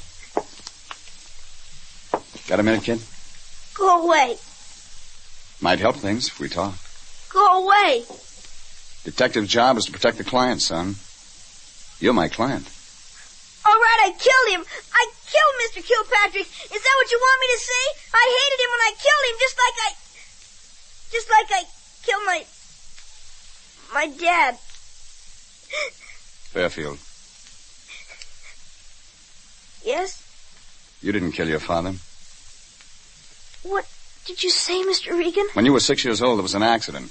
Some people said your father died because of your accident. Yes? Yeah, but it really wasn't like they said. You didn't cause that accident, Fairfield. You had nothing to do with the death of your father. But how did you know? They said that because it seemed that way.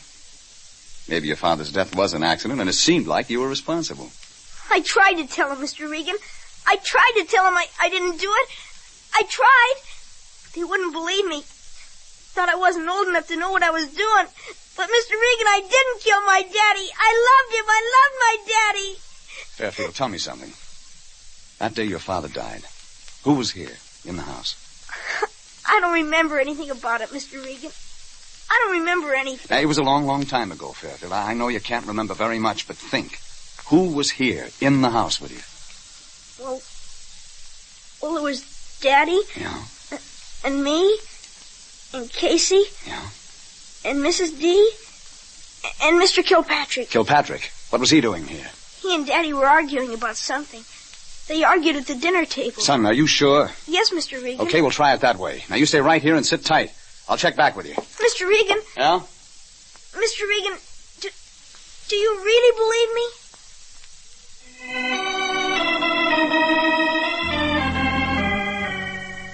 Yeah, I believed him. Now it was really beginning to make sense. Sense for the first time. Kilpatrick was there that day, and that meant plenty. And when I checked back with my boss, the Lion, it meant still more. All he could tell me was what I already knew. The father was a lawyer, a respected man. Everybody liked him. Put it all together, and it spelled murder. I headed up the stairs, double time. A quick check with Mrs. Hardingstone told me her tickets for South America had disappeared. That did it. Downstairs, Lieutenant Huey Piper was talking with the butler. I grabbed him. No explanation, just grabbed him and rushed him out to the car. We cut in the siren, and on the way I filled him in. Even with the siren, it took us 40 minutes to make San Pedro. He headed for the ticket office. I took the gangplank looking for the purser. Yes, sir? Check your passenger list, will you? I'm looking for a Mr. Kilpatrick, John Kilpatrick. Well, just a moment, sir. Let me see. Just a moment. Come on, step on it. Oh, I have it here. Mr. John Kilpatrick sailing for South America? Yes, he's aboard. Mr. John Kilpatrick, yes, cabin 71, A deck. Never mind the rest of it, thanks. It took me another 10 minutes to find it, but when I did, I didn't stop to ring the buzzer. Across the room, sitting casually behind a newspaper. Double-breasted pinstripe suit, two-tone shoes, very dapper. Mr. John Kilpatrick? Nope. Mr. Regan. Sure, Mrs. D, your old friend Regan. Men's clothes look odd on a female housekeeper. Yes, they do now, don't they, Mr. Regan? But Mr. Hardingstone wouldn't mind. You see, I had to wear them so there'd be no fuss or bother. Yeah, but there's going to be anyway, Mrs. D. They don't like you running away like this. You meant the family? Oh, my, Mr. Regan. You shouldn't listen to them. They all hate me since Mr. Hardingstone died, poor soul. They've hated me since then. Since you killed Mr. Hardingstone? Why, yes. Did Mr. Kilpatrick tell you? No, he didn't. Mr. Kilpatrick hated me more than anyone else. It was all his fault, really. Why, I wouldn't have hurt the boy's father for anything in this world. He was good and kind and always nice to me. But you still killed him? It was a mistake, you see. Mr. Kilpatrick came to dinner and told Mr. Hardingstone they should send me back to the home. And, of course, I didn't want that at all. So I put the poison in Mr. Kilpatrick's cup, and then Mr. Hardingstone drank it. Oh, it was all a terrible mistake. Tell me about the home, Mrs. D. Well, you see, I was living at this home, and they said I was sick, but I... Now, look, Hardingstone was interested in the criminally insane, so he got them to release you into his custody. Is that it? Well, I'm afraid you don't understand, Mr. Regan. I'm not insane. It's all those other people. Remember I told you this afternoon that everyone was losing their mind? Isn't it a shame? I think you better come back now, Mrs. D. They want to talk to you. About Mr. Kilpatrick's death? Oh, I wouldn't tell them about that, Mr. Regan. Well, then, tell me. Mr. Kilpatrick came back from South America, you see, and I knew he was coming to take me back to the home. Yeah. So this time, when I put the poison in the coffee, I made sure it was Mr. Kilpatrick. And for 6 years you let that kid think he killed his father? Well, after all, Mr. Regan, if I'd said anything, they'd have sent me back to the home. Besides, Fairfield got over it. He's a fine boy now, and he's going to be all right. You'll see. Okay, Mrs. D. We'll go back then now. We'll go back and we'll see now. Oh, no, Mr. Regan. I'm going to South America. I have my ticket. You leave me alone. Mr. Regan, let me alone. Now. You carry a gun. Well, I must protect myself. Like if I were to kill you in self-defense. Everyone would understand because you have no right to be here. Drop the gun, Mrs. D. You needn't look at me that way, Mr. Regan. I know perfectly well what I'm doing. I'm not so crazy as they think. You'll see. This time you see. Sorry, Mrs. V. We're going home now.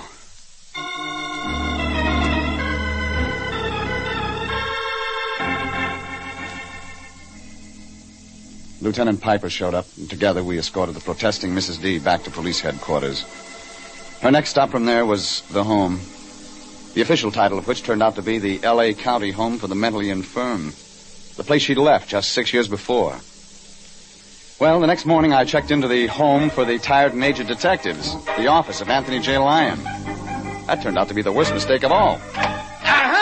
So there you are, you faker, you imposter, Regan. Hey, what's eating you, fatso? You dirty, double-crossing scoundrel, Regan. You knew there was no such thing as Hardingstone Railroads. You knew we'd been hoodwinked. Not at all, Lyon. What do you mean, standing there lying to my very face? It just so happens, Regan, I checked the newspapers on Hardingstone. I found out he had a son, that the son's age would be 12 years. Oh, you didn't fool me for long. But, Lyon, I tried to tell you over the phone. Depp, swindled, robbed by a 12-year-old. An Al Capone in knee pants, a Dillinger in diapers. Hey, Lyon, slow down. Take it easy. I will not take it easy. This boy must be prosecuted, sending us a $100 check with his signature, a 12-year-old. Why, it's highway robbery. Except the check is good. I'll call the district attorney. I'll call... What did you say? Fairfield Hardingstone III has his own bank account and a special permission to write checks. Jeffrey, are you sure? Furthermore, since we cleared up 2 debts instead of 1, he gave me an additional check for $100. Here.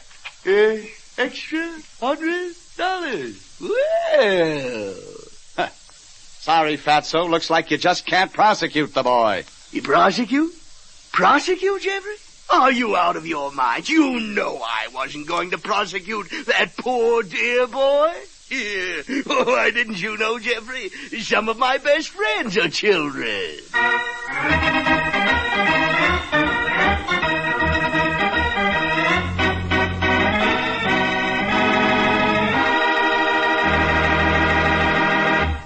Jeff Regan, Investigator, is written by William Frug and Gilbert Thomas, produced, directed by Sterling Tracy, and stars Frank Graham as Regan with Frank Nelson as Anthony J. Lyon. Original music is by Dick Arant. Jeff Regan, Investigator, is heard transcribed each week at the same time over CBS. This is Bob Stevenson inviting you to be with us again for Jeff Regan, Investigator.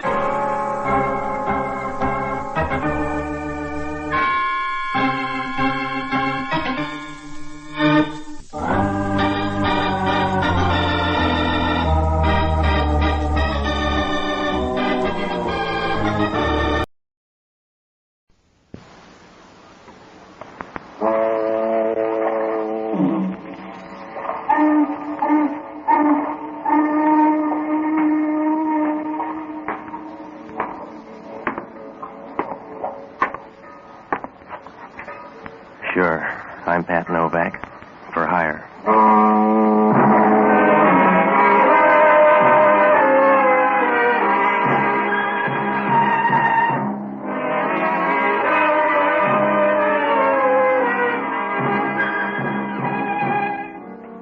That's what the sign out in front of my office says. Pat Novak for hire. Oh, there are a lot of ways to put it, but it's easier if you let your slip show right from the beginning. Because down on the waterfront in San Francisco, you got to do a lot of things to make a living. Otherwise, it's like being a CPA in a charity ward. I rent boats and do anything else that'll keep a bum lawyer in beer and broadcloth. Works out all right.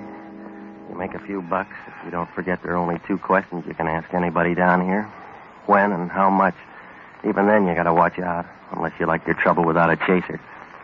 I found that out Monday night. I closed shop and I walked down the street to Noonan's bar. No, it really isn't a bar. It's just a couple of stools with a bottle opener and a jukebox full of Irish tenors, but it's good enough to give you a shove down the road. Must have been about 11. I was sitting at one end of the place by myself, sorting out mistakes and spinning a $50 on the bar, so I don't know when she came in, but she came in. I remember that.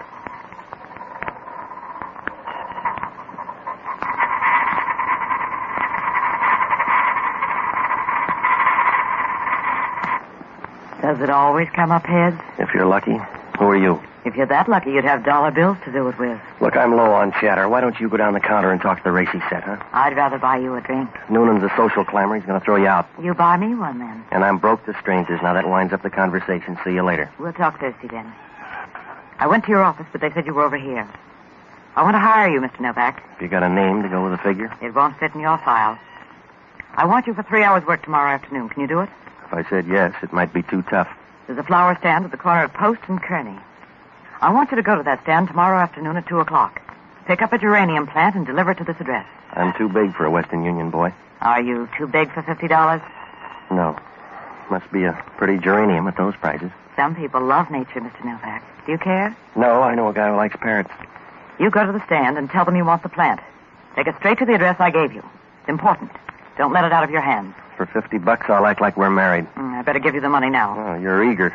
Suppose I don't deliver. I found you tonight. I can do it again. Mm-hmm. Well, where do I get in touch with you? You don't. Mr. Novak, this is the last time over the course. So take a good look now.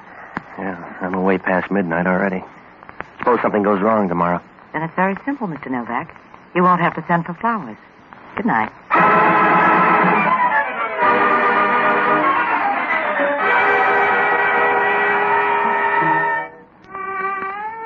I watched her as she turned and walked out the door. She was wearing a flowered print dress, and as she walked, the roses kept getting mixed up with the daisies. She walked with a nice, friendly movement, like the trapdoor on a gallows. As she reached the door, she turned and smiled once, as if she knew the $50 was just for laughs. I scooped up the dough before anybody could see it, because at Noonan's, everybody gets broke in one motion. I left a few minutes later, and I went home to bed. I dreamed real good on $50, so I felt good the next afternoon when I got to the corner of Post and Kearney. The flower stand was there, all right, and I leaned against the storefront to watch the guy for a while. Maybe I should have known then, because right away I got the idea he didn't know what he was doing. But you can say that for a lot of senators. So I let it ride. When the jewelry store clock across the street said 2 o'clock, I walked up to him. Can I do something for you? Yeah, give me a geranium plant. What kind do you want? Big one, small one, I don't care. It's 2 o'clock. I'll take that kind. You want a geranium? Look, it's going to get dark. You got that long to argue? Here's the one you want, then. You say so. You want to wrap it? No, it's all right. You carry it that way. Well, I'm going to look real funny walking around with a handful of geranium. Why do you want one, then? I see. You don't feel like talking about it. No, just take it and be happy. Yeah. How much? Nothing doesn't cost a thing. Suit yourself. You won't make much dough that way. I'll make even less talking to you. Just take the plant and be careful. No? How do you know what I'm going to do with the geranium? I don't, mister. Some people eat them. Just be careful and goodbye. Well, the way things were going, Post Street began to look like the main drag in Casablanca. I watched the guy fumble around with a customer for a minute, and then I crossed the street and started up toward Union Square. The cop gave me a kind of a funny look when he saw the geranium. He smiled as if he thought I had a pair of dancing sandals in my coat pocket. About halfway up the block, I stopped to look in an art store. Right then, I noticed the guy with the cane for the first time. He was standing near me, looking in the other window. He was a little guy and kind of wrinkled and bumpy. His skin looked like a cucumber full of powder. I started up the street and pulled in at a bookstore. He stopped, too, and I knew he was following me. When I got to Stockton, I turned left and walked toward Geary Street. Halfway down is a little street called Maiden Lane. Oh, it sounds gentle, but so does Vesuvius when you say it fast. I just started to cross when a black Nash pulled away from the curb. Some dead relative must have put in a good word for me.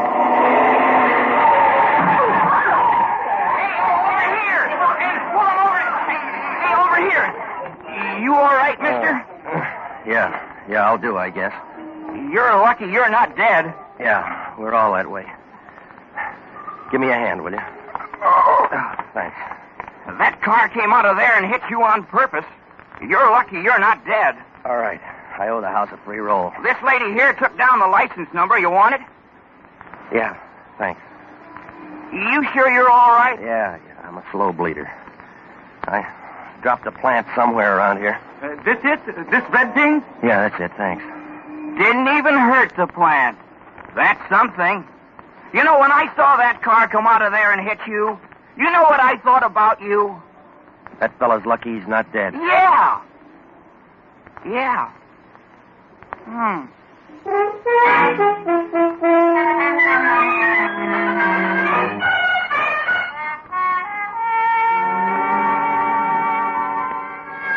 Well, I looked around, but the little guy with the cane had disappeared. As I crossed Union Square, I kept looking around, but he was gone. Well, I tried to forget about it, but I couldn't get it out of my mind. It kept coming back and showing up again like a bad reputation. Why had the guy started to follow me and then stopped so suddenly? And how about that guy in the car and that $50 geranium? Well, I got a cab over at the St. Francis stand, and I rode out to the address that the girl gave me. On the way, I looked at the flower. From what I could see, it was just a geranium planted in a little wooden box.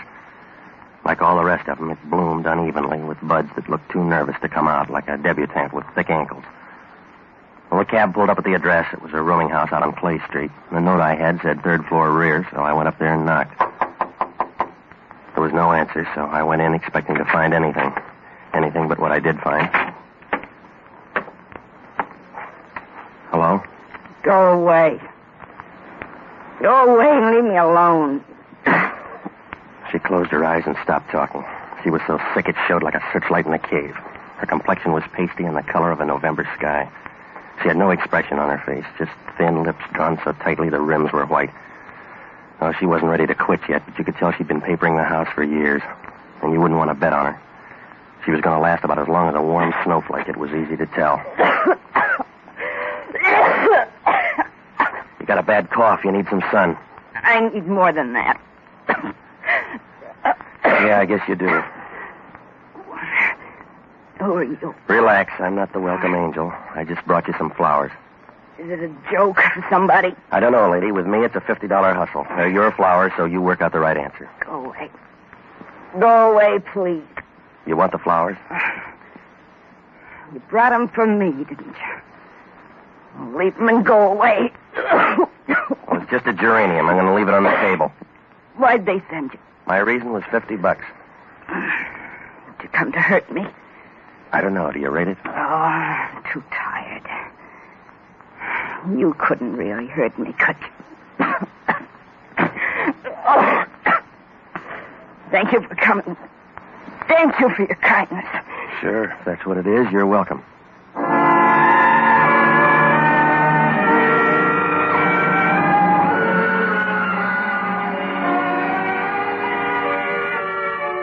That's all she said, and that's all that happened in that little room up on Clay Street. It wasn't much, and it wasn't enough to worry you, but for some reason I felt like a man in quicksand complaining about his height. When I left there, I took a car down to Market Street, and I had dinner. Well, it didn't go right because I kept thinking about this afternoon and last night. Who did she mean by they, and where did all these people fit together? The guy with the cane, the gal that gave me the $50, and the little chair about a maiden lane. Well, I tried to forget about it, but it wasn't easy. It was like trying to change a typewriter ribbon with mittens on. After dinner, I went home. It was about 8 o'clock, and when I got in the apartment, it was dark. Before I had a chance to put on the light, I knew somebody was in the bedroom. I walked over to the door. In the dim light, it looked like a walrus in pants, but it turned out to be Inspector Hellman from Homicide. Hello, Novak. I just dropped in for a chat. Do you always chat with your hand in the bureau drawer? It's restful. I've been looking over your stuff. Is this a social call, or are you out stealing? Where you been, Novak? What do you care, Hellman? All right, I'll tell you where I've been.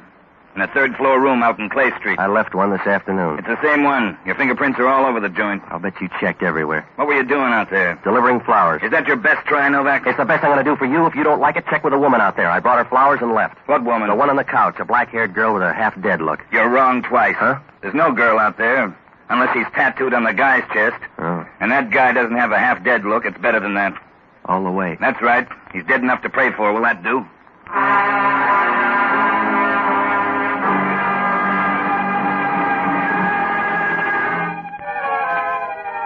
Hellman's sleeve so full of fat, I didn't expect anything else up there. He flipped on the light, and I could see he was real pleased with himself. He was smiling like a guy who's just found his partner bidding no trump with 13 spades. He sat down on the bed and unbuttoned his coat.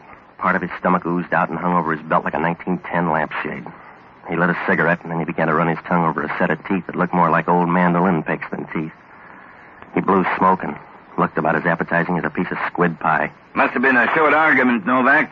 The coroner says the guy checked out in a hurry. What else does the coroner say? It was good poison. You buy only the best, Novak. Don't stub your toe, Hellman. I went up there to deliver a geranium plant. So far, you got a good case. The guy was poisoned with a spring needle, hidden in that geranium box. Who was he? He didn't say, and there wasn't any identification. Do you want to help? I don't know, Hellman. When I was there, we were doing Camille. Some ghost woman was dying on the couch by inches. It was her room. You better check. We did. The room was rented 10 days ago by a man named George Langley. The landlady says there's never been a woman in the room. That's what all landladies say. Wake up, Hellman. I stood there and watched her shake like a dust mop for 10 minutes. You can follow up on her and then check that flora stand at Kearney and Post. What do I check for, Bull Weevil? He's the guy that gave me that geranium plant. We'll check. I want you down at headquarters by midnight tonight, Novak. You can talk to yourself till then. After that, you talk to us. I'll make it up from here on, Hellman. You don't like it the other way. Suit yourself, Novak. You know when you're due. In the meantime, we'll find out what we can. I can't wait that long, Hellman. You couldn't find a tractor on the back porch. I'd hang if I waited for your boys. That's what you're going to do. And at midnight, you can dangle as high as you want. I don't mind as long as my feet are on the same level as your head.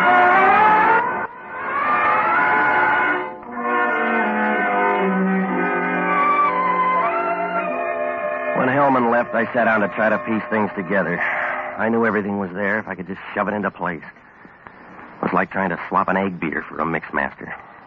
I was pretty sure there was something about the geranium plant I should remember. One little thing that threw everything else out of focus. Well, I finally gave up.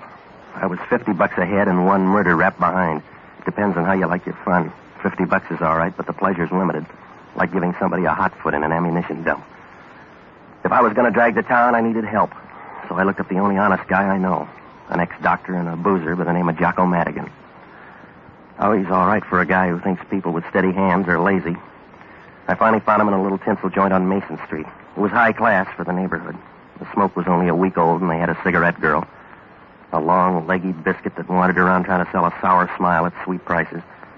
Jocko was down at the end of the bar rolling some olives back and forth. The rhythm was fine. Ah, Patsy, you're just in time to help me off the wagon. A stout glass for Mr. Novak. No, I want to talk to you, Jocko. Oh, Patsy, confidentially, I hate martinis. I just drink them for the vitamins.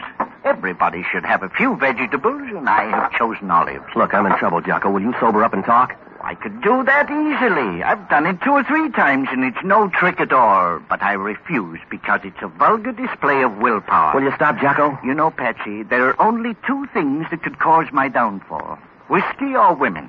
I'm not particular. You find a nice old widow, and I'll quit this stuff. All right. Some plump old party with a memory as vivid as my own. Preferably somebody rich enough to convince me the lines in her face weren't put there by worry. Oh, stop it, will you?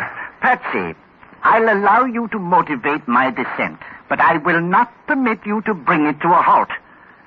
I apologize for interrupting. Go on. What do you know about flowers? Oh, I think they're pretty on a woman's shoulder, but I suppose that's mixed devotion. Why? Well, I'm going to need your help, Jocko. There's a dead guy out on Clay Street, and Hellman's campaigning for me. How do the flowers fit in? A geranium plant. The guy was poisoned with a needle in the box. I took the plant up there to a woman. Clumsy approach. Why a geranium plant? It's a mixed-up story. I got hired in Noonan's bar to pick it up this afternoon at Post and Kearney. I got gumshoed all the way up Post Street and hit by a car at Maiden Lane. You looked bent when you walked in. I took it out to this address, and I gave it to a dying woman. Now she's disappeared, and Hellman's after me for the dead guy on her floor. Oh, I need some help, Jocko. I got to find a way out of this. Well, you passed up a golden opportunity when that car hit you. That's one of the places you come in. Now, here's the license. I want you to hop down and check the registration, will you? What else? Find out who runs that flower stand at the corner of Post and Kearney. Now, if you get back in time, I can check tonight. Tag by my place. I'll either be there or I'll leave a message. Where are you going? To find a woman. That seems like a peculiar way to handle a crisis. Well, I gotta find the gal that started me out on this. Patsy, I wish you'd forget about women. And I wish you'd forget about whiskey. Yes, we both have our problems. Except I enjoy one safeguard that you don't. At least I can look at the label and tell how old it is. Good night, lover.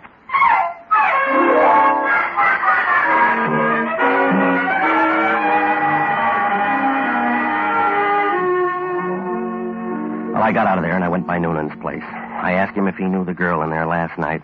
He said after 45, a man forgets about a woman's face, so I checked that lead off and started on the other girl. I hit all the cab stands out near Clay Street, and I finally found a hack that picked her up. It was about 4 o'clock, he said. She had luggage and rode over to Janet Street on Telegraph Hill, but he couldn't remember the address at the best rates in town, so I checked off that one, too. From here on, it was going to be a rough ride. I didn't know where to dig. I might as well have been out looking for a stick with one end. Well, I could try one more thing. I went by to search the Clay Street joint. It was a dirty room, and the geranium hadn't helped. There was a sweet odor and a thick, dusty cloud all over the place. It was like going to sleep in a bag of an old vacuum cleaner.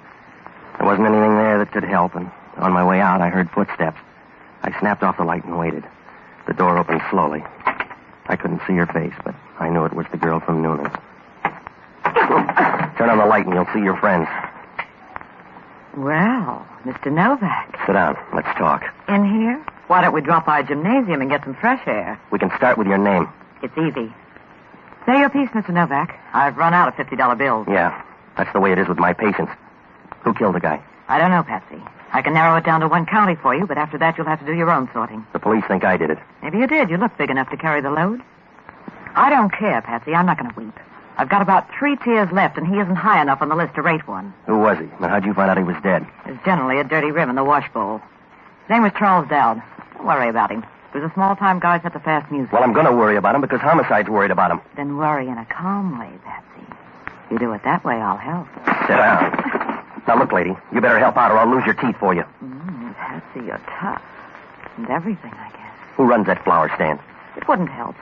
When he gave you that geranium, there was nothing wrong. For $50, there had to be something wrong. It wasn't full of poison. I know it was in there, and it wasn't poison. Somebody made a switch up here. What happened to the girl? I don't know. Relax. You're going to use up all that nice energy. Look, sis, you can haul in those long legs and give me some answers. I'm going to haul them in long enough to ask a few questions. My turn now, Patsy. Back over toward the door. You can talk on your way. Yeah, you look good with a gun. You made a deal with George.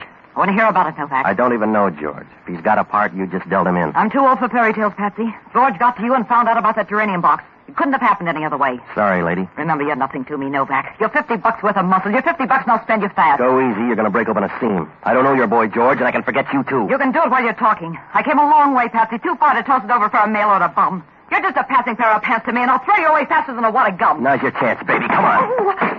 Go, you're hurting my shoulder. Relax. You're not going to have one in a minute. Come on, drop it.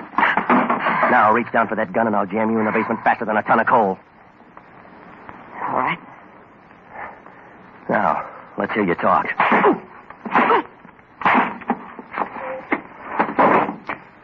I would, Patsy, but you're not listening.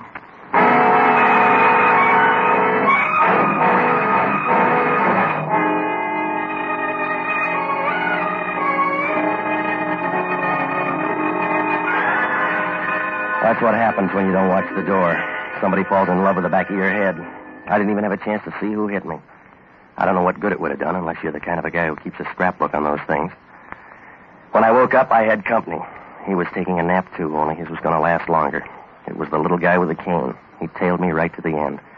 He was lying there with his mouth open and a bunch of pink gum showing as if he was trying to pick up a few bucks with a toothpaste ad. I was still groggy, and I couldn't see around the room, but I could hear a slow, steady squeaking sound. I turned my head, and Hellman was sitting in a rocking chair. He looked as happy as a choir boy on Christmas Eve. You have a good sleep, Novak? Oh, why don't they move the morgue down here? Yeah. I guess you ran out of poison. Why don't you go away, Hellman? Home, maybe, huh? I don't owe your wife anything, so I'll wish that. Who's the guy? I don't know. You looked chummy when I got here. I don't know, Hellman. He followed me all over Post Street this afternoon. Check him yourself. I did. There's nothing on him. I'll bet his gold fillings are gone now. Your trial run was a guy named Charles Dowd. I know. He was arrested in 1942 on suspicion of espionage. He's in business again. A whole bunch of them are, and the kicker has something to do with that geranium plant. What bunch? These dead guys and a lot of others on the same schedule. It's that geranium plant. It all started at Post and Kearney. You better check that florist stand. Don't you ever get tired, Novak? Huh? We checked the florist stand at Post and Kearney. The answer's no. Did you talk to the guy? No, because there is no florist stand at Post and Kearney. You're crazy, Hellman. I got a geranium plant there this afternoon. There's no florist stand at Post and Kearney. If you got a geranium there, it was grown out of a crack in the sidewalk.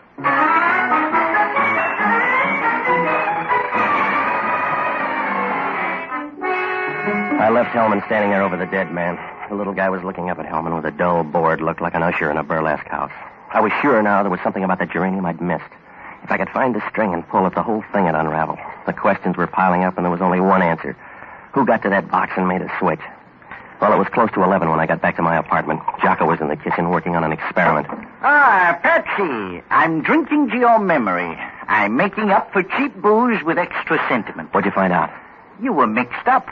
There is no flower stand at Kearney and Post. Now, look, I've been through all that once. It was Post and Kearney. I couldn't have made a mistake. Oh, anybody can confuse a street. It can be done easily. I once confused 2 whole suburbs. Yeah, all right. I boycotted a bar in Alameda for months before I found out they gave me the Mickey in San Carlos.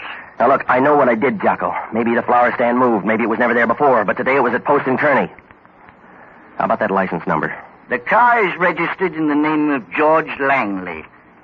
Who's he? He rented the murder room, and he's mixed up in a switch on that geranium plant. What kind of switch? I don't know. But whatever it was, George did it. When it left that stand, there was something else in it besides a poison needle. Everybody knew it. The girl and the little guy with the cane, probably the guy that drove that car. They switched plans? No, they changed. Yeah, I guess he could have done that too, huh? Was the man with the cane behind you when you got hit by the car? Yeah, I think you're right, Jocko. He wasn't trying to kill you. In the confusion, the man with the cane switched plants on you. Oh, Jocko, you're an angel. I'm going to do something for you someday. You already have. I charged this bottle of whiskey to you. Yeah, Novak talking. I got news for you. Mine's good, too. That poison needle plant was engineered by the little guy with the cane. We identified him. His fingerprints match an espionage agent called George Langley. Well, he was due any minute. There's nothing else on him except he lived in a place up on Janet Street. So it happened that way. Huh? That's where the other geranium is, Hellman. You better get up there before they ring down the curtain. That other plant's going to draw all the boys and girls. What does that prove? Nothing, except you haven't got any business bothering a flower unless you're a bee.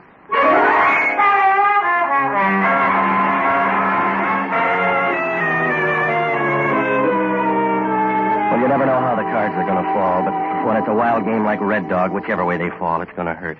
And the last card's the one that breaks your back. So when Hellman hung up, I grabbed a cab and rushed out to Janet Street. It's a little short street draped down the side of Telegraph Hill like a torn ribbon. When Hellman pulled up at the top of the hill, I met him, and we started down to George Langley's address. Hellman opened the front door, and as we started into the bedroom, we ran into a traffic jam. I'm sorry. Hello, Evie. This is Hellman from Homicide. I don't have time now, Patsy. That's all you got, baby. Grab her bag there, Hellman. Patsy, you're crazy. Open her bag, Hellman. That's what they're all after. There's the geranium over by the window. Let's have the bag, lady. You're all too grabby. I'll take it. Come on, Edie. Who's this guy? A pixie, Hellman. He's the guy that sold me the flower down at Post and Kearney. I'm sorry you got mixed up, Novak, but I'm short on regrets tonight. Give me the bag, Edie. Go easy. We're going to get in too deep. You're in up to your nostrils now, baby. The bag. I want that piece of paper. You don't need a gun, Gerard. That's up to you, Evie. You double-crossed me, and I'm too old for a new set of tricks. That's the way it had to be, Gerard. You can see that. When George cut in, there was nothing else to do. It was high man in, low man out. You're out there, and I want the bag. Stay away from me, Jerry. Give me time. I'll get far away. I'm going to hang on to it. Stay away, Jerry. I hear you, but that's all, baby.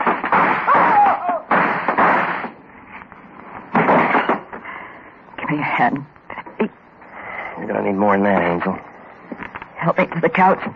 Sure, come on. There you are. Thanks, Patsy. You didn't owe me that. I can't take it back now. How's Gerard?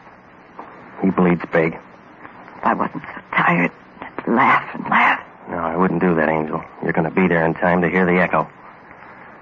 What's in the bag? A formula. One other thing, Pat. Yeah? One other thing. What'd she say? I don't know, Hellman. She took it with her. Where does that leave us? Short one girl. She's in the apartment or on her way up. Don't look too hard, Mr. Novak. How many more are there? She's the big act. How do your friends look, sweetheart? They look the way they should. Oh. They watched me get sick. They didn't do anything about it. They sat around waiting for the last ounce of blood to dry up. You better go with Hellman. Please take me when you have a chance. Take me to... No. Yeah, you're more than ready. Oh, I think they look wonderful. They let me work for years. They let me get this way. And then they sat around to listen to my heartbreak.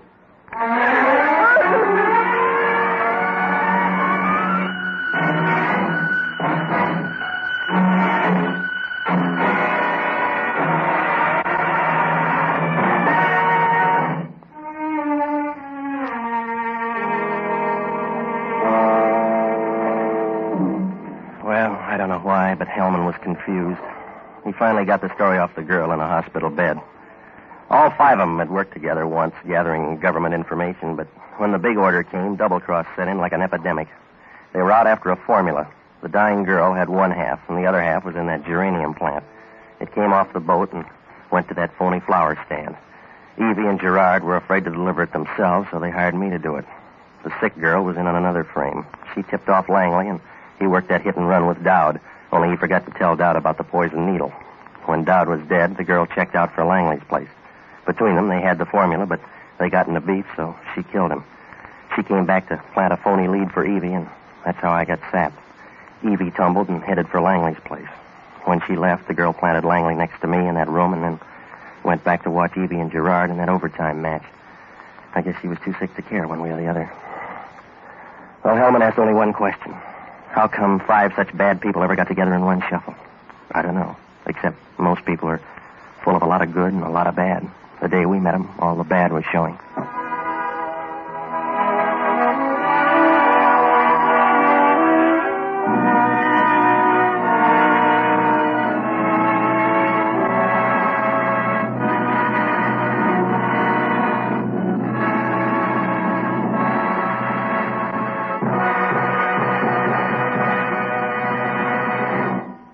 The Armed Forces Radio Service has just brought you Pat Novak for Hire, starring Jack Webb. Pat Novak is produced by William P. Russo. Jocko Madigan is played by Tudor Owen. Inspector Hellman is played by Raymond Burr. Music was composed and conducted by Basil Adlam. Be with us again next week when over most of these same stations we'll bring you Pat Novak for Hire. This is the United States Armed Forces Radio Service, the voice of information and education.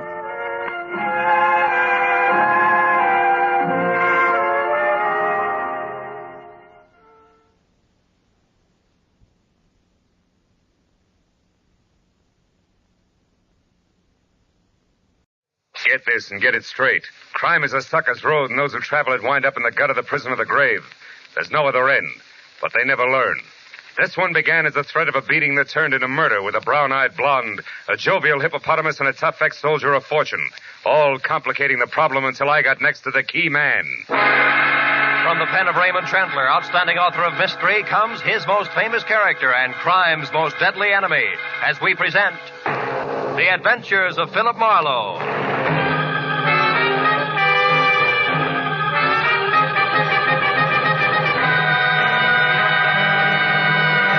Now, with Gerald Moore, starred as Philip Marlowe, we bring you tonight's exciting story, The Key Man.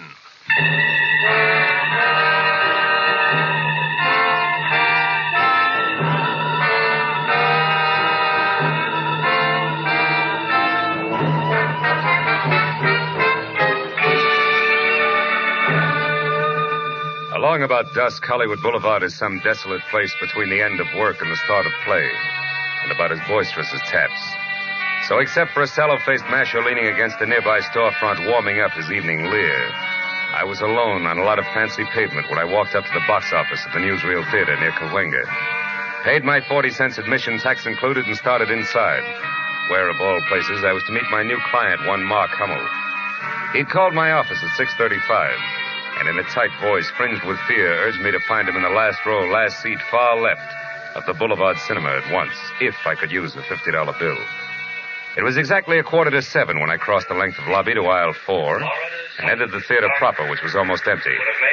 It was 2 minutes after that before I could see well enough to tell that the man all alone in the aforementioned seat, who wore white French cuffs protruding out of gray flannel, a pleated frown and not paying any attention to the bathing beauties on the screen who were water skiing through Florida's cypress gardens, had to be my client. I eased in and sat down next to him. I could see he was watching me out of the corner of his eye. Marlowe? Yeah. My plane leaves for New York in half an hour. Watch it, honey. You ought to see that I'm on it and in good health. Who wants it otherwise? Barney Kovac, an ex-soldier of fortune who thinks with his fists. He works as straw boss in a garage where they park cars. He's threatened to kill me with his bare hands. Why? What'd you do? Nothing. It was perfectly legitimate. Mm-hmm. He had a chance to get out of Hippo Link's place. Get out of whose place? Hippo Link. Oh. Kovac had a chance to buy a location of his own. But you got there first. Look, Mr. Hummel, why don't we continue this in the lounge? It's quieter out there. Yes, with a few things. Yeah, come on.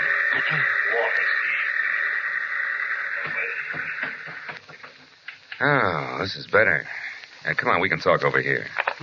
So, you beat Kovac out of the property he wanted. Then what happened? When he found out, he went crazy. He swore I bribed the real estate broker, high-pressured the owner. All that kind of wild talk, you know. Now, Marlowe, the place I bought from under him is a good investment. Oh, yes. But chicken feed compared to the deal I'm going to close in New York tomorrow. If I get there. So for $50, I'm to see that you do just that, huh? Yes, but I've already made your work easier. I told Hippo Link, all 300 pounds of him. Oh? I told him in a loud voice this afternoon that I was going out of town by train at 7 tonight, figuring, of course, that Kovac, who's nearby, but wouldn't do anything with people around, would overhear me. Mm-hmm. And your connection with Hippo is what? I parked my car in his garage. Period. Anyhow, at 5:30 tonight, I drove downtown to the Union Station. I left my car on the lot there and went inside. After which you doubled back, got outside into a cab, and headed for here in a comfortable wait until plane time, which you're afraid might not fool anybody, including the tough Mr. Kovac, since you've hired me, right? Yes, that's right. I never caught sight of him trailing me, Marlowe, and, frankly, well, I'm afraid of him. Can you understand that? Sure. Fear is always understandable. Well, what's the itinerary, Mr. Hummel? Here to the airport? No. First to my house. I still have a bag to pack. I'll take a cab. You follow in your car. Then wait outside my place. That's 4100 Fountain. And just below La Cienega. Yeah, I know. Yes, now, when I get back into the cab, you follow again. Until I'm safe aboard the plane. Yes. Now, here's your money. Thanks. Anything else? Yeah, Do you carry a gun, Mr. Hummel? Ordinarily, no. But tonight, Marlowe, yes. It's a service gun, 45. And believe me, if I have to use it, I will. Now, let's get out of here. Quickly.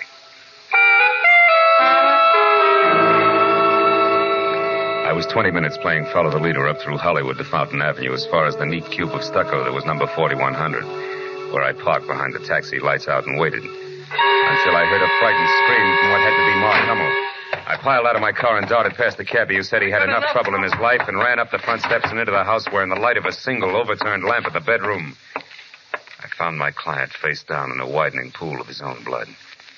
I started for the rest of the rooms, but then the sound of a motor roaring out of the alley behind the house told me I was wasting my time. When I returned to the bedroom, one glance at Hummel's still form said that the man who had been afraid for his life only 30 minutes ago was already very dead. Next to his body was the 45 he never got to use, and alongside of that, the miniature crystal ball splattered with blood. But it killed him. There was a key which I found fit the front door, lying in the middle of the carpet. The drawers and closets were all open, as well as his half-packed suitcase. It was a good time to call the police.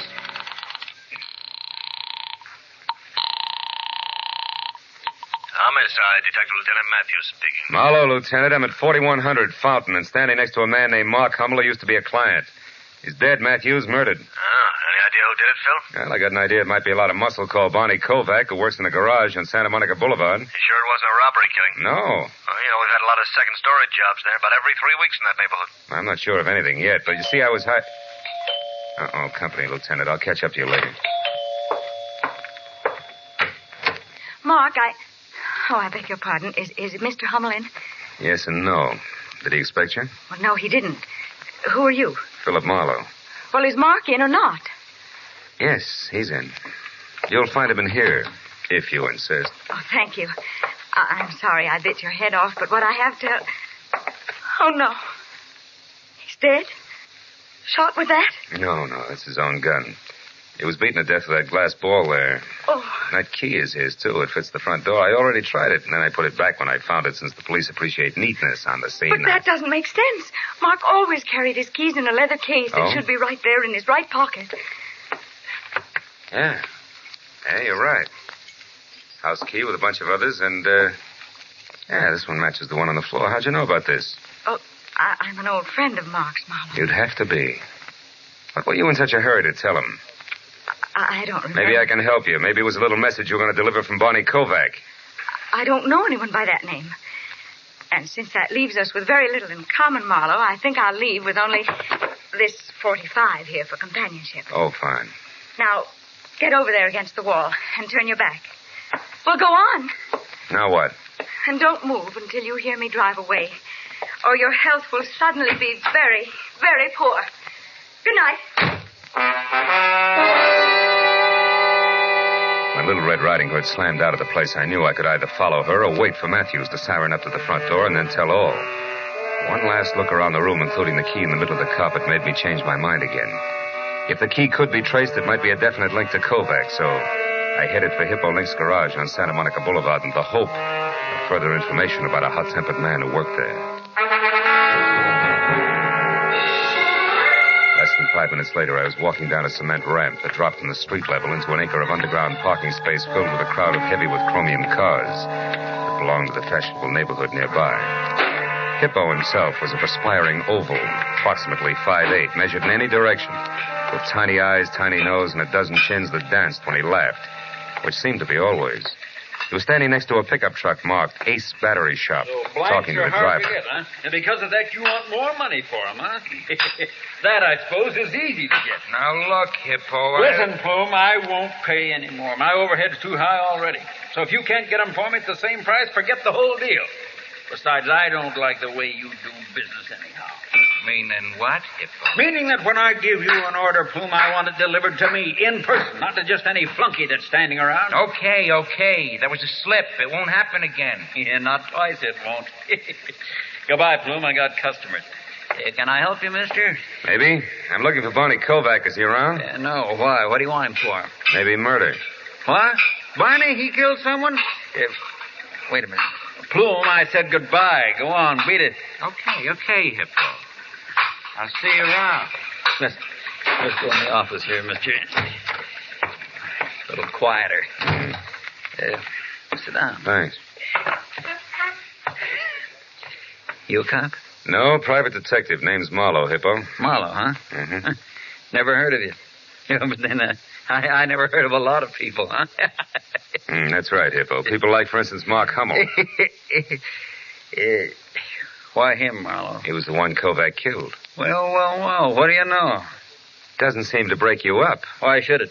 Hummel was a louse, Marlowe. Everybody said so. Of course, I didn't know him personally, except to joke with him when he brought his car in. You know, a little laugh goes a long way with some guys. Tell me, Hippo, did you know that Hummel was going out of town? Yeah, he told me this afternoon. Should have gone yesterday, huh? Shut up. Okay, so you don't like jokes. I can play it straight. What do you want? For an opener, this.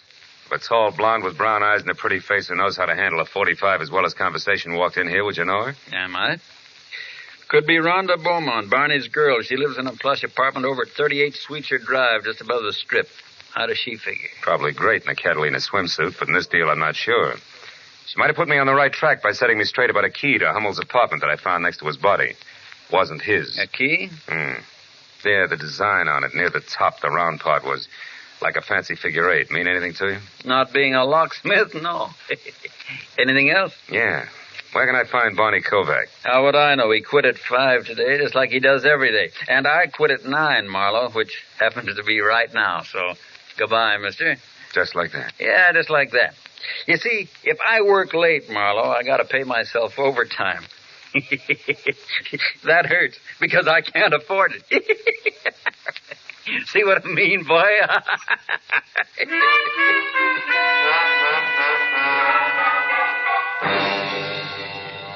I was out on the street and behind the wheel of my car before I saw the man in the back seat who had a snub-nosed .38 leveled at my hairline.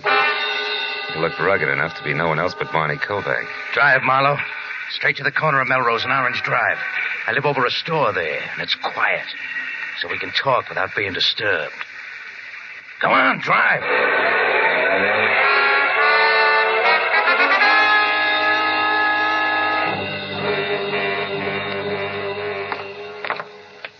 Right ahead of you, Marlowe. One with a closed transom. Keep walking. And when I get there? Then you'll go inside, sit down, and rest while you listen. To what? To the truth, Marlowe. I've been following you long enough tonight to know that you're off your rocker. You see, fella, I didn't kill Hummel. Yeah, I know. He's double-jointed. It was suicide. Slugged himself from behind. All right, cut it. Yeah, here's the key. Open up. Okay. Hey, you made a mistake, Kovac. Wrong key. What are you talking about? Let me see that. Sure. With pleasure. Stupid. Now that I got your gun, Bud, try it yourself. Come on, Kovac. Close quarters make me nervous. You're making a mistake, Marlowe. Yeah, sure I am. The guys who are off their rocker always do, remember? Now get over there in that chair and behave while I use your phone. Marlowe, don't move or I'll kill you. Hippo. Barney, take the gentleman's gun. It's heavy for him. Sure. Here, now here, boy. Here's some money. Get clear of L.A. till this thing's all cleaned up. You're in a bad spot. I know, but I didn't kill Hummel, Hippo. You gotta believe me. Yeah, by all means. Barney, my boy, if you say it, I believe it. But others won't be that accommodating, I'm sure, so go on. And no matter what you do, don't worry about Marlowe. Huh? Nah, he won't be following you. You can count on that, Barney.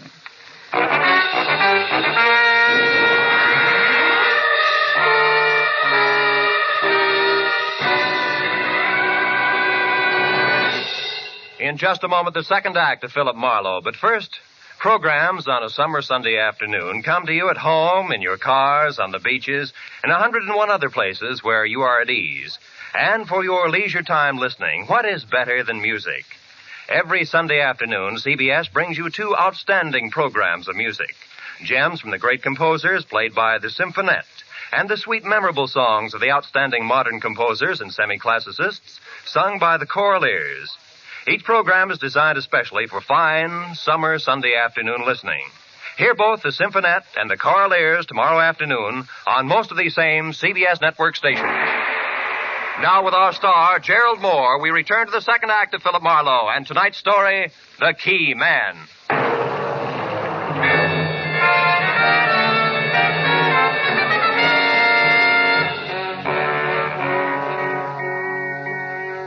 gun wrapped in the thick, fat fist of Hippo looked like a toy as he leveled it at my chest while Kovac got away. And the fat boy kicked the door shut, leaned his ponderous 300 pounds against it, and smiled.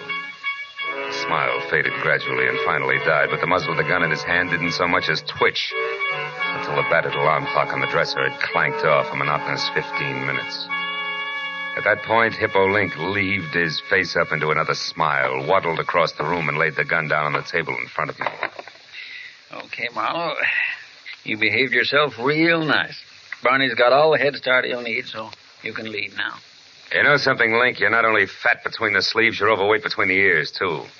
Helping a suspect escape doesn't sit well at headquarters. Now, just a minute, boy. You're kind of jumping to conclusions, aren't you? You were putting the muscle on a friend of mine, and I helped him out. That's all that happened so far, so you look a little silly running me in on that. But if you still want to try, boy, the gun's right there on the table. Okay, Hippo, you win for now. But don't think I buy that silly 1, 2, 3 story of yours.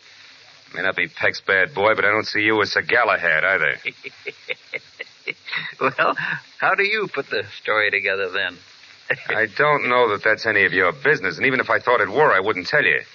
But I'll let you in on this much. I don't know for sure that Kovac is guilty, but then I don't know for sure where you or Kovac's girl Rhonda Beaumont fit either. I wouldn't know. You said you knew her. So?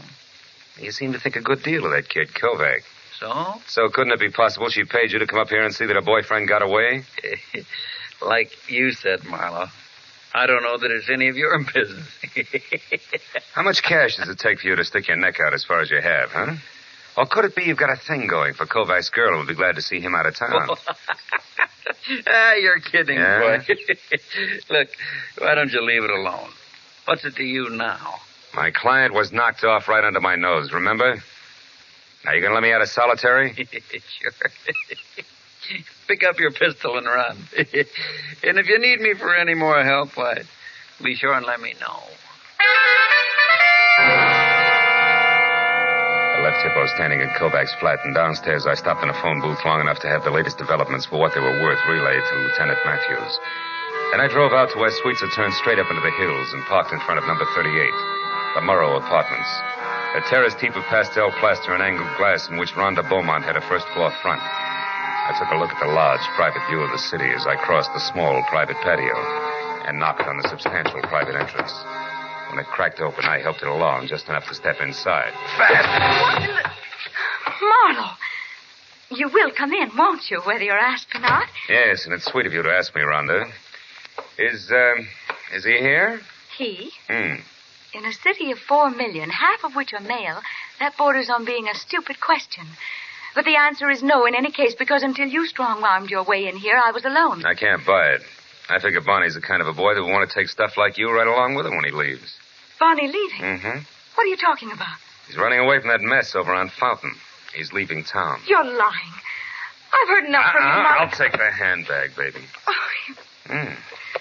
Heavy enough to have that cute 45 caliber compact inside, right? Okay, it's in there. Take it. I don't care. But look, Marlowe, is that the truth about Barney leaving town? As if you didn't know, yes. And while we're on that subject, why did you show up at Mark Hummel's place tonight?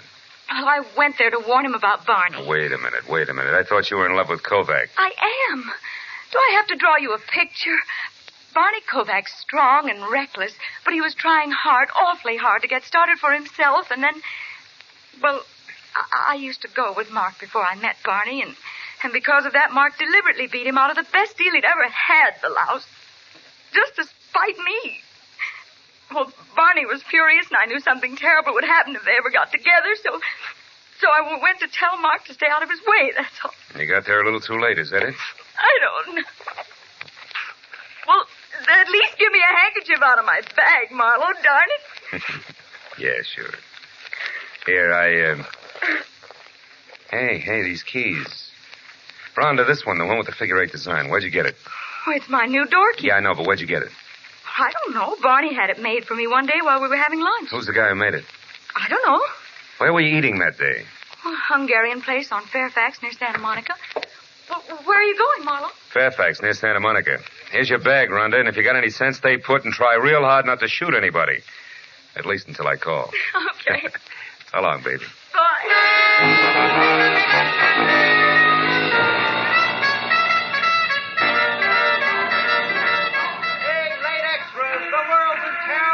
It's a mess. Read all about it. Late extra papers. It's all over now. Paper, mister? No, thanks, kid. Tell me something. Where's a locksmith on this block? Locksmith? No, there ain't none. Oh, come on. Sure there is. A guy who makes keys. It's got to be. Think hard, will you? It's important. Think hard, he says. Look, mister, I know this whole neighborhood like the back of my own hand. No key maker. Uh-huh. Well, how about a guy who sharpens saws, scissors, things like that? No, nothing like that. We got filling stations, bars, a delicatessen, drugstore, shoemaker, dry goods store, 3 restaurants. One's Hungarian. That's on Fairfax. Yeah. Ace Battery Shop there across the street. A toy store on the corner. A lampshade joint. Wait a minute. Hold it. Battery. Ace Battery. Plume. Plume. Yeah, that's it. Old man Plume owns the joint. Ah. A real sour apple, you know what I mean? This place is a dump, too, but he works hard. He's probably over there right now, working in the back room. Bless you, my boy. Thanks a lot.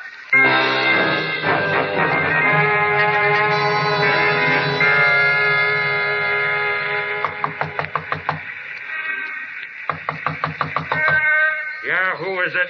Customer, my battery's dead. You gotta help me. Now, look, mister, my place is closed up. Come back. Hey, what is this? Sorry, Plume, but tomorrow's a long way off. This is an emergency. Now take it easy and you'll be okay. I got a job for you, and it's got to be done tonight. Well, listen, I said my place... Shut up. Now get this, Plume. I'm a friend of Hippo Lynx and Barney Kovacs, all of which makes you perfect for my job. Now, what kind of a job you talking about? This. It's a key. Duplicate it. A key? Hey, buddy, this is a battery shop. I can't make keys here. In the first place, you got to have a license. I said this was an emergency, didn't I? Get busy. With what? My fingernails? I don't know how to cut keys. Somebody's stringing you, pal, and I... Plume, keep away from that drawer! Well. Whole drawer full of blank keys, huh? That 38 in the drawer here must be that license you spoke of. Come on, you, get up. Wait. Leave me alone. I didn't do anything. Now, listen, Plume. I want one straight answer out of you, fast. You made a delivery to Link's garage sometime today, and it wasn't batteries. Who'd you give it to? Come on. I left it with Barney Kovac. He was the only one around, but it was nothing, an envelope. Yeah, full of keys. Thanks very much for your help, Plume, but I'm in a hurry. And just so I'll be sure to see you later, good night! I ran out to my car, piled in, and headed straight out Santa Monica for La Cienega. And when I got within sight of the dark, cavernous entrance to Hippo Link's underground storage garage, I slowed down and looked for a phone that I could use to call Matthews and still keep an eye on the garage because the way things stood now, I couldn't afford to miss a lick. But then I got a break. I decided to try a mobile gas station on the corner when the scream of a siren shoved me up against the curb, and a squad car swerved out from a side street, ground to a rubber-burning stop in front of the garage and disgorged Matthews himself and the driver on the double. I slammed out of my coupe and belted across the street after him. Matthews! Hey, Matthews! Marlowe, get back! Over this way. We got Kovac calling it down inside there. You're just... Now, wait a minute. Matthews, you got this deal all wrong. Oh, no, we haven't. I got two men out in back. He's trapped. We'll get him No. Hold everything, Matthews. Listen to me. I'm going down there and talk to him. I'll be back in a minute. Back me up, fool! Kovac, this is Marlowe. Come on out. I got all the answers now, Barney. I just had a talk with Plume, and I got a lot of truth out of him. Come on, Barney. You're not helping anything. Ow! Marlowe! Phil, you all right? It's my shoulder, Matthews. Oh, I knew this had happened sometime. No, this Kovac. No, listen to me. Don't shoot. Don't! Look at my arm.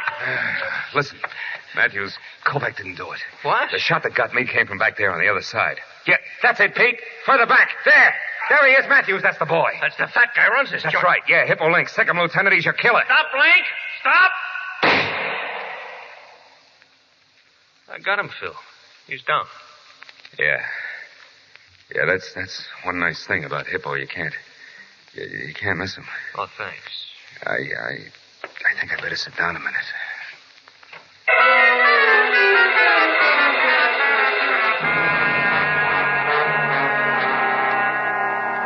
Hello, Marlowe.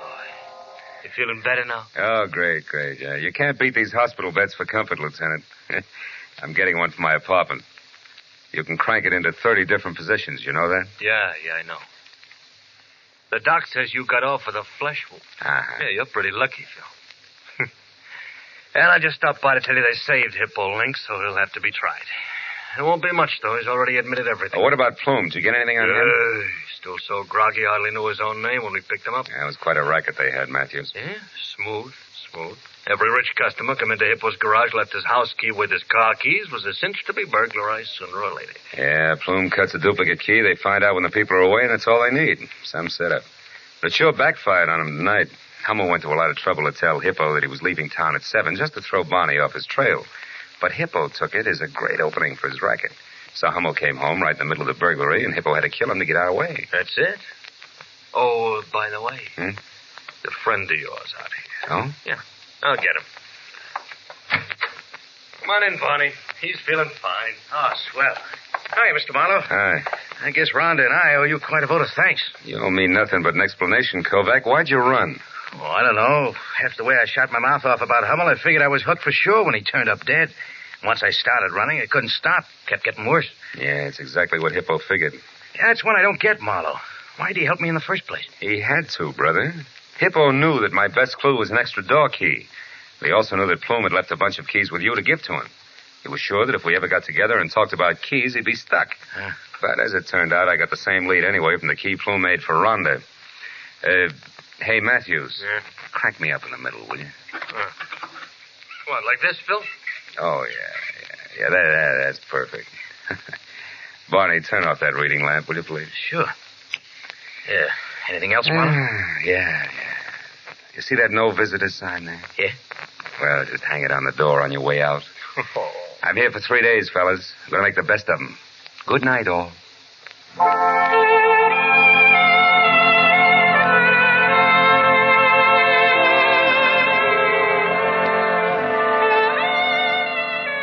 When they left, I nestled down into the solid comfort of clean sheets and quiet darkness. And my eyes were almost closed when it happened. The light snapped on. A pair of efficient hands grabbed me, stabbed an inch of hypodermic needle into my right arm, jammed a cold, hard thermometer under my tongue, and splashed a half a pint of icy alcohol on my back. Oh, it was awful. But when it was over, she looked back from the door and smiled before she went out. A red-headed nurse and very pretty. Only then did I notice the set of keys she'd forgotten on my medicine table. One was thick with a figure-8 design. It was her door key. And for just a moment, I wondered foolishly if I could get a hold of Mr. Plume again some way. For just a few minutes. Cut it out, Marlowe. Go to sleep.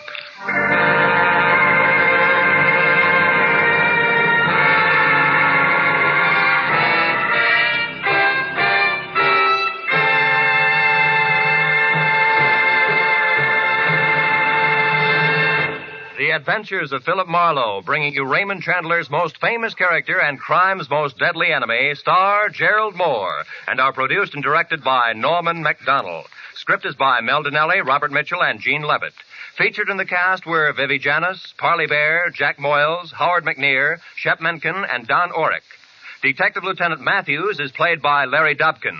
The special music is written by Richard Orant.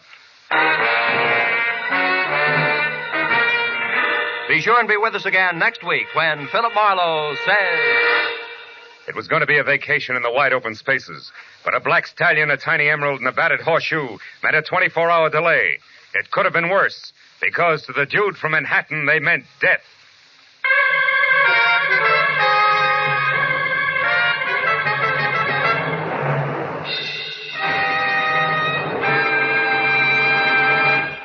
Most of us think we are free of tuberculosis. Yet how many of us make sure with periodic chest x-rays that we have no symptoms of this dread disease? Anyone can have TB without being aware of it. In the early stages, there are often no signs, and yet it is in this early stage when it is most important for the disease to be detected. So remember, TB can be cured if you catch it in time. Make an appointment for that chest x-ray immediately. This is Roy Rowan speaking. Stay tuned now for Gangbusters, which follows immediately over most of the same CBS network stations. This is CBS, the Columbia Broadcasting System.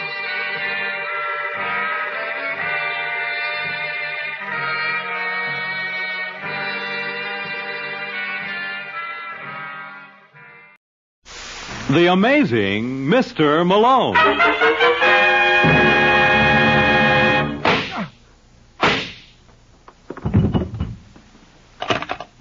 Operator, get me the office of John J. Malone.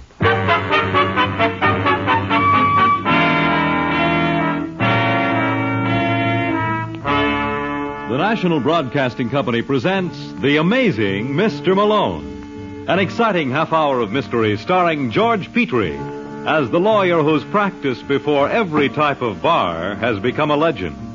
Our locale is the city of Chicago, the time, the present, and the hero of these weekly adventures, the amazing Mr. Malone.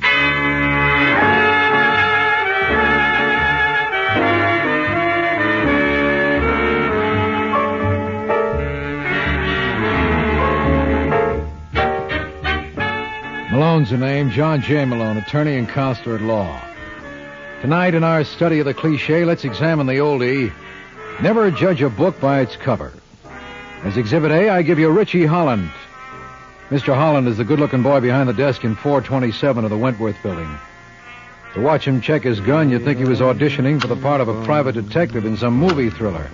He certainly looks the type, which is surprising, because that's exactly what he is. Yeah. You're Richie Holland? That's right. I got a friend who wants to see you, sweetheart. Well? Suppose you put away the pop gun first, huh? You think that'd scare him?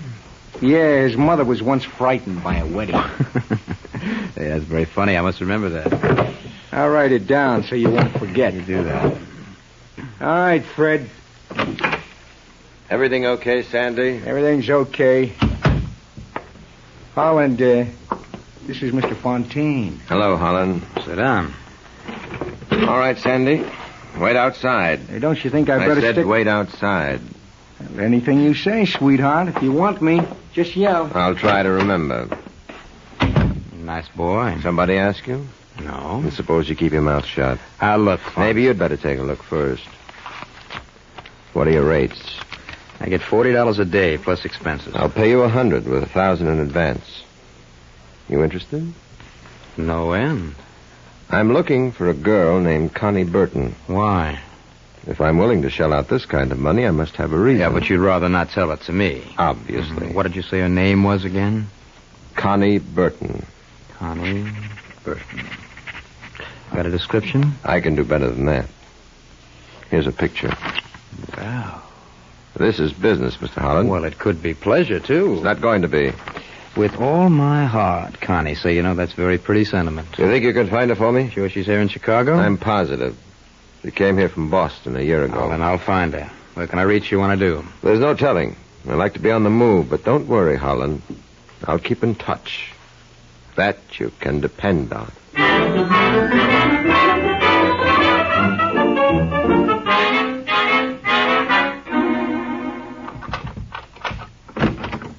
That you, Richie?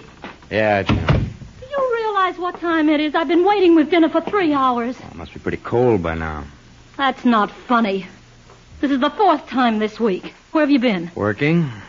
So that's the new name for it. Look, June, I've had a tough day. Would you mind very much if we dispense with the arguments for one night? I bet she never argues with you. Who never argues with me? That girl. Look, June, there is no girl. I told you I'm working on a case. Then why didn't you phone me? Or were the wires down? Where's the paper? Richie, I'm talking to you. Well, fortunately, I can't hear you. You'll hear plenty before I'm through. Is this the girl? Where did you get that picture? I found it in one of your suits, and I love the inscription. With all my heart, Connie. It's not what you think. It never is. Well, you can tell her that the next time I see her, I'll make it... the next time? I know where she lives. What? You thought you put one over on me, didn't you? What do you mean you know where she lives? Let me go. Well? I saw her in Marshall Fields on Tuesday, and I followed her. Oh, you two are real clever. What are you babbling about? She must have thought that by bleaching her hair and going under the name of Lila Grayson, I wouldn't be suspicious. Well, you're crazy. I suppose she doesn't live at the Beverly. You saw this girl? Yes, I did. And she's living at the Beverly? You're not fooling me with this act. Richie, where are you going? Richie!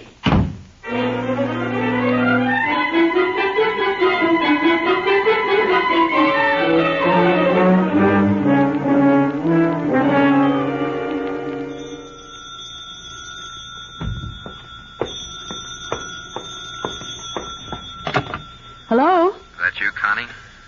What? What did you call me? Well, isn't this Connie Burton? No.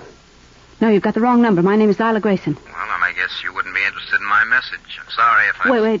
Wait a minute. Who are you? What difference does it make? Well, I just thought that I recognized your voice. My name is Richie Holland. Oh, well, assuming that I was Connie Burton, what's the message? A couple of your friends looking for you. Who? Fred Fontaine, boy named Sandy. Why are you telling me this? Well, darned if I know. But I once saw a picture of you, and it did something to me. Look, if this is a trap... Would I phone ahead and warn you? I'd like to be your friend. I could sure use one. Well, consider me a volunteer. Can I drop around? How does 10 o'clock tonight suit you? Suits me fine. I'll be seeing you, girl. Take care of yourself till then.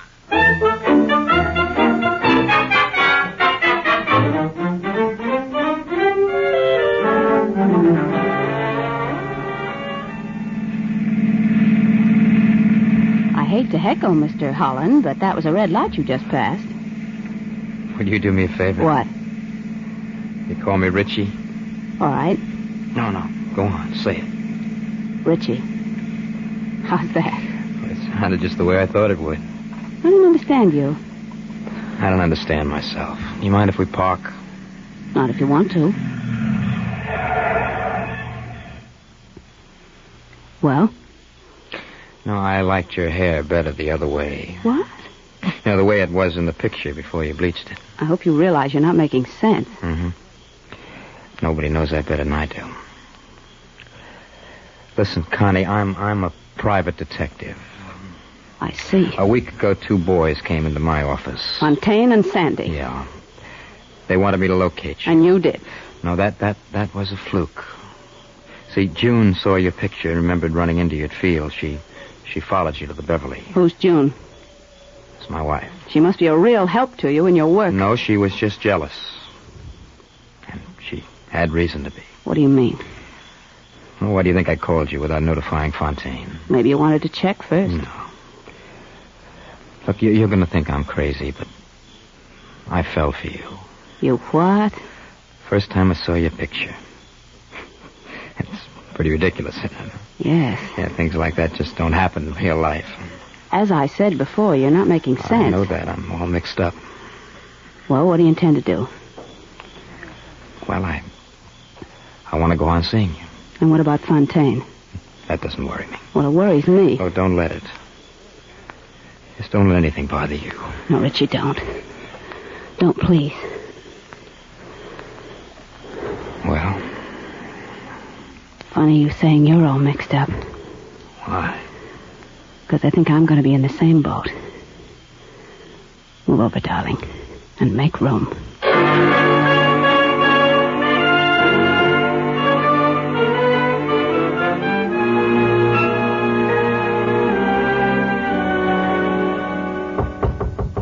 Come in.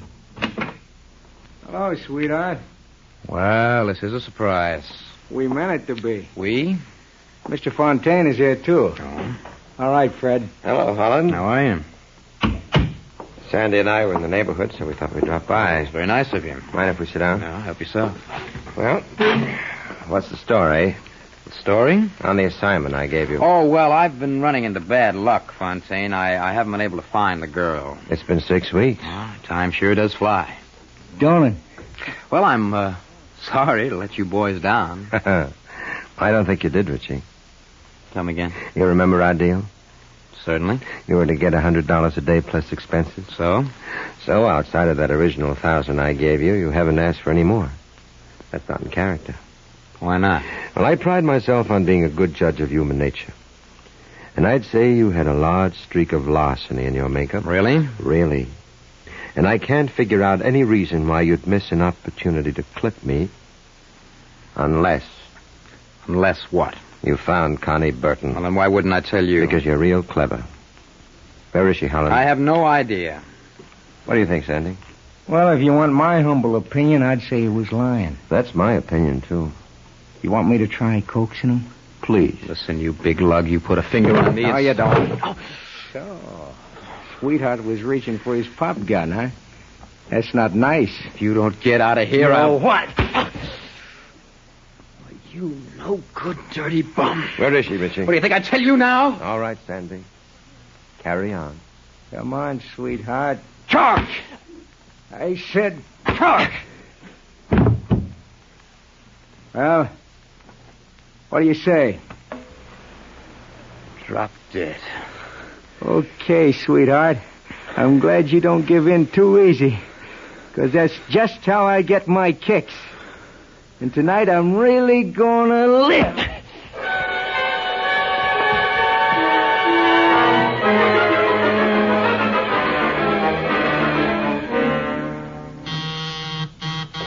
Just a second. Yes? Hello, Connie. Who are you? That's a very good question. But in the final analysis, who is anybody? Are you crazy? You're too literal-minded. Me? I'm a philosopher. Did you ever read Nietzsche or Schopenhauer? Listen, you. Should. Oh, isn't that silly? How are you going to find the time? What's the idea of the gun? I wish you wouldn't take this personally, Connie. Believe me, I got nothing against you. Who are you? Well, if you got to call me something, try Harry. I don't know you. Does anybody know anybody else? It's hard enough to know yourself. As Spengler once wrote... Who put you up to this? Oh, now, you're not listening to me, Connie. You're like all the Who put rest. you up to this? See, you're obsessed with your own petty problems. But if you analyze any problem, the solution is perfectly simple. In your case, a mere tightening of the finger. No!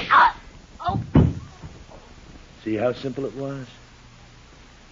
Now you can sleep, Connie. Your problems are over.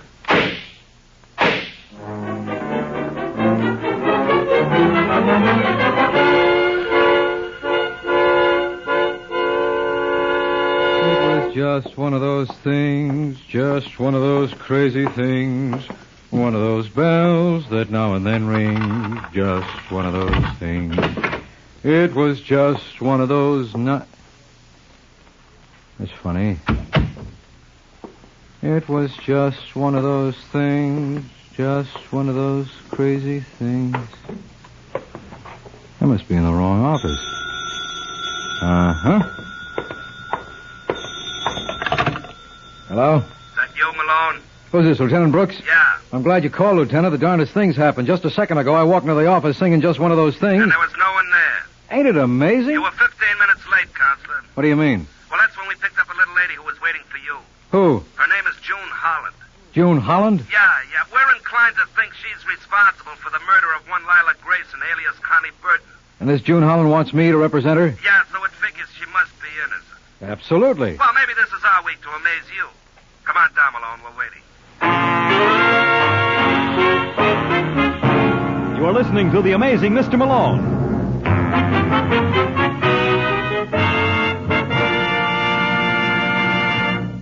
It's the Silver Jubilee on NBC. Here's a special program note on NBC's lineup of top adventure shows. This Sunday evening, 4 outstanding mystery features are yours over NBC. Starting with Tom Conway as the debonair gentleman adventurer Simon Templar, alias the Saint. Then Lloyd Nolan, one of the nation's most popular screen actors, is featured as Martin Caine, Private Eye. Next, the second broadcast in a new series starring Carlton Young in the double role of Philip Galt and the Whisperer. Later in the evening, we travel to the Orient to join forces with Mr. Moto. Yes, for the best in Sunday evening listening pleasure, tune to NBC for Tom Conway as the Saint, screen actor Lloyd Nolan featured as Martin Caine, Private Eye, Carlton Young as the Whisperer, and Adventures in the Troubled Lands of the Far East with Mr. Moto. And now back to the amazing Mr. Malone.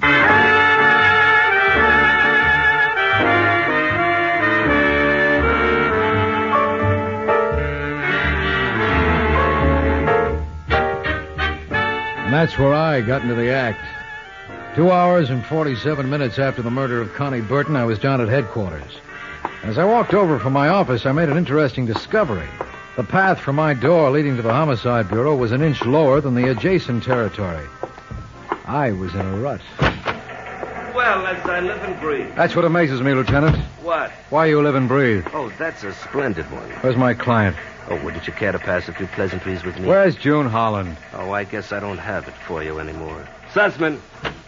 Did someone mention my name? Mr. Malone would like to see his client. His slightest wish is my command. Have you boys ever considered radio as a career? Well, we're working on an act, but we're stuck for a name. Why'd you call it the Bob Hope Show? Oh, you heard that somewhere. And shut off that teletype. Well, as long as you ask so nicely. Where is he? Right here, Mrs. Holland. Are you Malone? Don't answer that, Counselor. It might tend to incriminate and degrade you. Don't mind him, Mrs. Holland. His mother was frightened by the happiness, boys. Sit down. Thank you. Now, what do you know about this Connie Burton? Nothing.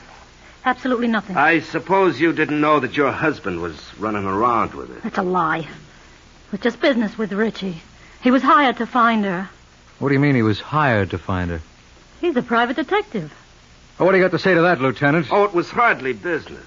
You see, her husband was seeing this Connie for over a month. Right after they met, he made her move from the Beverly to the Marvin. That's not true. Then why were you around the Beverly checking on her? Because I was just trying to help Richie. Despite the fact that he moved out on you 4 weeks ago? Well, I didn't kill her. I never handled a gun in my life. That's possible. Well, you mean she hired a torpedo for the job? Yeah. You got a line on him? Give us time. Meanwhile, you expect my client to sit here. If you have no objection. I've got 100, but I don't think they'll do me any good. Well, sit tight, Mrs. Holland. I'll get you dispossessed as soon as I can.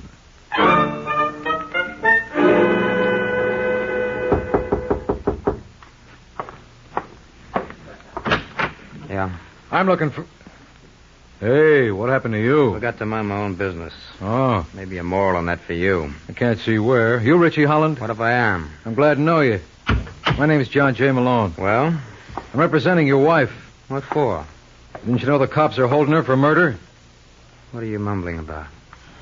A girl named Connie Burton was knocked off tonight. What did you say? Hey, easy, fella. You're ruining the drape. I asked you something, Malone. Obviously, the police haven't been here yet. What did you say about Connie? She was murdered. Then I must have told him. You must have told who what? None of your business. Where is she? Your wife? No, Connie. Well, just where you might expect. I gotta see her. Now, wait a minute, Holland. Your wife is in a spot. The police think she was behind the kill. Crazy. I know who did it. Who? Never mind. Handle this my own way. They call your way murder. Is that what they call it? The last I heard. Well, you shouldn't complain. You may get another case out of this yet. See what you can do for us on a family rate.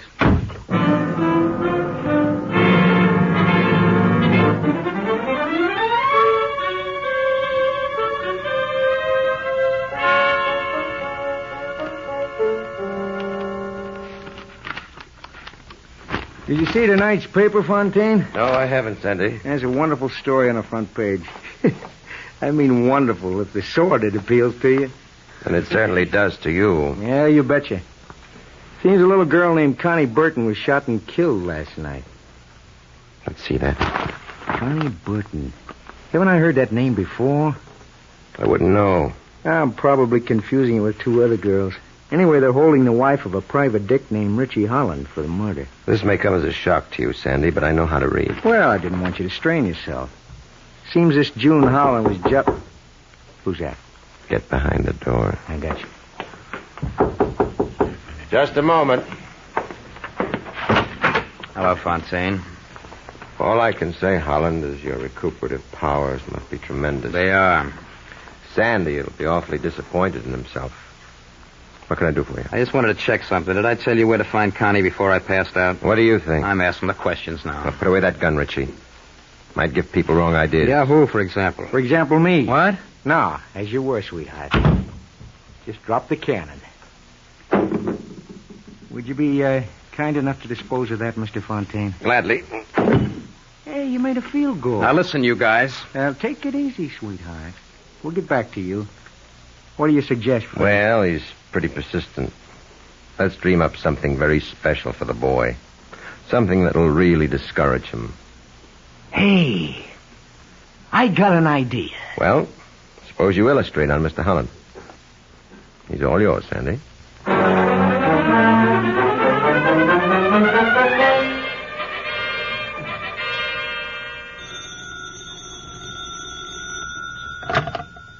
Hello? Well, let me talk to John J. Malone. You're mumbling, boy. Speak up. I want to talk to John J. Malone.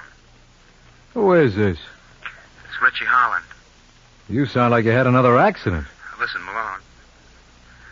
I'll tell you who killed Connie. Who? A couple of boys named Fred Fontaine, Sandy Oppenheim. You must be mistaken. I tell you, they killed her. Hired me to find her. And when I wouldn't spill, they beat it out of me. What do they want with her? I don't know. She came here from Boston a year ago, and then... Hello, Holland. Holland. Amazing. Simply amazing the way that man recuperates. I must be losing my touch. I figured he'd be out for at least another couple hours. Is it all right with you girls if I hang up now? Why, of course, Mr. Malone. You followed instructions beautifully. You thought you were responsible for Connie's murder. The man's obviously a psychopath. Now, look, Malone, I've got a proposition for you. Let's hear it. We'll cut you in for 10%.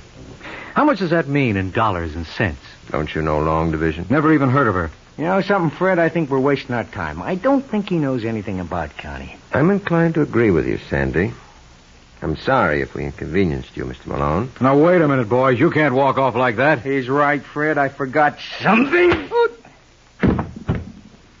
Thanks for reminding me, sweetheart. I'm much obliged.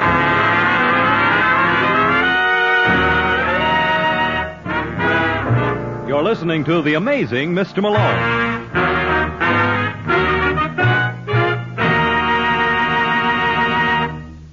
Independence Day last Wednesday was celebrated as a day of rededication to the principles upon which our country was founded.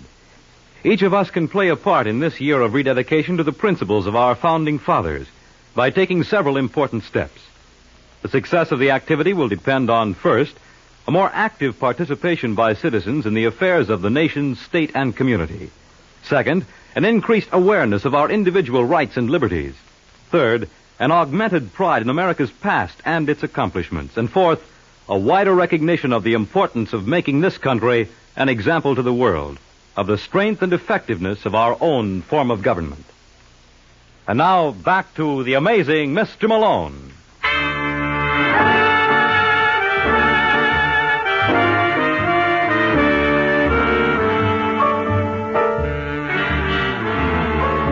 Well, that's what I get for using my head. It never fails.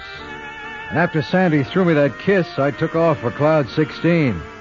It's lovely up there this time of the year. There are 20 beautiful maidens for every man, and I'm the only man allowed. And then someone went and yanked my cloud from under me. All right, Malone, time to wake up. Mm. Come on. Oh, I wish I had my camera here. I'd love to have a picture of this. Oh. What happened? Well, you tell me. You were here. I'm not so sure. Ow. My head. Oh, it's real pretty. Who does your makeup? Shut up. No, I mean it. That streak of red running through your hair gives you a certain, je ne sais quoi. That's French, you know. Stop showing off your education. Actually, I never got out of kindergarten. Well, I guess this ought to convince you. Convince me of what? That June Holland didn't kill Connie Burton. Now, what's one thing got to do with another? What do you think Fontaine and his boy went to work on me? Which Fontaine is that, Fred? Yeah, you know him? Not as well as I'd like to. He's a Boston product. What do you know about a Sandy Oppenheim? Well, it's rumored that he's been associated with Fontaine in several banking ventures. Well, there was at least one other member in the firm. Who? Connie Burton. You're crazy. Listen, Lieutenant, they came to Chicago expressly to find her. And it's your contention they did? Definitely. Pick them up and pick up Richie Holland. Anything else you'd like? Well, while you're at it, you might as well pick me up, too. I'm not doing anybody any good on this floor.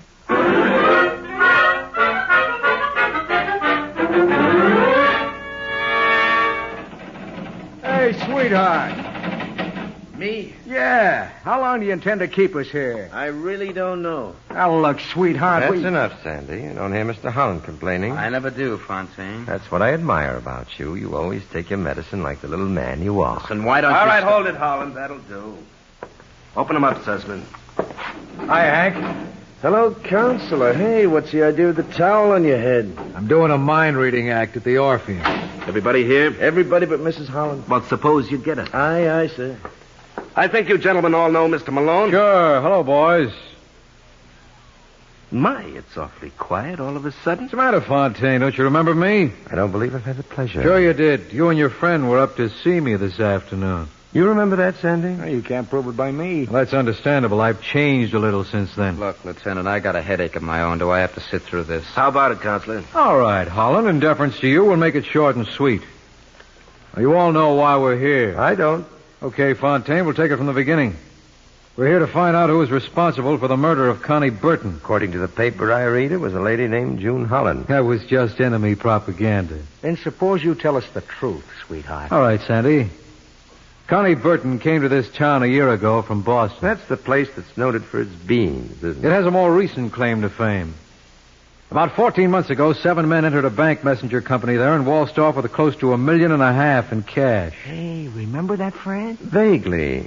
Seems to me they never caught the culprits. You ought to know. Why? Because I got a hunch you were the brain behind that operation. Thanks for the compliment. Well, that's all you're going to get out of it. What do you mean? You had a girlfriend named Connie Burton. You slipped her the loot, and she was supposed to meet you later so the mob could divvy up. Instead, she took off for Chicago. That's very interesting. It gets better as it goes along, because that's where Richie comes in. Yeah, what kind of a crack is that? They hired you to find Connie, didn't they? So? So you held out on him.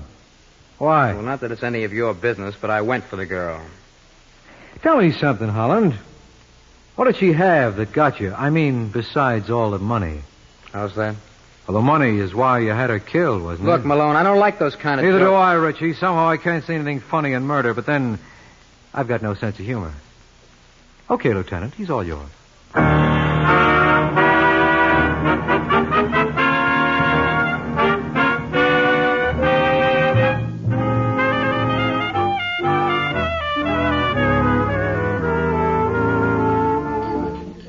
All right, Malone, you've played with that coffee long enough. Let's have it. You mean we have to go through this same routine again? Why should this night be different from all other nights? Well, it's perfectly simple, Lieutenant. Richie Holland killed Connie. He was the one who hired that torpedo. Oh? How do you know? He told you where to find the boy, didn't he? Yeah, it was a guy named Harold Sherman, a philosopher-type fella. Yeah, but tell me something, Malone. Why did Holland go back to look up Fontaine? Well, that was just an act. He thought that way he'd remove suspicion from himself, and he did. How's for a little proof? Well, who else knew where to find Connie?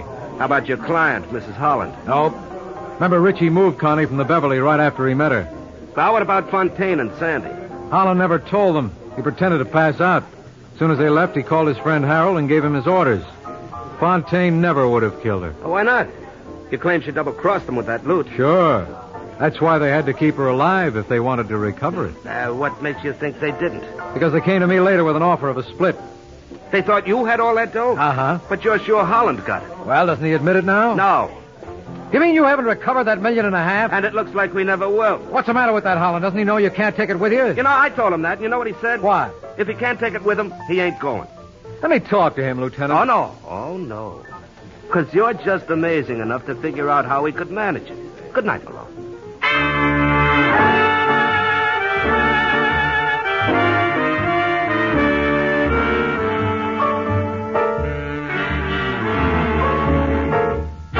Ever hear the story of the Dixieland Band?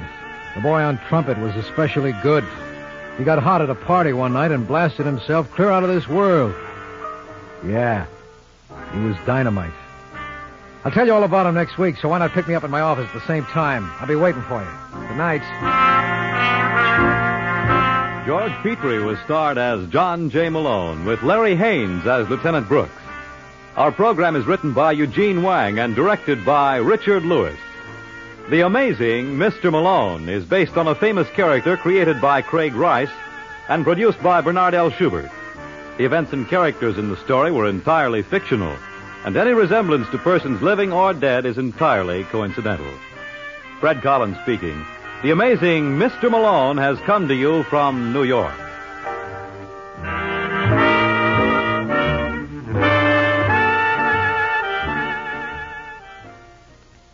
Stay tuned for The Man Called X over most NBC stations.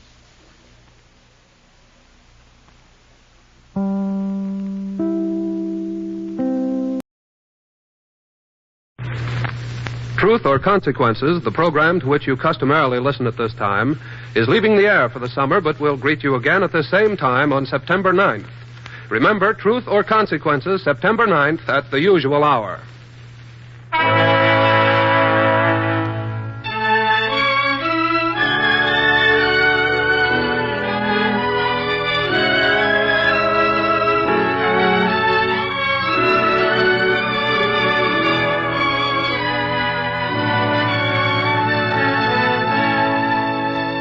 Author's Playhouse.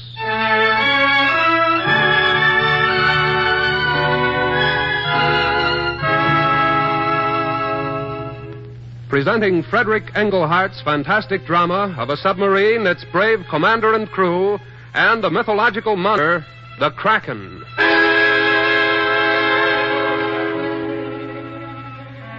The National Broadcasting Company takes pleasure in presenting a special 9-week summer series of Author's Playhouse. Radio adaptations of the best in the field of short stories, selections from the works of contemporary writers, as well as the acknowledged masters of the past. The 9 dramas to be presented in this series have been chosen as outstanding from the weekly Author's Playhouse productions heard regularly over the National Broadcasting Company during the past 3 years. The theme of tonight's presentation is courage. The story of a submarine commander and his crew carrying on in the face of unknown peril, an unbelievable horror which rose from the past and held them in its grip. Authors Playhouse presents Frederick Englehart's The Kraken.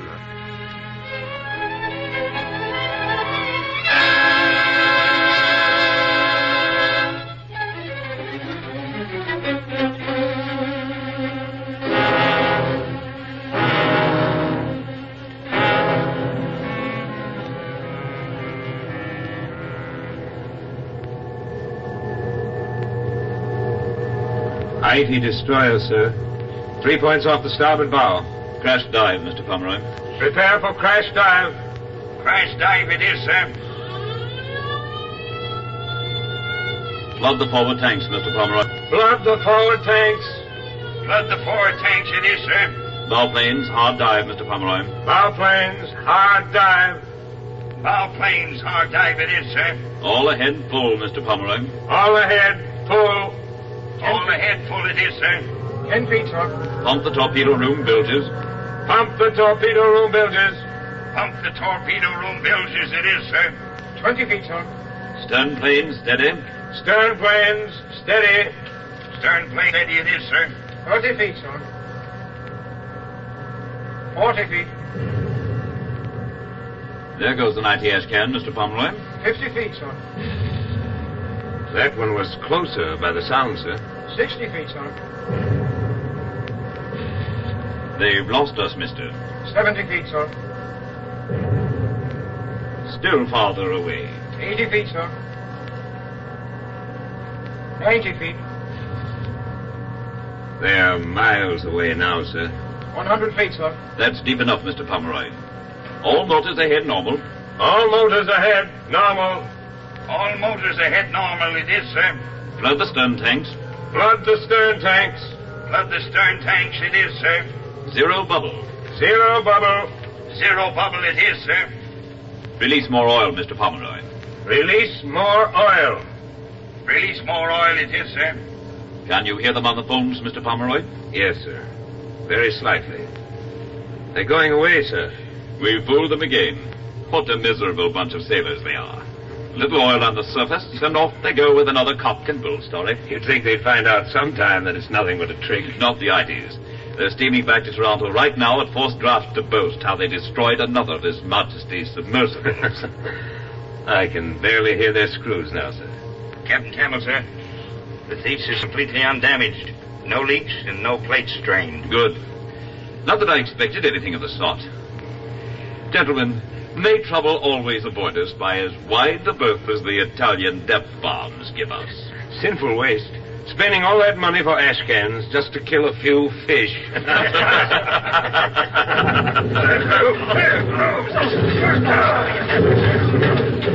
Lord, Captain. What's that? I don't know. Something shaking us like a carrier shakes a rat. Cavanaugh. Hawkins. Forward of the sapling to 6 torpedo. Battle stations, Mr. Pomeroy. Battle stations. Battle stations it is, sir. Secure all. Stand by to blow tanks. Secure all. Stand by to blow tanks. Secure all. Stand by to blow tanks it is, sir. We're not going up, Captain. Something's holding us down. What is it? I don't know, Mr. Pomeroy. Pull ahead both motors. Pull ahead both motors. Pull ahead both motors it is, sir. Up ship, Mr. Pomeroy. Up ship. Up ship it is, sir. 90 feet, sir. We're loose from it now, sir. Whatever it is. 80 feet, sir. 70 feet. 60 feet. 50 feet. 40 feet. 30 feet. 20 feet. 10 feet.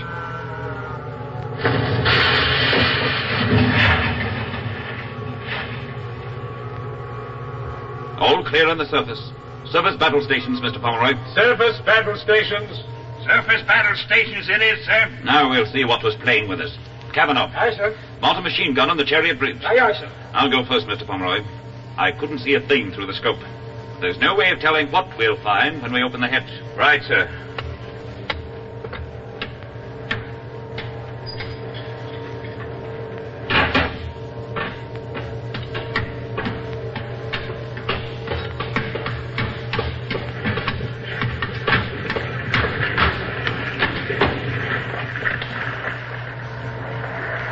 Nothing.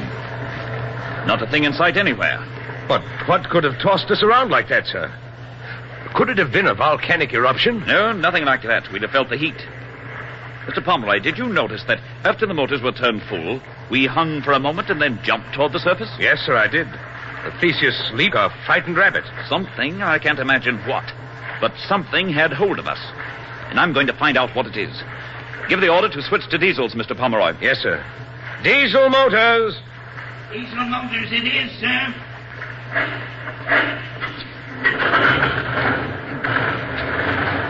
We were going almost due north when we came up.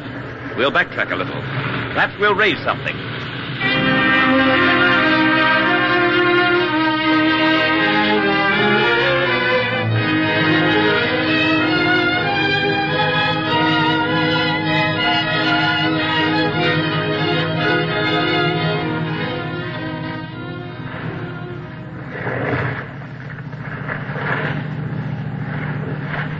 We've gone more than a mile, sir. Yes. And we're slowing down, Mr. Pomeroy. Order full speed ahead. Yes, sir. Full speed ahead. Full speed ahead it is, sir. The screws are turning full speed, sir. But we're losing way. This is it, Mr. Pomeroy, whatever it is. Well, we'll give it a battle. It's something we can fight. Give the orders to stop ship. Yes, sir. Stop ship! It is, sir. Stafford. Aye, aye, sir. You men at the gun, look alive, be ready for anything. Aye, aye, sir. Captain, look! Crawling across the deck. It's the tentacle of an octopus. An octopus? That thing's as big around as an oak. Ah! It's got me! And grab him, Stafford. Get Hawkins loose with his hand. Four of those tentacles, sir. Look, 6 of them at least. It's the Kraken! That's what it is! It's the Kraken! It's the Kraken, all right. Swing that gun around. Train it on those arms where they clear the ship. Rapid fire if you value your lives. Turn loose the machine gun, Cavanaugh. Aim near the surface of the water. Aye, aye, sir. Let up one of those arms. Yes, sir. Look out, men. Stafford, watch those arms. It's pulling us under by main strength, sir. We're going down by the head. Prepare to dive, Mr. Pomeroy. Yes, sir. Prepare to dive.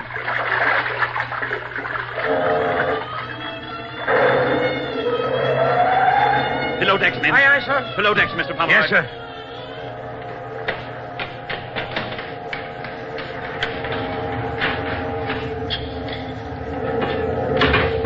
There's nothing else we can do, Mr. Pomeroy. If we stay on the surface, we'll sink. The gun crew, sir? They're gone. Beyond any hope. We can't fight that monster. Not now, anyway, while it's clinging to the vessel. Perhaps it will shift forward, sir. In front of the tubes. Are you crazy, mister? A torpedo exploding under our very bow would be worse than the death bombs of the ices. Flood the forward tanks. Yes, sir. Flood the forward tanks. Flood the forward tanks it is, sir. Maybe we can shake that devil off. Shades of the good Bishop Pontopedian. He wasn't far wrong when he described the Kraken as being 1/4 mile across. You believe those medieval superstitions, Captain Campbell? I believe my own eyes, mister. Didn't you recognize that monster? It was a cuttlefish. Cephalopod. The grandfather of them all. Must be hundreds of years old. Maybe 1,000. Poor Hans was right. It is the Kraken. But the Kraken hasn't been reported in 200 years. Be reasonable, sir. This is bad enough as it is. Reported? No. But how do you know the monster hasn't been sighted? How many of these Mediterranean fishing smacks could meet this beast and return home to tell about it? We've been saved so far by the fact that we're covered with steel plates.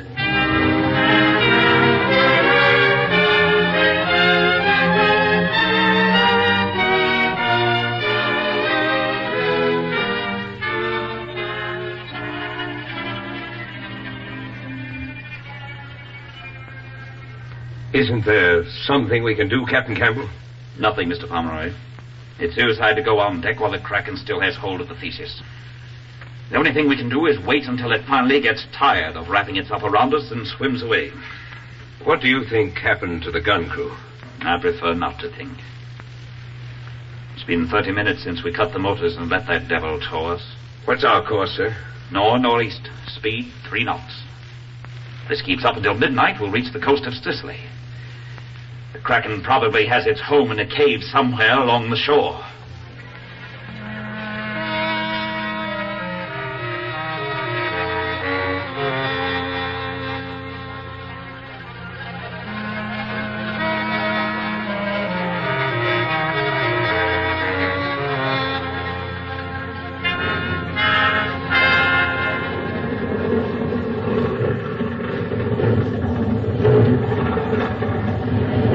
beg your pardon, Captain Carroll. What's up, Cavanaugh? The scraper on the bottom has snapped both tail shafts off. Our screws are gone, and the water's coming in through the paddle boxes. Thank you, Cavanaugh.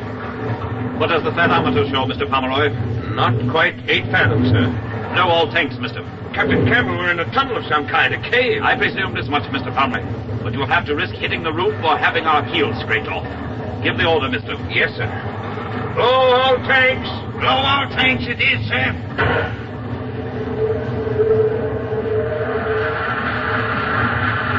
What's our course now, sir? No course at all. The way we're twisting and turning, the needle's jumping all over the compass.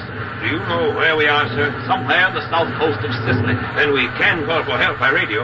Only if we can't work out of this mess ourselves. I don't fancy losing my ship to the Ites. I believe we've stopped, sir. We have. Give me that audiophone receiver, Winkle. Aye, sir. Here it is, sir. I don't hear the Krakken's tail swishing. Perhaps it's left, sir. Possibly. See if you can spot anything through the scope, Mr. Pomeroy. Yes, sir. Dark as pitch, sir. Can't see a thing. It's a subterranean cave, all right. I want a diver to go out. Who'll volunteer? I will, sir. Thank you, Cavanaugh. Mr. Pomeroy, break out a suit and rig, Cavanaugh. Yes, sir. And see that the airlock's prepared. Yes, sir. Equip with an acetylene torch and a lamp. Yes, sir. Listen closely, Cavanaugh. Aye, sir. I don't want you to take any unnecessary chances. Stick close to the airlock until you're sure that monster isn't around. There isn't much water here, so you can blow to the surface with a periscope as a guide. There's a portable radio in the suit. Keep in communication with us. Aye, aye, sir. And Cavanaugh, good luck.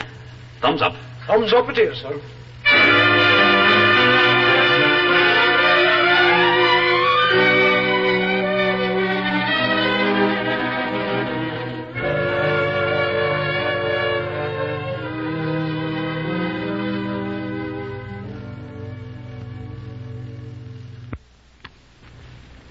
Can you hear him, Mr. Pomeroy? Yes, sir. He's outside now. I'm going aft now, sir, to look over the damage to the screws. Yes, he's going aft, sir. Tell him to be on his toes every second, mister. If the Kraken is only playing doggo, he won't have a chance. Yes, sir. Cavanaugh, Captain Campbell says be on the alert every moment. I will, sir. I'm under the stern now, sir. He's under the stern. Both the screws are gone and the rudder's unhoused, sir. He says both screws are gone and the rudder's unhoused. I'm going up to the surface now, sir. He's going up to the surface. Caution him again, Mr. Pomeroy. This is the path that's liable to be dangerous. Yes, sir. Cavanaugh, the captain orders you to be extremely careful when you hit the surface. I will, sir. Ask him to tell us what he can see as soon as he comes out on top. Tell him to use his light. Yes, sir. Cavanaugh. Aye, sir. When you get on top, use your light. Describe to us everything you can see. Aye, sir. I'm on the surface now. It's a cave, all right, sir. He says he can see it's a cave.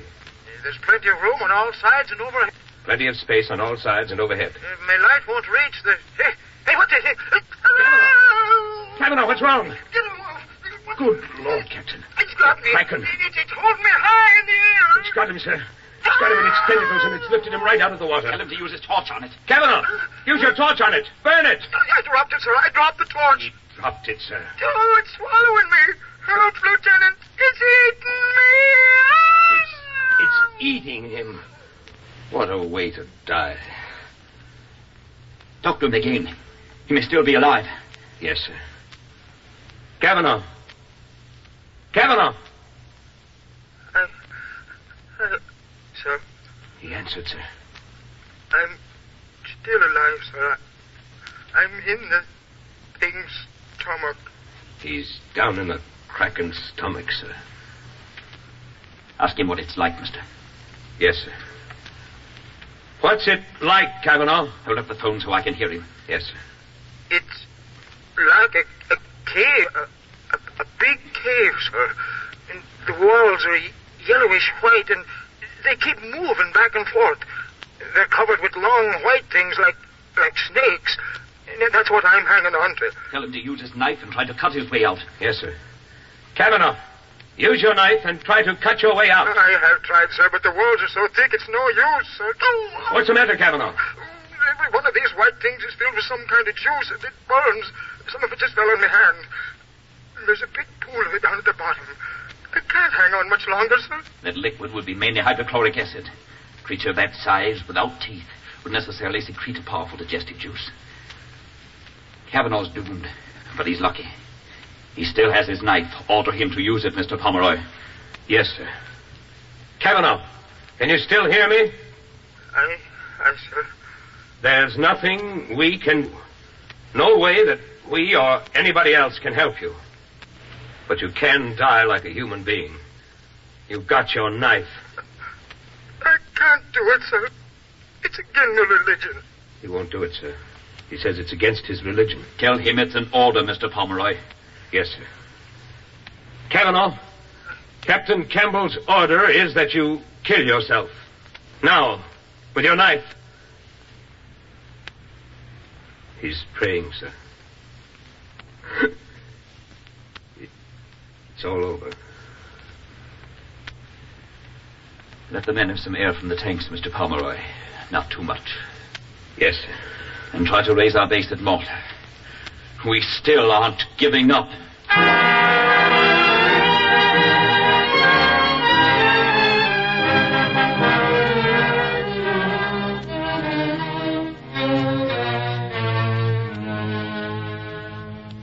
No luck at all. There's an IT warship nearby, and she's jamming our signals. Shall I try to raise the ITs? Maybe they can get us out of here. No. I wouldn't give them the satisfaction of knowing we were caught like rats in a trap by a bloody fish. Put a man on the audiophone. Yes, sir. Kraken will leave this den sometime. When it does, we'll surface and look for a way out.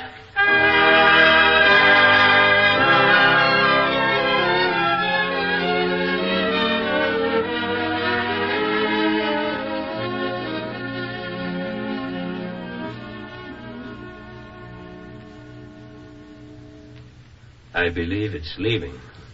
Probably hungry, sir. After 2 days, it should be. Give me the phone. Here they are, sir. It's going out, all right. I can barely hear it. Blow all tanks, Mr. Pomeroy. Easy. Yes, sir. Blow all tanks. Blow all tanks it is, sir. Easy does it. We haven't far to go.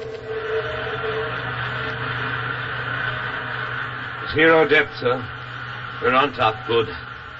Follow me, Mr. Pomeroy, and we'll take a quick look-see. Yes, sir.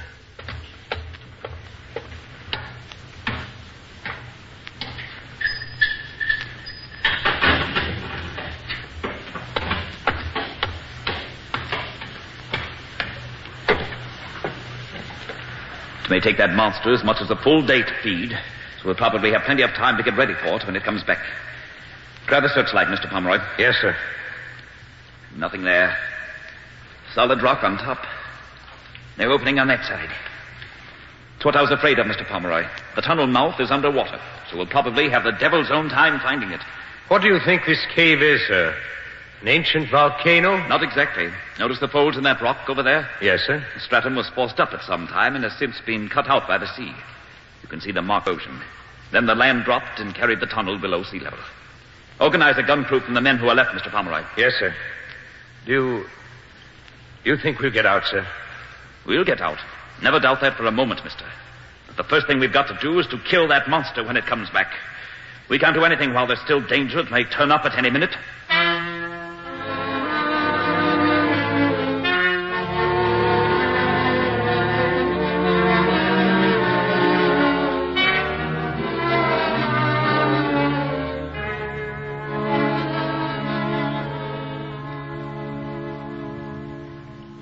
Russell says he can hear it on the audiophone, Captain. 22 hours since it left. That's about what I thought it would be. It's coming back, men. Pour those HE shells into it as fast as you can load. As soon as it gets in sight, I'll turn the searchlight off and I'll fire a flare so it can't spot us so easily. We're ready, sir. Let it come. I can hear it, sir. Can't be very far away now. There it is. Douse the light, Mr. Pomeroy. Yes, sir. Men, I'm letting the flare go. Make every shot count. We'll blast it, sir. It's a pointless starboard, men. Rapid fire. Lower, men, lower. Underwater, aim for the body.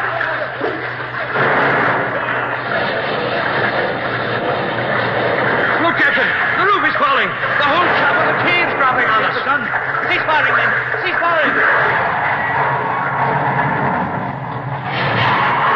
They're gone, Captain. Oh, done. That mass of stone wiped them out. Smashed the thesis like an eggshell. We'll go below, Mr. Pomeroy. See if we can salvage a couple of divers' suits. You and I are all that's left of our complement. But we can still get out of here.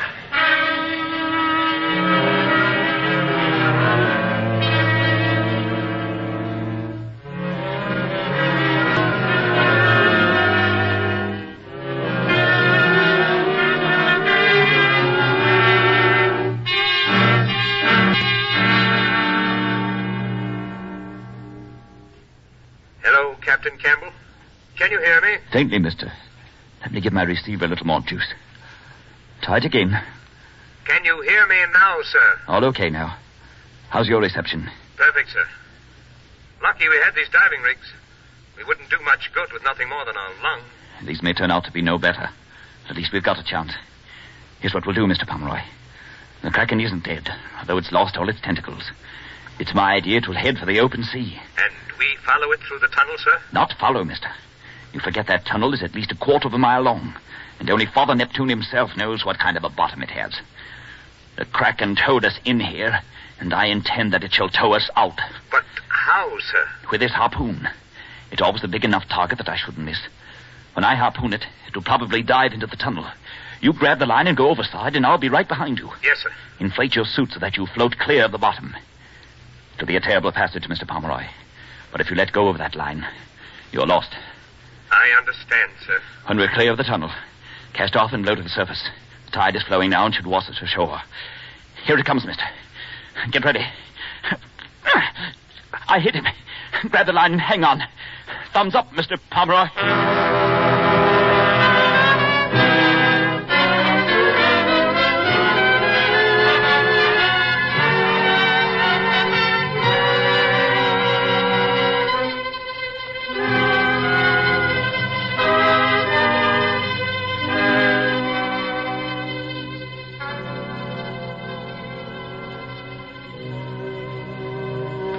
Lieutenant Alastair Montgomery, commander of His Majesty's destroyer Cadmus, will take the stand. At your service, sir.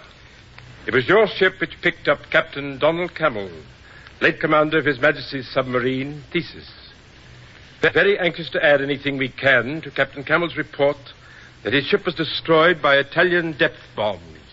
It was quite mysterious, sir. We were on patrol in the general area 15 degrees west and 36 degrees north when we spotted an object floating in the sea. We approached it with proper caution and discovered it to be Captain Campbell. He was in his inflated diving rig, and he was unconscious. Yet you were able to identify him immediately? Yes, sir. He and I were together on the Warspite before he entered the subservice. We made him as comfortable as possible in my quarters. But it was 24 hours before he recovered consciousness, and then he was raving. What were his ravings about? He kept insisting, sir, that his vessel had been attacked by the Kraken, a huge monster, sir. Yes, I'm well acquainted with the mythological aspects of the Kraken. Go on, Lieutenant. Well, after a few hours, sir, Campbell seemed to come to his senses. He then dictated to me the report which this board already has in its possession. You're sure you wrote this report word for word as Captain Campbell dictated it? Yes, sir. It was simply that the Thesis had been attacked and sunk by Italian destroyers.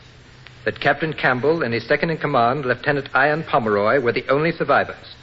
That for 2 days they attempted to communicate with Valletta or another of His Majesty's ships.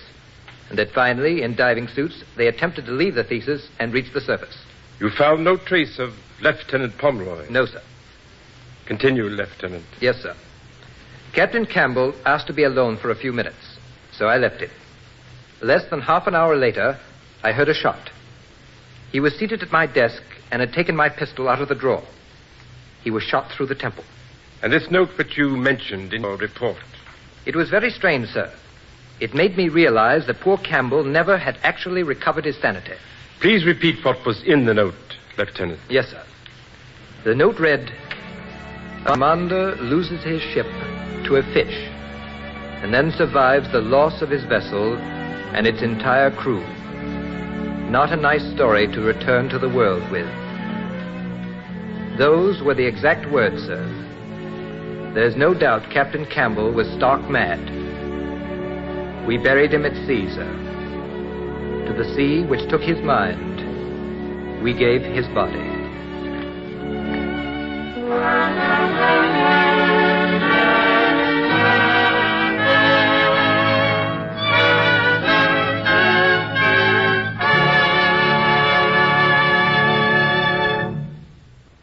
You have just heard The Kraken, a short story by Frederick Engelhardt, which appeared originally in Unknown magazine, especially adapted for Author's Playhouse by Jack Mitchell and directed by Mr. Homer Heck.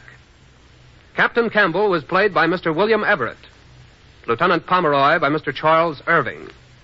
Others in the cast were Mr. Sid Breeze, Mr. Charles Eggleston, Mr. Leo Curley, Mr. Wallace Owen, and Mr. McKay Morris.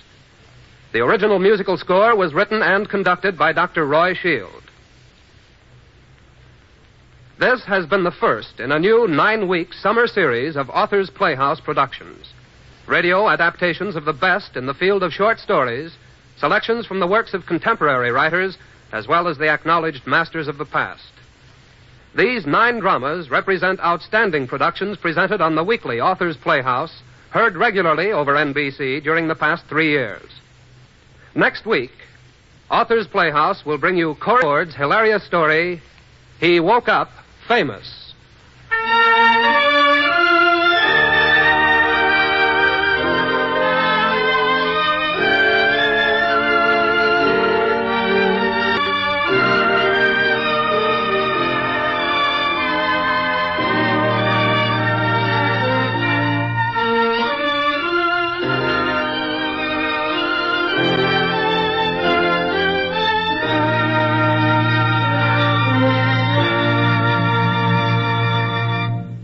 This is the National Broadcasting Company.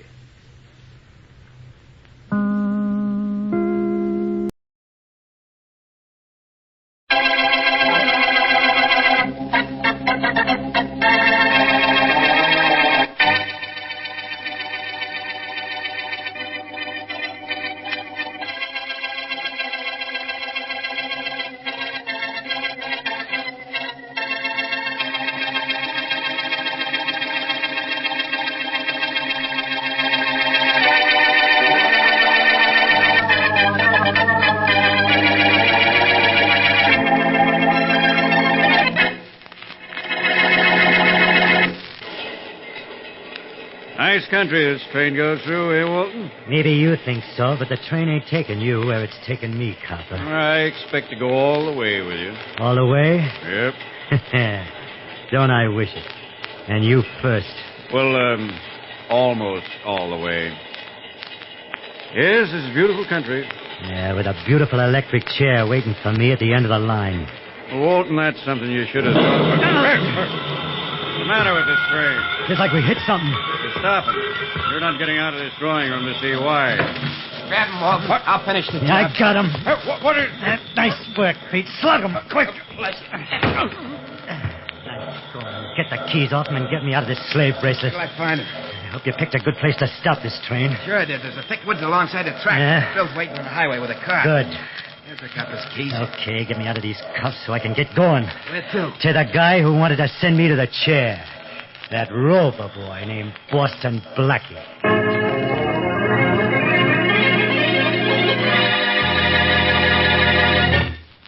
Now on to Dick Calmer as Boston Blackie. Enemy to those who make him an enemy. Friend to those who have no friend.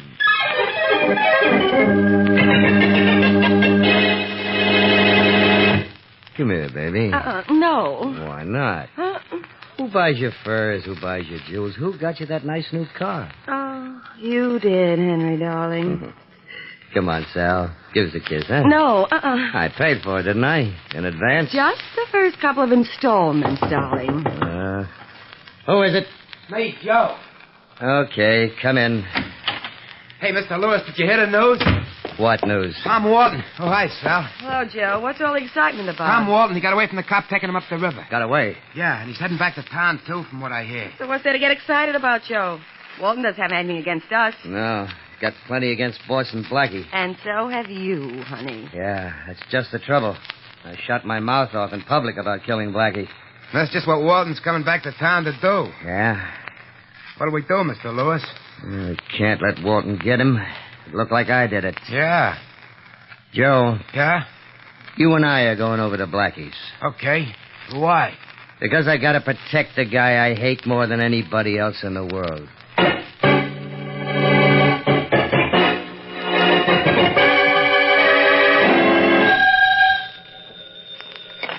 Hello. Hello, Blackie. Oh, hello, Mary. Blackie, did you hear the news? About Tom Walton? Yeah. Well, Blackie, the police can't find him. They know he's on his way back to the city, but they haven't found a trace of him. So what? Well, so don't you think you better do something? No. He threatened to get even with you for your part in convicting him. I know. I just hope he'll try. Oh, Blackie. But things have been so dull lately. Blackie, Walton knows his way around. He said he'd escape, and he did it. So what? I'm not worried about him. If I'm going to start getting gray hairs, it'll be over Henry Lewis. He's the guy I've got to keep away from. You see, he would... Blackie, what's happened there? What's the matter? Hang up that receiver, Joe. Sure, Mr. Lewis. Well, Joe, if you didn't bust Blackie's skull with that gun butt, we're okay. Are we? Mm-hmm. Well, what happens now? Now we hide Blackie until the cops grab Walton. Then it'll be okay for me to get sore at Blackie again.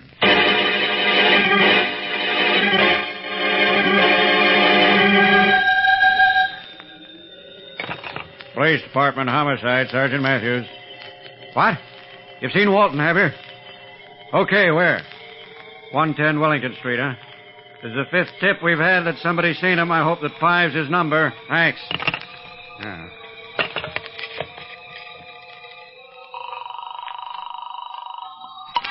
Faraday speaking. Matthews, Inspector. Walton's been seen again, this time at 110 Wellington Street. Okay. Only as Blackie would say, let's hope Wellington Street is Walton's Waterloo.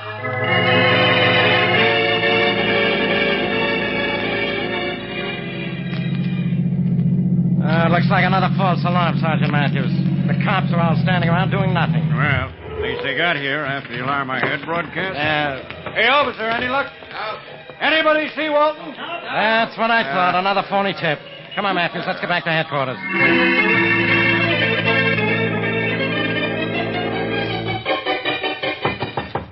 Come in.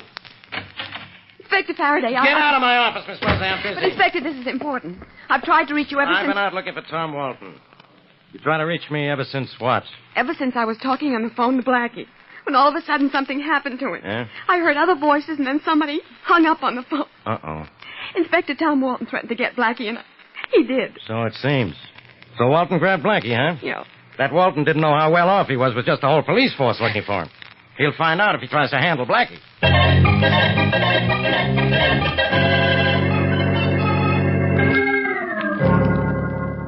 Oh, brother. Feeling better, Blackie? Oh.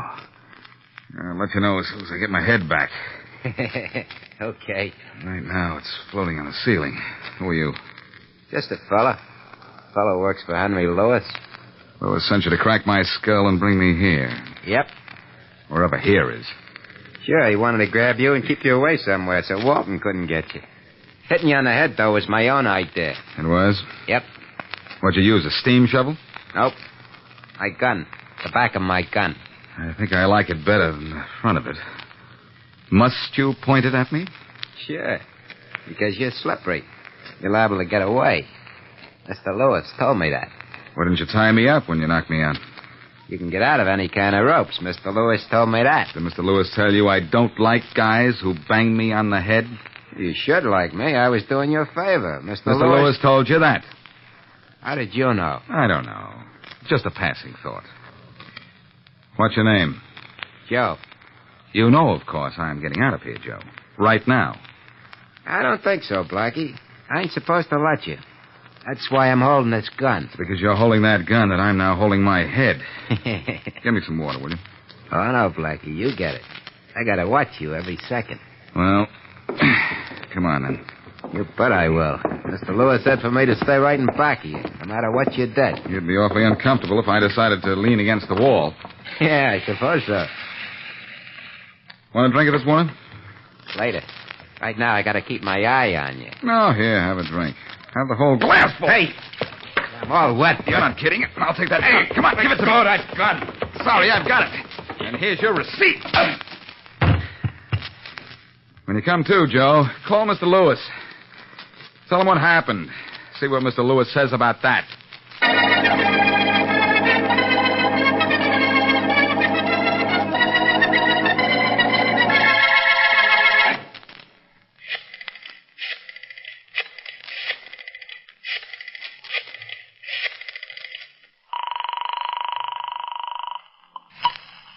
Hello? I want to speak to Mary Wesley. Speaking.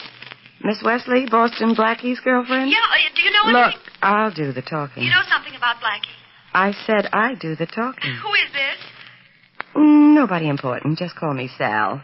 But Blackie's important, isn't he? At least to you? What do you want? Oh, you're the one who wants something. Blackie, maybe? Yes, where is he? Oh, that'd be telling.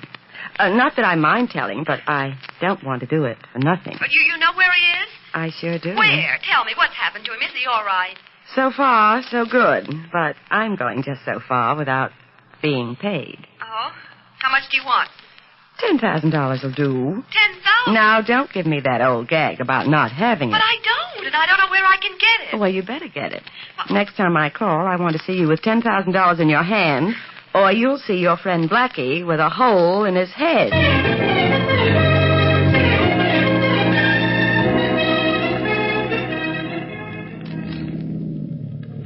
This is the back of Blackie's building, Walton, but this is as far as I'm taking you. That's okay, Bill. I'll go the rest of the way myself.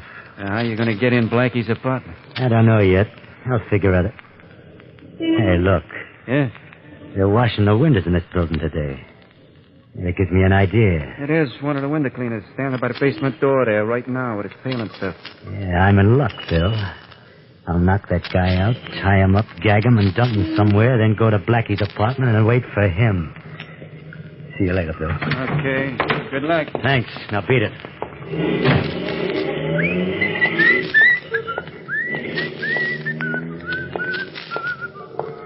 Hey, buddy, you got a match? Oh, sure, mister. Got a whole box over in my pocket somewhere. I'll find them. Yeah, there's no hurry about it. Hey, look. Huh? So do what? At this. Pleasant dreams, buddy. Now I'll take those overalls and that pail of yours up to Blackie's apartment and see to it that he kicks the bucket.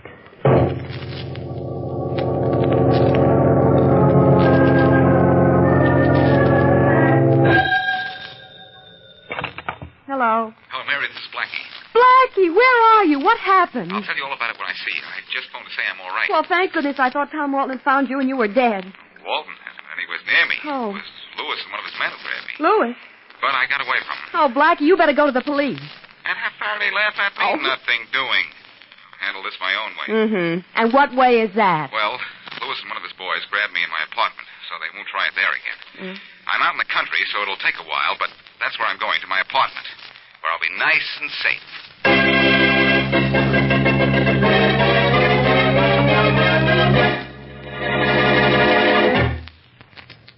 And now, back to Boston Blackie.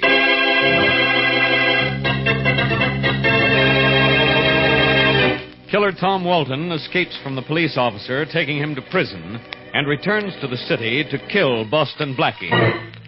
Gangster Henry Lewis, who has publicly threatened Blackie with death, knows that he has to protect Blackie from Walton or be accused of murder himself. But Blackie escapes from Lewis's protective custody and is on his way back to his own apartment, unaware that Walton, disguised as a window cleaner, has gone there. As we return to our story, Lewis and his girlfriend are in Lewis's apartment.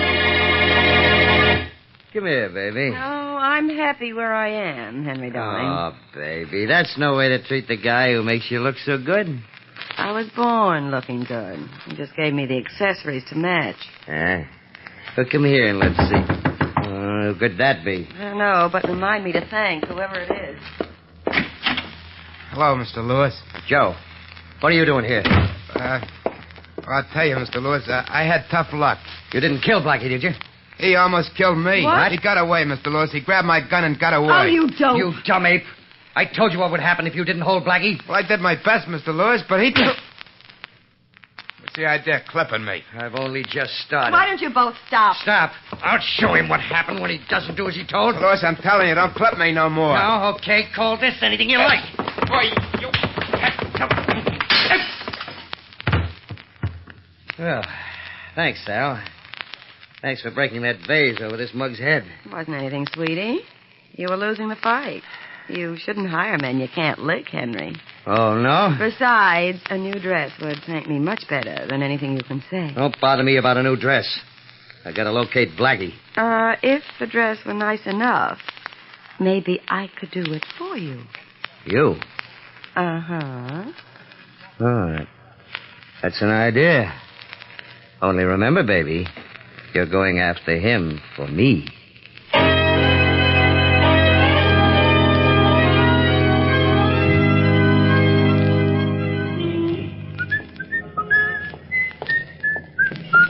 Are you Boston Blackie? Huh? You're Boston Blackie, aren't you? Uh-huh. And you're beautiful. We'll talk about that later. I'm Sally Brumwell, and right now I need your help. Well, help must be the only thing you need because you certainly have everything else. Thanks. Will you help me? Sure.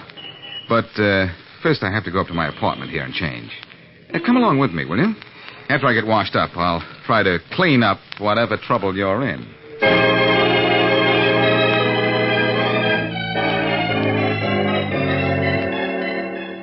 Here we are. Now, when we get inside, you just sit down, Miss Bromwell, and read a magazine. Uh-huh. I'll be with you in a minute. Oh, you won't slip out the back way, will you, Blackie? With you here? I got hit on the head, Miss Bromwell, but not that hard. After you? Thank you. Are we alone? Yes. That's what you think. What? Faraday, what are you doing here? Miss Wesley phoned me, said you're on your way up here and might need help. You still haven't answered my question. Oh, excuse me, Miss Bromwell, Inspector Faraday. Nice to know you. How are you? What happened to you, Blackie? It's a long and stupid story, Faraday, but... Good what? What's that window cleaner's pail doing over there? It's probably waiting for the window cleaner to come back and use it. The windows in this apartment were washed just yesterday, Inspector. So maybe somebody gave him a dirty look. Perhaps I ought to come back some other time. No, please, Miss Bromwell. Stay right where you are. The inspector won't make any more bad jokes, will you, Inspector? You make enough for both of us. Suppose there is a pail in your apartment. What do you want, a shovel and a pile of sand so you can play? Faraday, listen, if Tom Walton got into this apartment, he'd come in disguised. Maybe as a cleaning man. You think he's here now? No, you probably scared him off when you came in. Your phone's ringing, stupid. How can a phone ring smart? Your telephone, Tobe. I know it's my telephone. I've seen it before. Wait a minute. Hello. Hello, Blackie. Oh, Mary, I'll call you back. I'm busy. Oh, well, okay. Well, Faraday, goodbye. Oh, I'm not going anywhere. Perhaps in your profession you're not. What? But I have a date with Miss Bromwell here, and to be subtle about it, you are in the way. What's Miss Wesley's phone number? Who?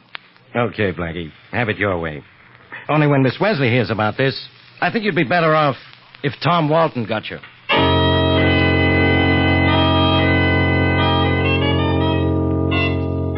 Any after effects of that smack you got on your head, Joe? No, Mr. Lewis. I'm sorry we had that battle. I like working for you. That's all right, Joe. We have a job to do now that'll make everything all right. If Sal takes care of her part of the deal. She'll be able to get Blackie out here, you think? Well, I don't know why not.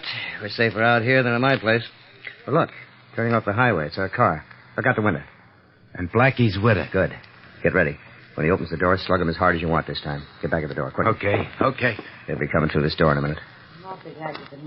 They're just outside the door. Here. You see, what I want to show you is in the living room, Blackie, to the left of the door. All right. Now, Joe. Good. That got him. Yeah. Close the door, huh, Sal? Sure. Well, Henry, aren't you going to thank me? I'll thank you, baby. The usual way. That'll be a fur cape in addition to the new dress. Good enough. Thanks to you and Joe, Blackie isn't going to get away from me now. Yeah. Joe, you know what to do now, don't you? Sure. Mind if I know what he does now, Louis? Stay right on, all of you. Getting out of here. Matthews, take over. Yes, Inspector Faraday. Keep your hands up, all of you, and don't take them down till you're told. And when they come down, you're going down to headquarters. Then we'll get Tom Walton.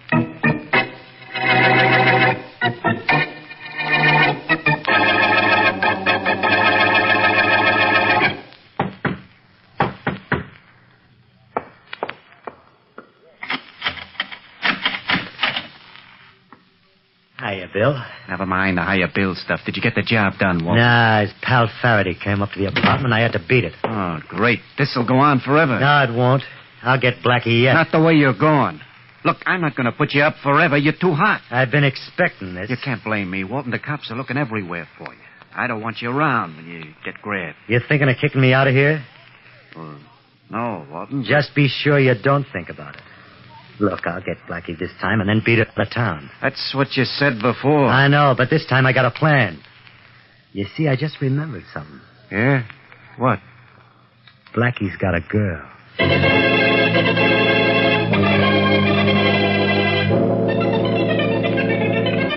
Well, Blackie, next time you leave this apartment of yours with a stranger, let me know where you're going. Mm-hmm. It's a good thing I was smart enough to follow you. Smart enough? I knew you were in back of us. That's why I had the gal drive slowly. I suspected a trick, but I didn't know it was Lewis. I thought it was Walton. All right, you wanted me to follow you. But we didn't catch Walton. That makes everything even. He didn't catch me either. That's my phone, the one you pointed out to me, remember? Well, answer it before I really answer you. Hello. Hello, Blackie, this is Mary. Oh, yes, Mary. Blackie, I want you to come up to my apartment. Right away. All right. Alone? Yes? I get it. Put Walton on. Huh? I said put Walton on the phone. Oh, yeah, just a minute. Hello, Blackie. Think you're smart, don't you? Smart enough to guess you were up there. Well, let me tell you what that guess did. It killed your girlfriend. If I can't get you, I'll get her. No, wait a minute. She's not the one you want. I am. I'll make a deal with you. I'd like it a lot more if you'd make a target. That's just what I will do. But you've got to let Mary alone. Listen, Walton. Keep talking to him. I'll send him. Quiet, Faraday. So Faraday said. Well, Okay, Blackie, that does it. I'm getting you by remote control. Your girlfriend goes. now wait, Walton. It's really me you want, and I'll set it up so you will get me. If you leave Miss Wesley alone. How do you do that? She knows the location of a shack that I have in the country. Nobody else knows it, not even Faraday. And I guarantee to lose him. Come on up there with her. And if I set myself up so you can get me, will you let her go? What about cops? That shack of mine is out in the open. There's no place for any cop to hide. There won't be any policeman, I promise. So long, Blackie.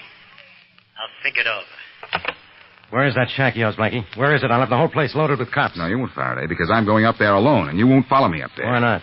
I made a bargain, and I'm going to keep it if it's the last thing I do. Which it might very possibly be.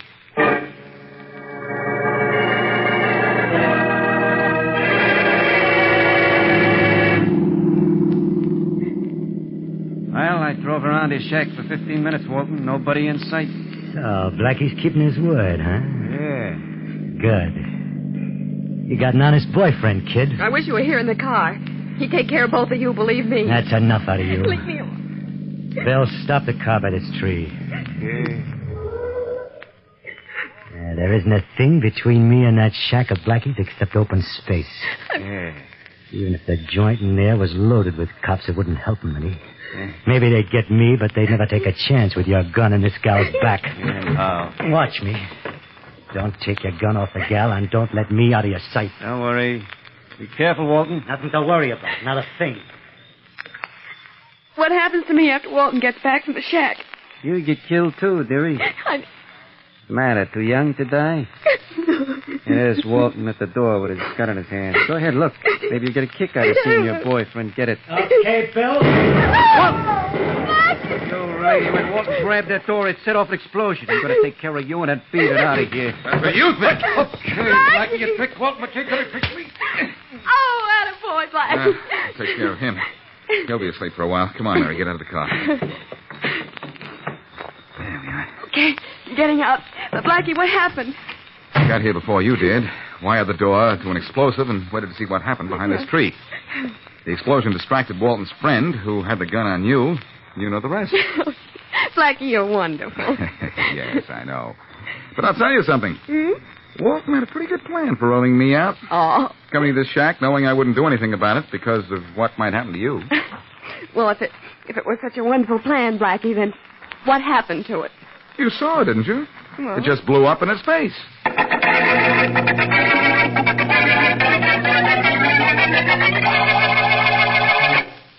Blackie, I hope the police are going to make sure that Mr. Walton doesn't get away from them again. He's on his way to prison with a 4-man guard this time. They'll get him there, Mary. Well, I hope so, because he almost got us out at your shack. Almost isn't quite good enough. Well, it's good enough for me. I'm surprised, though, that he agreed to come out there in the first place. He might have known it would be a trap. He was sure it wouldn't be, Mary, as long as he had you with him. And he looked around plenty before he drove up to the shack, didn't he? Oh, yes, for quite a while. I was sure he'd look around for a long time. I knew I'd have time to rig up something to trap him, but I think Walton would have come after me, trap or no trap. Anything to get revenge, huh? Mm-hmm. Walton knew he was going to the chair, and it didn't matter to him whether it was for 1 murder or 2. Or 3. He was going to kill me, too. Do me a favor, will you, Blackie? Next time an escaped murderer comes after you, leave town. I've got a better idea than that, Mary. Next time somebody threatens to kill me, you leave town.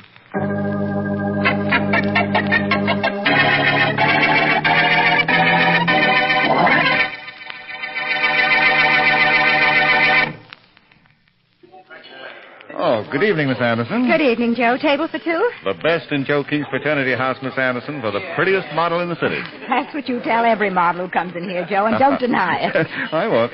Every model in the city comes in here, and each one of them is the prettiest. You're meeting the usual, unusual young man tonight? No, I'm having dinner with Clyde Winston, the photographer. Oh. We'd like a rather quiet table to talk business. Oh, I'll give you the quietest table in the place. Right this way, Miss Anderson. Thanks. I was at Mr. Winston's studio this afternoon. He wants to talk about giving me a contract. I've been trying for a contract with him for a long time. So is every other model. Don't I know?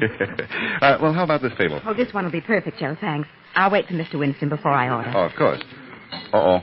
Maybe you'd like to switch to a table for 3. Well, why do you say that? Well, here comes your regular young man. And he looks as if he's looking for you. But when isn't he? Shall I... Never mind. He's already seen me. Hello, Bill. Good evening, Joe. Hi. Well, I'll be seeing you, Joe. Thank you, Joe. Bill, what are you doing here? I told you this morning I was meeting Clyde Winston this afternoon and made a date with him to have dinner. You met him this afternoon? Yes, at about 4. Why? Why? Yes. Because this afternoon at about 4 o'clock, Clyde Winston was murdered.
Time now for Rocky Jordan.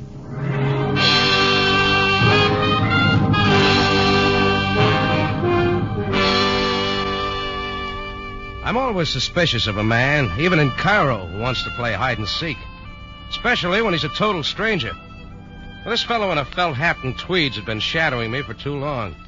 So finally, around 10 o'clock, I left the Cafe Tambourine, figuring that before the night was over, my shadow and I would be properly introduced. Well, before it was over, I met a lot of people. Living and dead.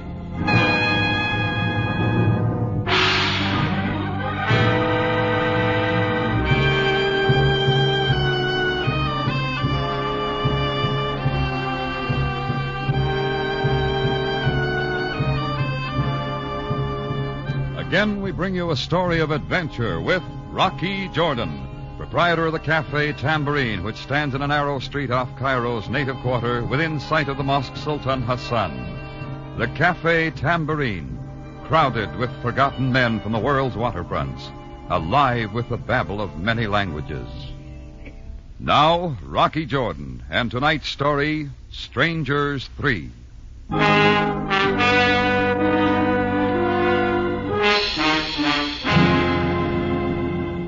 I made a dry run down the boulevard by Kiel, and sure enough, the stranger in felt hat and tweeds was still following me. I headed south, away from the crowds. He was right behind me like the back hump on a camel. I picked a nice dark alley for our meeting and faded into a doorway. I didn't have to wait long. As he came by, I grabbed for him. Mr. Jordan, stop it. Who are you? What do you want? Take your hands off me, Mr. Jordan. You've been tailing me all day. Why? Only for an opportunity to talk with you. This is a very personal matter. All right, from the top of the page, mister. And start with your name.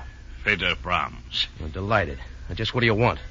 After I explain, you will understand why I did not wish to show myself. You see, I knew you were a good friend of Angus Morgan. Angus Morgan? You and he were once partners in Istanbul, I believe. Well, what about it? Mr. Jordan, I've been trailing him for over a month. Well, then stick to him. Why trail me? A short time ago, I lost him. But I have reason to believe he is now in Cairo. At first, I hoped that you would unwittingly lead me to his hiding place. Perhaps even your Café Tambourine. Want to stay with that story or try another one? Mr. Jordan, would $500 be a decent sum for Angus Morgan's address? You can have it for free. Angus Morgan's been dead for 3 months. Now, you take it from there. $1,000 then? Look, I'll play it once more. Angus Morgan is dead. Not dead, my friend, but very much alive. All right, let's say I buy your story for the moment. Why is Angus's address worth all that dough?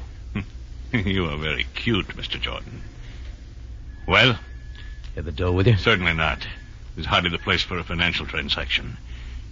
Shall we say your cafe in 2 hours? Let's say that. I'll have the money there. You will carry out your part of the bargain? I didn't make a bargain. I think you will. In 2 hours, Mr. Jordan.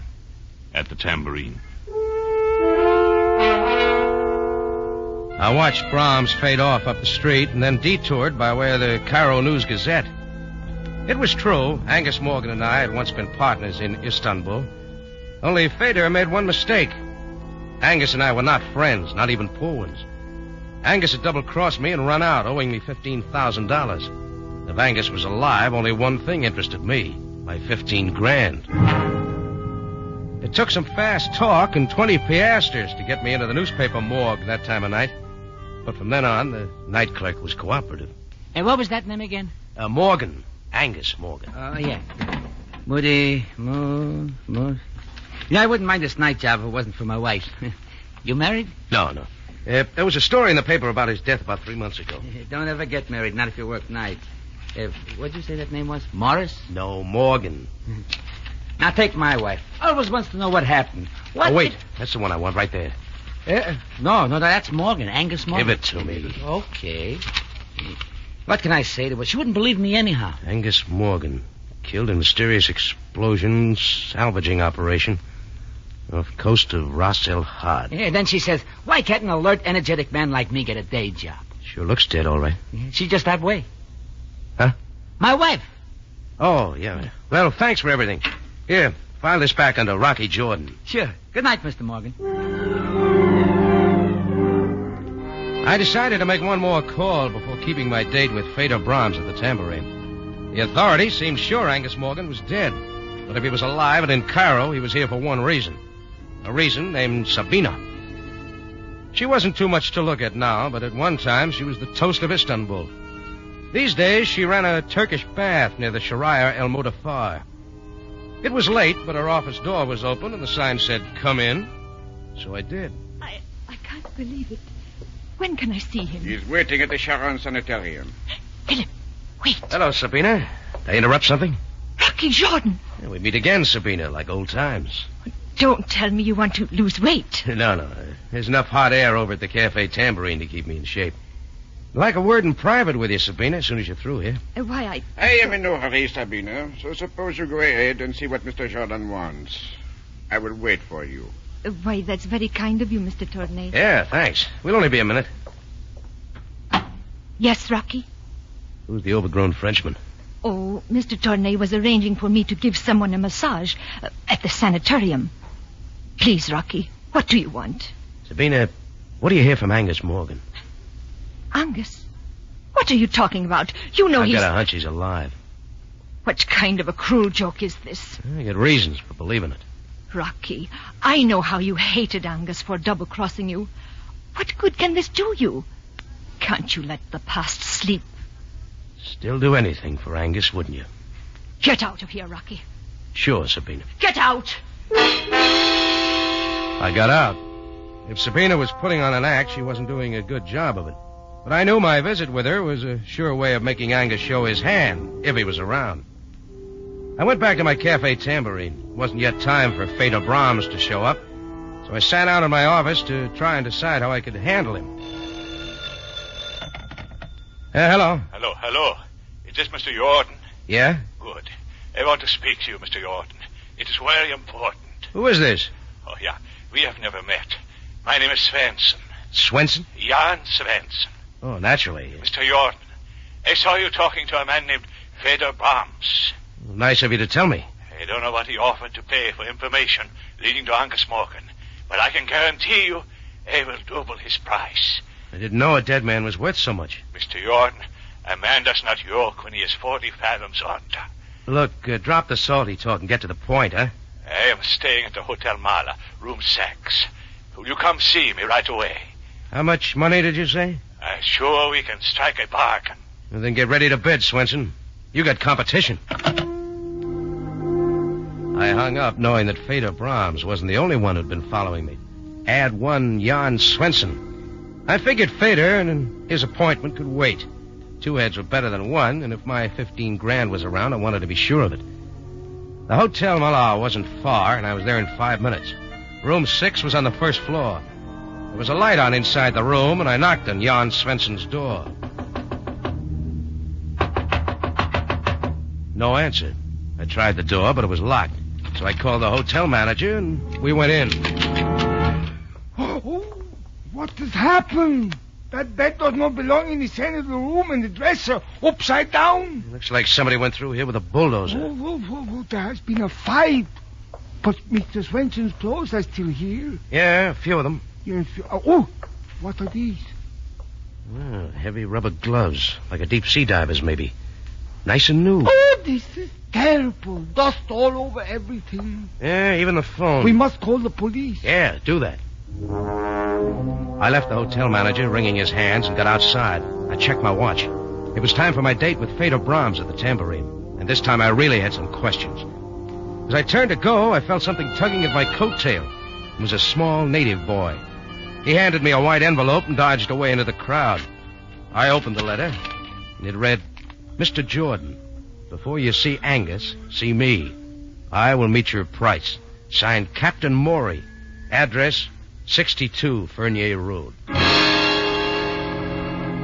It looked like time for me to tally the score. First on base was Feder Brahms. Next, Jan Svensson. Now coming up to bat, Captain Morey.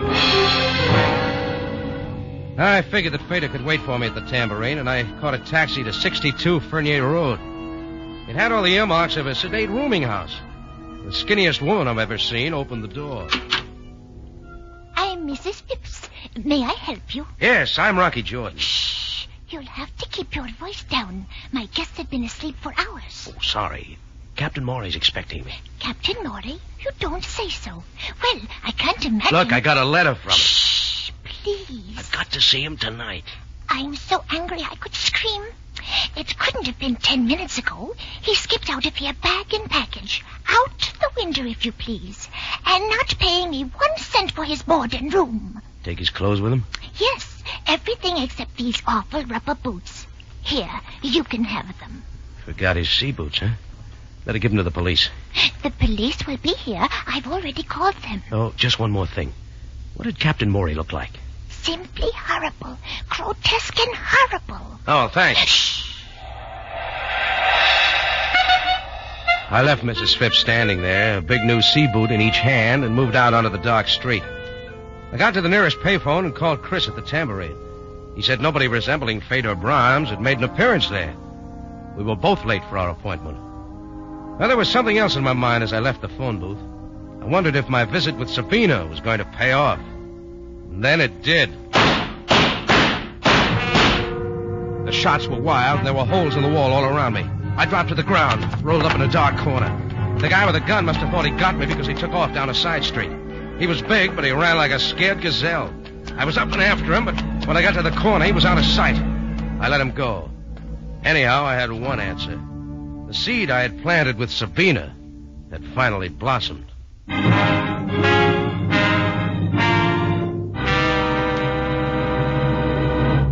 Rocky Jordan returns in just a moment. On CBS, My Friend Irma is now one of the most popular comedies on the air, and the two characters, Irma and Jane, are familiar to millions. You'll enjoy Irma to her last dumb remark on My Friend Irma, following CBS Radio Theater Monday night. Now, back to Rocky Jordan with tonight's story, Strangers 3.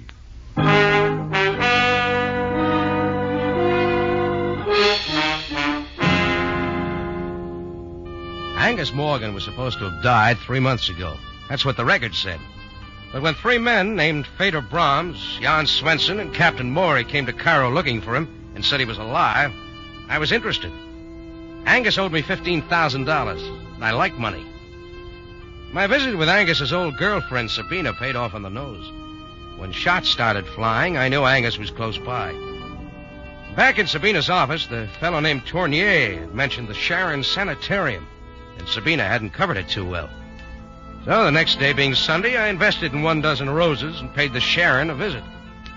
On the 3rd floor, I hit pay dirt.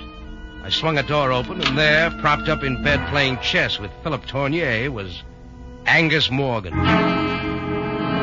Rocky!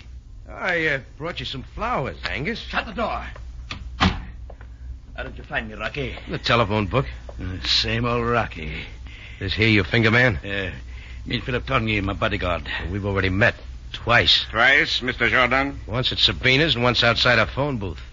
You're a bum shot, Tournier. I'm afraid you are mistaken. Skip it. Listen, Angus. Rocky, how did you know I was still living? 3 men told me. 3? Well, count them. Feder Brahms, Jan Svensson, and Captain Maury. No. They're having a relapse, Angus. Maybe I better call a nurse. Stop it, Rocky. You say they're alive? Breathing, too. Right down your thick neck. They know where I am? Not yet, Angus. But they're each offering me a few thousand for that information. I'm beginning to see what you mean. Seems there was a debt. I'll refresh your memory. $15,000. Rocky, I'll pay you every cent if you promise to leave immediately and forget you've been here. As far as I'm concerned, Angus, you're resting where you so justly deserve. Got it with you? Yes. Philip, this is just between Rocky and me. So if you leave the room... But, Angus, you are sure... I can trust Rocky. You can get me some cigars while you're out. Go on. Very well. I will be back shortly. Well, Rocky, it's been a long time. The money, Angus, remember? Very well. You hand me that valise on the lower shelf of the cart there. Oh, sure. Yeah, feels loaded. I'll have a little left. Yeah. Here you are. $15,000. Cut it if you like. Don't worry, I'll be back if it's not all here. Angus, I'm overwhelmed. You're paid. Just keep your promise and get out. Sure, I know when I'm not wanted. Just one more thing. Yes? Tell Tournier to stop using me for a clay pigeon, or I'll have your 3 friends up here next. I'm gonna assure you, Rocky, you'll never hear from me again. Angus put his valise back where it was, and I got out. I walked slowly down the stairs, trying to decide what I was going to tell Feder Brahms. He still hadn't kept his date with me. Well, I had my dough. I promised Angus to keep my mouth shut, and that's the way it was going to be. I just about reached the main floor when Bedlam broke loose. It was coming from the 3rd floor. I raced back up the steps 2 at a time. Down the hall, a crowd was gathering in front of Angus Morgan's room. I saw Philip Tournier come out of the elevator, and we reached the room together. We pushed through the crowd of Sunday visitors and into the room. And there was Sabina.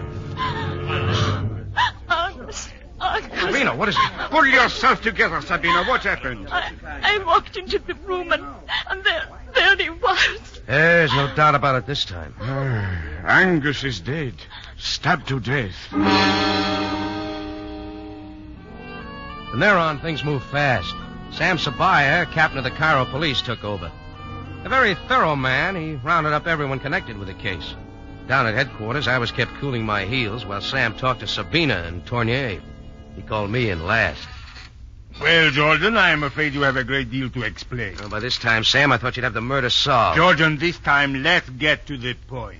I suppose Sabina told you I had it in for Angus Morgan. That is correct. And Tournier happened to mention that I threatened Angus. Just one more thing. In Angus Morgan's room at the sanitarium was a valise containing $300,000. $300,000? He is missing. I believe 15,000 of it is in your pocket. Tournier did talk, didn't he? May I see it? Sure. Thank you. Hey, what are you doing, Sam? That's my dough. We shall see. Right now, it is Exhibit A. Where is the rest of the money, Jordan? How should I know? Well, now, wait, Sam. You don't think... Would you like to tell me everything now, Jordan? Of course. I was as sure as anybody else that Angus Morgan was dead. Then people came to me looking for him, said he was alive and in Cairo. What people? Well, first a guy in a felt hat and tweeds named Fedor Brahms. Then Jan Swenson and Captain Morey. They both skipped out, but I'll give you their former addresses. You better look them up, Sam. Getting back to Angus Morgan, how did you find him? Philip Tournier let his whereabouts out of the bag when I went to see Sabina. Oh, and by the way, an hour later, somebody tried to kill me. I think it was Tournier. But about that 15 grand, Angus owed it to me. I will do my best to find this threesome you speak of. But, Jordan, the facts remain incriminating. I was halfway out of the building when the murder took place. Save that part of your story for the inquest tomorrow. We will notify you of the time. Okay, Sam, we'll play it your way. Good night, Jordan. Good night, Sam. Oh, and by the way, when you give me back my money, I'm going to buy you a present. Oh? What, Jordan? A can of oil. Your chair squeaks.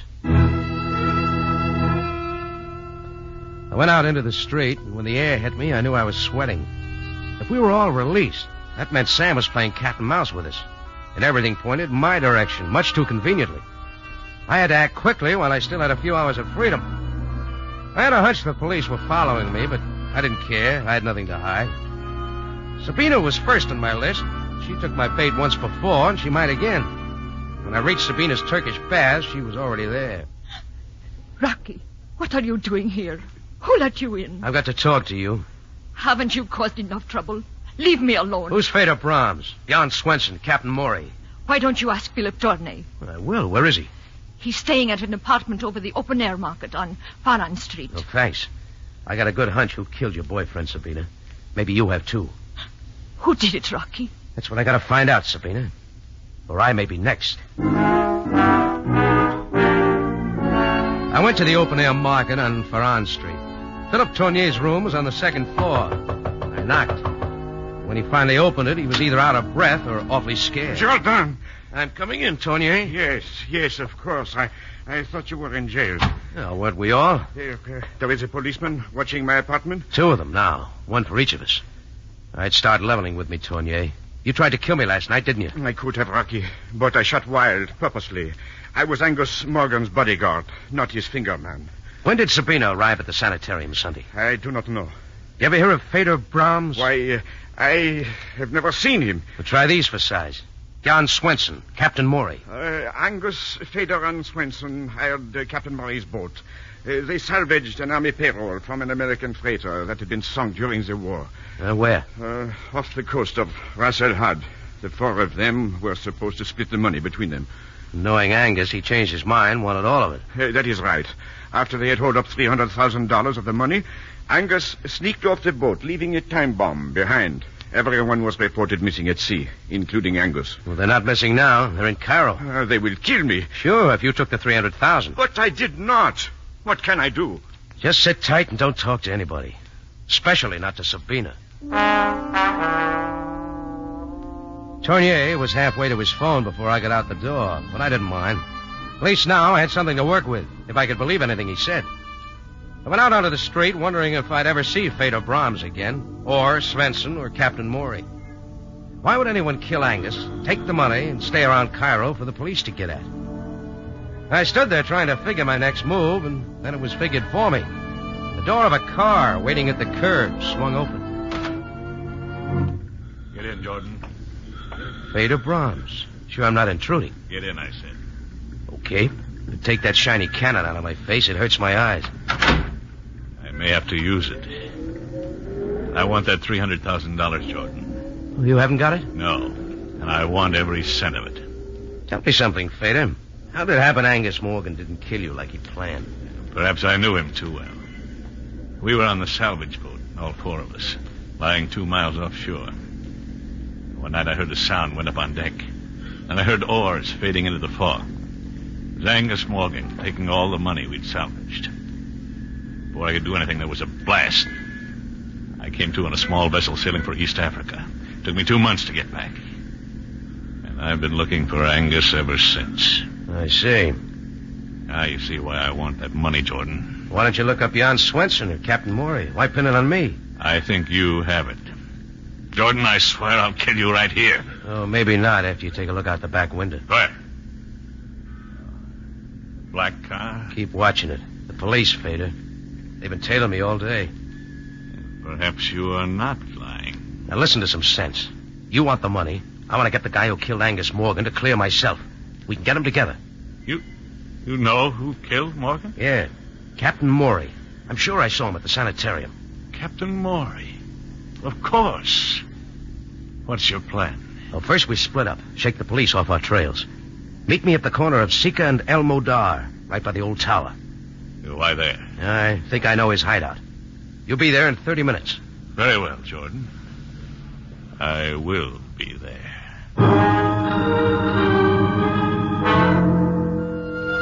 I waited till Fader Brahms drove off around the corner. Then I got to a phone, called Sam Sabaya. Wasn't long till Sam's sleepy voice came on. Sabaya speaking. Listen, Sam, I think I got your man. You got... What is this? Captain Morey. If you'll be at Sika and El Modar in half an hour, I'll produce him. Jordan, go home and go to bed. Sam, listen to me. But I am glad you called, though. The inquest will be tomorrow at 11. Will you be there, or should I send an escort? Sam, I told you where to be. Now, don't let me down. Good night, Jordan. Listen, Sam. Sam! Okay, I'll go it alone. Sam was in no cooperative mood, but it was too late to change my plan now. My watch said 11 o'clock. That meant I had just 12 hours to dig up somebody to take my place at the inquest. I walked the whole way to our rendezvous spot, through the twisting, narrow streets that led to the old tower, a familiar, dismal landmark in the lower quarter of Cairo. I finally stopped at the tower. No one was there, but I was a couple of minutes early. Laughter sounded from an upper window across the way. It stopped, a light went out, and all was darkness and quiet. I leaned against the wall and waited. Once I thought I saw a figure in the shadows. I glanced back and it was gone. You know, shadows play tricks sometimes. Then I heard it. A quick rustling motion that resolved into a figure as I turned. I felt it coming, but I was too late. Pain stabbed my right shoulder. I tried to move, but the knife had me pinned to the wall. Through a blinding fight to keep my senses, I heard a confusion of sound. A pistol blazed almost in my face, and everything mixed into a whirlpool of shouts and footsteps and went spinning off into nothing. With Rocky Jordan right in the middle.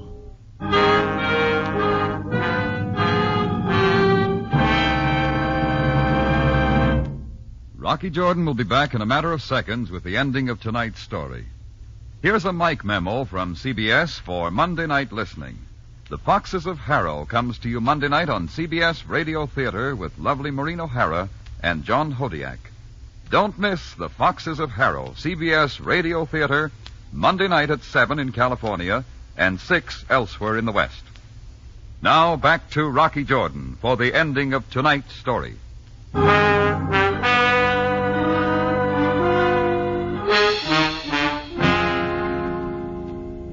When I opened my eyes, the darkness of the night under the old tower had changed to all white. White walls, white sheets, white bedshirt. The sun was coming in the west window, and seated beside my bed, looking me over like a hound looks over a fresh bone, was Sam Sabaya. Well, Jordan, you missed the inquest. Oh, you're breaking my heart, Sam.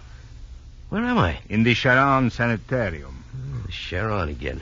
Why here? We thought you might feel right at home. Well, I'm not. Ooh.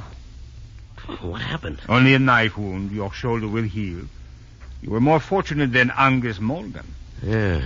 Then all that shooting was the police. Sam, I thought you weren't coming to the party last night. Oh, Jordan, you wrong me.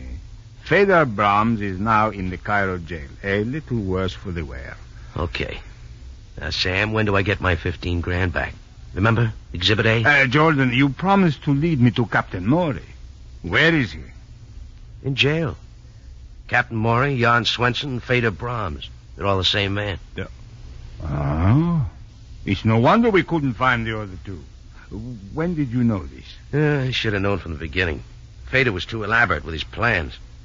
I figured he invented the other two to keep me on my toes, make sure I didn't lose interest. Mm-hmm.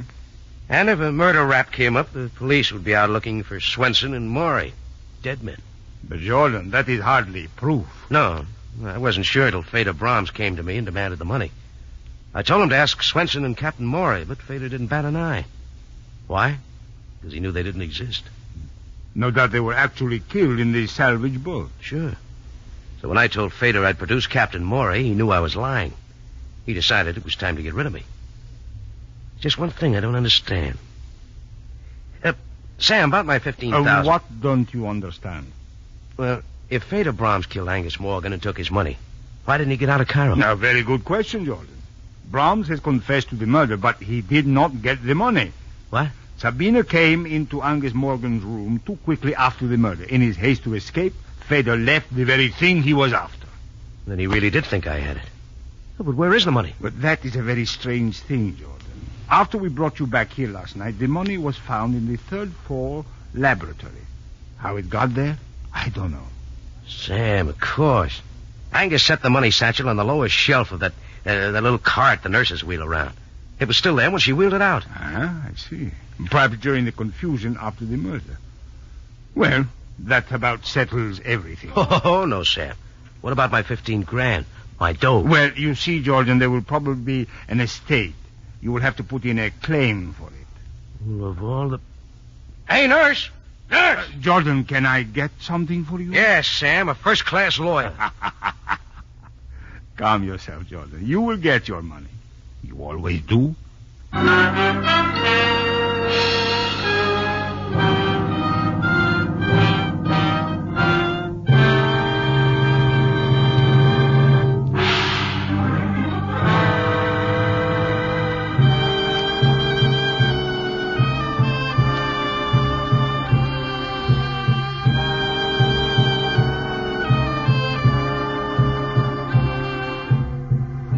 Rocky Jordan is presented from Columbia Square in Hollywood and stars Jack Moyles in the title role. Tonight's story was written by Bernard Girard and was produced and directed by Cliff Howell with original music by Milton Charles.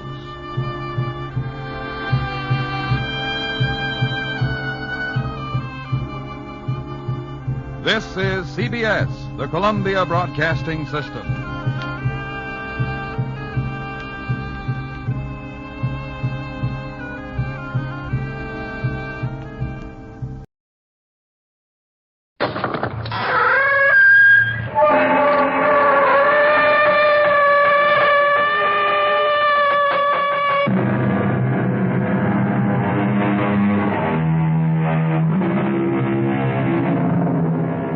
Come in.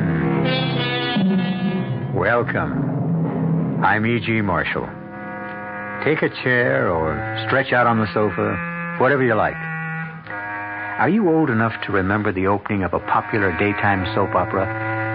And now, When a Man Marries, the tender story of young married life dedicated to everyone who has ever been in love. Of course, we've changed the title by one word and made it When a Man Marries. But everything is changing so fast these days, that shouldn't surprise anybody. The conventional wisdom is turning to nonsense before our astonished eyes. And the day may not be far off when the man, not the girl, walks proudly down the aisle to join his eager bride at the altar.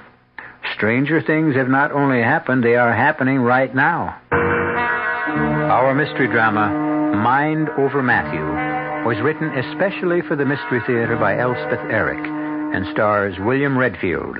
It is sponsored in part by Anheuser-Busch Incorporated, Brewers of Budweiser, and Buick Motor Division. I'll be back shortly with Act One. Never heard of beer on the rocks? No? Swell. The people who brew Budweiser never have thought ice in your beer was such a cool idea anyway. If you only knew how ice cuts down the head and waters the taste. Oh, a chilling thought. A downright tragedy with Budweiser especially. Budweiser is the king of beers. The only beer in America that's beechwood aged, naturally carbonated, which means Bud brews its own bubbles, tiny ones, over a dense lattice of beechwood strips. The beer ages the best way, the right way, naturally. But add an ice cube and bloop, there goes all that extra effort.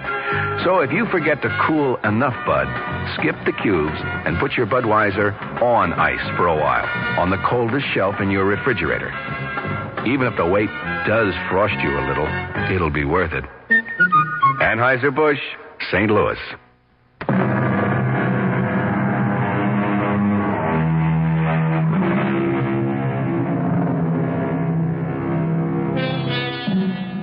Someone who probably knows as little about it as anyone else once told me that if a man hasn't married by the time he's 35, chances are he'll stay single all his life. Well, our hero, Matthew Parker, being 40, is about to become the exception to that rule. If it ever was a rule, which I doubt.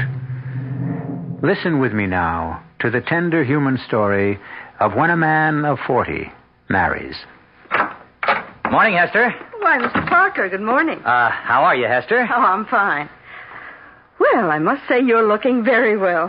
Very well indeed. Oh, I feel very well. Well, so what brings you here? Is Dr. Caparata in?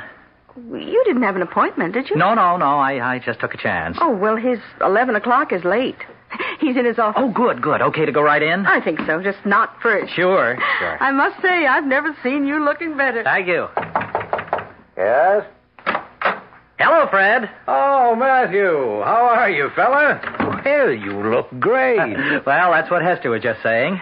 Well, she's right. You feel okay? Marvelous. So what do you want with the doctor?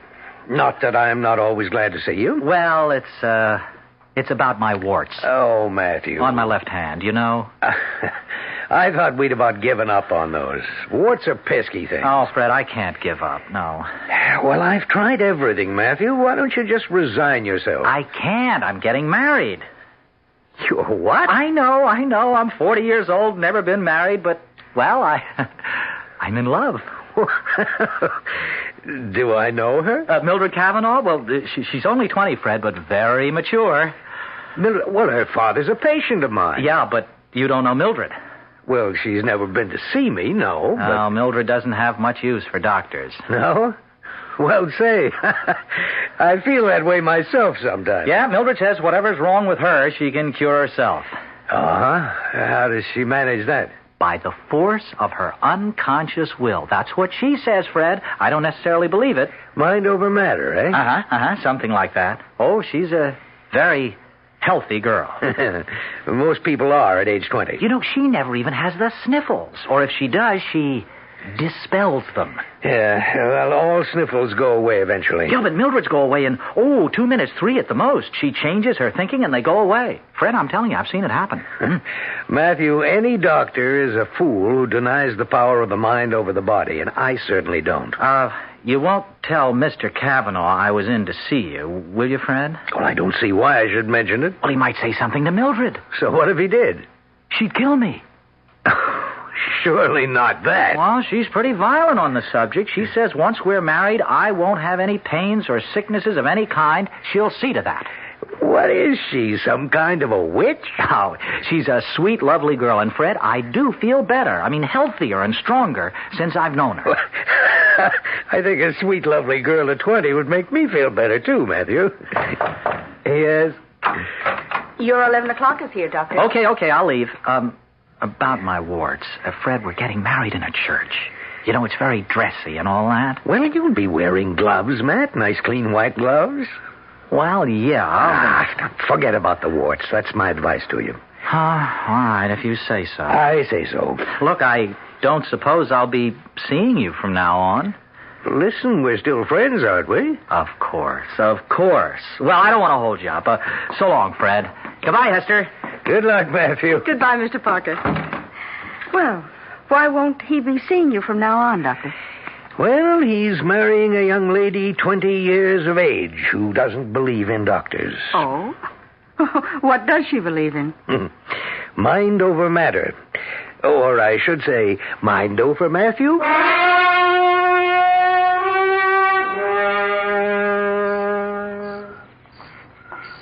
Come to bed, darling. In a minute. Now. Okay, Maddie. If you insist. Oh, Mildred. You're so lovely. Oh, wait a second. What for? Well, let me get rid of this headache. You've got a headache? You? I never said I was perfect. Well, I'll get you an aspirin. No, I never take pills of any kind. I've told you that. Oh, honey, everybody I takes them. don't.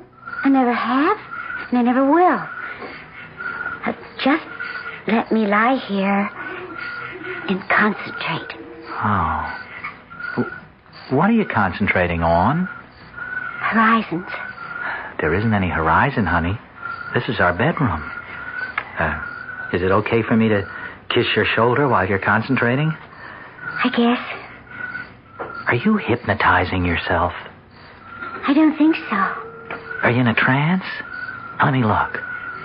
No, you're not in a trance. You look kind of far away, but you're not in a trance. I'm not in a trance. Well, then what are you?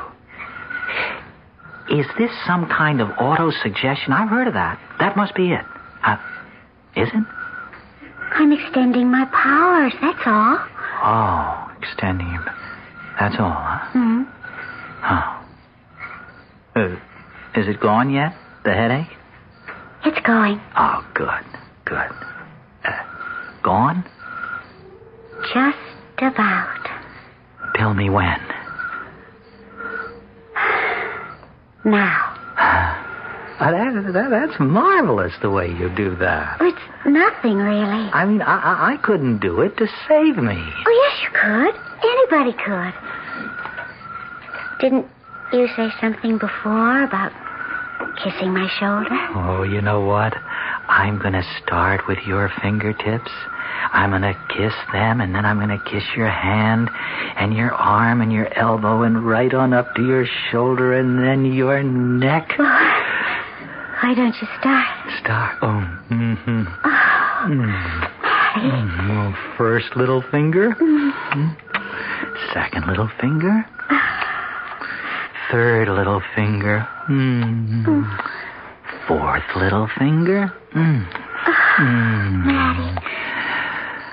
Don't stop, sweetheart. Oh, little wrist. Don't stop. Little arm. Maddie, don't stop. I said, don't stop. Oh, never. Why did you stop? Huh? I didn't. It felt so good. And then you stopped. I didn't. You did. Look, we'll start over, okay? One little finger. Mm-hmm. Two little fingers. Mm-hmm. Three little fingers.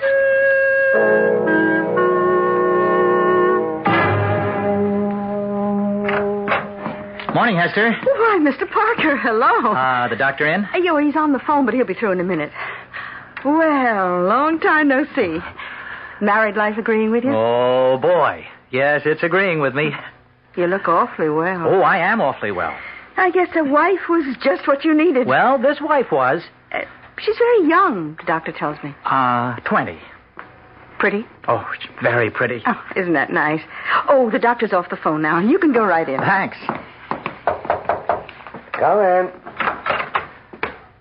Well, Matthew, good to see you, fella. Hello, Fred. Well, for Pete's sake, how are you? Wonderful, just wonderful. So this is not a professional call, eh? Good. In a way, Fred, it is. Oh, something wrong? No, something right, I think. Fred, I think my warts are going away after all this time. Well, let's have a look. Yeah. See? Don't they look better to you? Yeah. Yes, I do. Mildred's been working on them, Fred. Working on them? How? Oh, not medically, Fred. Spiritually. Oh? They're like you said, mind over matter, but they are better, aren't they, Fred? Yes. definitely. They've been disappearing one by one. That's what puzzles me. Huh? Why? What puzzles you? Well, warts don't disappear one by one, as a rule. Warts are small tumors on the skin formed by enlargement of the papillae. Well, why shouldn't they go away one by one? Because medically, that's not the way it works. They disappear all at once, together. At least that's been our medical experience. Well, your medical experience must be wrong. Huh? Maybe it is this time. Medicine has nothing to do with it, perhaps. You mean it is Mildred that did it? Well, I was never able to do it, that's for sure. Mildred did it by the force of her unconscious will? Well, I wouldn't know about that, but as I've told you, every doctor makes a little bow in the direction of mind over matter. Yeah, but is it Mildred's mind or my mind? Well, who knows? Well, I wasn't ever able to do it before. Matthew, I heard of a boy once who had warts. A lot of them. And his mother was in despair over it. But you know what she did? She told him she'd give him $0.25 for every wart. You know what happened? The warts fell off one by one. Cost the lady about $15. One by one, they disappeared, like mine are doing.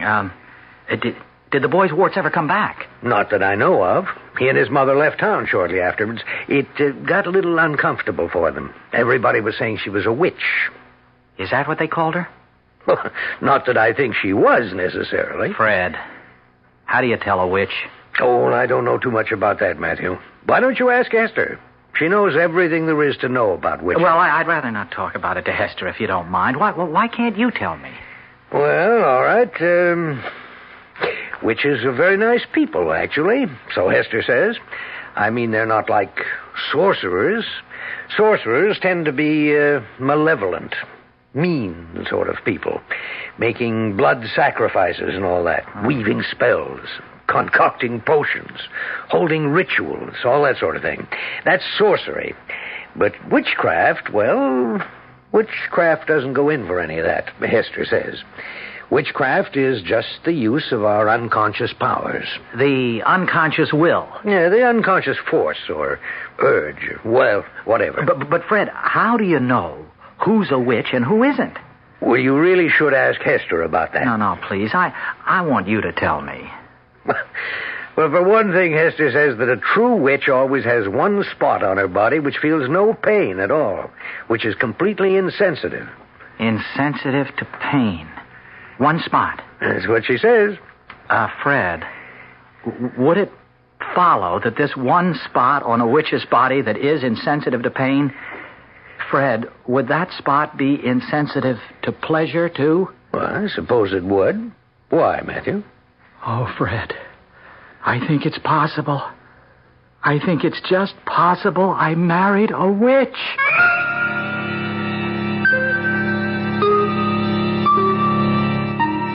When a man marries, he takes a chance. That's all I can say.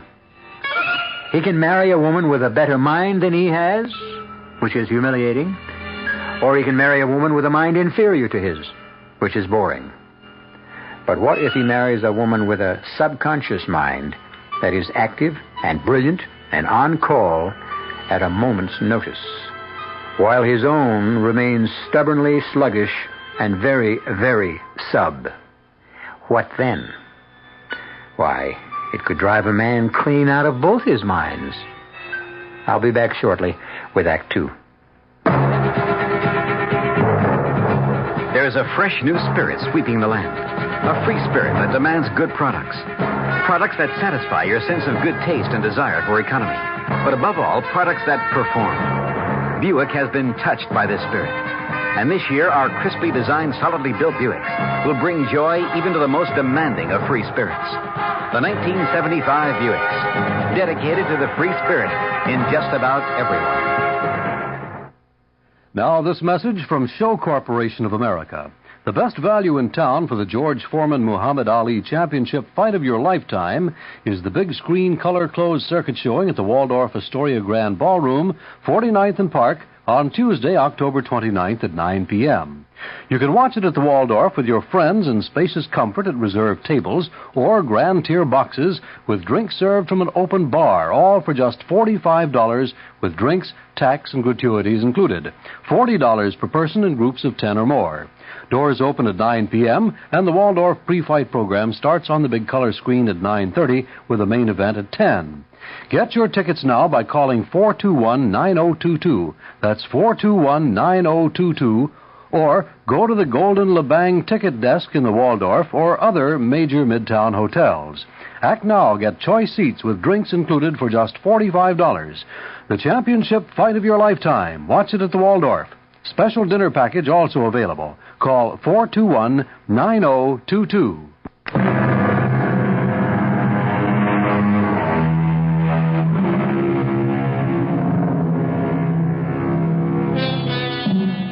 Our 40-year-old hero, Matthew Parker, has married a 20-year-old lady with an insensitive area on her right arm just above the elbow and a powerful subconscious mind. Matthew, on the other hand, has warts on one hand and a subconscious mind which has not shown signs of life in years.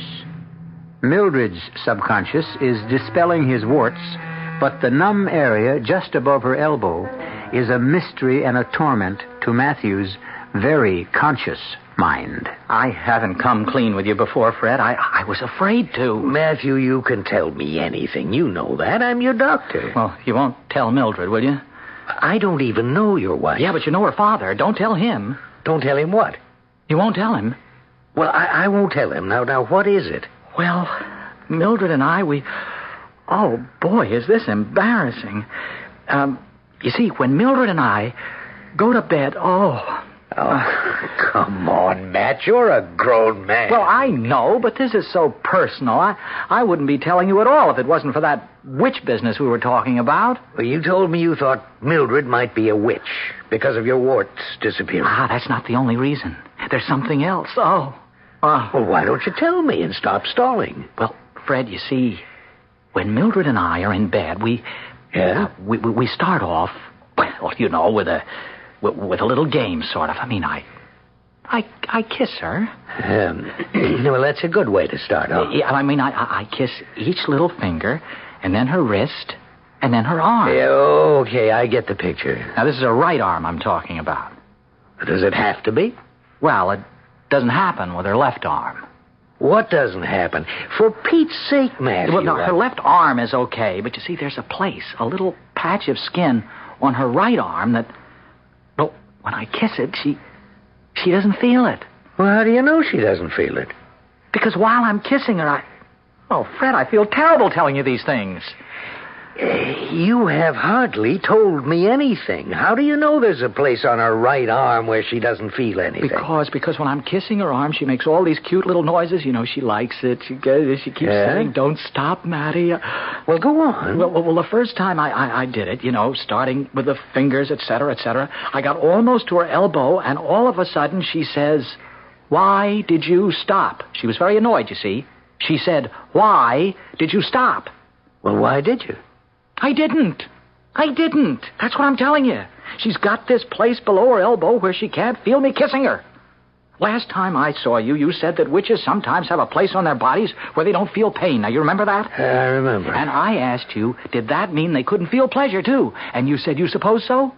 Well, I thought I'd make sure, so next time, instead of kissing her, I started giving her little bites. Bites? Well, I mean, not enough to really hurt. Not much, anyway. Oh, she loved it. They were more like nibbles, really. I see. Oh, Mildred was crazy about it. She kept saying, "Don't stop, Matty," just like before. And then the same thing happened. When you got to just below her elbow? Yes, I got to the same place just below her elbow, and all of a sudden she said, "Why did you stop, Matty?" Fred, I couldn't believe it. I simply couldn't believe it, so I gave her an extra hard bite. Yeah? Fred, she didn't feel it. Well, I'll be... Fred, you think she's a witch? Well, how do I know? Well, you said one spot that didn't feel pain. I don't know if that's true, Matthew. Hester told me that. Well, I've got to know. Why do you have to know? Well, because I do. I mean, it's one thing to marry a girl 20 years younger, but then to find out she's a witch, I mean, it's spooky. Yeah. Look, I'll tell you what, Matt. Why don't you ask Hester? I can't talk to Hester about my own wife. Well, just tell her that you've gotten interested in witches. Well, won't she think that's kind of peculiar? Witches are her favorite subject. She'll love talking to you about all that stuff. Well, I hope that's all it is, stuff. Go on. Go talk to her now. Right now? Yeah, I think she's back from lunch. Yes, she is. You want me for something, Doctor? No, but Mr. Parker does. He wants to ask you a few questions. Well, fine. Go ahead, Matthew. Okay. Well, what can I do for you, Mr. Parker? Well, Esther, Fred tells me you're interested in witches and that sort of thing. Well, I'm interested in witchcraft, yes. It's a fascinating subject. Have you ever known a witch? I think I've known several. Well, tell me, did they have places on their bodies that felt no pain? No pain at all? I suspect they did.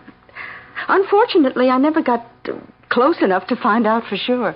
Well, that's the ultimate test, of a witch, that this completely insensitive spot. Can it be anywhere? I mean, does it have to be in any particular place or on her? I mean, on the body? Oh, any place at all. Like an arm? Any place. Oh, I see. Thanks very much. What? Is that all you wanted to know? Well, Hester, is that a sure sign that the person is a witch if there's this one spot that doesn't feel pain? And doesn't bleed. Huh. Doesn't bleed? That's right. No blood? No blood whatsoever. In that one spot, of course. Oh, thank you, Hester. Thank you very much. Are you leaving? There's lots more I could tell you. No, that's enough for today, Hester. Thank you very much.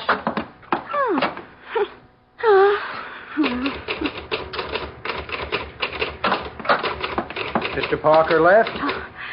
Oh, yes, he left. He find out everything he wanted to know? Well, it wasn't much. I thought for a minute he was really interested in witches. There's so much I could have told him. It would have been a pleasure. But all he wanted to know was about the place on a witch's body that feels no pain and doesn't bleed. You coming to bed, Mildred? In a minute, Matty. I've got a stomachache. Well, maybe you ought to see a doctor. Well, you know how I feel about doctors. Yes, I know. Well, no, don't worry. My stomach will be all right in a minute. It's getting better all the time. Now, just let me concentrate. There. It's gone. All gone. Move over, darling. You sure you're all right? Oh, I'm fine. What'll it be tonight? Kisses or nibbles? Which would you rather? Nibbles. I love those little bites. They get me all excited. Okay. Now, first the fingers. One little finger. Two little fingers. 3 little fingers. Oh, that's lovely. Don't stop. A little hand. Little wrist. Oh, Mary. Little arm. Oh, yes. Don't stop. I said, why do you always... Oh, Mildred, forgive me for what I'm about to do. Well, what are you going to do, Matty? I already did it. Did what? You didn't feel it. Feel what? And you didn't bleed.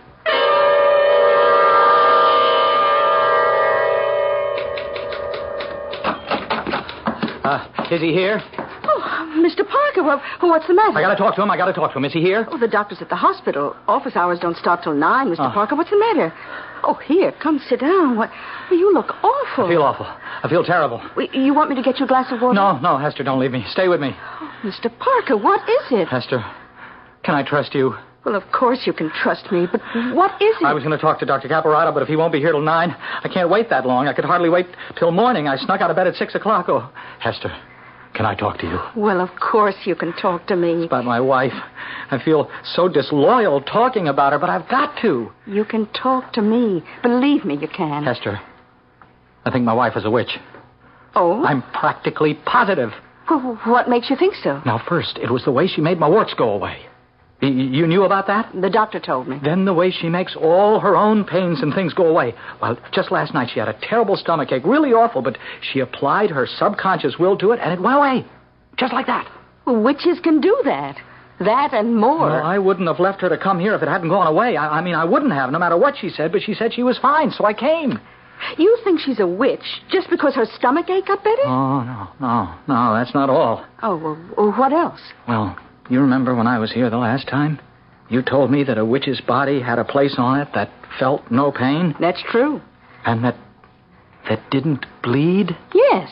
Well, Mildred has a place like that. Well, how do you know? I know. Because I bit her. You bit her? Oh, yeah.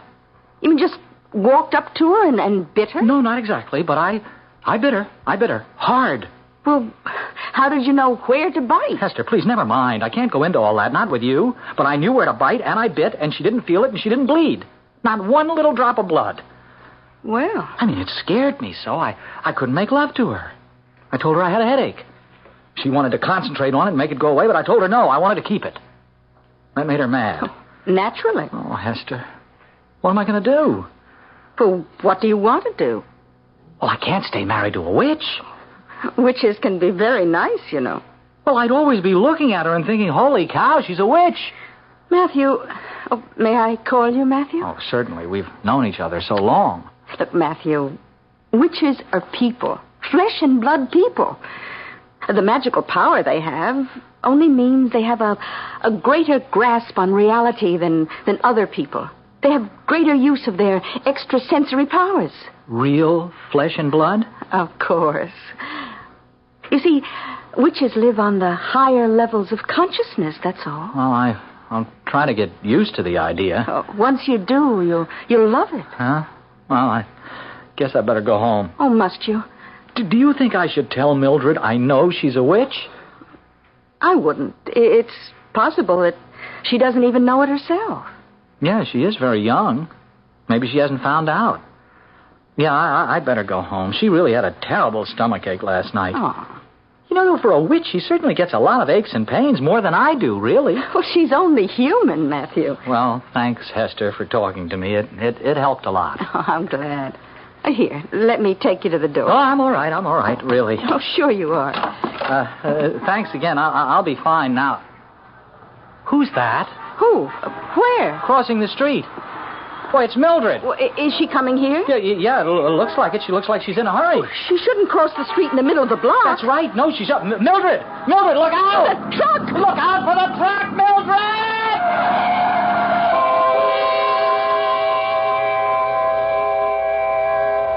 Anybody want to take the witch test? I know my face bleeds because I cut it while shaving this morning, and it both hurt and bled. But there's all that other flesh that covers the rest of my poor old body. Would you have me go over it every inch with even the tiniest of pins? Thank you, but no. I've other things to do, and frankly, I'm not keen on finding out. Not unless there's a guarantee that I won't wind up under the wheels of a fast-moving truck. We'll come back shortly with Act 3.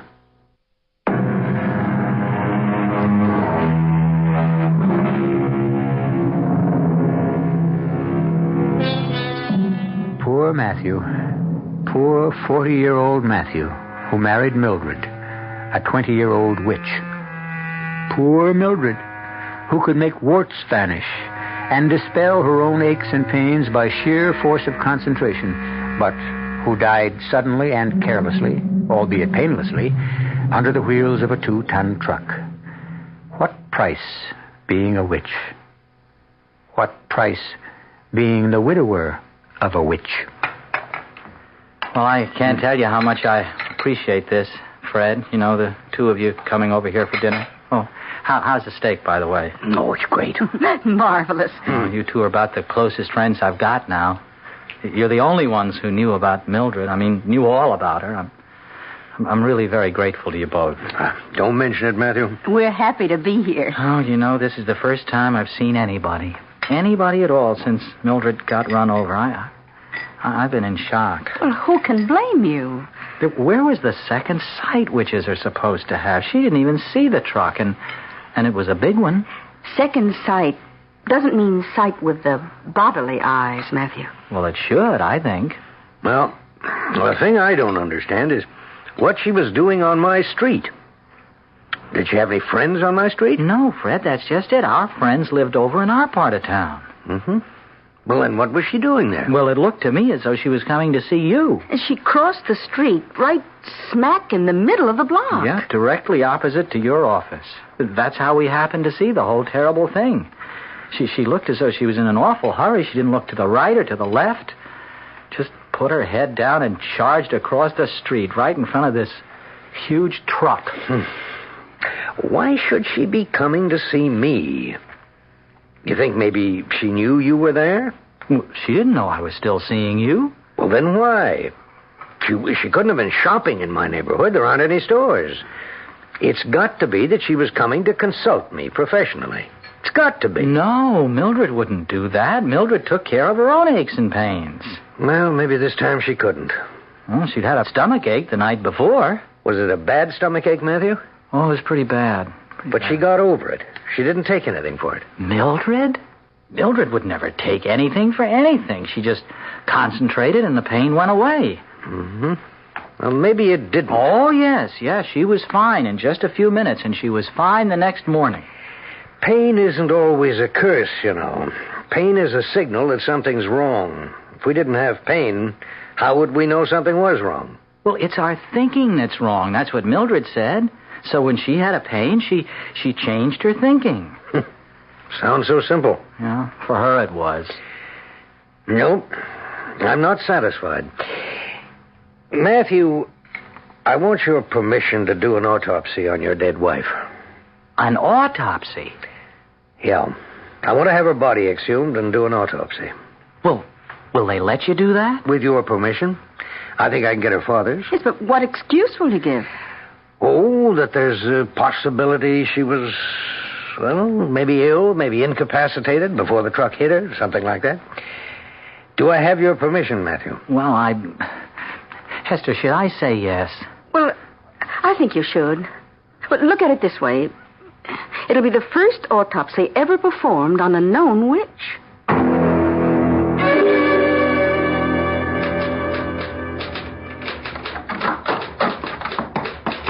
Hello, Matthew. Hello, Hester.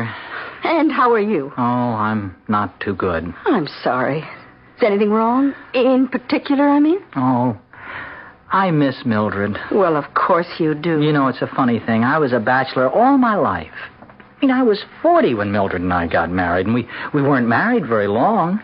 You'd think I could just go back to being single. Well, I guess it doesn't work out that way. No, not for me. The only really good time I've had since Mildred died was the night you and Fred came to dinner. Oh, that was very nice. Did you really enjoy it? I know I'm not much of a cook. Oh, I loved it. Well, good. Maybe we could do it again sometime. Look, how would you like to come to my place for dinner? I'm a very good cook. Or so I'm told. Say, I'd like that. I'd like that a lot. Sometime next week? Or this week? Tomorrow night? Great. And look, we won't talk about Mildred at all, okay? If that's the way you want it. Well, sure. I've got to forget all about her and her being a witch and all that. You think Fred's done the autopsy yet? I'm darned if I know why he wanted to do that. Well, he was curious about why a witch like Mildred would be coming to see a doctor. Well, I don't know why I said, okay, go ahead, and then why her father said okay. Matthew, Mildred's father knew. Knew what? That Mildred was a witch. No. Well, he suspected something. He knew she had these self-healing powers ever since she was a little girl. Now, she'd fall, skin her knee, and then she'd go off somewhere by herself, and in a couple of hours it would be all healed. Can all witches do that? Not all witches choose to do that. Some witches choose to do other things. Like what? Oh, like seeing into other people's minds. Reading their thoughts? Oh, what's so bad about that? We all have the same thoughts, more or less. Well, I don't want anybody reading mine. I wouldn't care if you read mine. Oh, I wouldn't do that. Why not? Well, I just wouldn't. You could, if you tried. No, I wouldn't try.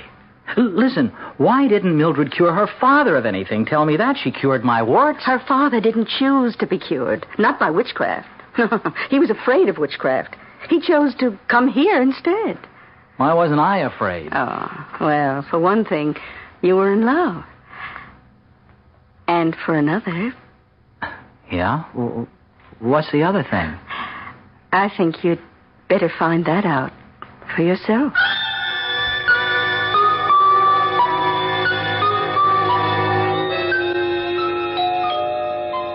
Coming. Oh, hello, Fred. Hello, Matthew. Come on in, come on in. Thanks. I was just going to have a drink. Would you join me? Okay. Good, good. Hey, what brings you here? Not that I'm not glad to see you. I wasn't looking forward to drinking alone. It took me long enough to get married, but now that I've been married, I don't care too much for being alone. Here you go. Here's your drink. Oh, thank you.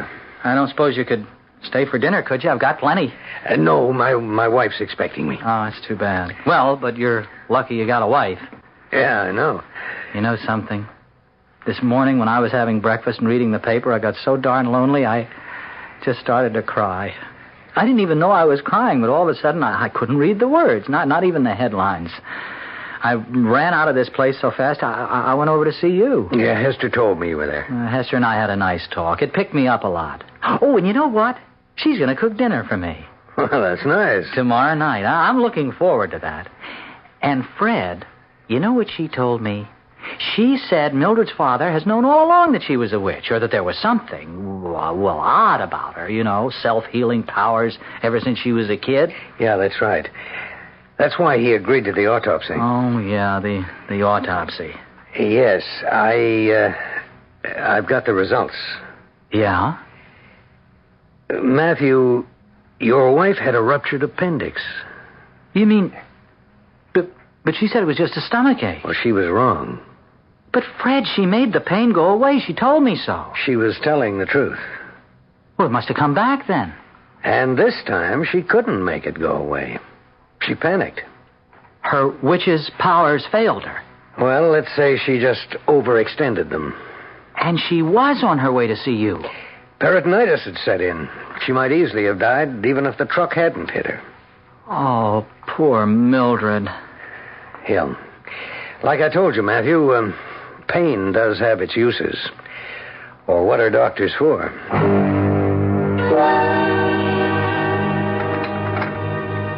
Hester, I want to help. Now, there must be something I can do to help, huh? Well, now, you want to peel the potatoes? Sure. Well, just sit down here. All right. Now, here's the potatoes. Oh, peel about 4. Uh-huh. Here's a knife, and here's a lovely paper bag for the peelings. Okay. Hey, this is great, sitting in your kitchen, peeling potatoes and everything. You know something? It's good that we're sort of the same age. Don't you think so, Hester? I mean, Mildred was so darn young. Boy, was she ever young. Of course, that made her attractive in a way, but in another way it didn't. I mean, you never heard her talk, but she had this sort of squeaky voice. I used to think it was cute, but I don't know. I mean, I think after a while it might have gotten on my nerves. Now, you, on the other hand, have a very well-modulated voice. Do I? Maybe Mildred talked that way from being a witch. Oh, I don't think so. No? Matthew, you must understand that witches are not harpies or hags or conjurers or shamans. I mean, they are quite simple, ordinary people, really. Only they maintain contact with the deepest powers we possess. Other people lose that contact, but witches hold on to it. Contact with what, Hester? With the unconscious mind, Matthew. With that reservoir of strength and passion and feeling. With the simple, uncomplicated drives to fight, to conquer, to possess, to love and be loved. Well, is that what it's like down there in the unconscious? Well, don't you feel it is? Oh, yes, I do. You see? Hester, I want to conquer you. I want to possess you. I want to love you, and you should love me. Oh, I do love you, Matthew. You do? I always have. Well, you never told me. I wanted you to find out for yourself. Well, say. I think I better get back to peeling the potatoes. This is all kind of overwhelming. Oh, darling, well, you'll get used to it. Matthew, hey, look what you've done. What have I done? What's this? What's what? Here on the table. Well, I don't know. What is it? Well, I, I believe it's the tip of your thumb. Well, yeah, The tip of my thumb? Give me your hand. Your left hand. Here, put the potato down. What? There. You see? You've cut off the tip of your thumb. Well, how'd I do that? Well, when did I do it? A few minutes ago. Hester, it isn't bleeding. There's no blood. Not a drop. But that's impossible. No. It's not impossible, is it? Not for us witches, it isn't. Us witches? Nothing is impossible for us witches. You too? Me too. Oh, darling, don't look so unhappy. Witches are just like ordinary people. Only better.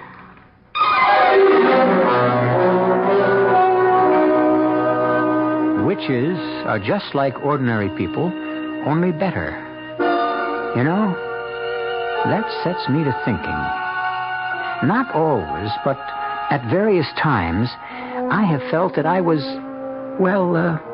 far from ordinary. The feeling never lasted very long, but while I had it, it was very intense. Could it be? Oh, no.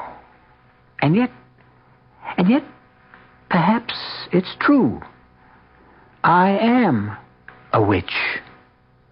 And you? How about you?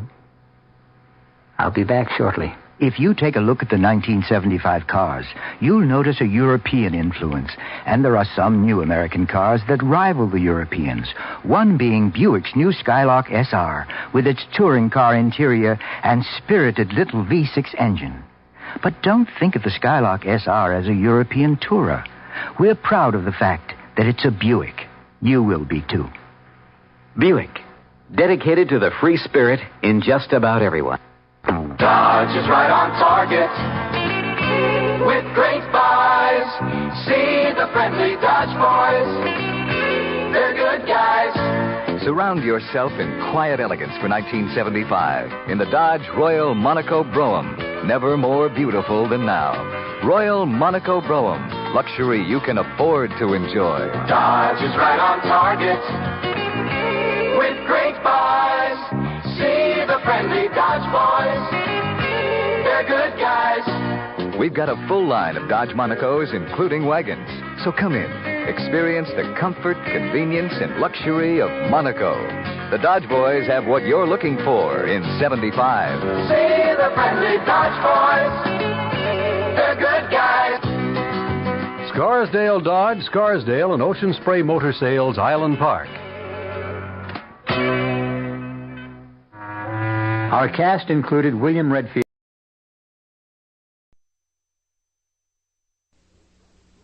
The Kraft Foods Company brings you The Adventures of the Falcon, starring Les Damon.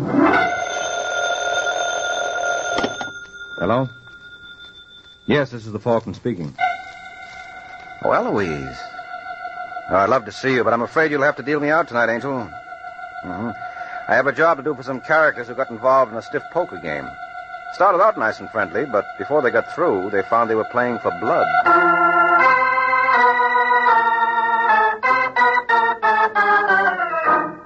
This is Ed Hurley, friends, inviting you on behalf of the Kraft Foods Company to listen to The Adventures of the Falcon. You met the Falcon first in his best-selling novels. Then you saw him in his thrilling motion picture series. Now join him on the air when the Falcon solves the case of the raw deal.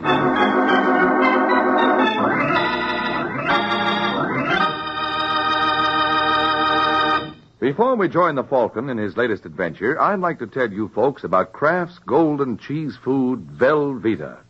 Velveeta is such good eating. Just taste that grand, rich, yet mild cheddar cheese flavor. And Velveeta is so good for you. It's rich in important food values from milk itself. For swell-tasting snacks, for good hearty sandwiches, for thrifty, easy hot dishes, it's smart to keep stocked with Velveeta. Get it tomorrow in the handy quarter-pound package or in the economical 2-pound loaf. The cheese food of top quality. Velveeta is made only by Kraft.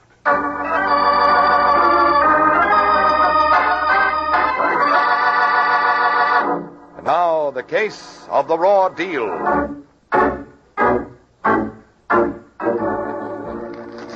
It's Sunday night in New York, and in room 508 of the room Hotel Westland, 4 men sit around a table on which stand a couple of beer bottles, some glasses, butt-filled ashtrays, and $65,000 in cash. Gilbert Bannister, eldest and fattest of the group, studies the 5 playing cards in his hand, then places them face down on the table. Picks up the deck, turns to the tall, blond young man on his left. How many, Summers? I'll take 2, Bannister. 2 it is. Kress? I'll play these. Pat, huh? Looks like your luck's changing, Kress. Maybe? Well, how about you, Freitag? Yeah, I have to think about this pet hemp of Kress's. Yes, who is it? Bellboy. All right, come in. Well, Freitag, made up your mind? Yeah.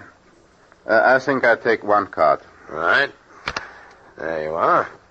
And now you, son, you can put the beer down. What? Say, you're not a bellboy. Well, what do you know? I guess I'm not. Look out, he's got a gun. That's right, Bright Eyes, sharp fella. Everybody sit tight except Fatso. You, Fatso, get up. Me? Who else? Get up.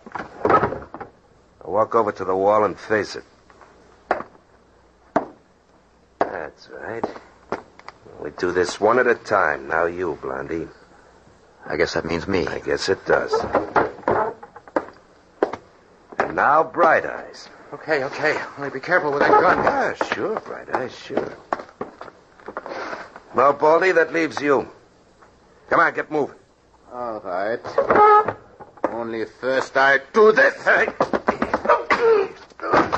All right, hold it, fellas. Stay right where you are.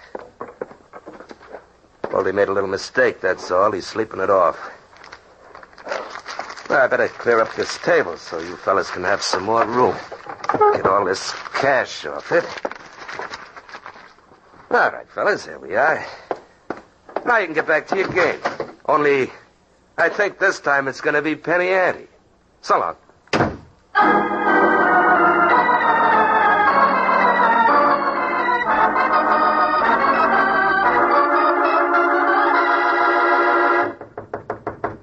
Who's that? Me, Rocky Hagel. Oh, just a second, kid. Hello, baby. Hello, Rocky. Hey, you're packing. We going someplace? I am. Alone?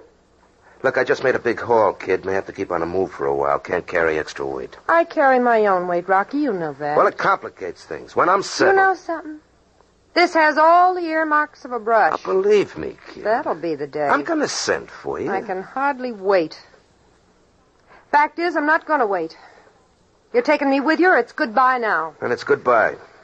Just like that. That's the way you want it. I can see you're all broken up about it. Well, you're not shedding any tears. I have already. I've seen this coming for a long time. Well, maybe it's a good thing we've got it settled. Maybe it is. Didn't work out, that's all. No reason to get sore at each other, huh, baby? Oh, I'm not sore at you, Rocky. Good. I'm sore at myself for being such a sucker. Letting you kid me along. I wasn't kidding. It's just that I... Not much you weren't. Well, I'm not going to argue about it. It's all over now. Nothing we can do. Oh, I wouldn't say that, Rocky. I might think of something. At least it's worth a try.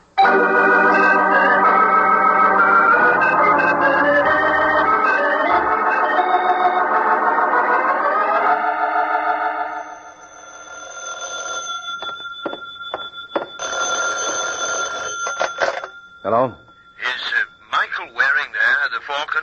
This is the Falcon speaking. Oh, good. My name is Gilbert Bannister. I have a job for you, sir. What kind of job? Well, some friends and I were robbed last night, and we want you to find the thief. Why did you wait till this morning to call me? Why, I don't know. We were upset. I realized it was foolish. I'm sorry. Well, you don't have to apologize. But you may have to kick in with traveling expenses. If it was good pickings, the crook is probably on his way to Timbuktu by now. How much did he take? $65,000. Ha! Timbuktu, here I come. Well, first, can you come over here to the Hotel Westland? We'd like to talk to you. All right, Bannister, I'll be seeing you.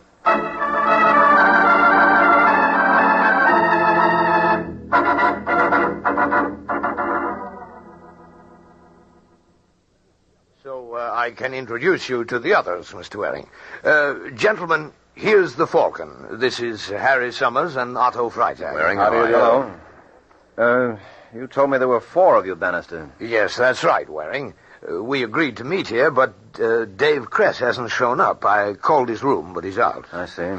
Well, gentlemen, I've given Waring a brief account of what happened as I remember it, but he wants to check certain points with you. Surely, Waring, anything we can do to help? Oh, thanks, Summers. But I'm afraid there's not much we can tell you. None of us ever saw this man before. I know, Freitag, but you'd be surprised at the sort of things that sometimes prove useful in a case like this. What sort of things? Well, your head, for instance. My head? Yeah, Bannister told me you put up a fight and got clouded for your trouble. Yeah. Very foolish, I realize now. But I don't see what that has have to see. Let me see.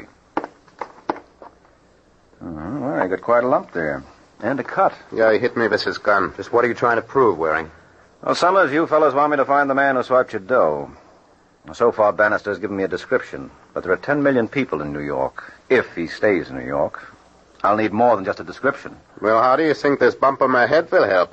You think maybe he left fingerprints? It just seems to me that the easiest way to find our boy is to discover which one of you he's working with. What do you mean? Now, just a minute, Waring. Are you accusing one of us? Well, the crook knew there was a game going on in here. Well, we're here for a convention, Waring. There are nearly always card games in the evening. Yes, but not with $65,000 in cash on the table. Well, that's true, This was a big game, and the crook selected this room. Still is preposterous to think that one of us... Well, Bannister, are you trying to tell me that you boys all have complete trust in one another?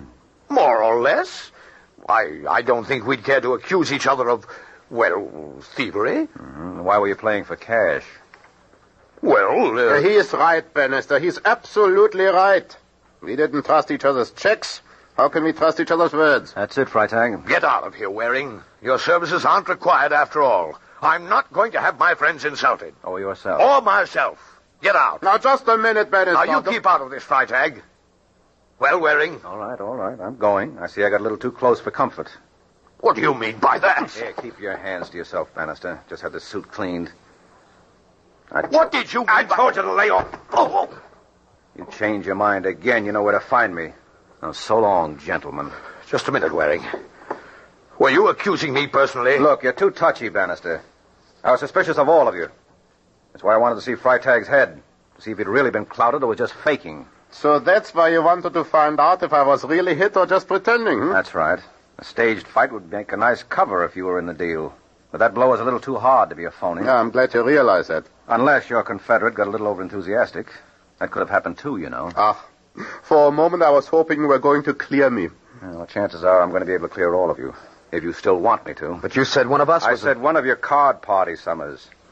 How about the one who wasn't here? Kress? Yes, Bannister says he's not in the hotel. Yes, but he could have gone out to breakfast. So he could. He could also have left town. What are you doing now? Finding out. Hello, desk, please. One will get you 5. He's checked out. What'll we do if he has? Look for him. Now, am I still working for you? Well, I guess you are, Waring. All right. Hello, can you tell me if David Kress has checked out yet? Well? Looking it up. Hello? Yes. What's that? You sure? All right, thanks. Well, has he? No, Bannister, he hasn't. Looks like we've hired us the wrong detective. Maybe so, Summers. I could have sworn Kress had skipped. I don't know how to figure this one. Well, maybe that's him now. I'll go see.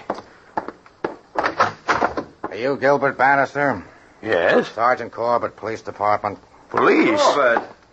Don't tell me you've been transferred to missing persons. Oh, you would be here, Waring. No, I'm not missing persons. And if I was, I wouldn't be looking for you. Are you looking for me? Don't make me laugh. I came up to talk to Bannister. Understand he's a friend of Dave Kress. That's right, Sergeant. What about Kress? Has he done something? It's the other way around. What's that? Yeah, Bannister. Somebody pumped a couple of slugs in him. He's dead.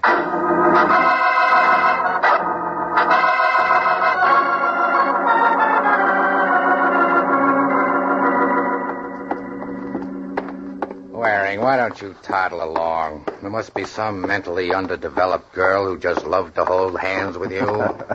You know me, Corbett. Business before pleasure. I'll help you search Kress's room. If I find anything important, I'll let you know. Yes, but how will you know what is important unless I'm around to point it out? Now, come on, let's go in. Scram? No, you don't mean that. You couldn't do without me. Wouldn't I love to try it sometime? Come on, open the door. Well, remember, you don't touch anything. I wouldn't dream of it. It's not dreams I'm worrying about. If I catch you trying to snitch any clues... Believe me, Corbett, you don't have a thing to worry about on that score. I hope not. I guarantee it. I positively guarantee you won't catch me. Very funny. Anyway, I warned you. Any monkey business, and I throw the book at you for obstructing justice. If you think I'm going to let our friendship stop me... That's a new name for it. Drop dead, Waring. Yeah, sure, later. Right now we've got... Hey, look at this. What is it? A card with a name and phone number typed on it. Let's see there. You're welcome. Get me Plaza 93098. Yeah. You don't believe in wasting time, do you, Corbett? Can't hurt to check. Hello, I want to speak to Mr. Rockwell. He has, eh? When? I see. Okay, thanks. Checked out last night. Well, that fits. He must be the guy I'm looking for. Maybe. Some merry-go-round. Go on a chase for Kress, he winds up dead. Then widen the chase to who he was working with, he winds up gone. Well, if that kind of luck's going to hang on, do me a favor, will you, Waring? Yeah, sure, what's that? Go chase yourself, huh?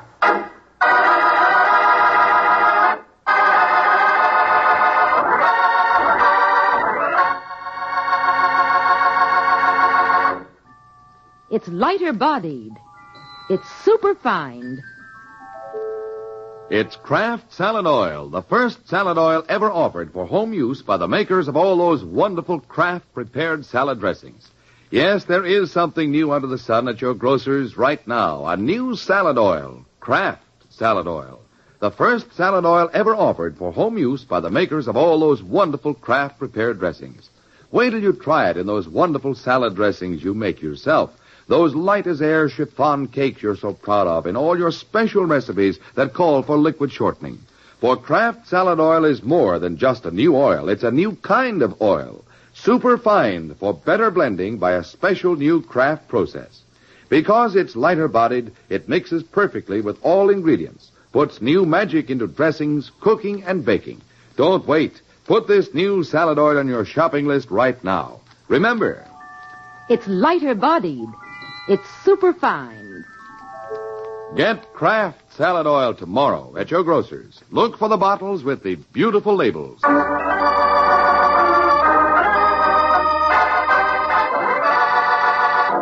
Now, back to the adventures of the Falcon. A day has passed since Mike discovered the probable name of the man he is hired to find. And with the name to go on, he's been checking with people who knew the fellow. So he winds up at the cashier's desk in a small downtown cafe. Hello, Hazel. Do I know you? Well, if you don't, here's your chance. My name's Mike Waring. Can't you see I'm busy? All right, go ahead. Make change. I won't interfere. What do you want? Where can I find Rocky Rockwell? Why ask me? You're his girlfriend. Don't make me laugh. Rocky doesn't have any friends, girl or otherwise. Well, if you're not his friend, you have no reason to try to shield him. Who says I'm trying to shield him? You won't tell me where to find him. I don't know. Why do you want him? Well, if you're no friend, it shouldn't matter. It does. Why?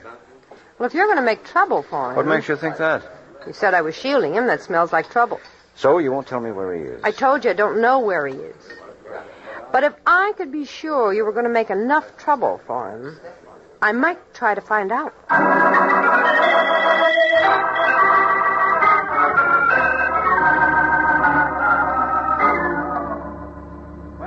Front, please. Front. Ah, Waring. Hello there. Oh, hello, Bannister. I'm just going up to your room. Well, I'm glad we caught you. Oh, Summers. Waring. Tag. Hello. Well, shall we tell him what we decided? Yeah, I guess so.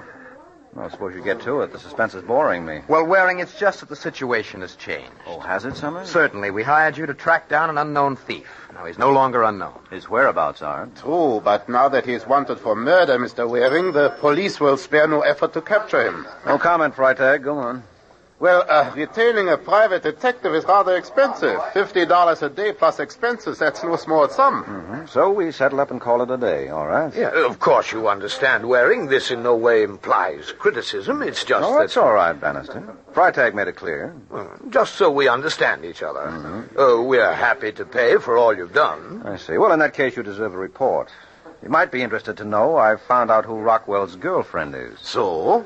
So. And I have a date with her tonight. I'm picking her up at her apartment at 8:15. Shall I keep it? Well, do you think you'll be able to learn anything from her? Well, Summers, she's taking me to meet Rockwell. Meet Rockwell? Yes, I kidded her into thinking I was on Rockwell's side. So, chums, do I keep my date, or do you want to leave it to the police? Well, Waring, we had no idea. I mean, if you're this close, keep on by all means, right, gentlemen? Well, of course. Naturally, yeah. No, well, thanks. I'm overwhelmed by your generosity. Now that I'm a cinch to bring home your $65,000, you're willing to keep me on the payroll another $50 worth. Well, I'm sorry if you think we were hasty before Waring. It's just that we can't see throwing money away, that's all. I see. Well, in that case, Summers, next time you play for high stakes, lock the door.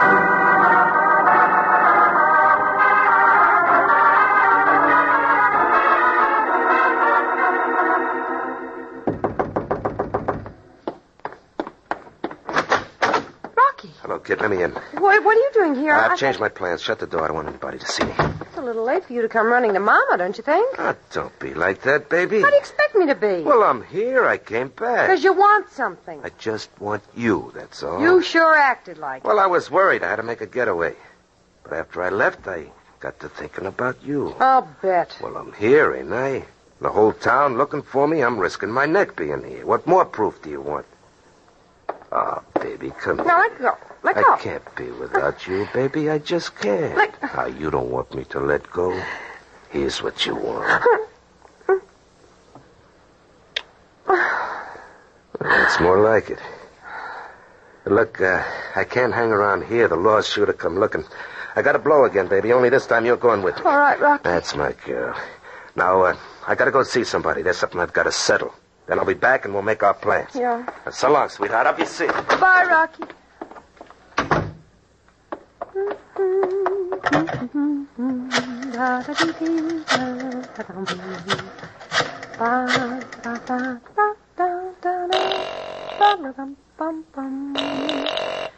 Hello? Mr. Waring? Yeah? This is Hazel Gardner. You asked me to call if I had any news for you. Uh-huh. Well, I know where you can find Rocky. And where? At my apartment. He was here just a few minutes ago. He'll be coming back. What's so funny? I tried a bluff, and it turns out to be on the level. What do you mean? I mean, I didn't feel like quitting right when I was expecting a break. Only this isn't the break I expected. I still don't get it. Well, I'll be right over to wait for Rockwell to get back, and I can explain then. All right, I'll be waiting. All right, goodbye. Bye. Was that on the phone, baby? Rocky, I didn't hear you come back. You didn't answer my question. How long have you been here? Never mind. Who are you talking No, to? nobody. Nothing important. Why? Well, because, like I said, I have something to settle. But I'm beginning to wonder if I'm going to have to go out to settle it after all. No, Rocky, let go! Come back here.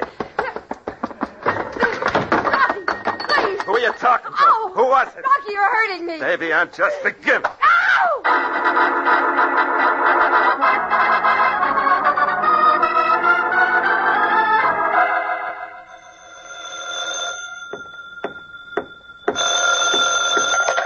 Hello? Is that Hazel Gardner's apartment? Yeah, hello, Corbett. Is that you, Waring? Uh-huh. You want to talk to Hazel? No, I want to talk to you. Well, fancy that. How'd you know I was here? Harry Summers told me you had a date with the girl. Well, I did. It seems somebody beat me to it. She had it going over. Huh? She's not dead. No, but kind of the worse for wear. Who did it? I think it was Rockwell, but I'm not sure. She doesn't make much sense yet. That's how come I answered the phone. Well, see if you can straighten her out and get her over here right away, will you? Over where? Hotel Wesleyan. I'll meet you in Summers' room. I want to talk to the girl and you and the 3 card players. But Corbett, if they told you I was here, didn't they tell you what I was doing here? Yeah, waiting for Rockwell. That's right. But you want me to wait to see if he shows up? He's not going to show up How do you know? because he's been murdered, too. That's why I want to see you.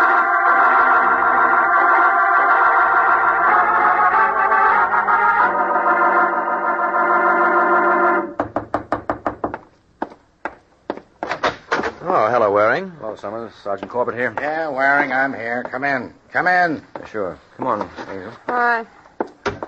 Yeah, you better sit right down there. Thanks.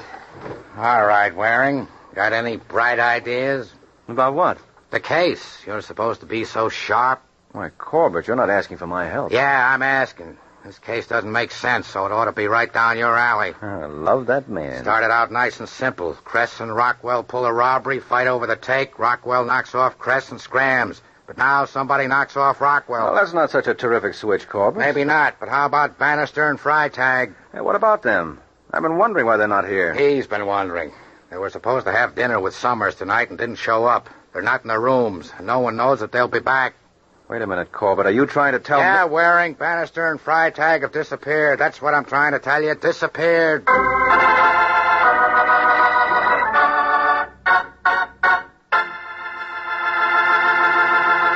Miracle Whip. Has a flavor so pleasing. Miracle Whip. Tastes so lively, so teasing. Miracle Whip. Only one of its kind. Miracle Whip. Best salad dressing you'll find. Miracle Whip is the only one of its kind because it's a different type of salad dressing made from a secret Kraft recipe. Miracle Whip combines the best qualities of old-fashioned boiled dressing and fine mayonnaise, so it's truly distinctive and delicious, with a flavor millions of folks call just exactly right. Try it, won't you? One taste will tell you why it's America's favorite salad dressing.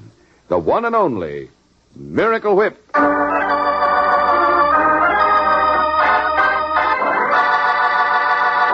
Now, back to the adventures of the Falcon. A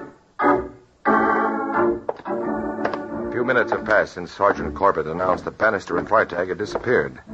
Now, in Summers' hotel room, Corbett paces the floor while Mike, Summers, and Hazel watch him. Suddenly, he wheels and faces the group. You, Miss Gardner. Yes?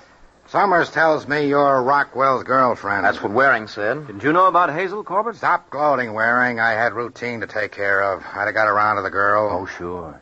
Miss Gardner, Yes? why did Rockwell slug you? Which time? Huh? He's done it before. Oh, I mean today. He was angry. Naturally, but why? What did you say to him? When? Today. When today? We said lots of things. When he got angry. Nothing. You must have said something. When he gets angry, he does all the talking. I mean before he got angry. Oh, you said... Never mind what I said. Let's take it from the beginning. When Rockwell first came into your apartment today... Which time? Oh, no. Forget it. Look, about the murder. Which murder? Rocky's or Cress's? Rockwell's murder. Waring, stop grinning. I'm sorry, Corbett. What about Rocky's murder? I don't know. Skip it. You, Summers. Yes? You know it. Oh, what? Waring, see who it is? Yes, sir. Oh, hello, Bannister. Bannister. Where in blazes have you been? Where's Freitag? Freitag? I don't know. Probably on the same kind of goose chase I've been on if he isn't here. What kind of goose chase? Well, Rockwell called me. What? When? This afternoon. Asked me to meet him at a downtown hotel and said he'd return our money. Why didn't you tell somebody? I didn't dare take the chance. He insisted nobody must know. I didn't want to spoil my chance. So you went alone? Yes. Kept waiting till I heard on the radio that Rockwell had been murdered. Then I rushed back here. Mr. Bannister, you really expect anybody in his right mind to swallow a yarn like that? Why not, Corbett? Makes sense to me. I said in his right mind, Waring. Well, after all, there must be some reason why Bannister dropped out of sight. This could explain it. So could his killing Rockwell and hiding the money explain it? Yeah, sure, except he didn't do that. How do you know? Because Summers did. Huh? Are you sure? Well, don't ask me. Try Summers himself. How about it, Summers? Watch him, Corbett. I've got him. No, you don't. Where Yeah, my turn. Summers, you're not going anywhere. Good going, Waring. Thanks, Corbett. I suppose a flying tackle is illegal, but then so's murder.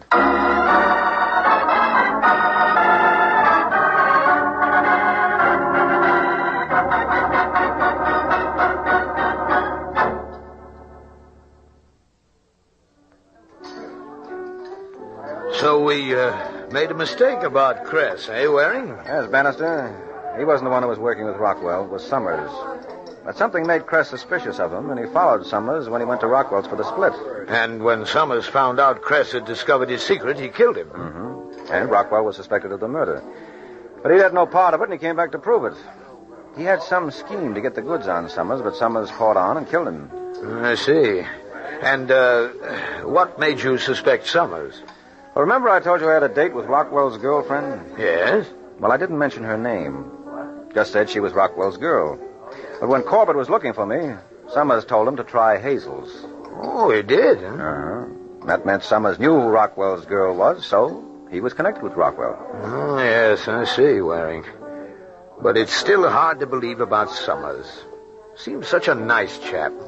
Has such an honest face. Yeah, well, that just goes to show there are some things you can't take at their face value. Good night, Bannister.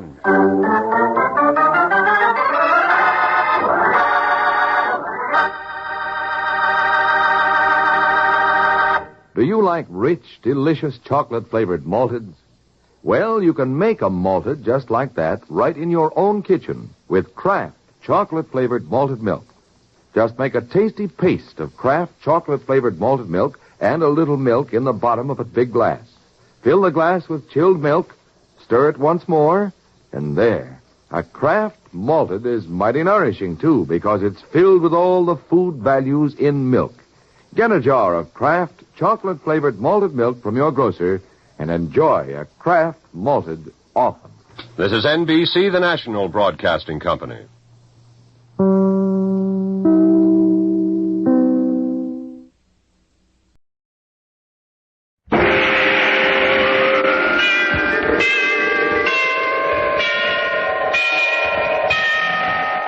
Sunrise and sunset, promise and fulfillment, birth and death. The whole drama of life is written in the sands of time. We present a new series of radio programs, The Clock.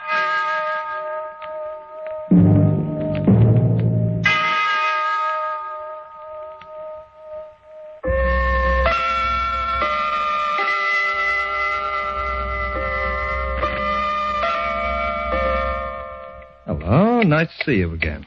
Pleasant to be back. Got a little time to spare, 30 minutes maybe by the clock. Funny thing about time, to some it's priceless, to others it has no value. It's the most perishable commodity in the world, and yet it lasts forever. If we lose it, we're unhappy, but we don't mind giving it away. For instance, there was young Joey. Have you ever heard of Joey Harper? Well, perhaps you haven't. He's a likable young fellow, though, alert, ambitious, and cheerful. Well, usually cheerful, anyway. For even the best of dispositions can often change. I'd like to tell you about Joey. Will you listen? It might be worth your while. It's so amazing you may not believe it, although it could have happened to you. Oh, listen, Lois, listen. You gotta listen. It wasn't my fault. Oh, gee, honey, I love you. I wouldn't hurt you, Lois, for all the money in the world. All the money in the world. Joey used those words before, but in a different way. Joey felt that money made the clock go round, and that everyone had it but him. Joey? Yeah? What are you thinking about? Your old lady. What? I mean your mother. Oh. Gee, I'm sorry about what she said, Joey. It's not your fault. Maybe I'll never have any more dough than I got right now. Maybe she's right. I'm just a bust. Oh, don't say that, Joey. You gotta give yourself a little time. Time? How much time do you think I got? I'm 22, Lois, practically middle-aged. I'll be tripping over my beard before I get a nickel in the bank. Maybe it's your job, Joey. No, it's not my job, Lois. I've done everything from selling insurance to driving a hack. But I always make the same amount, $35 a week. You can't expect to be successful overnight. Other guys can do it. Why can't I? You know, it's like a jinx. I work like a dog. I yell for a raise. I stick my nose to the grindstone until it hurts. But it always comes out the exact same way, Lois. 35 smackers a week. Everybody can't be rich, I guess. Everybody can't have $1 million. I wish I was so rich that $1 million was just like chicken feed. I wish I had all the money in the world. Joey? Yeah? Look at this window display. Oh, isn't that a lovely ring? I'll say it is. Which one are you looking at? The one with all those diamonds. Oh, that's not the one I mean, silly. I'm talking about the gold one. The plain one over there. The wedding ring. Oh.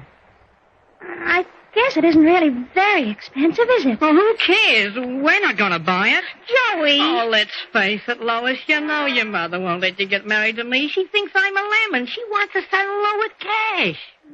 We just have to be patient. Barry Cannon's the guy for her. His old man's got dough. He'll own the business one of these days, and he'll be in solid. Me? I'm just a jerk. Joey, please don't spoil the evening by talking that way. Harry's the perfect son-in-law. He's got dough in his pocket and a new suit in his back. Even the fillings in his teeth are made of gold. And someday I'm going to knock him out one by one just to prove my point. Joey, if you dare get into a fist fight with Barry Cannon, why, there he is. That's Barry in that car. Hi there, sweetie. Hello, Barry. How goes it, Joe? Pretty good. Until you got here. How do you like the bus? Why, it's new, Barry. Yeah, still be back 1,500. But it's got style. Oh, I think it's lovely. Don't you, Joey? It reminds me of a hearse. Joey. Still sore at the world, Joey? Why don't you take that over-polished kitty car and go right home? Joey, I wish you wouldn't be so rude. Oh, that's all right, Lois. I don't bruise easily. You coming to my party on Friday night? Well... We're dressing, you know. It's formal. Well, we're not going, Barry. Or if you're worried about the clothes, I can lend you my dinner jacket. I'm wearing tails. You'd certainly look good with tails, Barry. Hanging from a tree. Joey! All right. If this guy appeals to you so much, Lois, I'll bow out. I'm sick and tired of hearing him talk about himself. And I'm sick and tired of hearing your family talk about me. Hey, what is this? Lover's quarrel? Barry, you driving uptown? Sure. Would you drop me off at my home? Hop in. When you're ready to apologize, Joey Harper, you can let me know. Joey just stood there and watched Lois drive away. And he felt she didn't understand. The tragedies of youth can be painful things, mellowed only by time alone. If he could only have explained to Lois. If he could have only told her... You don't know what it means, Lois, when a guy can't afford to buy his girl an engagement ring. When I take you to the movies, we always sit in the cheapest seats. After a while, Lois, it gets so you begin to think that money's the most important thing on earth. And you can't live without it. Sometimes you even feel you don't want to live without it. Yes, if Joey could have told her that, the story might have been different. But he didn't. He had too much pride. So he merely watched the girl he loved drive away with another boy. Then he turned and walked slowly home. But every once in a while, he'd pause in front of a shop window and look hungrily inside. Beautiful, aren't they? What? Those ermine wraps. Huh. Yeah, cost a lot of dough. In the next shop, they have a cigarette case made of solid gold. You know, it'd take me a week to make enough money to even buy the boxes they come in. But money won't bring you happiness. That line was invented for a laugh by the guys who got it. Really? And the laugh is on guys like me. You're wrong, my boy. Who says so? Who are you, anyway? I beg your pardon. I didn't mean to intrude. He was a little old man in a worn felt hat. And to Joey, he seemed as old as... well, time. He seemed to shuffle as he walked, as if his balance was bad, and Joey saw him start to cross the street. The light suddenly changed, and the heavy surge of traffic made the old man panicky. He started to run without looking around. And the driver in the bus turned the corner and didn't see him. And then Joey Harper bounded forward and made a flying dive. The two of them rolled over to the curb. What happened? You almost got killed, that's what. Here. Let me help you up. Thank you. That bus, I didn't see that bus. Look, mister. In New York, you watch where you go when you cross the street. Those 10-ton buses can make a permanent crease in your future. Yes, I guess I'm not used to all this traffic, but you saved my life, young man. Forget it. No, young man. You saved my life. Not that it's worth very much to me, but I have a great capacity for gratitude. Well, I guess you and I are in the same boat, Pop, when you say your life isn't worth very much. But I'm old, and I have no one who cares. But you're young and strong. Why do you feel the way you do? It's simple, Pop. I'm broke. You mean you haven't got a job? Well, I got a job. I can always get a job, but what good does it do? I'll never make enough to live the way I like.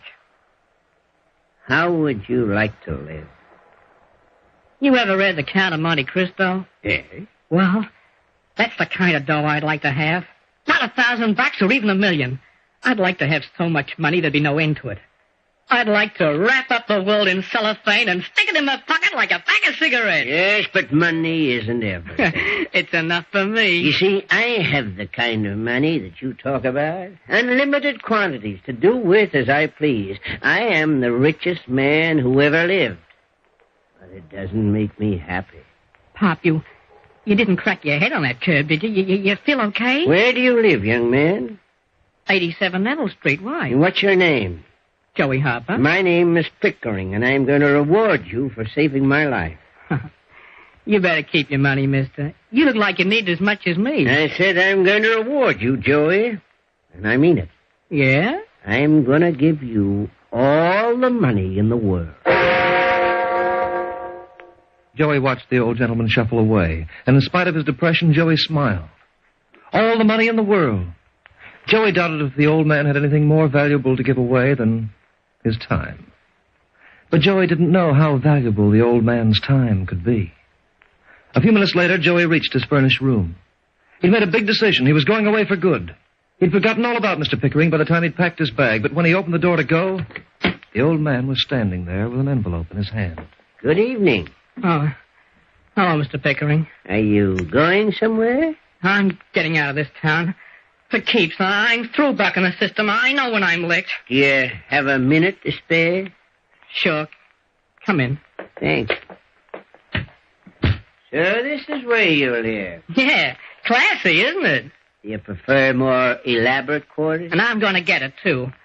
Tomorrow night I'll probably sleep in the park, and then I'll have plenty of room to move around. I'd suggest a 4-story brownstone mansion. I believe there's one available right now. Of course, you'd have to arrange for a staff of servants, but that could be managed, too.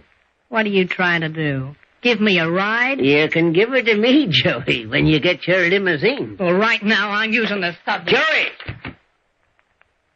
Come back, Joey. Would you mind leaving me alone? Come back, Joey, and open this envelope. It may change your mind about many things. What's in that envelope? When you open it, you'll see. But before you do, remember this is only a trickle. It's a drop in the bucket. There's more where that came from, lots more, and I promise you I'll keep you well supplied. You must be nuts. I have no more use for what you'll find in that envelope, Joey. I've achieved my goal, you see. I only hope it'll help you to achieve your own. Go on. Open it, Joey. Hey, it's money. $500,000 in $1,000 bills. It's yours, Joey. It's all yours.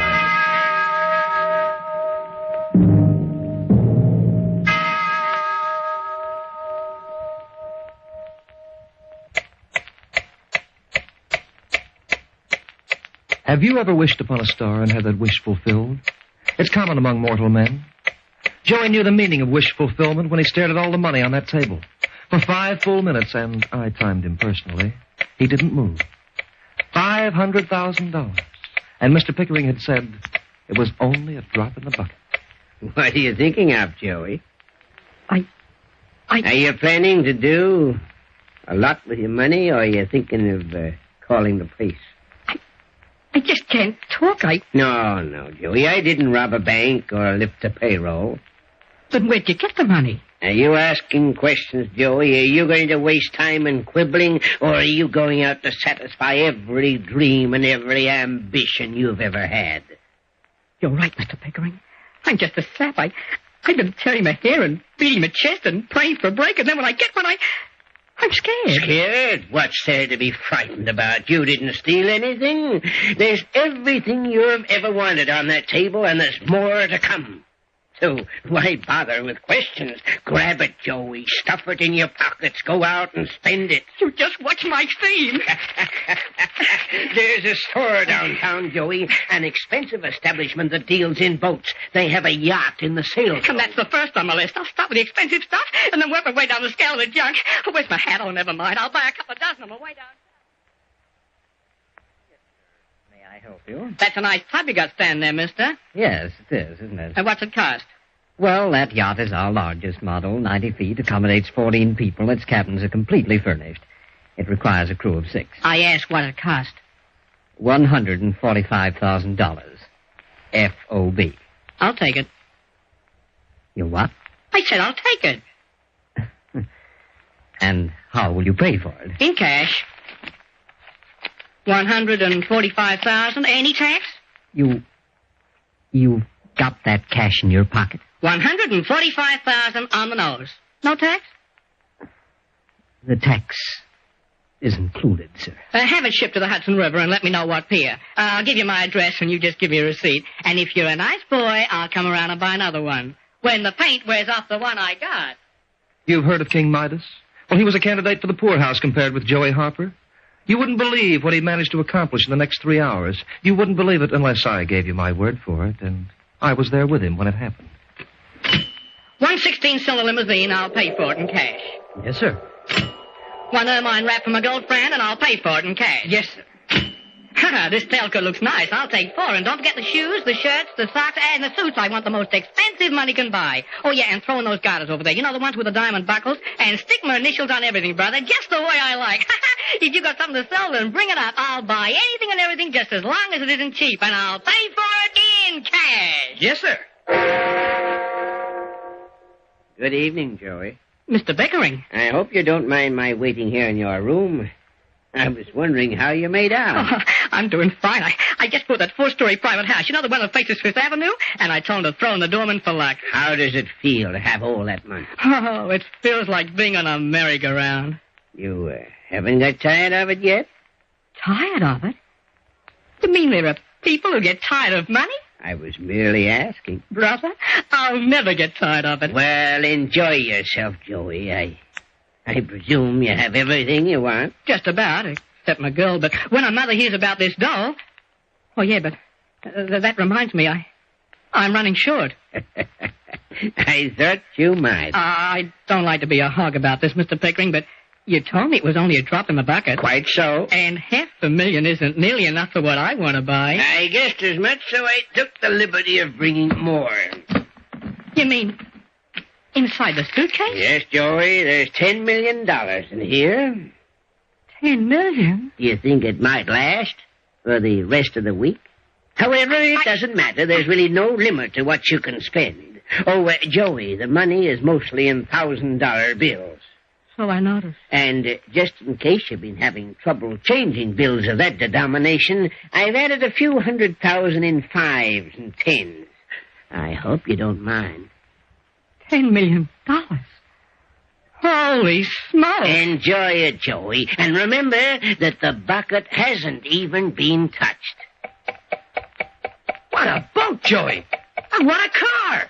That's the slickest job I ever saw. Come around on Sunday, Barry, and I'll have my chauffeur take you for a spin around the park.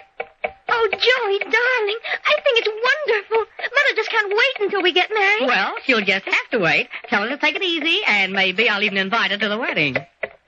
2 Rembrandts and 1 Da Vinci. Is there anything else you'd like to buy, sir? Why, sure. There must be something else. There must be.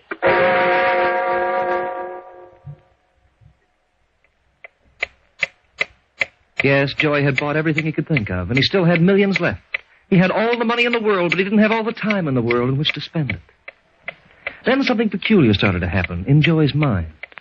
The last shopping spree he'd had wasn't half as much fun as the first. There didn't seem to be anything left for him to buy. He had everything a man could ask for, yet somehow he wasn't happy. And he wondered why. Joey. Oh, hello, Mr. Pickering. I thought I'd come up and see you again, once more. Oh, now, look, Mr. Pickering, I don't need any more money. Honest, I don't. Look, I'm having a tough enough time right now spending what you gave me, so will you take it easy for a while, please? What's the matter, Joey? You sound unhappy. You have everything you want, everything you've ever wished for. Isn't that enough? Well, it should be. But it isn't. I know. I came to that conclusion myself. You see, Joey, you have nothing to look forward to, nothing to work for. When things come as easily as they've come to you, they lose their value. They become cheap, Joey.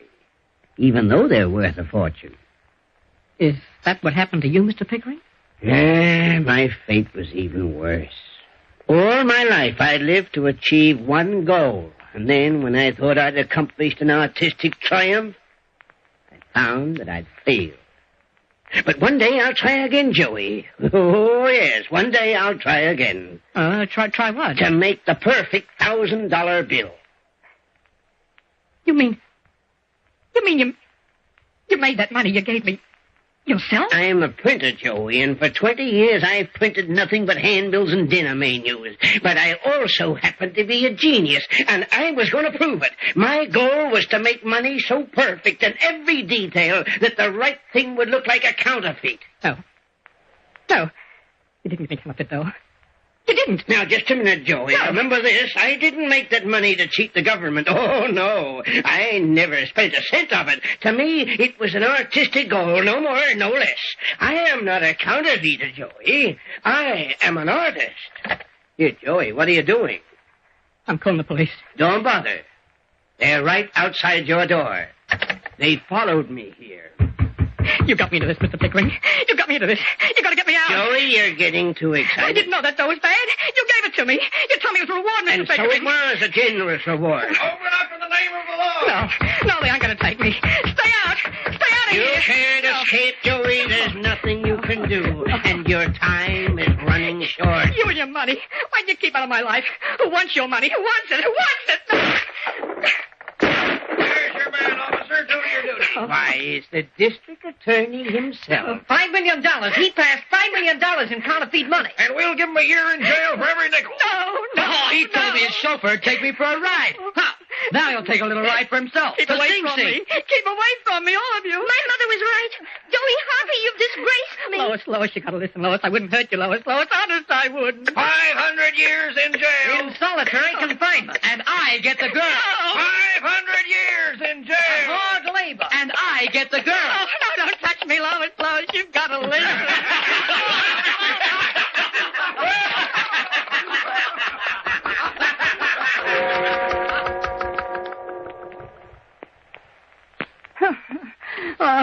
Listen. That was my fault. You gotta listen, Lois. It's all right, Joey. I know. We all know, Joey. But, Joey, it's all right.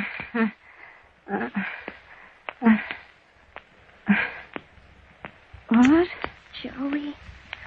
Joey, darling. Lois? Where are we? You're in a hospital, Joey. You've been delirious ever since you started to come out of the ether. Ether? Don't you remember? That old man you tried to save downtown. You pushed him out of the way and the bus hit you. The bus hit me? But the doctor said you'd be all right. Oh, Joey, I was so frightened, so scared I'd lose you. Then it was all in my mind? Just in my mind? You talked so much and said such funny things. The doctor told me that often happens to patients like you. Joey? Well? Haven't you noticed the flowers? Oh, yeah. The flowers. Mother sent them. What? Joey, you're a hero. You've saved somebody's life. You're going to be in the papers tomorrow and everything. But best of all, Mother thinks you're wonderful. And she's planning the wedding just as soon as you're well. Oh, I don't care if we have to struggle a while, because I know you'll make good if we work hard together.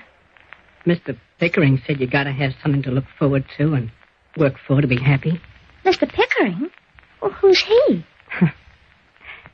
Just the guy I met under the ether. Lois, pinch me. Pinch you? What for? I just want to make sure I'm still not under the ether.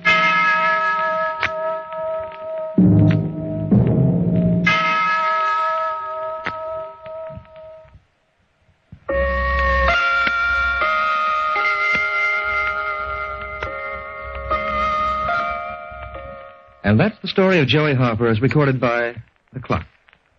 Well, it worked out pretty well, all things considered. The moral? Well, yes, I suppose there is a moral to this story, but I prefer to leave it up to you. Sleep on it tonight. Give me your answer in the morning. I'll be at your bedside, but I'll make sure to ring before I drop in. And now it's time to leave you once again been very pleasant for me. I hope it's been enjoyable for you. The Clock will be heard again next week, same time, same station. This program is written by Lawrence Clee, and you've heard Hart McGuire as the Clock, as Joey Rodney Jacobs, as Mr. Pickering Owen Ainley. Others were Carly Neville, John Bonney, Ken Hannum. The Clock is directed by John Saul, a Grace Gibson radio production.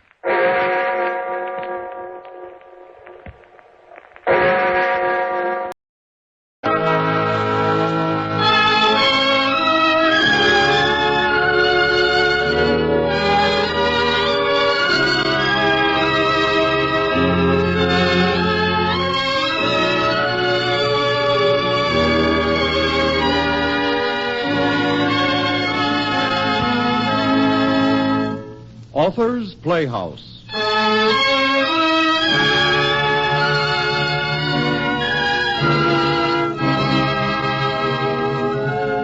Once I was hunted, and somebody gave me my freedom.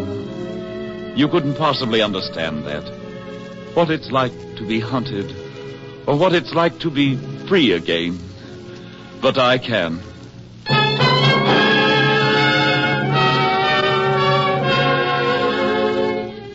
This is the story of a man whose mind snapped, and of how he came back to the world he had once known and cherished. It is a tale, too, of a woman's love for this man.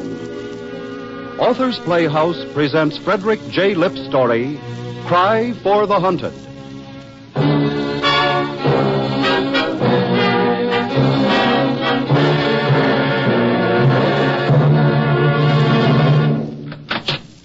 Well, Doctor? Here's the case records. I'll want to see him again, of course. Did he talk very much? A little. Not enough to help us any. Do you think he'll pull out of it? I don't know. He's been through a very terrible experience.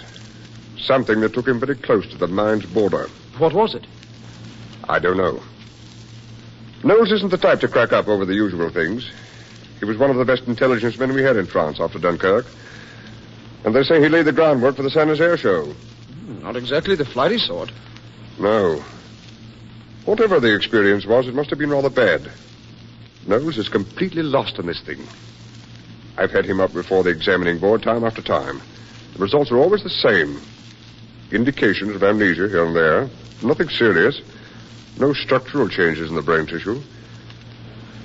We're dealing with a case of psychosis, and, like all such cases, peculiar in its own way.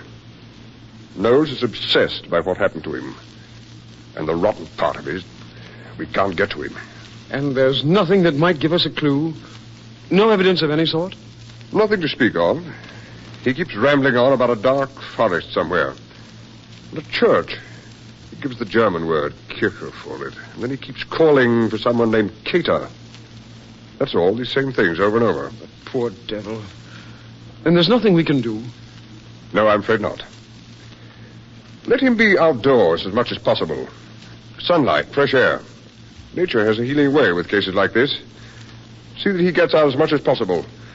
Because the last thing he said to me was, sometimes I stand for hours at the window and watch the birds flying.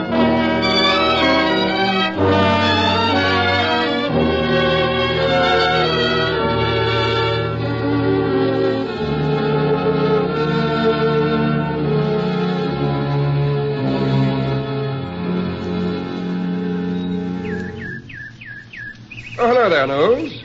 They told me you were out here in the garden. Good morning, Doctor. How are things getting on? Quite well, thank you. Nurse told me you've been spending a lot of time here these past weeks. Yes. Ever done any grouse shooting, Knowles? Yes. At one time. I say. Why, that's perfectly great. Because I'm going for a weekend of shooting beginning tomorrow. I'd like to have you go along. Even if we don't raise a bird, we'll get in some rare stalking. No. I beg your pardon? No. I don't want to go. Why, Knowles? Why don't you want to? I don't want to. That's all. But I want you to, Knowles. I'm your doctor. I say it'll be good for you to go with me. I want you to put in a weekend of heavy tramping. It'll be good for you. Besides, you're fond of birds, aren't you, Knowles? Yes. I like birds. So do I. That's why you best come along. The mallards and wild geese are heading down They're flyaways now. It's the best time of the year to be out. I don't want to go. Of course you do. We'll have a grand time. I've got a beautiful 12-bore I'll let you take. You'll love it. You'll have a few days of hunting you'll never forget. And I won't take no for an answer.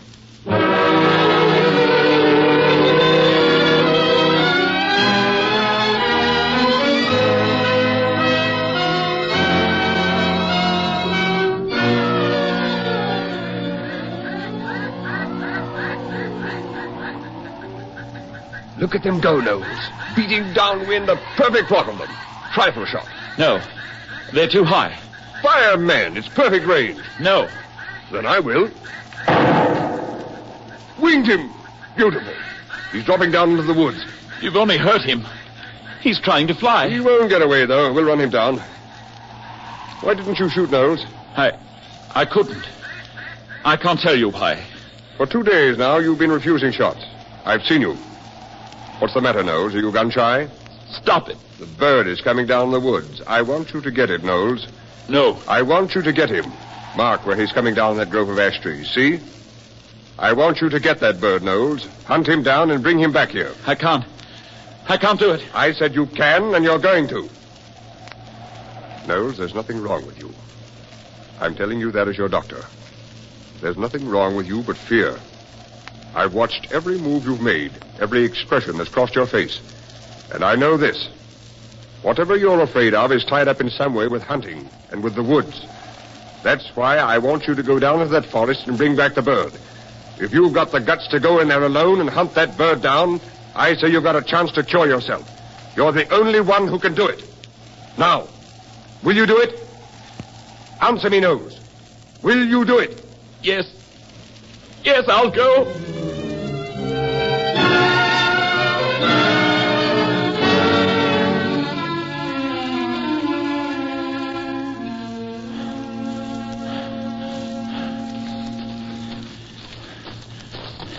Somewhere near the ash trees.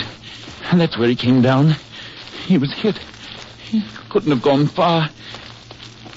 Must be deeper into the forest yet. What was that? Oh.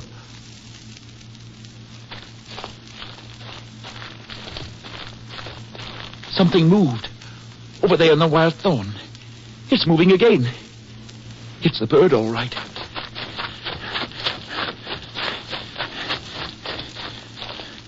He's alive. But I saw him fall. He was shot and falling. But there's not a mark on him. And he's warm and alive and struggling. He must have been stunned, that's all. He must have been... What's that? No. No. Not again. Not again.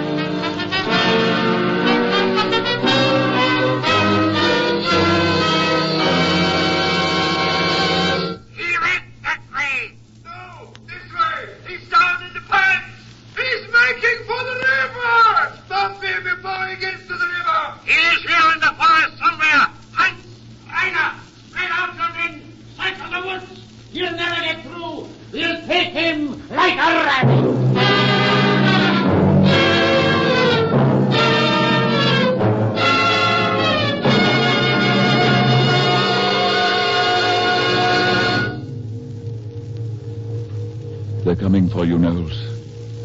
Do you remember how they came? That day in November when they found you out? That day when the roads were blocked and each field had a watcher? When you were a hunted thing, twisting, turning, dodging from alley to alley, crouching in sewers while the hunters tramped over you? Do you remember the heart shrunken, the breath gone sick in the lungs? The voice on the radio crying without mercy. Citizens of Warburg, an English spy, known to some of you as one Karl Rendler, bookseller, is at large in the area of your city. This man is cunning, treacherous, and avowed enemy of the Third Reich. He must be hunted down to prevent more mischief being done among you. Report at once to your local SA headquarters and aid in his capture. Be on the lookout for a person answering to this description. Height, medium, weight, around 160. Complexion,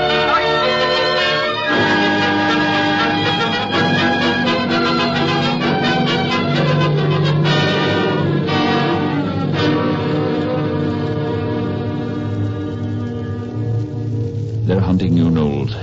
They're hunting you down like a wild bird. The stones of the street cry out against you.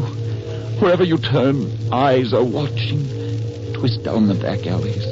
Creep from corner to corner. Hug the shadow of the buildings. Keep going, Knowles. They're hunting you. No time for rest. No time for food. No time for sleep. They're hunting you. Hunting you. There's nothing here. No place for anyone to hide. Search the place anyway. These warehouses have odd corners. Don't miss a spot.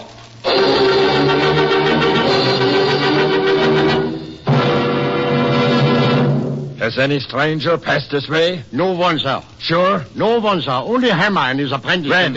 A half hour ago. Very well. Keep your eyes sharp until we find the spy. Heil Hitler. Corporal, post one of your men at each bridge leading from town. And take 3 others and search every ditch, every culvert in the area. Shoot to kill. He's dangerous.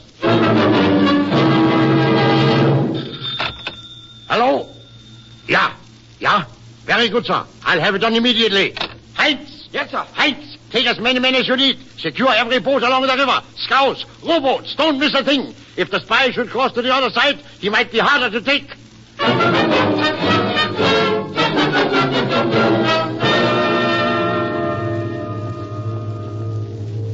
Where to, Knowles? Where to? Crouch in the alley shadow. Hear the footfalls coming behind you? Hear the voice of the pack gaining on you? Crouch in the alley shadow. Look this way. Look that. A guard at the end of the street. What's that moved in the courtyard? The footsteps are louder. They're getting closer. Where will you go, Knowles? You'll have to run again, but where? Where, Knowles, where? Where is there rest in this city? Where is sanctuary? Sanctuary. Remember the church, Knowles? A block down, through the little courtyard. There's darkness there. Perhaps a worshiper or two. But sanctuary. Yes, there's sanctuary there. And Cater. Even Cater might be there. Try for it, Knowles. It's your only chance.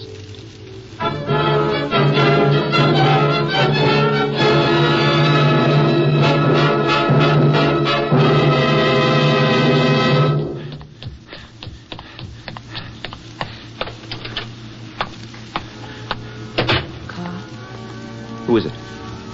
Out of the dock so I can see you. Carl. Oh, Cater. Cater. Take my arm quickly. Cater. Be quiet. Take my arm. Do as I say now. Walk to the altar rail with me. When we get there, kneel. There'll be others, but don't worry. They haven't noticed you. We'll be an ordinary couple going to Vespers, that's all. Do you understand me, Carl? Yes. Then come, quickly. Cater, I want to... Please, not now. I don't want to hear. How are you here? What does it matter? How are you here, Cater? Be quiet, Carl. Please be quiet. We're at the altar. Please kneel with me. Yes. Pray if you can. If you can't, pretend like you were. Don't look around. 2 police have just come in. They're walking this way. Cater. Carl, listen to me. Keep kneeling. Keep your face hidden in your hands and don't look up. I can make a run for it. They won't shoot in here. Don't run, darling. Keep kneeling. He's coming now.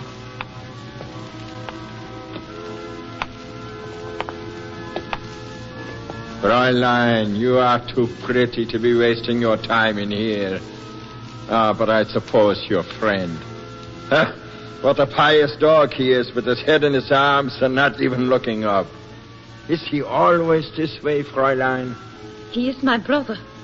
He comes here to find rest after work. A pint of good strong lager would be better rest. Please, go. Have you been here long? Yes? Seen anyone come in, quick, like he was being chased? No one has come in. Sure? I'd have seen him if he had. Well, even a spy has better sense than to hide in a church. It takes a sorry specimen like your brother to get his fun in such places. Although, with you around... Well, say a prayer for me, Fräulein. I must be going.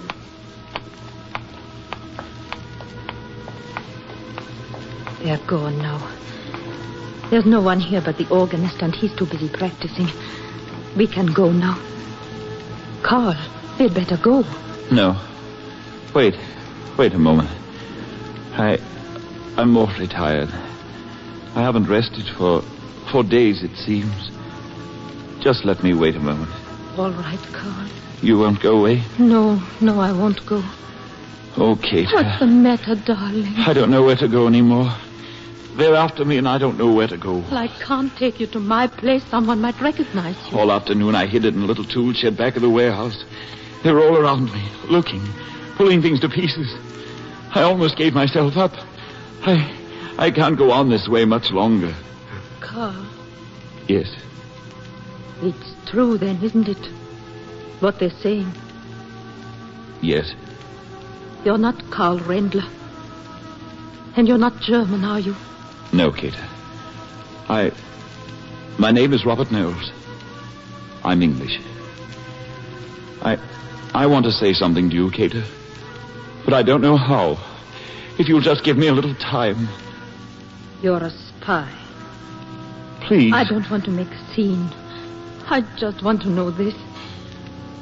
All that we've been through together, you and I.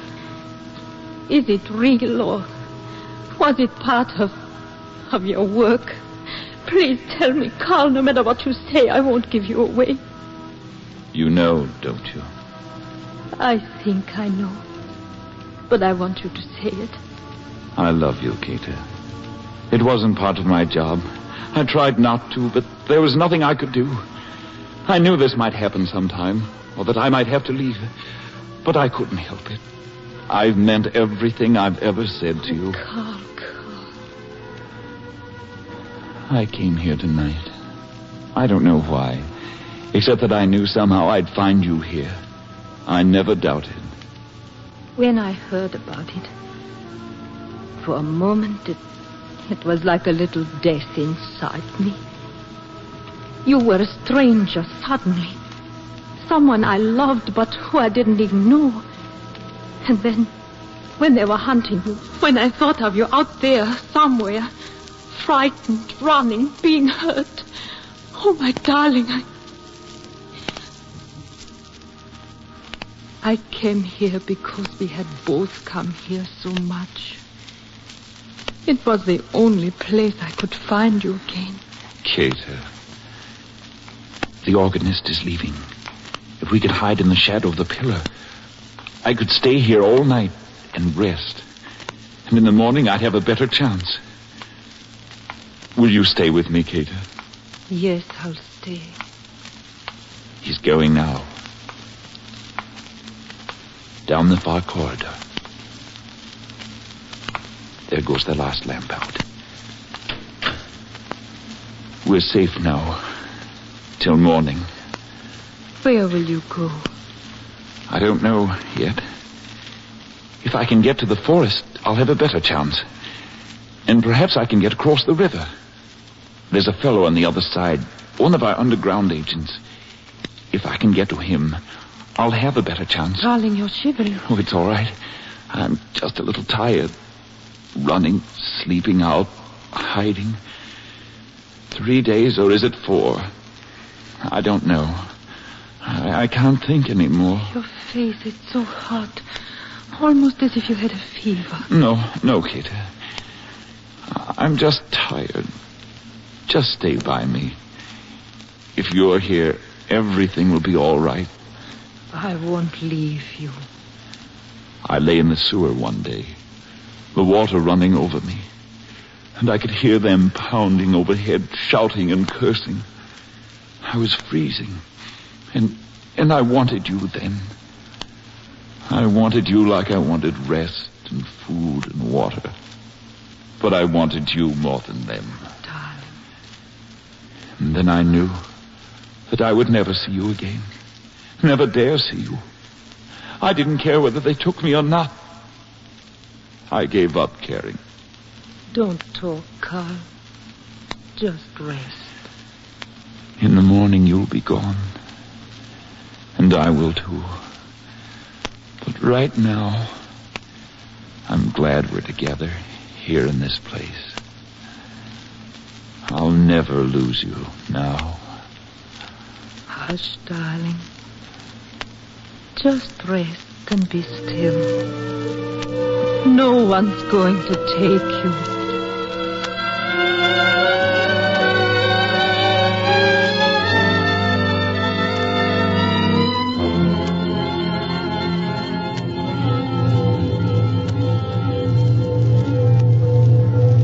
And in the morning, she was gone. And you left too, stealing from the church while the streets were gray with mourning and the stars hung cold in the sky. Your cheeks were burning and your body ached at every step.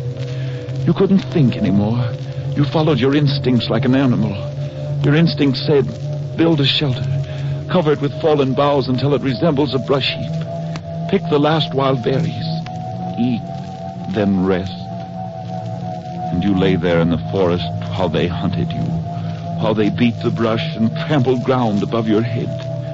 You lay there, a day, 2 days, more, who knows? And the fever rolled over you like a hot tide washing the flesh from your bones. And then one night... Raise your head, Carl. Here, darling, swallow this. Kata, how did you get here? Don't worry, darling, I know this forest. How long have I been here? It was 4 days ago that I left you in the church. I didn't want to go, darling, but I had to. There were so many things to arrange for. Arrange for? Wood for you, different clothes, blankets for you here in the woods, medicine. Oh, my darling. Have you been here before this? Every night. I found you because you were crying out in your fever. It was lucky no one else heard you. Are they still after me? More than ever. But I think they're convinced you're not here. Now, darling, listen to me carefully. There's bread and concentrated soup and chocolate beside you. Right here, darling, feel. Uh-huh. You're bundled up, and I think your fever is about gone. Just rest and be quiet now. I'll be back tomorrow night again. Kata? Yes? Be careful. Please don't worry, darling. I love you so. You know that, don't you? Yes, I know. Goodbye.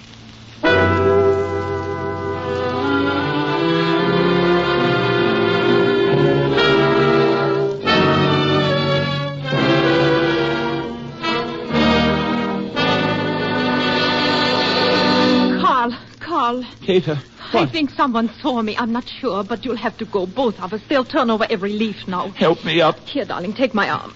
There, lean on me. They've spotted us.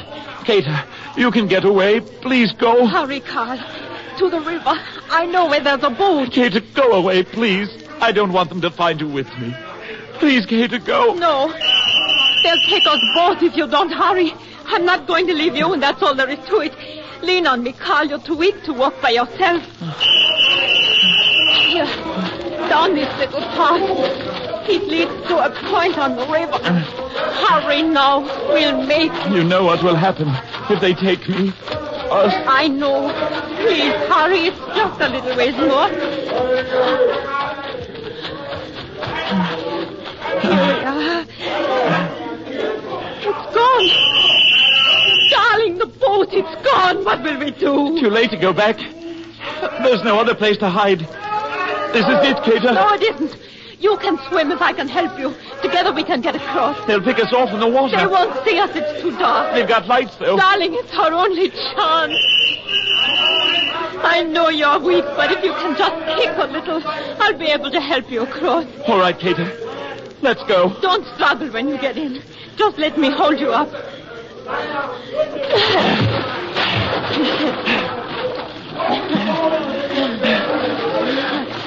Are you all right? Yes. I can make it. Alone, I think. Hold on to me. And don't lose your strength. They're on the bank. Don't think they can see us. Just swim, Carl. They're bringing a light on us. Hold fast to me, darling. They're almost there. Kata, duck under. They're going to shoot. Kata, are you all right?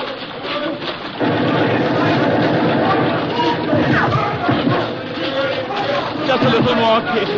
Almost there. We've made it. Keep low, Gator. Don't stand up. Gator. Gator.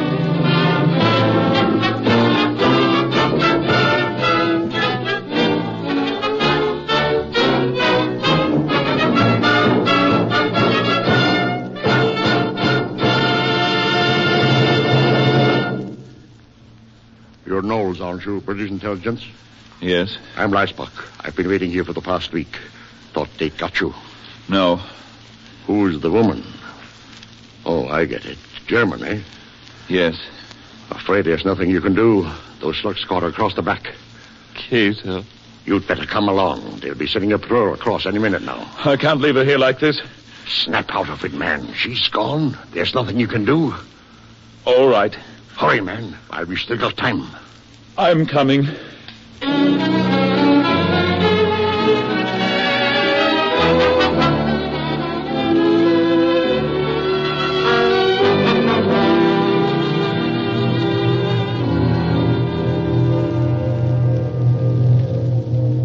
You left her lying there, Knowles.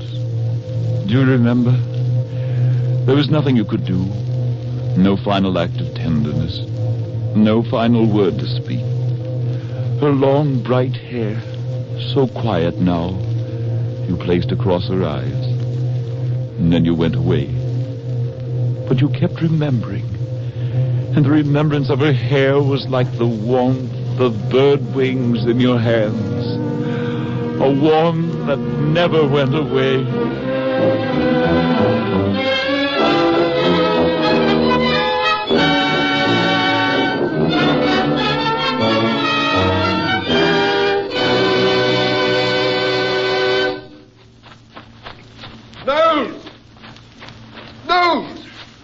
I say, I've been shouting my head off for an hour. Where have you been? Right here, Doctor. I'm sorry. I didn't hear you. I see you found the bird. Yes, I found him. It isn't wounded, you know. Just stunned. See how it's struggling to be free. I'd have sworn I winged him. No. Well, knock him on the head. Let's be on our way. Doctor? Yes? You said I'd find something if I came back in here. Yes, I said that.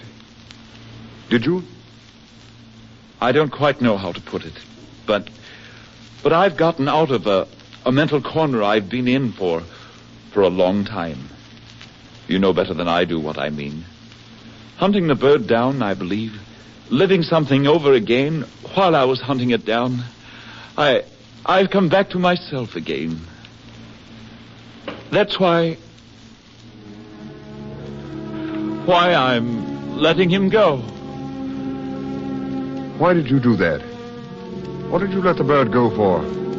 Once I was hunted, and somebody gave me my freedom. You couldn't possibly understand that. What it's like to be hunted, or what it's like to be free again. But I can. That's why I let the bird go. For the first time in over a year, I've come back home again to someone who was very close to me.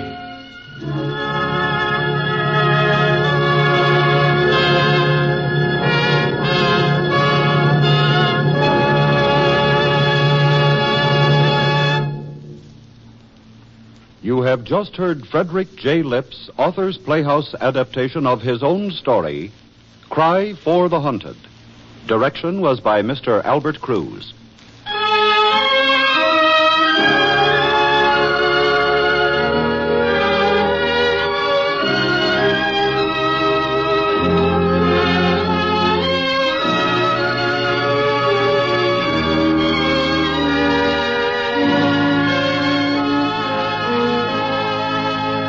Mr. William Everett and Miss Geraldine Kay were heard as Knowles and Kata. Others in the cast of Author's Playhouse tonight were Mr. Maurice Copeland, Mr. Sidney Breese, Mr. Kurt Kupfer, and Mr. Norman Gottschalk. The musical score was composed by Dr. Roy Shield, and the orchestra was conducted by Mr. Joseph Galicchio. Next week, same time, same station, Author's Playhouse will bring you a classic story by one of America's master writers, the late Stephen Vincent Benet. Johnny Pye and the Fool Killer.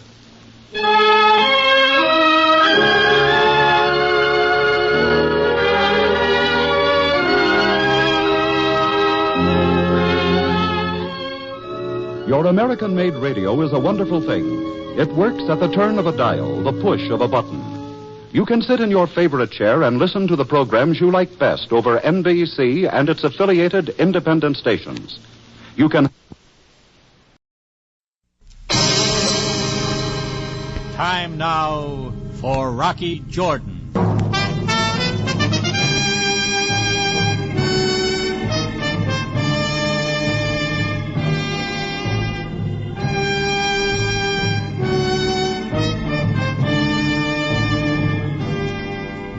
Not far from the Mosque Sultan Hassan in Cairo stands the Cafe Tambourine, run by Rocky Jordan. The Cafe Tambourine, crowded with forgotten men, alive with the babble of many languages. For this is Cairo, where modern adventure and intrigue unfold against a backdrop of antiquity. Tonight's story, The Coward of MUTAKAHN.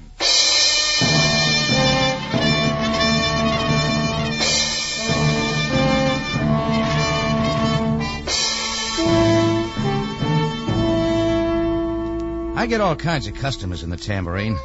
Sailors on leave and salesmen on the prowl. Guide tours looking for atmosphere and girls with atmosphere looking for guide tours. A lot of Egyptians turned European. And now and then a European turned native. But no matter who they are or where they come from, they're all looking for a drink. And that's why I never expect to see a Muslim in the Tambourine.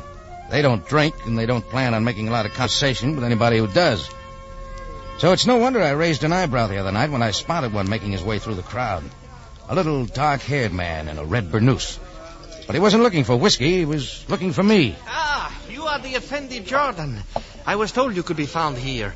My name is Rinchi Abel from the house of the Sheikh Ali Ben Lekerk. Oh, yes, I've heard of him, Rinchi. The Sheikh begs you attend him immediately, without delay. Sheikh Ali Ben Lekerk wants to see me? Yes. Oh, no. You must be mistaken. There is no mistake, Effendi. Please, allow me to escort you to his home. What's it all about? A matter of most grave import. I beg you, accompany me now. And I did.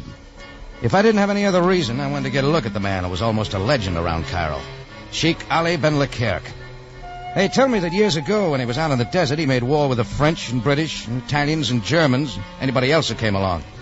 Finally, everybody figured it was a lot cheaper to get along with him, so they gave him a big house in Cairo with a lot of administration work in the provinces and outposts. And the government made a good bargain. His name on a tax bill meant more than a whole army of collectors. Everybody in Cairo and Egypt knew Ali Ben Lekerk, and everybody dipped a fez to him. That's exactly what I wanted to do when Rinchi led me into a room that fitted the old man like a book. It was complete with incense, fountain, and native music drifting in from behind satin curtains. Sheikh Ali Ben Lekerk was sitting in a chair at one end. If he'd stood up, he'd have been over 6.5 feet tall. But he just sat there and waited for me to come over.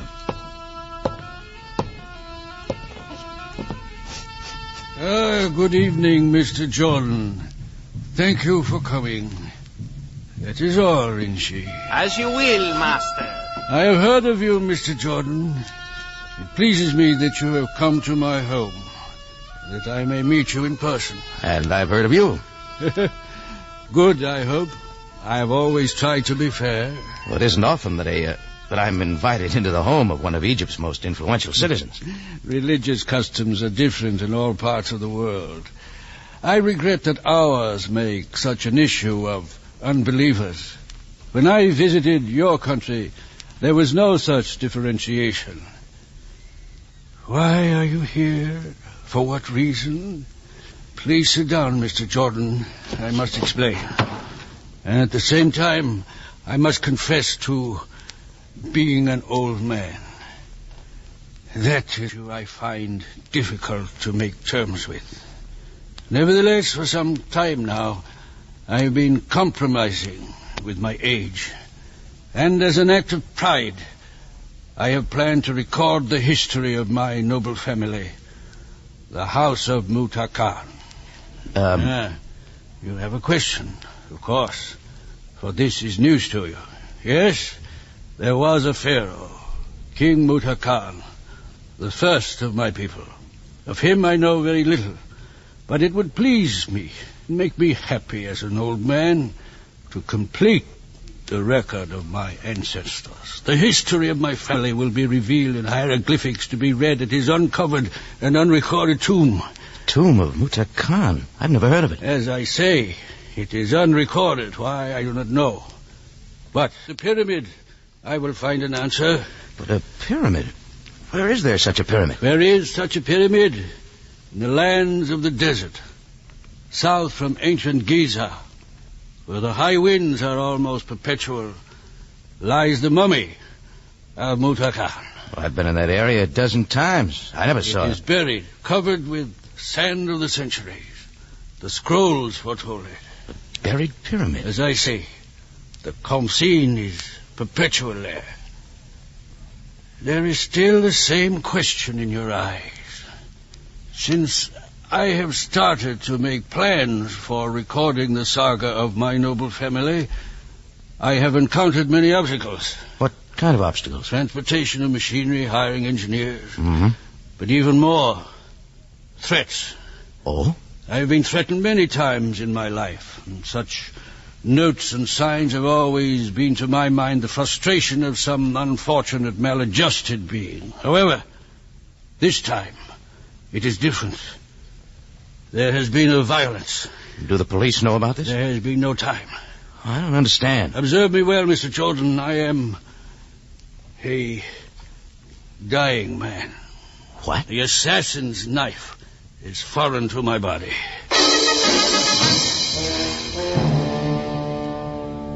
That's when he stood up and opened his burnous.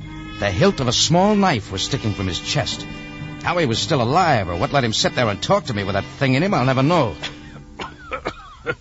The threats were in earnest. Look, I'll get a doctor. No, it's too late. It is a grievous wound. Who did it? I haven't much time, Mr. Jordan. You are the only one I trust now. I brushed a shadow, darkness, and my killer is unidentified. Well, maybe if I get... Death is nothing.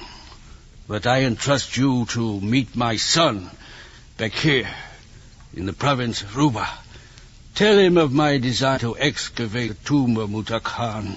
Tell him that I, his father, ordered it to be done. Tell him that I insist upon this work so that others will know of my honorable family. Sure, I'll tell him. And tell no one else. All right. But listen. You are disturbed by my murder. And me of heart.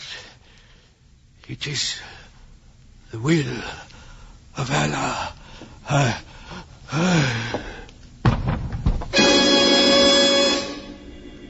He slid to the floor and closed his eyes, and there wasn't anything I could do.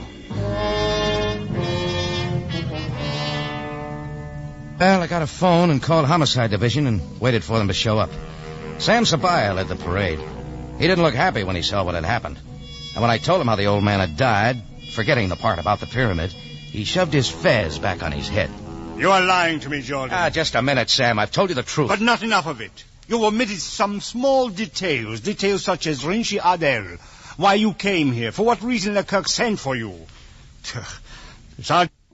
Yes, Captain Sabaya. A servant, Rinchi Adel, is to be questioned in connection with this case. Alert communications. He is somewhere in Cairo. Right away. And, Sergeant, the newspapers should not be notified of this occurrence. I understand. No one is to be told that Sheikh Ali Ben Kelek is dead. Yes, sir. That is all? That is all. Well, Sam, I'm not going to try to figure your moves because none of it makes sense to me. And I am conducting investigation, you hear me? I do not want news of his death to be released for the present. You've got a reason. I have. A very good one. Well, do I stay around here? Am I under arrest or what? You may go. Good night, Sam. We'll see you later. Oh, Jordan. As you forget the news of the death of Sheikh Ali Ben Leclerc, also forget the unrecorded tomb of King MUTAKAHN. What? And whatever reason Sheikh Ali Ben Leclerc had for calling you in and speaking to you of MUTAKAHN is also to be forgotten. How did you know about it? The Egyptian government forbid Leclerc to excavate. What is unrecorded is best left unrecorded. What is uncovered thus far is best buried. Yeah? What if an old man died? Ali Ben Leclerc has been murdered, it is true. It is obvious his servant, the disappeared Rinchi Adel, is guilty. Oh, you jump at a lot of conclusions. There is one conclusion alone that concerns you. Do not under any circumstances reveal the death of Leclerc. And do not pursue this matter any further. Okay, Sam. From here on out, it's a police affair. Exactly. Good night.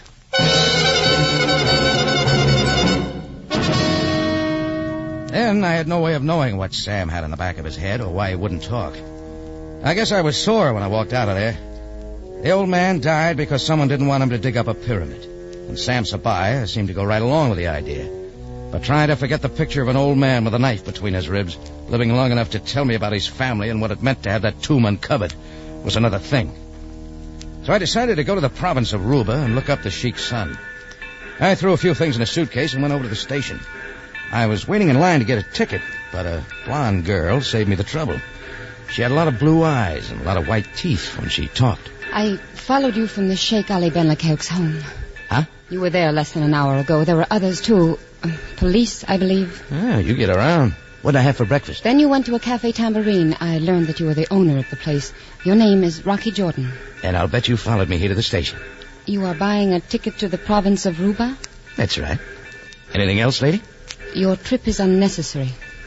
Yeah? The Bakir, son of Sheikh Ali Ben Leclerc, awaits you at Shepherd's Hotel. Huh? I am Katila, the wife of Bakir. Shall we go? Yeah, let's go.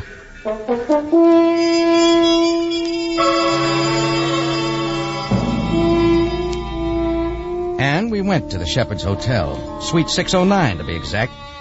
The Sheik's son, Bakir, turned out to be a streamlined version of his father. He was about 6.5 feet tall, big-boned, only his hair was black, and he wasn't wearing a burnous.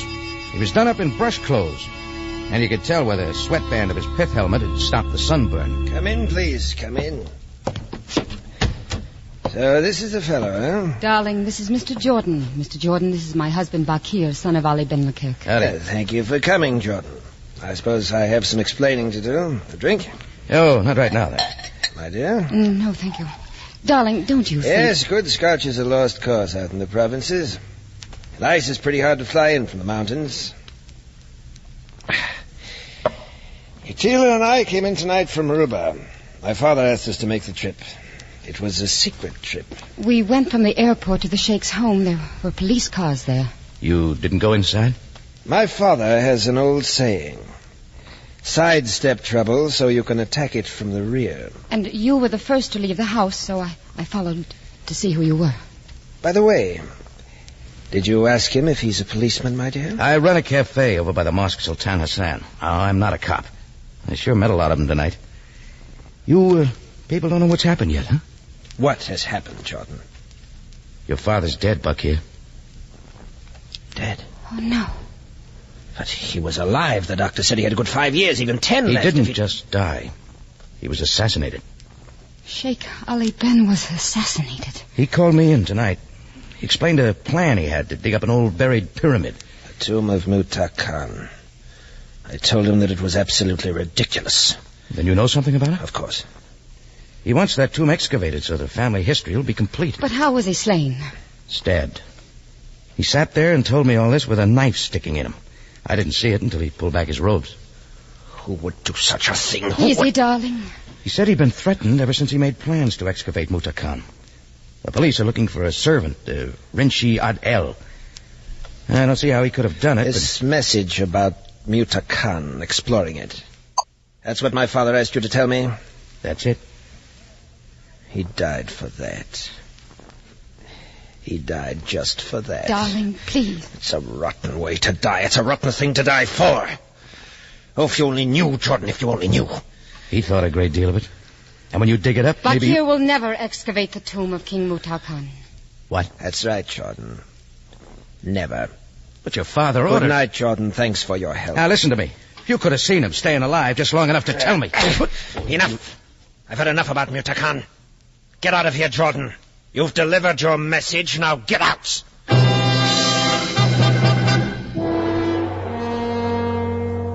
Everybody had something against old King MUTAKAHN. For a guy who lived 3,000 or 4,000 years ago, he wasn't very popular. After the Sheik's son talked the way he did, I quit trying to figure out any of it. There was something that had to be told, but it didn't look like I was going to hear it. That is, until I'd been home a couple of hours and had a couple of drinks. That's when Katila sat on the stool next to me. Hello. Order up. It's about closing time. I didn't come in for a drink. Yeah, that's all we got here. Drinks. No answers, no nothing else. I know what you're thinking, Mr. Jordan, but it's not the way it looks. Believe me. Oh, it isn't? All right, then. How is it? Buck here isn't denying what his father wanted, what his father died for. The sheik says uncover that tomb. It means a lot to me to have a complete history of my family. Bakir says I won't do it. The sheik's dead. Bakir's alive. Yeah, I did what he asked me to do. You think Bakir should undertake the excavation of MUTAKAHN, don't you? What do you think, lady? I think you're an American sentimentalist, and I think you're in the wrong land to practice sentiment of this sort. Look, I saw him die. But you're to be admired, Mr. Jordan, because I'd feel the same way, and so would Bakir, if we didn't know what we do. Can you make it right? Listen to me. There's one thing you don't know.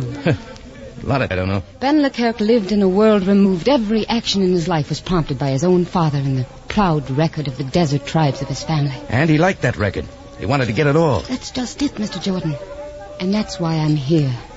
Here, look at this hieroglyphic. The single picture of a man with his head set on his shoulders, looking backward. Yeah, so what? It is from the tomb of King MUTAKAHN. All right. Don't you see, Mr. Jordan? Everyone but the sheikh knew of this, knew what will be found if the tomb is ever excavated. What do you mean? King MUTAKAHN, the illustrious founder of the tribe, king of the deserts and protector of the weak, lived and died a coward.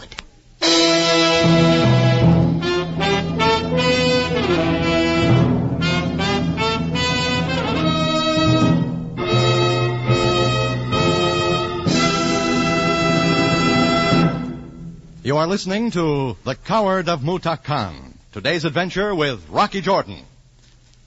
Have you ever been on a stroll Sunday evening at 8:30? Well, we suggest you spend that half hour beside your radio. But if you should be outside enjoying the night air, promptly at 8:30, you will hear a familiar sound. It's the Whistler, calling you to excitement, to suspense, and another strange story about people who have stepped into the shadows. Yes, most of the homes you pass on your evening stroll will be listening to The Whistler. And if you want to spend a thrilling half hour with a fine story, you'll be in your living room, too, listening to tonight's story called The Hermit, The Whistler's Strange Tale, tonight on CBS.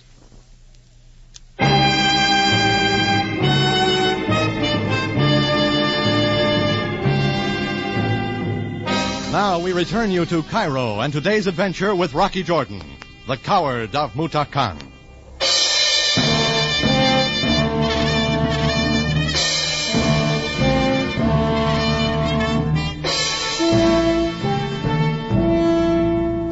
Well, when Katila came in my place and told me why nobody wanted that tomb dug up, it all began to make sense. Sam knew what they'd find. The Egyptian government, who thought a lot of the old man, wouldn't grant a permit. Bakir and Katila, everybody but the old man, seemed to know the story. Yes, somebody killed him to stop him from finding out. That part didn't make sense until Sam Sabaya walked in the next morning. Jordan, I wish to talk with you. Okay, Sam. I've just left Bakir. You informed him of his father's death. That's right. Against my orders. I had a job, Sam. The old man asked me to talk with him. You know the reasons why MUTAKAHN will not be excavated. Yeah, I know. But it doesn't seem worth murder. But, Jordan, let us consider each other for a moment. We are both prone to temper. I've come to apologize for my curtness last night. You don't have to, Sam. You were doing what you thought best. It is more than that. I must find Rinchi Abel. You still think he killed the old man? I'm certain of it, Jordan. Well, I'm not. Ali Ben Leclerc was destined to die very soon. Cancer. But he had every intention of living long enough to unearth the mummy of MUTAKAHN. And they tell me when he made up his mind about something, he was pretty sure of getting something done. Exactly. The servant Rinchi Abel realized this. And he also realized that it would grieve his master into an unhappy death if he were to discover the truth of MUTAKAHN. Are you trying to tell me that Rinchi stuck the knife in the sheik, then came and got me? Exactly. Ali Ben Leclerc was destined to die. Rinchi Abel reasoned he would die happily without the disgraceful news of MUTAKAHN. So he waylaid his martyr. That's crazy. It is hard for you, a Westerner, to understand this matter of destiny, but I believe it is so. I believe that Rinchi slew his master to prevent him from knowing the disgrace of King MUTAKAHN. And I'd like to hear Rinchi's version. The chances are you never will, nor will anyone, Jordan. Rinchi Abel, in all probability, has destroyed himself by now. Is that the will of Allah? It is a way of life that you will not understand. As soon as we find the body of Rinchi Abel, Cairo will know of the death of Sheikh Ali Ben Lekak. All right, Sam, but I still don't understand it. I didn't expect you would. Good day, Jordan.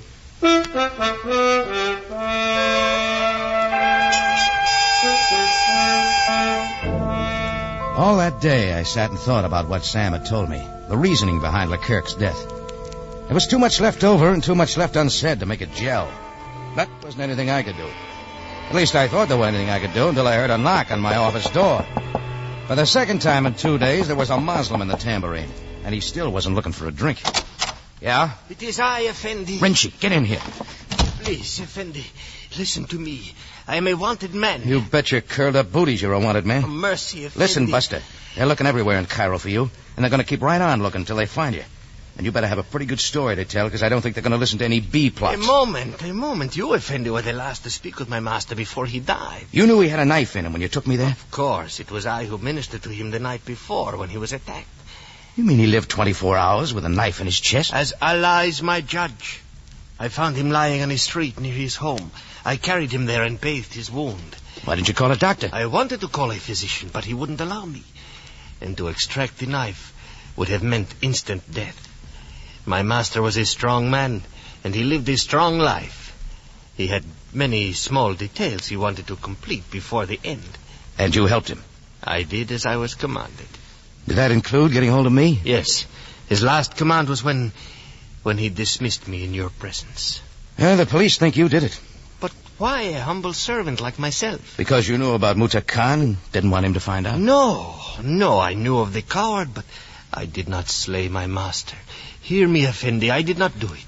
All right, supposing you tell me who did kill him. If I knew, I would avenge his death. You're still number one. For myself, I do not care. My life ended when my master died. How did you know about MUTAKAHN being a coward? The photograph of the hieroglyphic, a face turned backward. Such a revelation would truly have made my master's death unhappy. It's easy to figure. Well, now where are we? The true story of MUTAKAHN. Oh, I'm sick of hearing that. I've already heard it a dozen times. I know the truth. All right, what is the truth? The pyramid is not the victim of sand erosion or high winds. It is buried because it was erected underground. What? That is so. The elders who constructed it because a pharaoh must have a pyramid did so purposely, hoping no one would ever find any trace of a man who lived as dishonorably as did King MUTAKAHN. Yeah, he was a real 8-ball. All right, go on. In the tomb, there is no mummy. You've been inside? No, but those who buried him alive and left no record. For King MUTAKAHN committed the crime above all crimes, Effendi. For the love of the daughter of his enemy, he sold his own people into slavery and slew his own... Get down!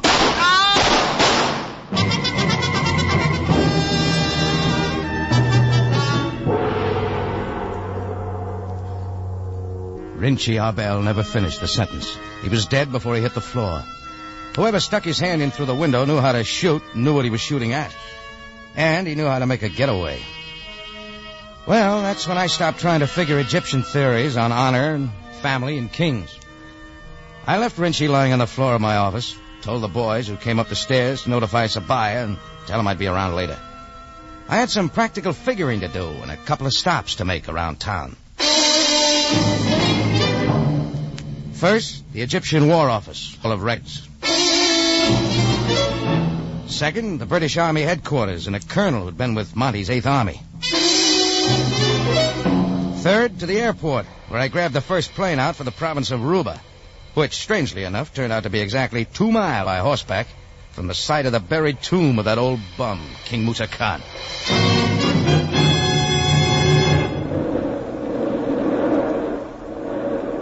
Ali Ben Lekirk had been right about one thing. The high winds did blow there all year round.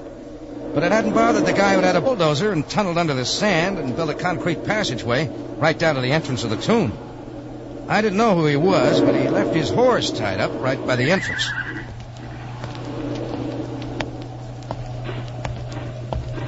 Stand where you are, I have a gun. Oh, easy, Sam, easy. It's me, Rocky. Jordan, What are you doing here? Same thing you are, looking for some answers. I told you, Jordan, this is a police affair and I will not be interfered with. Yeah, sure.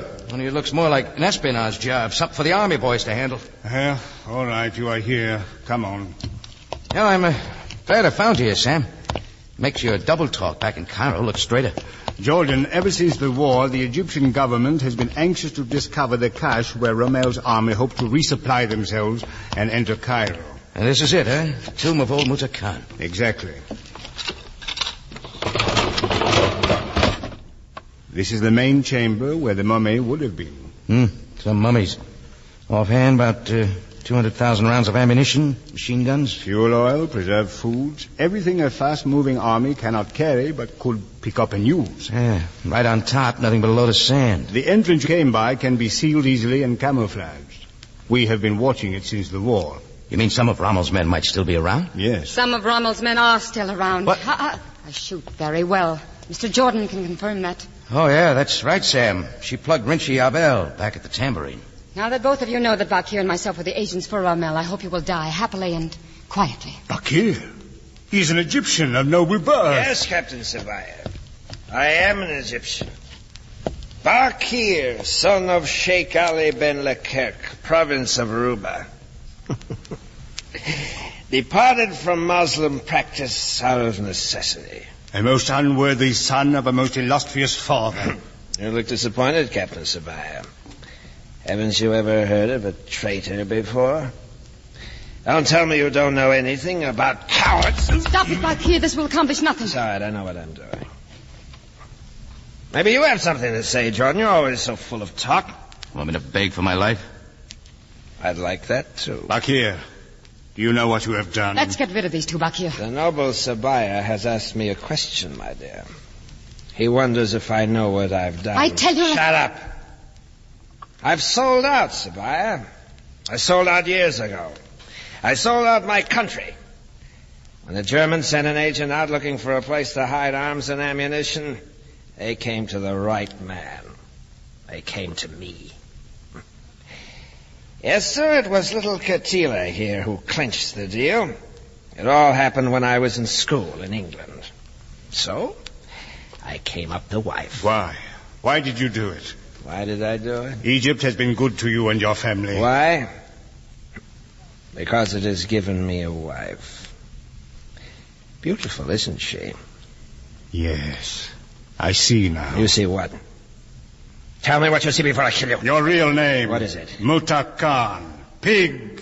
Vile pig. You killed your own father. What? Stand back, Bakir. I've had enough of this. I killed As surely as if you had assassinated him with your own hand. Rinchi Abel did that so he'd never find out it. Katila. He was going to excavate and we would have been discovered. I killed him. You Katila. Oh, you fool. Let go. Let go. Poor stupid fool. You'll never get away. How? Give me the gun. Here. Ready? This was a good place for me. For him, too. Yes, this was a fitting place for both of us. Two cowards. The first and the last. History repeats itself, Captain Sabaya. All I had to do was read the scrolls to find out how it would end. To find out how it would end.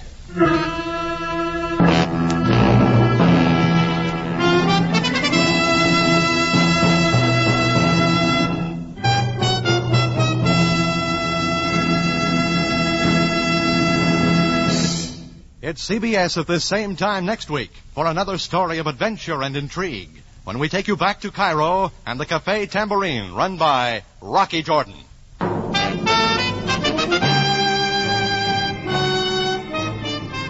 Rocky Jordan, starring Jack Moyles in the title role, is produced and directed by Cliff Howell, with original music by Richard Orant, conducted by Ivan Ditmars. Tonight's story was authored by E. Jack Newman, under the supervision of Gomer Cool and Larry Roman.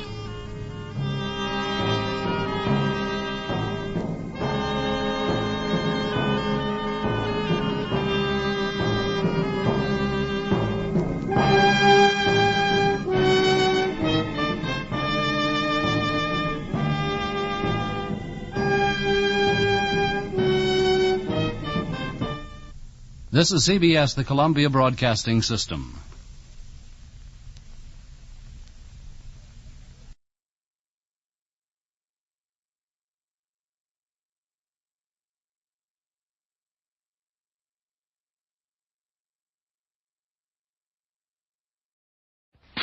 The Kraft Foods Company, makers of Kraft Quality Foods, presents Harold Perry as the Great Gildersleeve.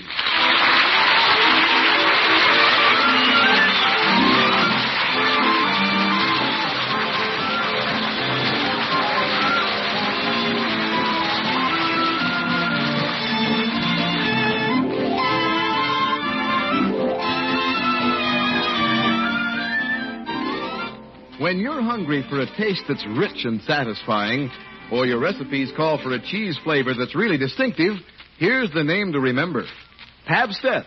Yes, Pabstet, the pasteurized processed cheese food that has that real cheddar flavor. That's right. The flavor you get in Pabstet is real cheddar, for it comes exclusively from fine cheddar cheeses of real distinction. You'll taste the difference the minute you taste Pabstet. You can get golden or pimento Pabstet in a handy-sized round package. But after you try it once, you'll want to buy it in a money-saving 2-pound loaf. In any package, Pabstet is delicious. Ask for it tomorrow.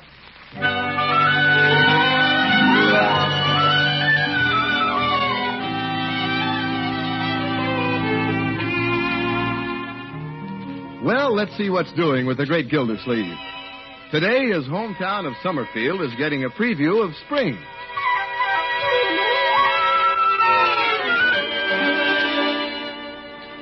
And the water commissioner and his secretary are looking out the office window, getting a view of the preview. What a day, Bessie. Yes, sir. Sun shining like mid-July, and here it is only February 22nd. Yes, sir. Washington's birthday. Yeah. Too bad he didn't have a day like this when he crossed the Delaware. It's as clear as a bell. Look, Bessie, you can see the bank. Yes, sir. I guess the employees are off today. It's Washington's birthday. I know, Bessie. And look way off there to the right, Bessie. It's not often you can see the tack factory. I guess the tack factory is closed, too. It's Washington's birthday. I get the point, Bessie. Let's go through the mail, and you can take the day off. Oh, thank you, Mr. Gildersleeve. I was hoping you'd give me the day off. Of course, I didn't want to bring it up. Yes.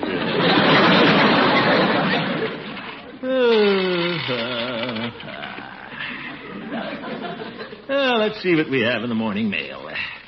This looks like a letter from one of our satisfied consumers. Dear Commissioner Gildersleeve, we've intended writing you for some time. Well, because every time our faucet rips, we think of you. Hecklers, remind me to answer this sometime, Bessie. I will, Mr. Gildersleeve. I'll make a note of it. What's this? Letter from Chicago. Office of the President of the Upstate Association of Businessmen's Clubs. Oh, that was addressed to the Jolly Boys Club, Mr. Gildersleeve, so the postmaster sent it to you. Oh. See, President of the Jolly Boys Club, Summerfield. Dear Mr. President. Are you president of the Jolly Boys Club, Mr. Gildersleeve? Well, we've never elected a president. Let's see what it says. You are doubtless aware that our national convention has been set for March 1st, 2nd, and 3rd in Chicago. No, I didn't know that. This session promises to even top our last conclave held in New Orleans during Mardi Gras. Mardi Gras, see? Sounds pretty interesting. I've never been to Chicago. Neither have I. It's only recently that... I've never been to New Orleans either. Bessie. Now, where was I? Oh, yes. It's only recently that we compiled a complete list of clubs in your city, hence this belated invitation. Writes a nice letter. Please answer by return mail whether or not you can be our guest, so that we can arrange your reservations. Guest, eh? Well, isn't that nice of them? It certainly is. Don't see how the Businessmen's Association can afford that. Well, I guess business has been good all over. That's exactly what I need, a trip to Chicago. Bessie? Yes, sir? Wire and tell them the president of the Jolly Boys accepts. But, Mr. Gildersleeve, you said the Jolly Boys didn't have a president. Well, it won't take long to hold an election. Send that telegram to Chicago and take the rest of the day off, Bessie. After all, it's Washington's birthday. Oh, thank you, Mr. President. Think I'll take the day off, too. As one president to another, I think I owe it to good old George.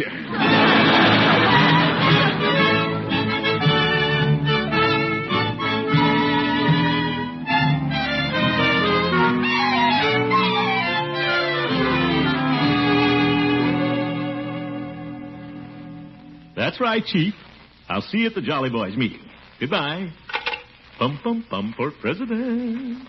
Well, that takes care of everything. All 5 members will be there tonight. Hey, Al, can I go to Chicago with you? Leroy, what would you do in Chicago? Go to the stockyards. Stockyards? Yeah, we've been studying about them in school. Well, in school is a good place to study, my boy. Oh, can I go? I'm sorry, Leroy, but this is strictly for us presidents. Excuse me, Mr. President. Who? Oh, me. Yes, sir. What is it, Bertie? You want your blue serge suit clean for the trip? Good idea, Bertie. You better send both pairs of pants. I'll be there 3 days. Yes.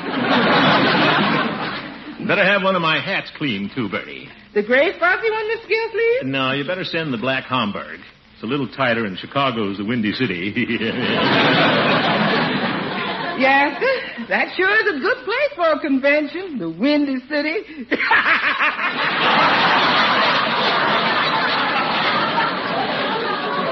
Oh, brother. Hello, Uncle Morris. Hello, Marjorie. How are things going? Oh, fine. I'm practically ready to jump on the train.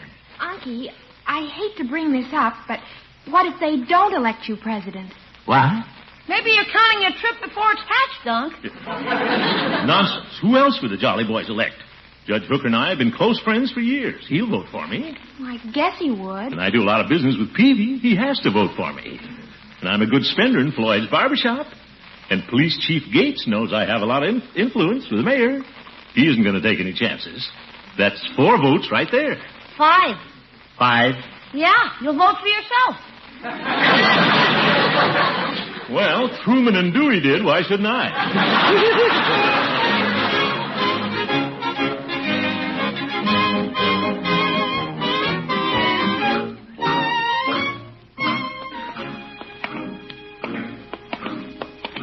Certainly glad I ran into you on the way down, Judge. Thank you, Gilda. What's the idea of the special meeting tonight? Well, it's always good to get together with you, Horace. Oh? After all, we've been friends for a long time. Close friends. Yes, we have. Well, let's remember that. What? Well, here we are, Horace. After you. No, you go first, Gilda. Oh, no, after you. Well, if you insist. Hi, you're polite tonight. Well, politeness never lost any friends. Or an election.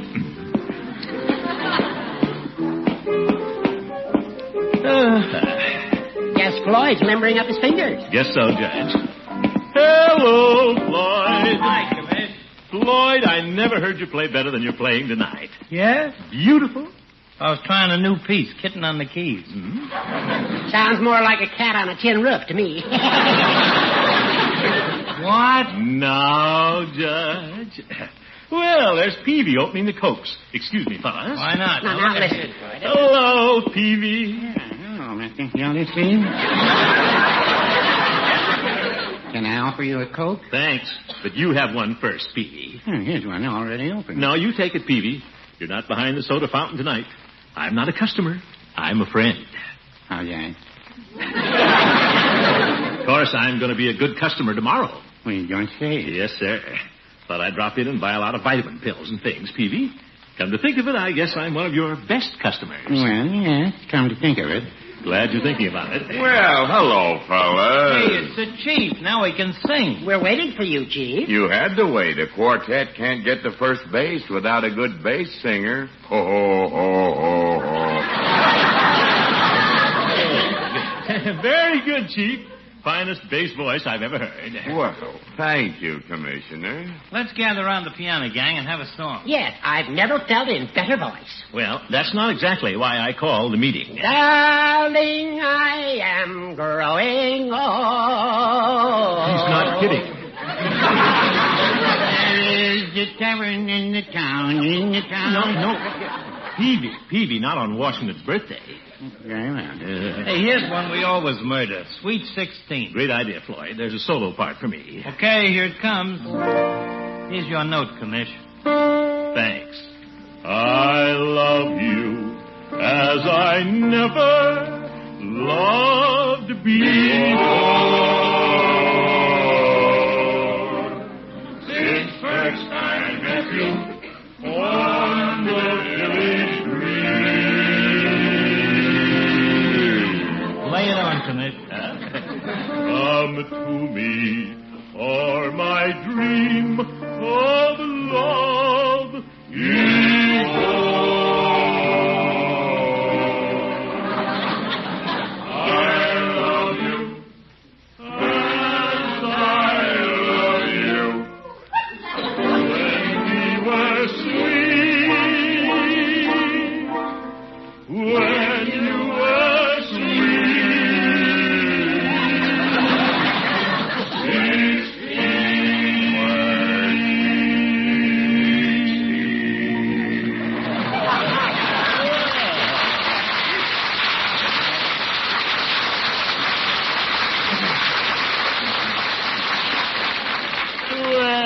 Very good, Chief. Well, not bad for a policeman.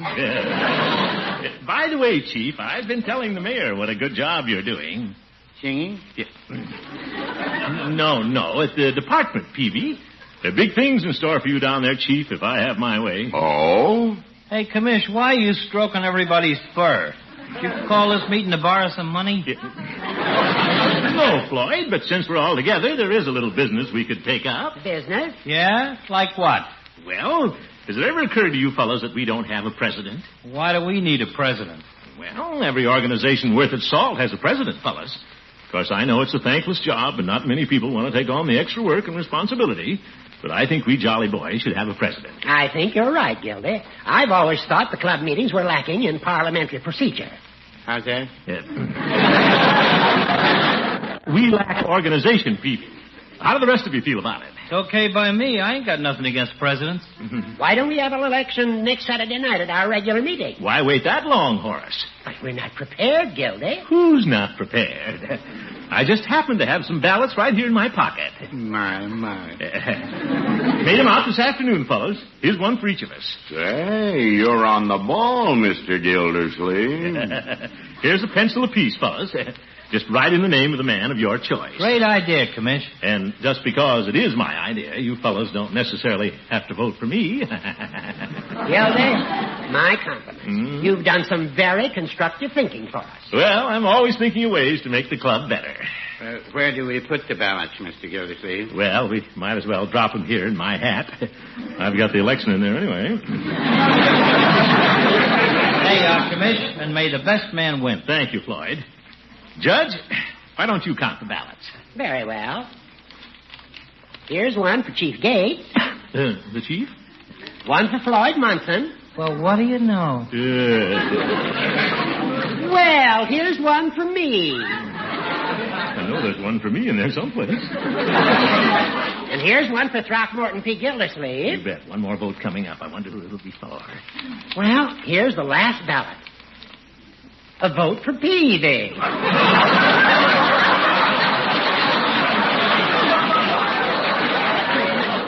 Peavy, you didn't vote for yourself, too. Well, no, I wouldn't say that. Oh, my goodness, what an election.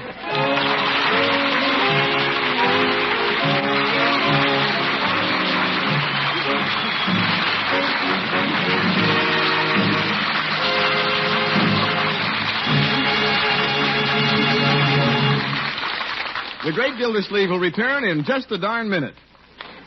Would you like a recipe for a cheese dish that's quick to fix and delicious enough for king or queen? Well, here it is. Pabstet Rabbit. Just melt one package of Pabstet over low heat in a double boiler. Gradually add 1/4 cup of cream, stirring constantly. Then stir in 1/4 teaspoonful of dry mustard, 1/4 teaspoon of Worcestershire sauce, and a dash of cayenne. Pour over crisp toast and serve with broiled bacon. What a lunch. What a supper. What a taste pleaser anytime you need something good in a hurry for folks who drop in.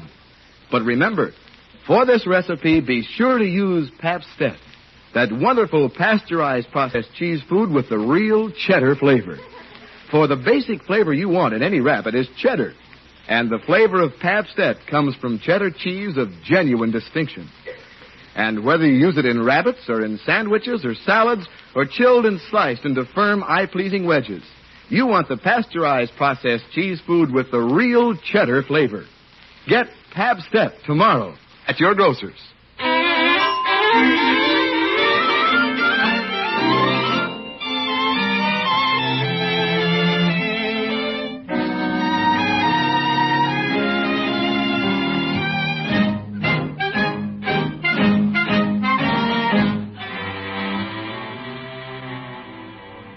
Well, the Upstate Association of Businessmen's Clubs sent a letter inviting the president of the Jolly Boys to attend a 3-day convention in Chicago. And last night, when the great Gildersleeve called a meeting of the 5 Jolly Boys to elect a president, he had no idea it would end in a 5-way deadlock. Imagine those conceited guys all voting for themselves. I can't tell a little family I only got one vote, my own. Hi, Mr. President. Stand up, Marge. Oh, yes, of course. Good morning, Mr. President. You can sit down, children. Is it unanimous, Unc? Well and away, my boy. Bronco and I had dinner with his parents last night, Unky, and Mr. Thompson wants you to look up some of his prominent friends when you're in Chicago. I must do that sometime when I'm in Chicago. Well, I just couldn't help telling him, Unky. I wanted to impress the Thompsons. Oh, yes. I've been using it to good advantage, too. What's this, Leroy? Yeah. My history teacher's always bragging about where Columbus went, so I told her you were going to Chicago. Yeah. Well, you children may as well know your old uncle may not get Chicago. What? You weren't elected president, Unky? Well, I got as many votes as anybody. But we'll have to do it all over again on Saturday night. Gee, I hope you win, Unky. Thank you, my dear. Morning, Miss Gildersleeve. Hey, good morning, Bertie. Here's a breakfast fit for a president. Thank you, Bertie. Unc's no president, Bertie. He ain't. Well, I didn't get a big enough majority, Bertie. We've got to vote again Saturday night. Yes, sir. Mr. Gildersleeve, maybe you didn't campaign hard enough. Are you kidding? All right, Leroy. Mr. Gildersleeve, when you're campaigning for office, you got to get on the good side of the voters. Well, I tried that, Bertie. I passed out compliments to all of them. I even told Chief Gates he had a good singing voice. On Washington's birthday? Leroy. If that didn't work, Mr. Gildersleeve, you ought to haul out the pork barrel. Pork barrel? Yes, sir. Invite the members over for one of Bertie's ham dinners. Bertie, a ham dinner isn't what they mean by pork barrel. Well, if you want votes from them hungry Jolly Boys, I know how to get them. Well, Bertie... Just invite them over for one of Bertie's ham dinners. See, it might work. Might work. Mr. Gildersleeve, you know all you got to do to get the votes out of them Jolly Boys? I think I do, Bertie. That's right. Invite them over for one of Bertie's ham dinners.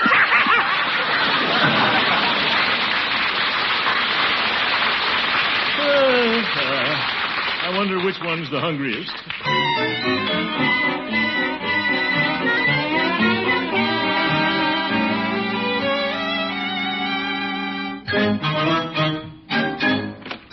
Well, hello, Floyd. Hi, Commish. What'll it be, shave? Not this morning, Floyd. Haircut? No, Shampoo? Floyd, the reason I came in... Massage? No, Floyd. Pushy barber.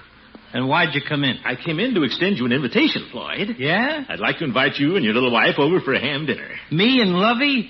Gosh, we never been to your house to put on the feed bag. Well, that's exactly why I'm inviting you, Floyd. How about tonight? Oh, sorry, Commish. Can't make it tonight. Why not? Judge Hooker's invited us over to his house. Pretty cool. But we ain't going. You're not? Nope. I'm having Chief Gates over to my house. Everybody has his hand in the pork barrel.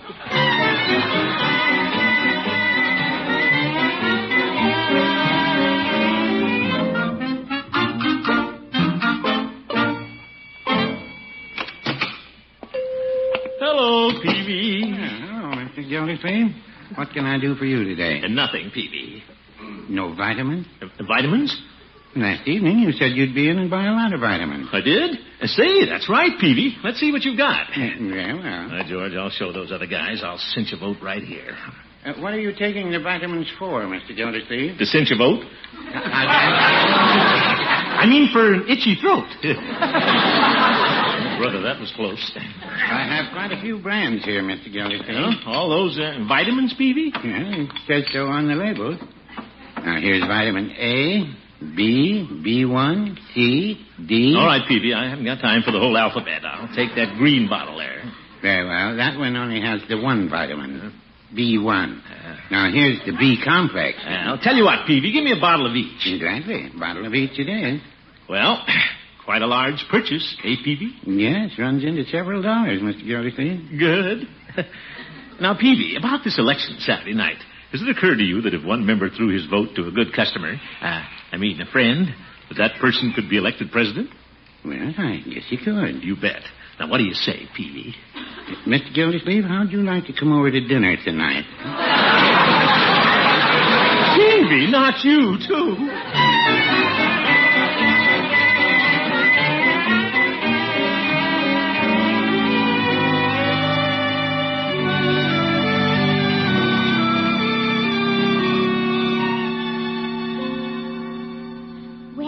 Mr. Gildersleeve? Yes, I know, Bessie. You can have the afternoon off. Oh, I wasn't thinking of that, Mr. Gildersleeve. I mean, it's your election night. Don't remind me of it, Bessie. A free trip to Chicago with all expenses paid, but I've missed the boat, Bessie. Oh, I'm sorry. But, Mr. Gildersleeve, how could you get from here to Chicago in a boat? Yeah. Figure of speech, Bessie. I don't stand a chance of being elected tonight. All the jolly boys are out campaigning for themselves. Well, I wouldn't feel too badly. Maybe the water commissioners will have a convention in Chicago sometime. No, the water commissioners always meet at Niagara Falls. But that's where people go for their honeymoon. Yes. I wonder why more couples don't go to Chicago. Let's drop the subject, Bessie. Chicago is just a pipe dream. Oh, I guess that's why more honeymooners don't go there. What did you say? Oh, never mind.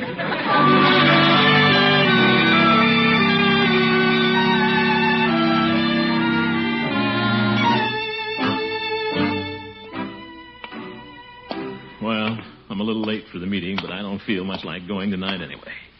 Gildersleeve, you really stepped out of bounds when you wired Chicago you were president of the Jolly Boys.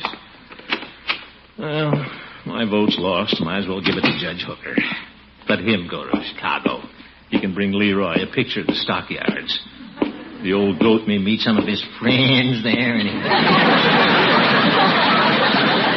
Hey, here comes the commission now. Well, Mr. Gildersleeve. Oh, hello, Foz. Evening, Gildy. You're a little late. Hmm? Have you figured out who you're going to vote for? Frankly, Judge, I've decided to vote for you. Well, I appreciate your support, Gildy, but it won't be necessary for you to vote at all. It won't? Tell him, Peavy. We've already voted, Mr. Gildersleeve. What? You couldn't vote without me? We had a quorum, Commissioner. That means that most of us were here. Yeah. I know, Peavy. Guess who was elected the high muckety-muck? Not you, Floyd. Nope. You. Me? Congratulations, Gildy. You received all 4 votes. Well, thank you, Foz. Chicago, here I come. Everybody voted for you, Commish. It was anonymous. Floyd, it was unanimous. That's what I said. Well, whatever it was, the good old Jolly Boys. Real friends, that's what you are, every one of you. The way things turned out, there was only one man for the job, and that was you, Commissioner. Well, good old Chief. Believe me, fellows, this is a touching tribute. I'll do my best to serve with honor in this high post to which you've elected me. My. Thank you, Peavy. Of course, I realize the burden of responsibility which attends a position of this kind. There'll be work to do, and trips which I'll have to take in the line of duty. But by George, I'll carry the load. I have broad shoulders. That's what we figured. Good old Floyd. By the way, Mr. President. What? Oh, you talking to me, Peavy? I was going to suggest, Mr. President. And now, Peavy, you don't have to stand on formalities. I'm just one of the Jolly Boys. Being president isn't going to change me one bit. I'll never lose that common touch. I think what Peavy was about to suggest, Gildy, was that you read this letter. What? It came addressed to the president of the Jolly Boys Club. Well, that's the way it goes. You step into office and you're flooded with work. Yeah, but I don't mind. It seems the letter is from Chicago. Well, Chicago, what do you know? Well, let me see that. I stopped by your office after you left today, Gildy. The letter was there, and Bessie gave it to me. Oh? And since it was addressed to the president of the Jolly Boys, we took the liberty of opening it. That was before the election. Oh, sure.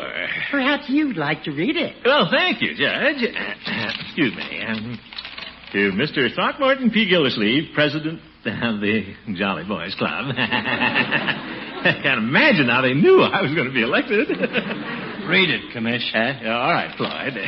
We're very happy to hear that you will represent your club in Chicago.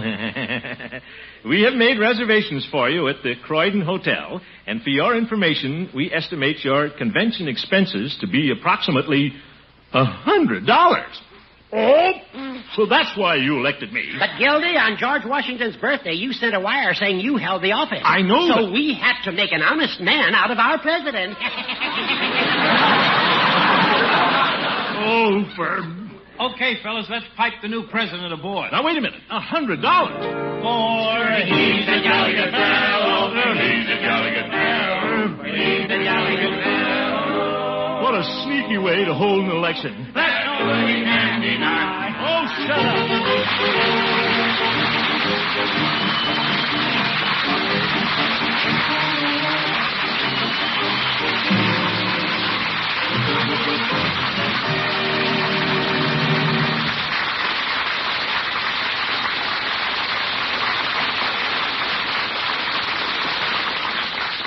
The Great Gildersleeve will be right back. Don't forget, when you want a processed cheese food with that real cheddar flavor, get Pabstet at your grocer's. For that rich, satisfying Pabstet flavor comes from fine cheddar cheese of real distinction. You can buy Pabstet, either golden or pimento, in the handy round size packaged. Or save money by getting the economical 2-pound loaf. In any package and any way you serve it, Pabstet is delicious. It's the pasteurized processed cheese food with the real cheddar flavor. Get Pabstet tomorrow.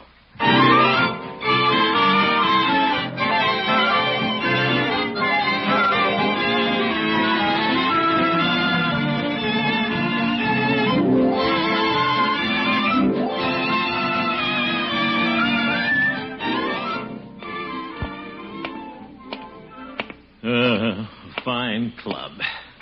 Won't even chip in to send the president to a convention.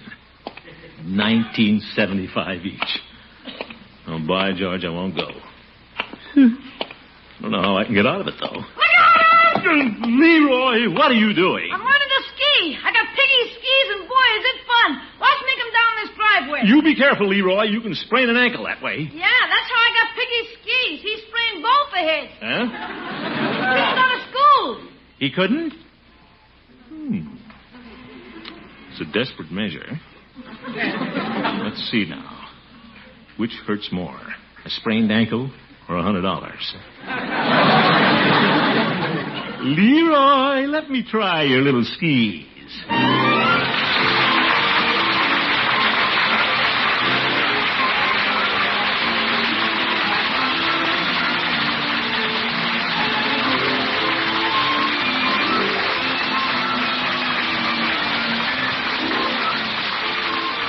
The Great Gildersleeve is played by Harold Perry.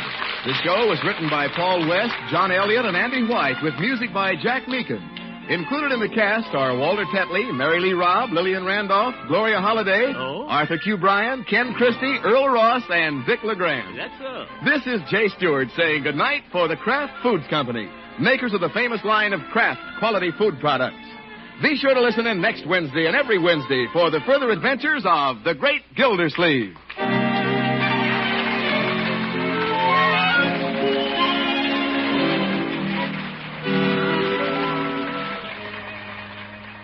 Which suits your taste? Mustard that's mild, delicately spiced, or sharp, snappy mustard with zing in every bite? Either way, you like Kraft prepared mustard. For there are two kinds, salad mustard, tangy but gentle, and Kraft prepared mustard with snappy horseradish added. Have both on hand for different tastes, different uses. Either works magic in bringing out hidden flavor. For when you add a little mustard, you add a lot of tang. Get Kraft Prepared Mustard.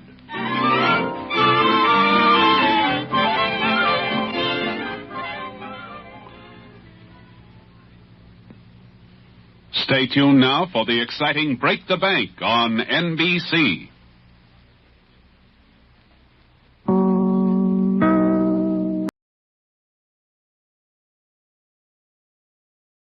The Kraft Foods Company, makers of Kraft Quality Foods, presents Harold Perry as the Great Gildersleeve.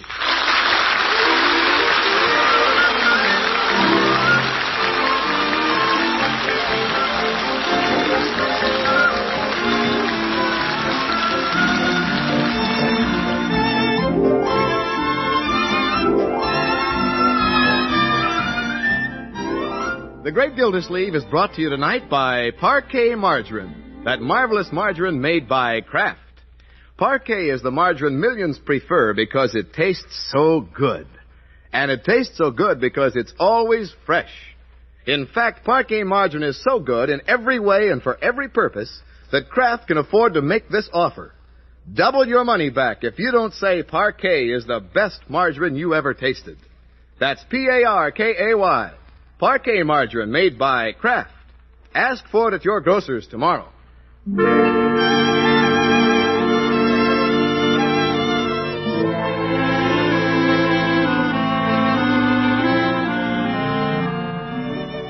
Well, it's been a long, hard day at the water department. The Great Gildersleeve didn't even get home for dinner. But now, back at long last, the water commissioner lowers himself into his easy chair and sinks to the bottom like a rock in his reservoir.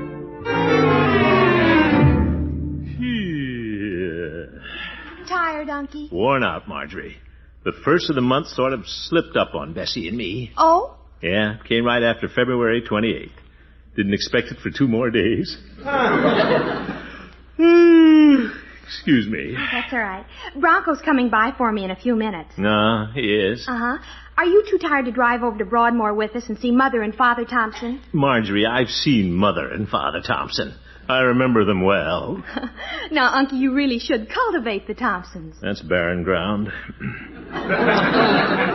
He never answers your questions, and she never gives you a chance to ask one. What? Huh? Marjorie, just because you and Bronco are engaged is no reason I have to be married to the Thompsons. All right, Unky. I'll tell him you send your love. Yeah, do that. Miss Gildersleeve. Yes, Bertie. A party phoned before you came home and wants you to call back. Oh, yes, probably Judge Hooker. He wanted me to play checkers. But wild horses couldn't get me away from this house tonight. I'm not going to be dragged out by an old goat. He wasn't the party, Miss Gildersleeve. Well, whoever it was, I'm not leaving the house. Unky just passed up an invitation to visit the Thompsons. Yeah, hated to do it. Yes, sir. You don't want to call this party back then? I'm too tired to go to the telephone, Bertie. Who was it? Miss Milford. Miss Milford? Unky, where are you going? Well, I said I wouldn't go to the telephone, and I won't. Where's my hat? That man.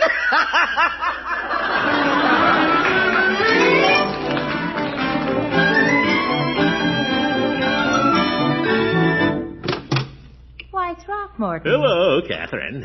I phoned you this evening. Yeah, Bertie said you wanted me to ring you back, so I'm doing it. Throckmorton. May I come in, or do you want to talk long distance? Oh, come on in. I won't keep you a minute. You won't? Bertie said you didn't get home for dinner. You must be awfully tired. Me? No. Well, I'm glad, because I want to talk to you about tomorrow night. Great. What are we going to do tomorrow night? I've invited Marjorie over, remember? Oh, yes. You're going to help Marjorie with some sewing. Well... Why don't you and I sew for a couple of hours tonight, What? Look, the button off my cuff. Throckmorton, that won't take 2 hours. It could. Yeah. Be good practice for tomorrow night. Marjorie and I aren't going to sew tomorrow night, Throckmorton. Oh? I told her that because I want to surprise her. I'm giving her a bridal shower. You are? Well, won't Marjorie be happy? You're awfully sweet to do that, Catherine. I could almost kiss you. Oh, Throckmorton. Shucks, missed again. I wanted to know if you mind Bertie helping us out tomorrow night. Bertie, of course I don't mind. Anything at all, Catherine. That's wonderful. And Throckmorton... Huh? You know, giving this shower makes me realize how much I need a man around the house. You do? I mean, just to help with the preparations tomorrow night, of course. Oh, yes. You really won't mind helping out? Be delighted to help. I think I should be here anyway. After all, what's a shower without the water commissioner?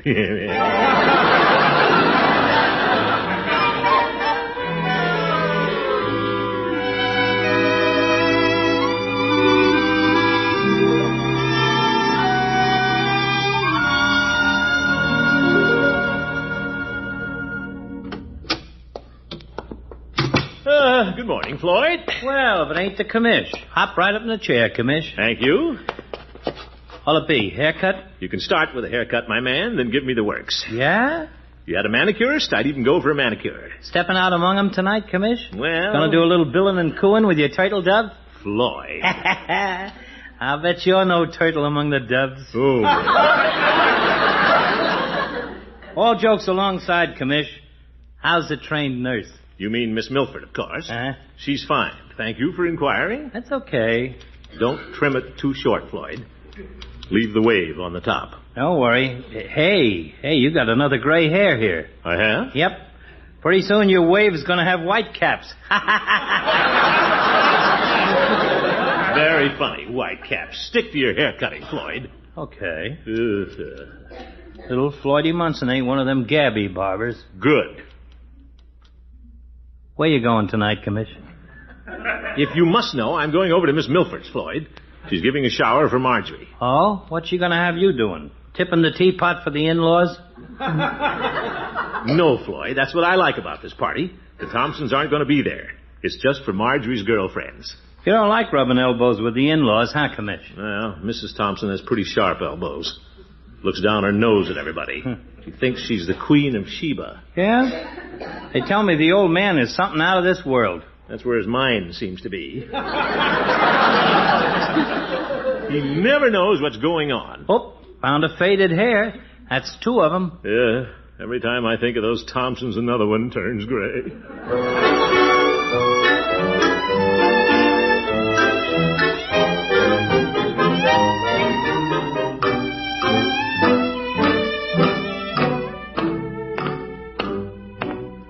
Well, I'm ready for Marjorie's surprise shower tonight. Yeah, and she'll like these candlesticks. Most people just bring something for the bride. But I got something for the groom, too. A candlestick apiece. His and hers. If I could just sneak in the house without Marjorie seeing me. Hi, Unky. Oh, hello, Marjorie. What's in the box? Box? And then what box? The one you just hid behind your back. Oh? Back isn't as broad as it used to be. It's all slipped around to the front. Come on, Unky. What's in the box? Cigars, my dear. Cigars 2 feet long? Well, I've been buying longer cigars, so I won't smoke them so short. Oh? Better get in the kitchen in high days. See you in a little while, my dear. Ta-ta. Ta-ta. Yeah, she doesn't suspect a thing. So April showers may come my way. Bertie. Those April showers. Bertie. Yes, sir? Marjorie will hear you. Don't mention showers. Mr. Gildersleeve, that's just a red herring. Red herring? To throw off the track. What? Miss Marjorie knows she's going to get a shower sometime. And if I sing April showers, she'll think it's going to be next month. Very logical, Bertie. Bertie, where can I hide this box? It's cigars for some candlesticks for Marjorie. Oh, a shower present. That's nice. Let's just put it here in the pantry. Yeah, I'd like to give her something a little nicer, but I'm saving up for the wedding present. Can't let those Thompsons outdo me, Bertie. No, sir. If y'all keep feuding this way, it's going to be like the Hatfields and the McCoys. Yeah. Bertie, it'll never come to that. As long as they stay on their side of the mountain. What's that? Oh, Catherine at the back door. Oh, hello, Throckmorton. Catherine, come on in. I knew Marjorie was home, so I came to the back door. Glad you did. Hello, Bertie. How's the cake? Just fine, Miss Milford. Just take a look in the oven. Oh, that's beautiful, Bertie. My favorite cake. Marble. Excuse the expression, Bertie. Can hardly wait to get to that shower. Throckmorton, you aren't planning to stay for the shower. Why not? Well, I just wanted you to come over early and help with the preparations, moving chairs and putting up tables. But you wouldn't want to stay with a house full of girls. I wouldn't? Of course, you could talk to Mrs. Thompson. Mrs. Thompson? Is she going to be there? Do you know, Throckmorton, I nearly forgot her. Wouldn't that have been terrible? Tragic? Well, Catherine, you've convinced me that shower is no place for me. No, of course not. You men can take care of yourselves. Yeah, men? Yes. Yes, I'm counting on you to entertain Mr. Thompson. Oh, nobody can entertain Mr. Thompson. Now, Throckmorton, it'll only be for about 4 hours. 4 hours with a gasping mackerel. Floyd's right. I can feel the whitecaps whipping up already.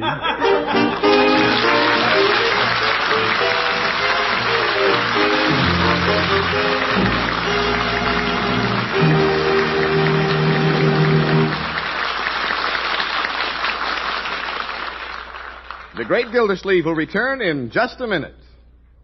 It's the margarine that tastes so good because it's fresh, really fresh, always fresh. It's Parquet margarine made by Kraft. Yes, when you buy a margarine, there's one thing you want to be sure of.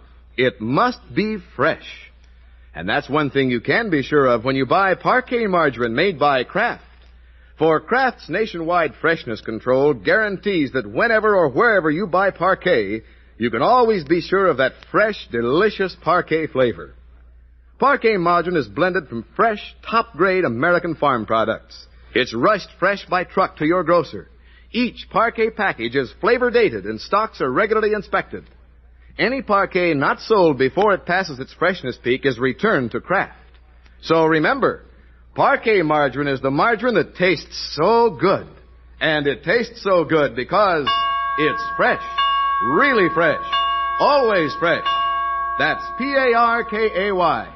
Parquet margarine made by Kraft. Double your money back if you don't say it's the best margarine you ever tasted.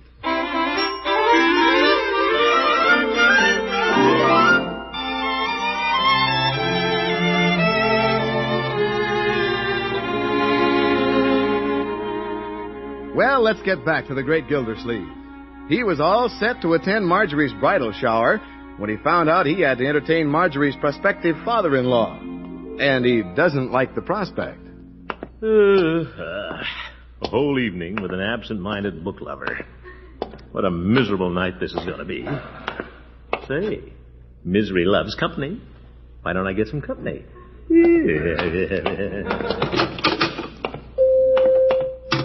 Hello, Peavy. Yeah, hello, Mr. Gildersleeve. What can I do for you? Well, I was just thinking about something, Peavy. That so? You look like the cat that ate the canary. Well, you look like the canary. How's that? Yeah. Peavy, you've heard me talk about Marjorie's future father-in-law, haven't you? Well, yes. A wonderful fellow, Mr. Thompson. Eh? My. We're spending the evening together, Peavy, and I'd like to have you join us. Why? Well, he's a brainy fellow, Peavy, and I'd like him to meet some of my more intelligent friends. Have you tried the judge? No, I haven't, Peavy. Judge Hooker can't carry on as sparkling a conversation as you can. Besides, he's out of town.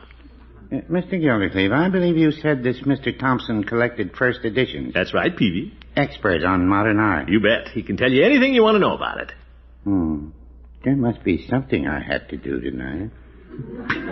Peavy, don't you try to think of an excuse. Oh, I know. Yes. But come to think of it, Mr. Gildersleeve, I do have an obligation this evening. Oh? Mrs. Peavy wanted me at home to play off a rubber of flinch. Flinch? We've been playing for 20 years, and the games are tied. Oh, brother. Well, after playing for 20 years, I know you wouldn't want to give up an evening of flinch. Well, no, I wouldn't say that. You fellas care to drop by here around 9 o'clock? See you at 9, Peavy.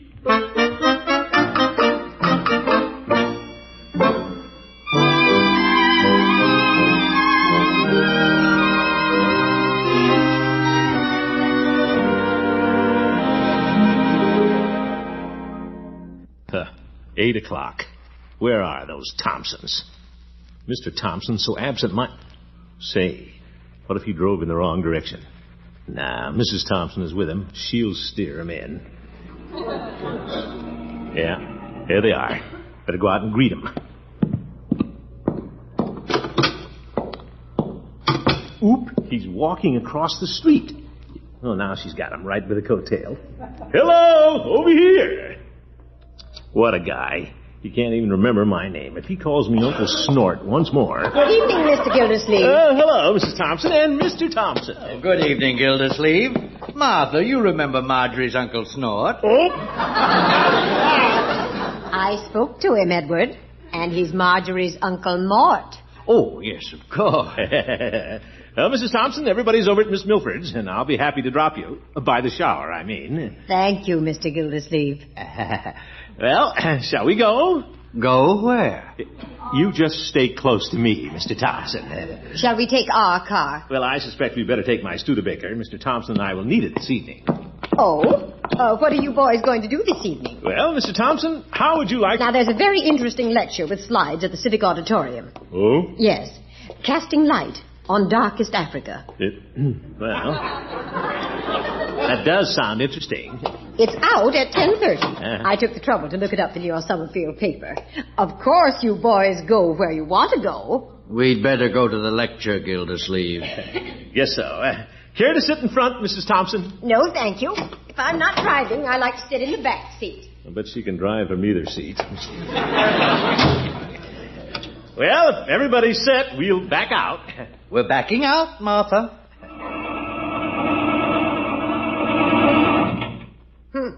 Flooded, Mr. Gildersleeve? No, Mrs. Thompson. Come on. You're backing onto your lawn, Mr. Gildersleeve. I'm watching. Careful of the tree on the other side. Watch out for the curb. Here comes a car. Talking radar. Mr. Gildersleeve, are you sure you know where Miss Milford lives? Oh, yes, been there several times. Careful of the corner, Mr. Gildersleeve. There's a traffic light. I know, I had it put there. Now turn green. Keep going. Please, Mrs. Thompson, I know how to drive. Zeke. Oh, good heavens. That woman would make any man strip his gears.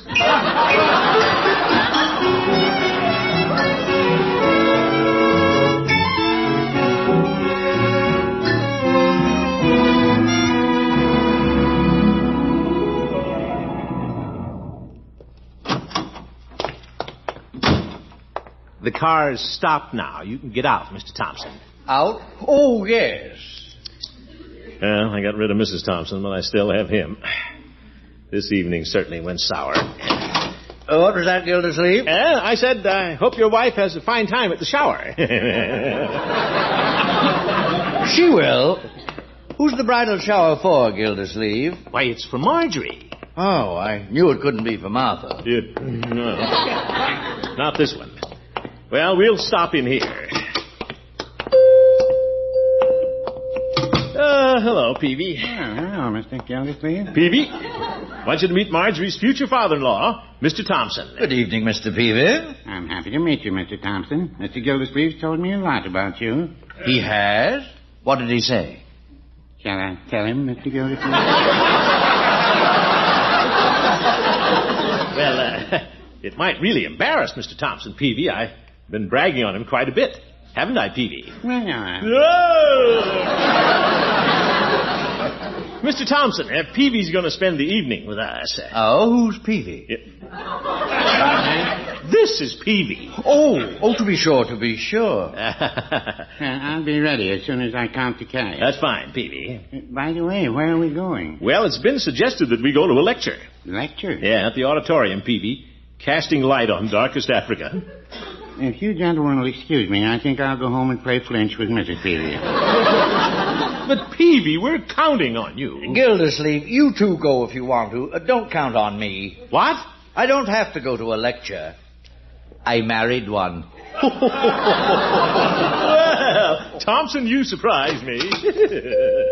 Oh, it's Floyd. Hi, fellas. Hello, Floyd. You closing up, Peavy? I thought I'd walk home with you. Well, I'm not going home right now. Floyd, I'd like to have you meet Mr. Thompson. Floyd Munson, Mr. Thompson. How do you do, Mr. Munson? Hi.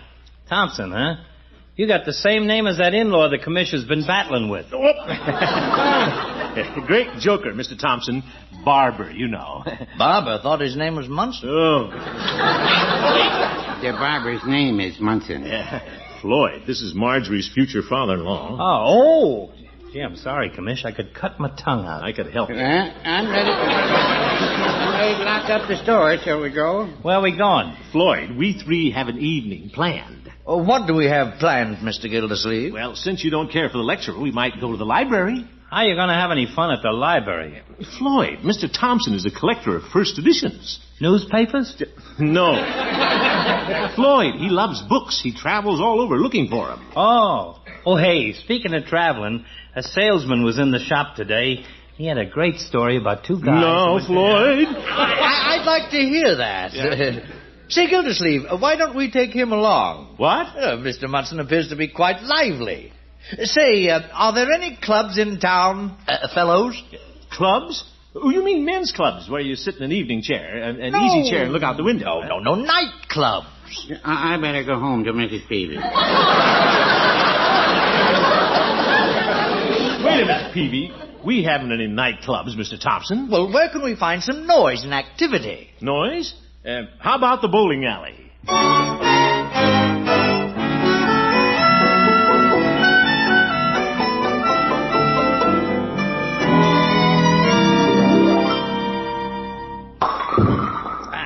Well, what do you know? Well, nice going, Mr. Thompson. Set him up in the other alley. Your turn, Peavy. Well, I'll wait till I find a ball that fits my thumb. That last one carried me halfway down the alley. Oh, Peavy, you're a caution. Having fun, Mr. Thompson? Oh, yes, indeed. Cigarette, Gildersleeve? Cigarette? Mr. Thompson, I didn't know you smoked. Neither does Mrs. Thompson. He's painting the town tonight.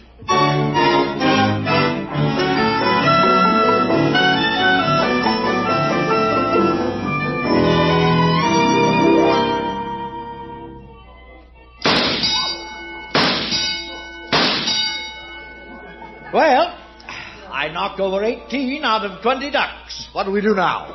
I don't know. You've had us through the penny arcade 3 times. Hey, Commish, I thought you said this guy Thompson was a dull tool. He's running us ragged. Yeah, I'm bushed, Floyd. Mr. Thompson, it's 11 o'clock. Perhaps we should all go home. Home? Nonsense, Gildersleeve. The night is young, and so are we. Well, I'm saying good night. I feel pretty old after 11 o'clock. Good night, Peavy.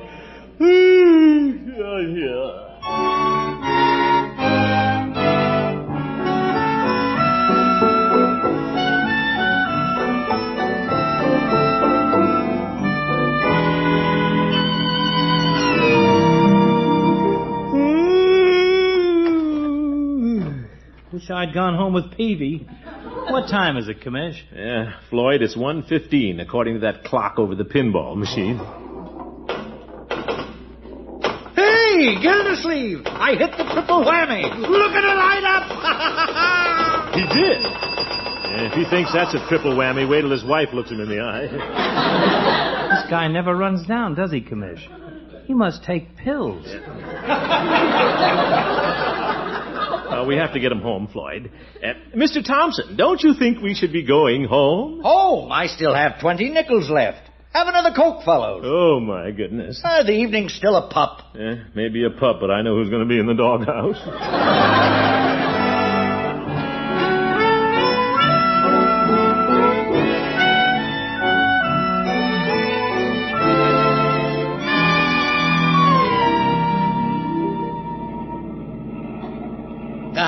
Great evening, Gildersleeve. Yeah, great. I was surprised at Munson having to go home at 2 o'clock. Well, you know how it is with the barber, Mr. Thompson, on his feet all day. I'm afraid we should have all gone home earlier. Oh, are we going home? Yes. What about Martha? Well, I'm afraid the shower's been over a long time. Miss Milford's house was dark when we passed there. I guess your wife's at my house. Oh, she's at somebody's house. You don't seem very concerned about rolling in at 2 o'clock. Oh, what's wrong with 2 o'clock? It's a nice round hour, but fewer cars on the street, pleasant motoring. But, Mr. Thompson, your wife expected us home at 10:30. Frankly, I'm a little worried. Oh, now, Gildersleeve, leave everything to me. I'll explain to Martha. You will? Naturally. Staying out late was my idea, and I'll assume complete responsibility. Well, good for you, Mr. Thompson. By George, you're all right. You know, there was a time when I thought, yeah, but you're true blue. Well, here we are. Oh, yes. Here we are. Oop, there's Mrs. Thompson waiting for us. She looks awfully big standing in that doorway. What's that she's got in her hand? Oh, it's just a shadow. See? Here she comes. Oh, brother. Mr. Gildersleeve. Well, hello, Mrs. Thompson. Where have you been with Edward? Well, we were at the drugstore. Until 2 a.m. Well, we did go down to the bowling alley. Bowling alley? Of course, we weren't there very long. We came right home after playing the pinball machines. You had my Edward playing pinball machines? Now, wait a minute. I wasn't the one who... Take it, Mr. Thompson. Thompson, wake up. Edward! Oh, my goodness, what a sneaky thing to do.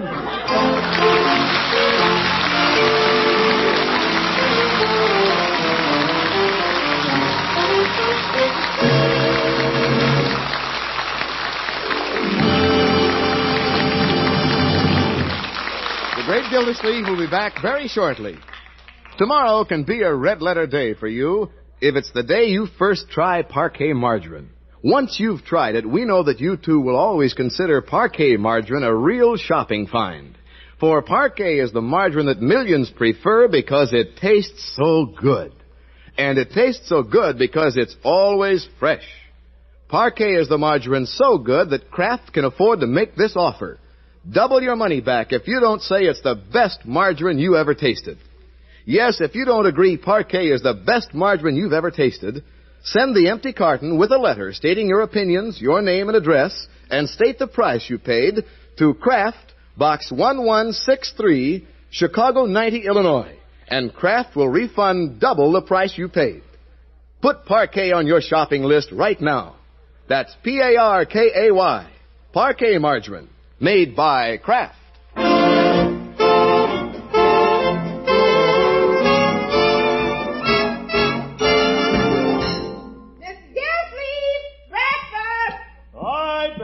I'm coming.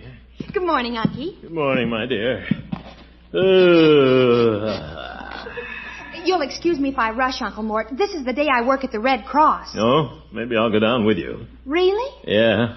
After last night with Mr. Thompson, I need a transfusion. My bloodstream is pure Coca-Cola. You're kidding. Well, I'm kidding about the transfusion. But I want to be serious a moment about the Red Cross, my dear. Here's an organization which is always ready to serve wherever it's needed. And I don't have to tell you what a great job it does. You've read about it every day in your newspapers. Wherever disaster strikes, wherever we are in need, the Red Cross is there. It's our Red Cross, our protection. Let's give it our full support in every way we can. Remember the Red Cross. Good night, everybody, and be sure to be with us next week.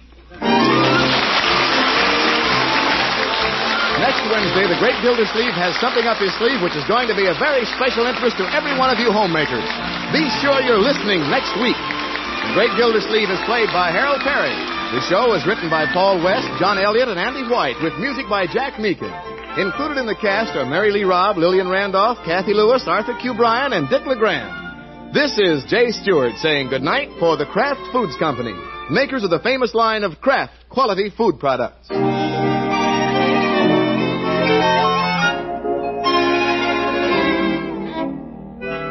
Want to put magic in leftover meals? Then have plenty of Kraft prepared mustard on hand. Mustard makes hidden flavors pop right out of leftover meats, adds new life to salad or egg dishes. You can get two kinds of Kraft prepared mustard, you know. Salad mustard, mild, delicately spiced, or Kraft mustard with snappy horseradish added. Have both on hand, for when you add a little mustard, you add a lot of tang. Get Kraft prepared mustard.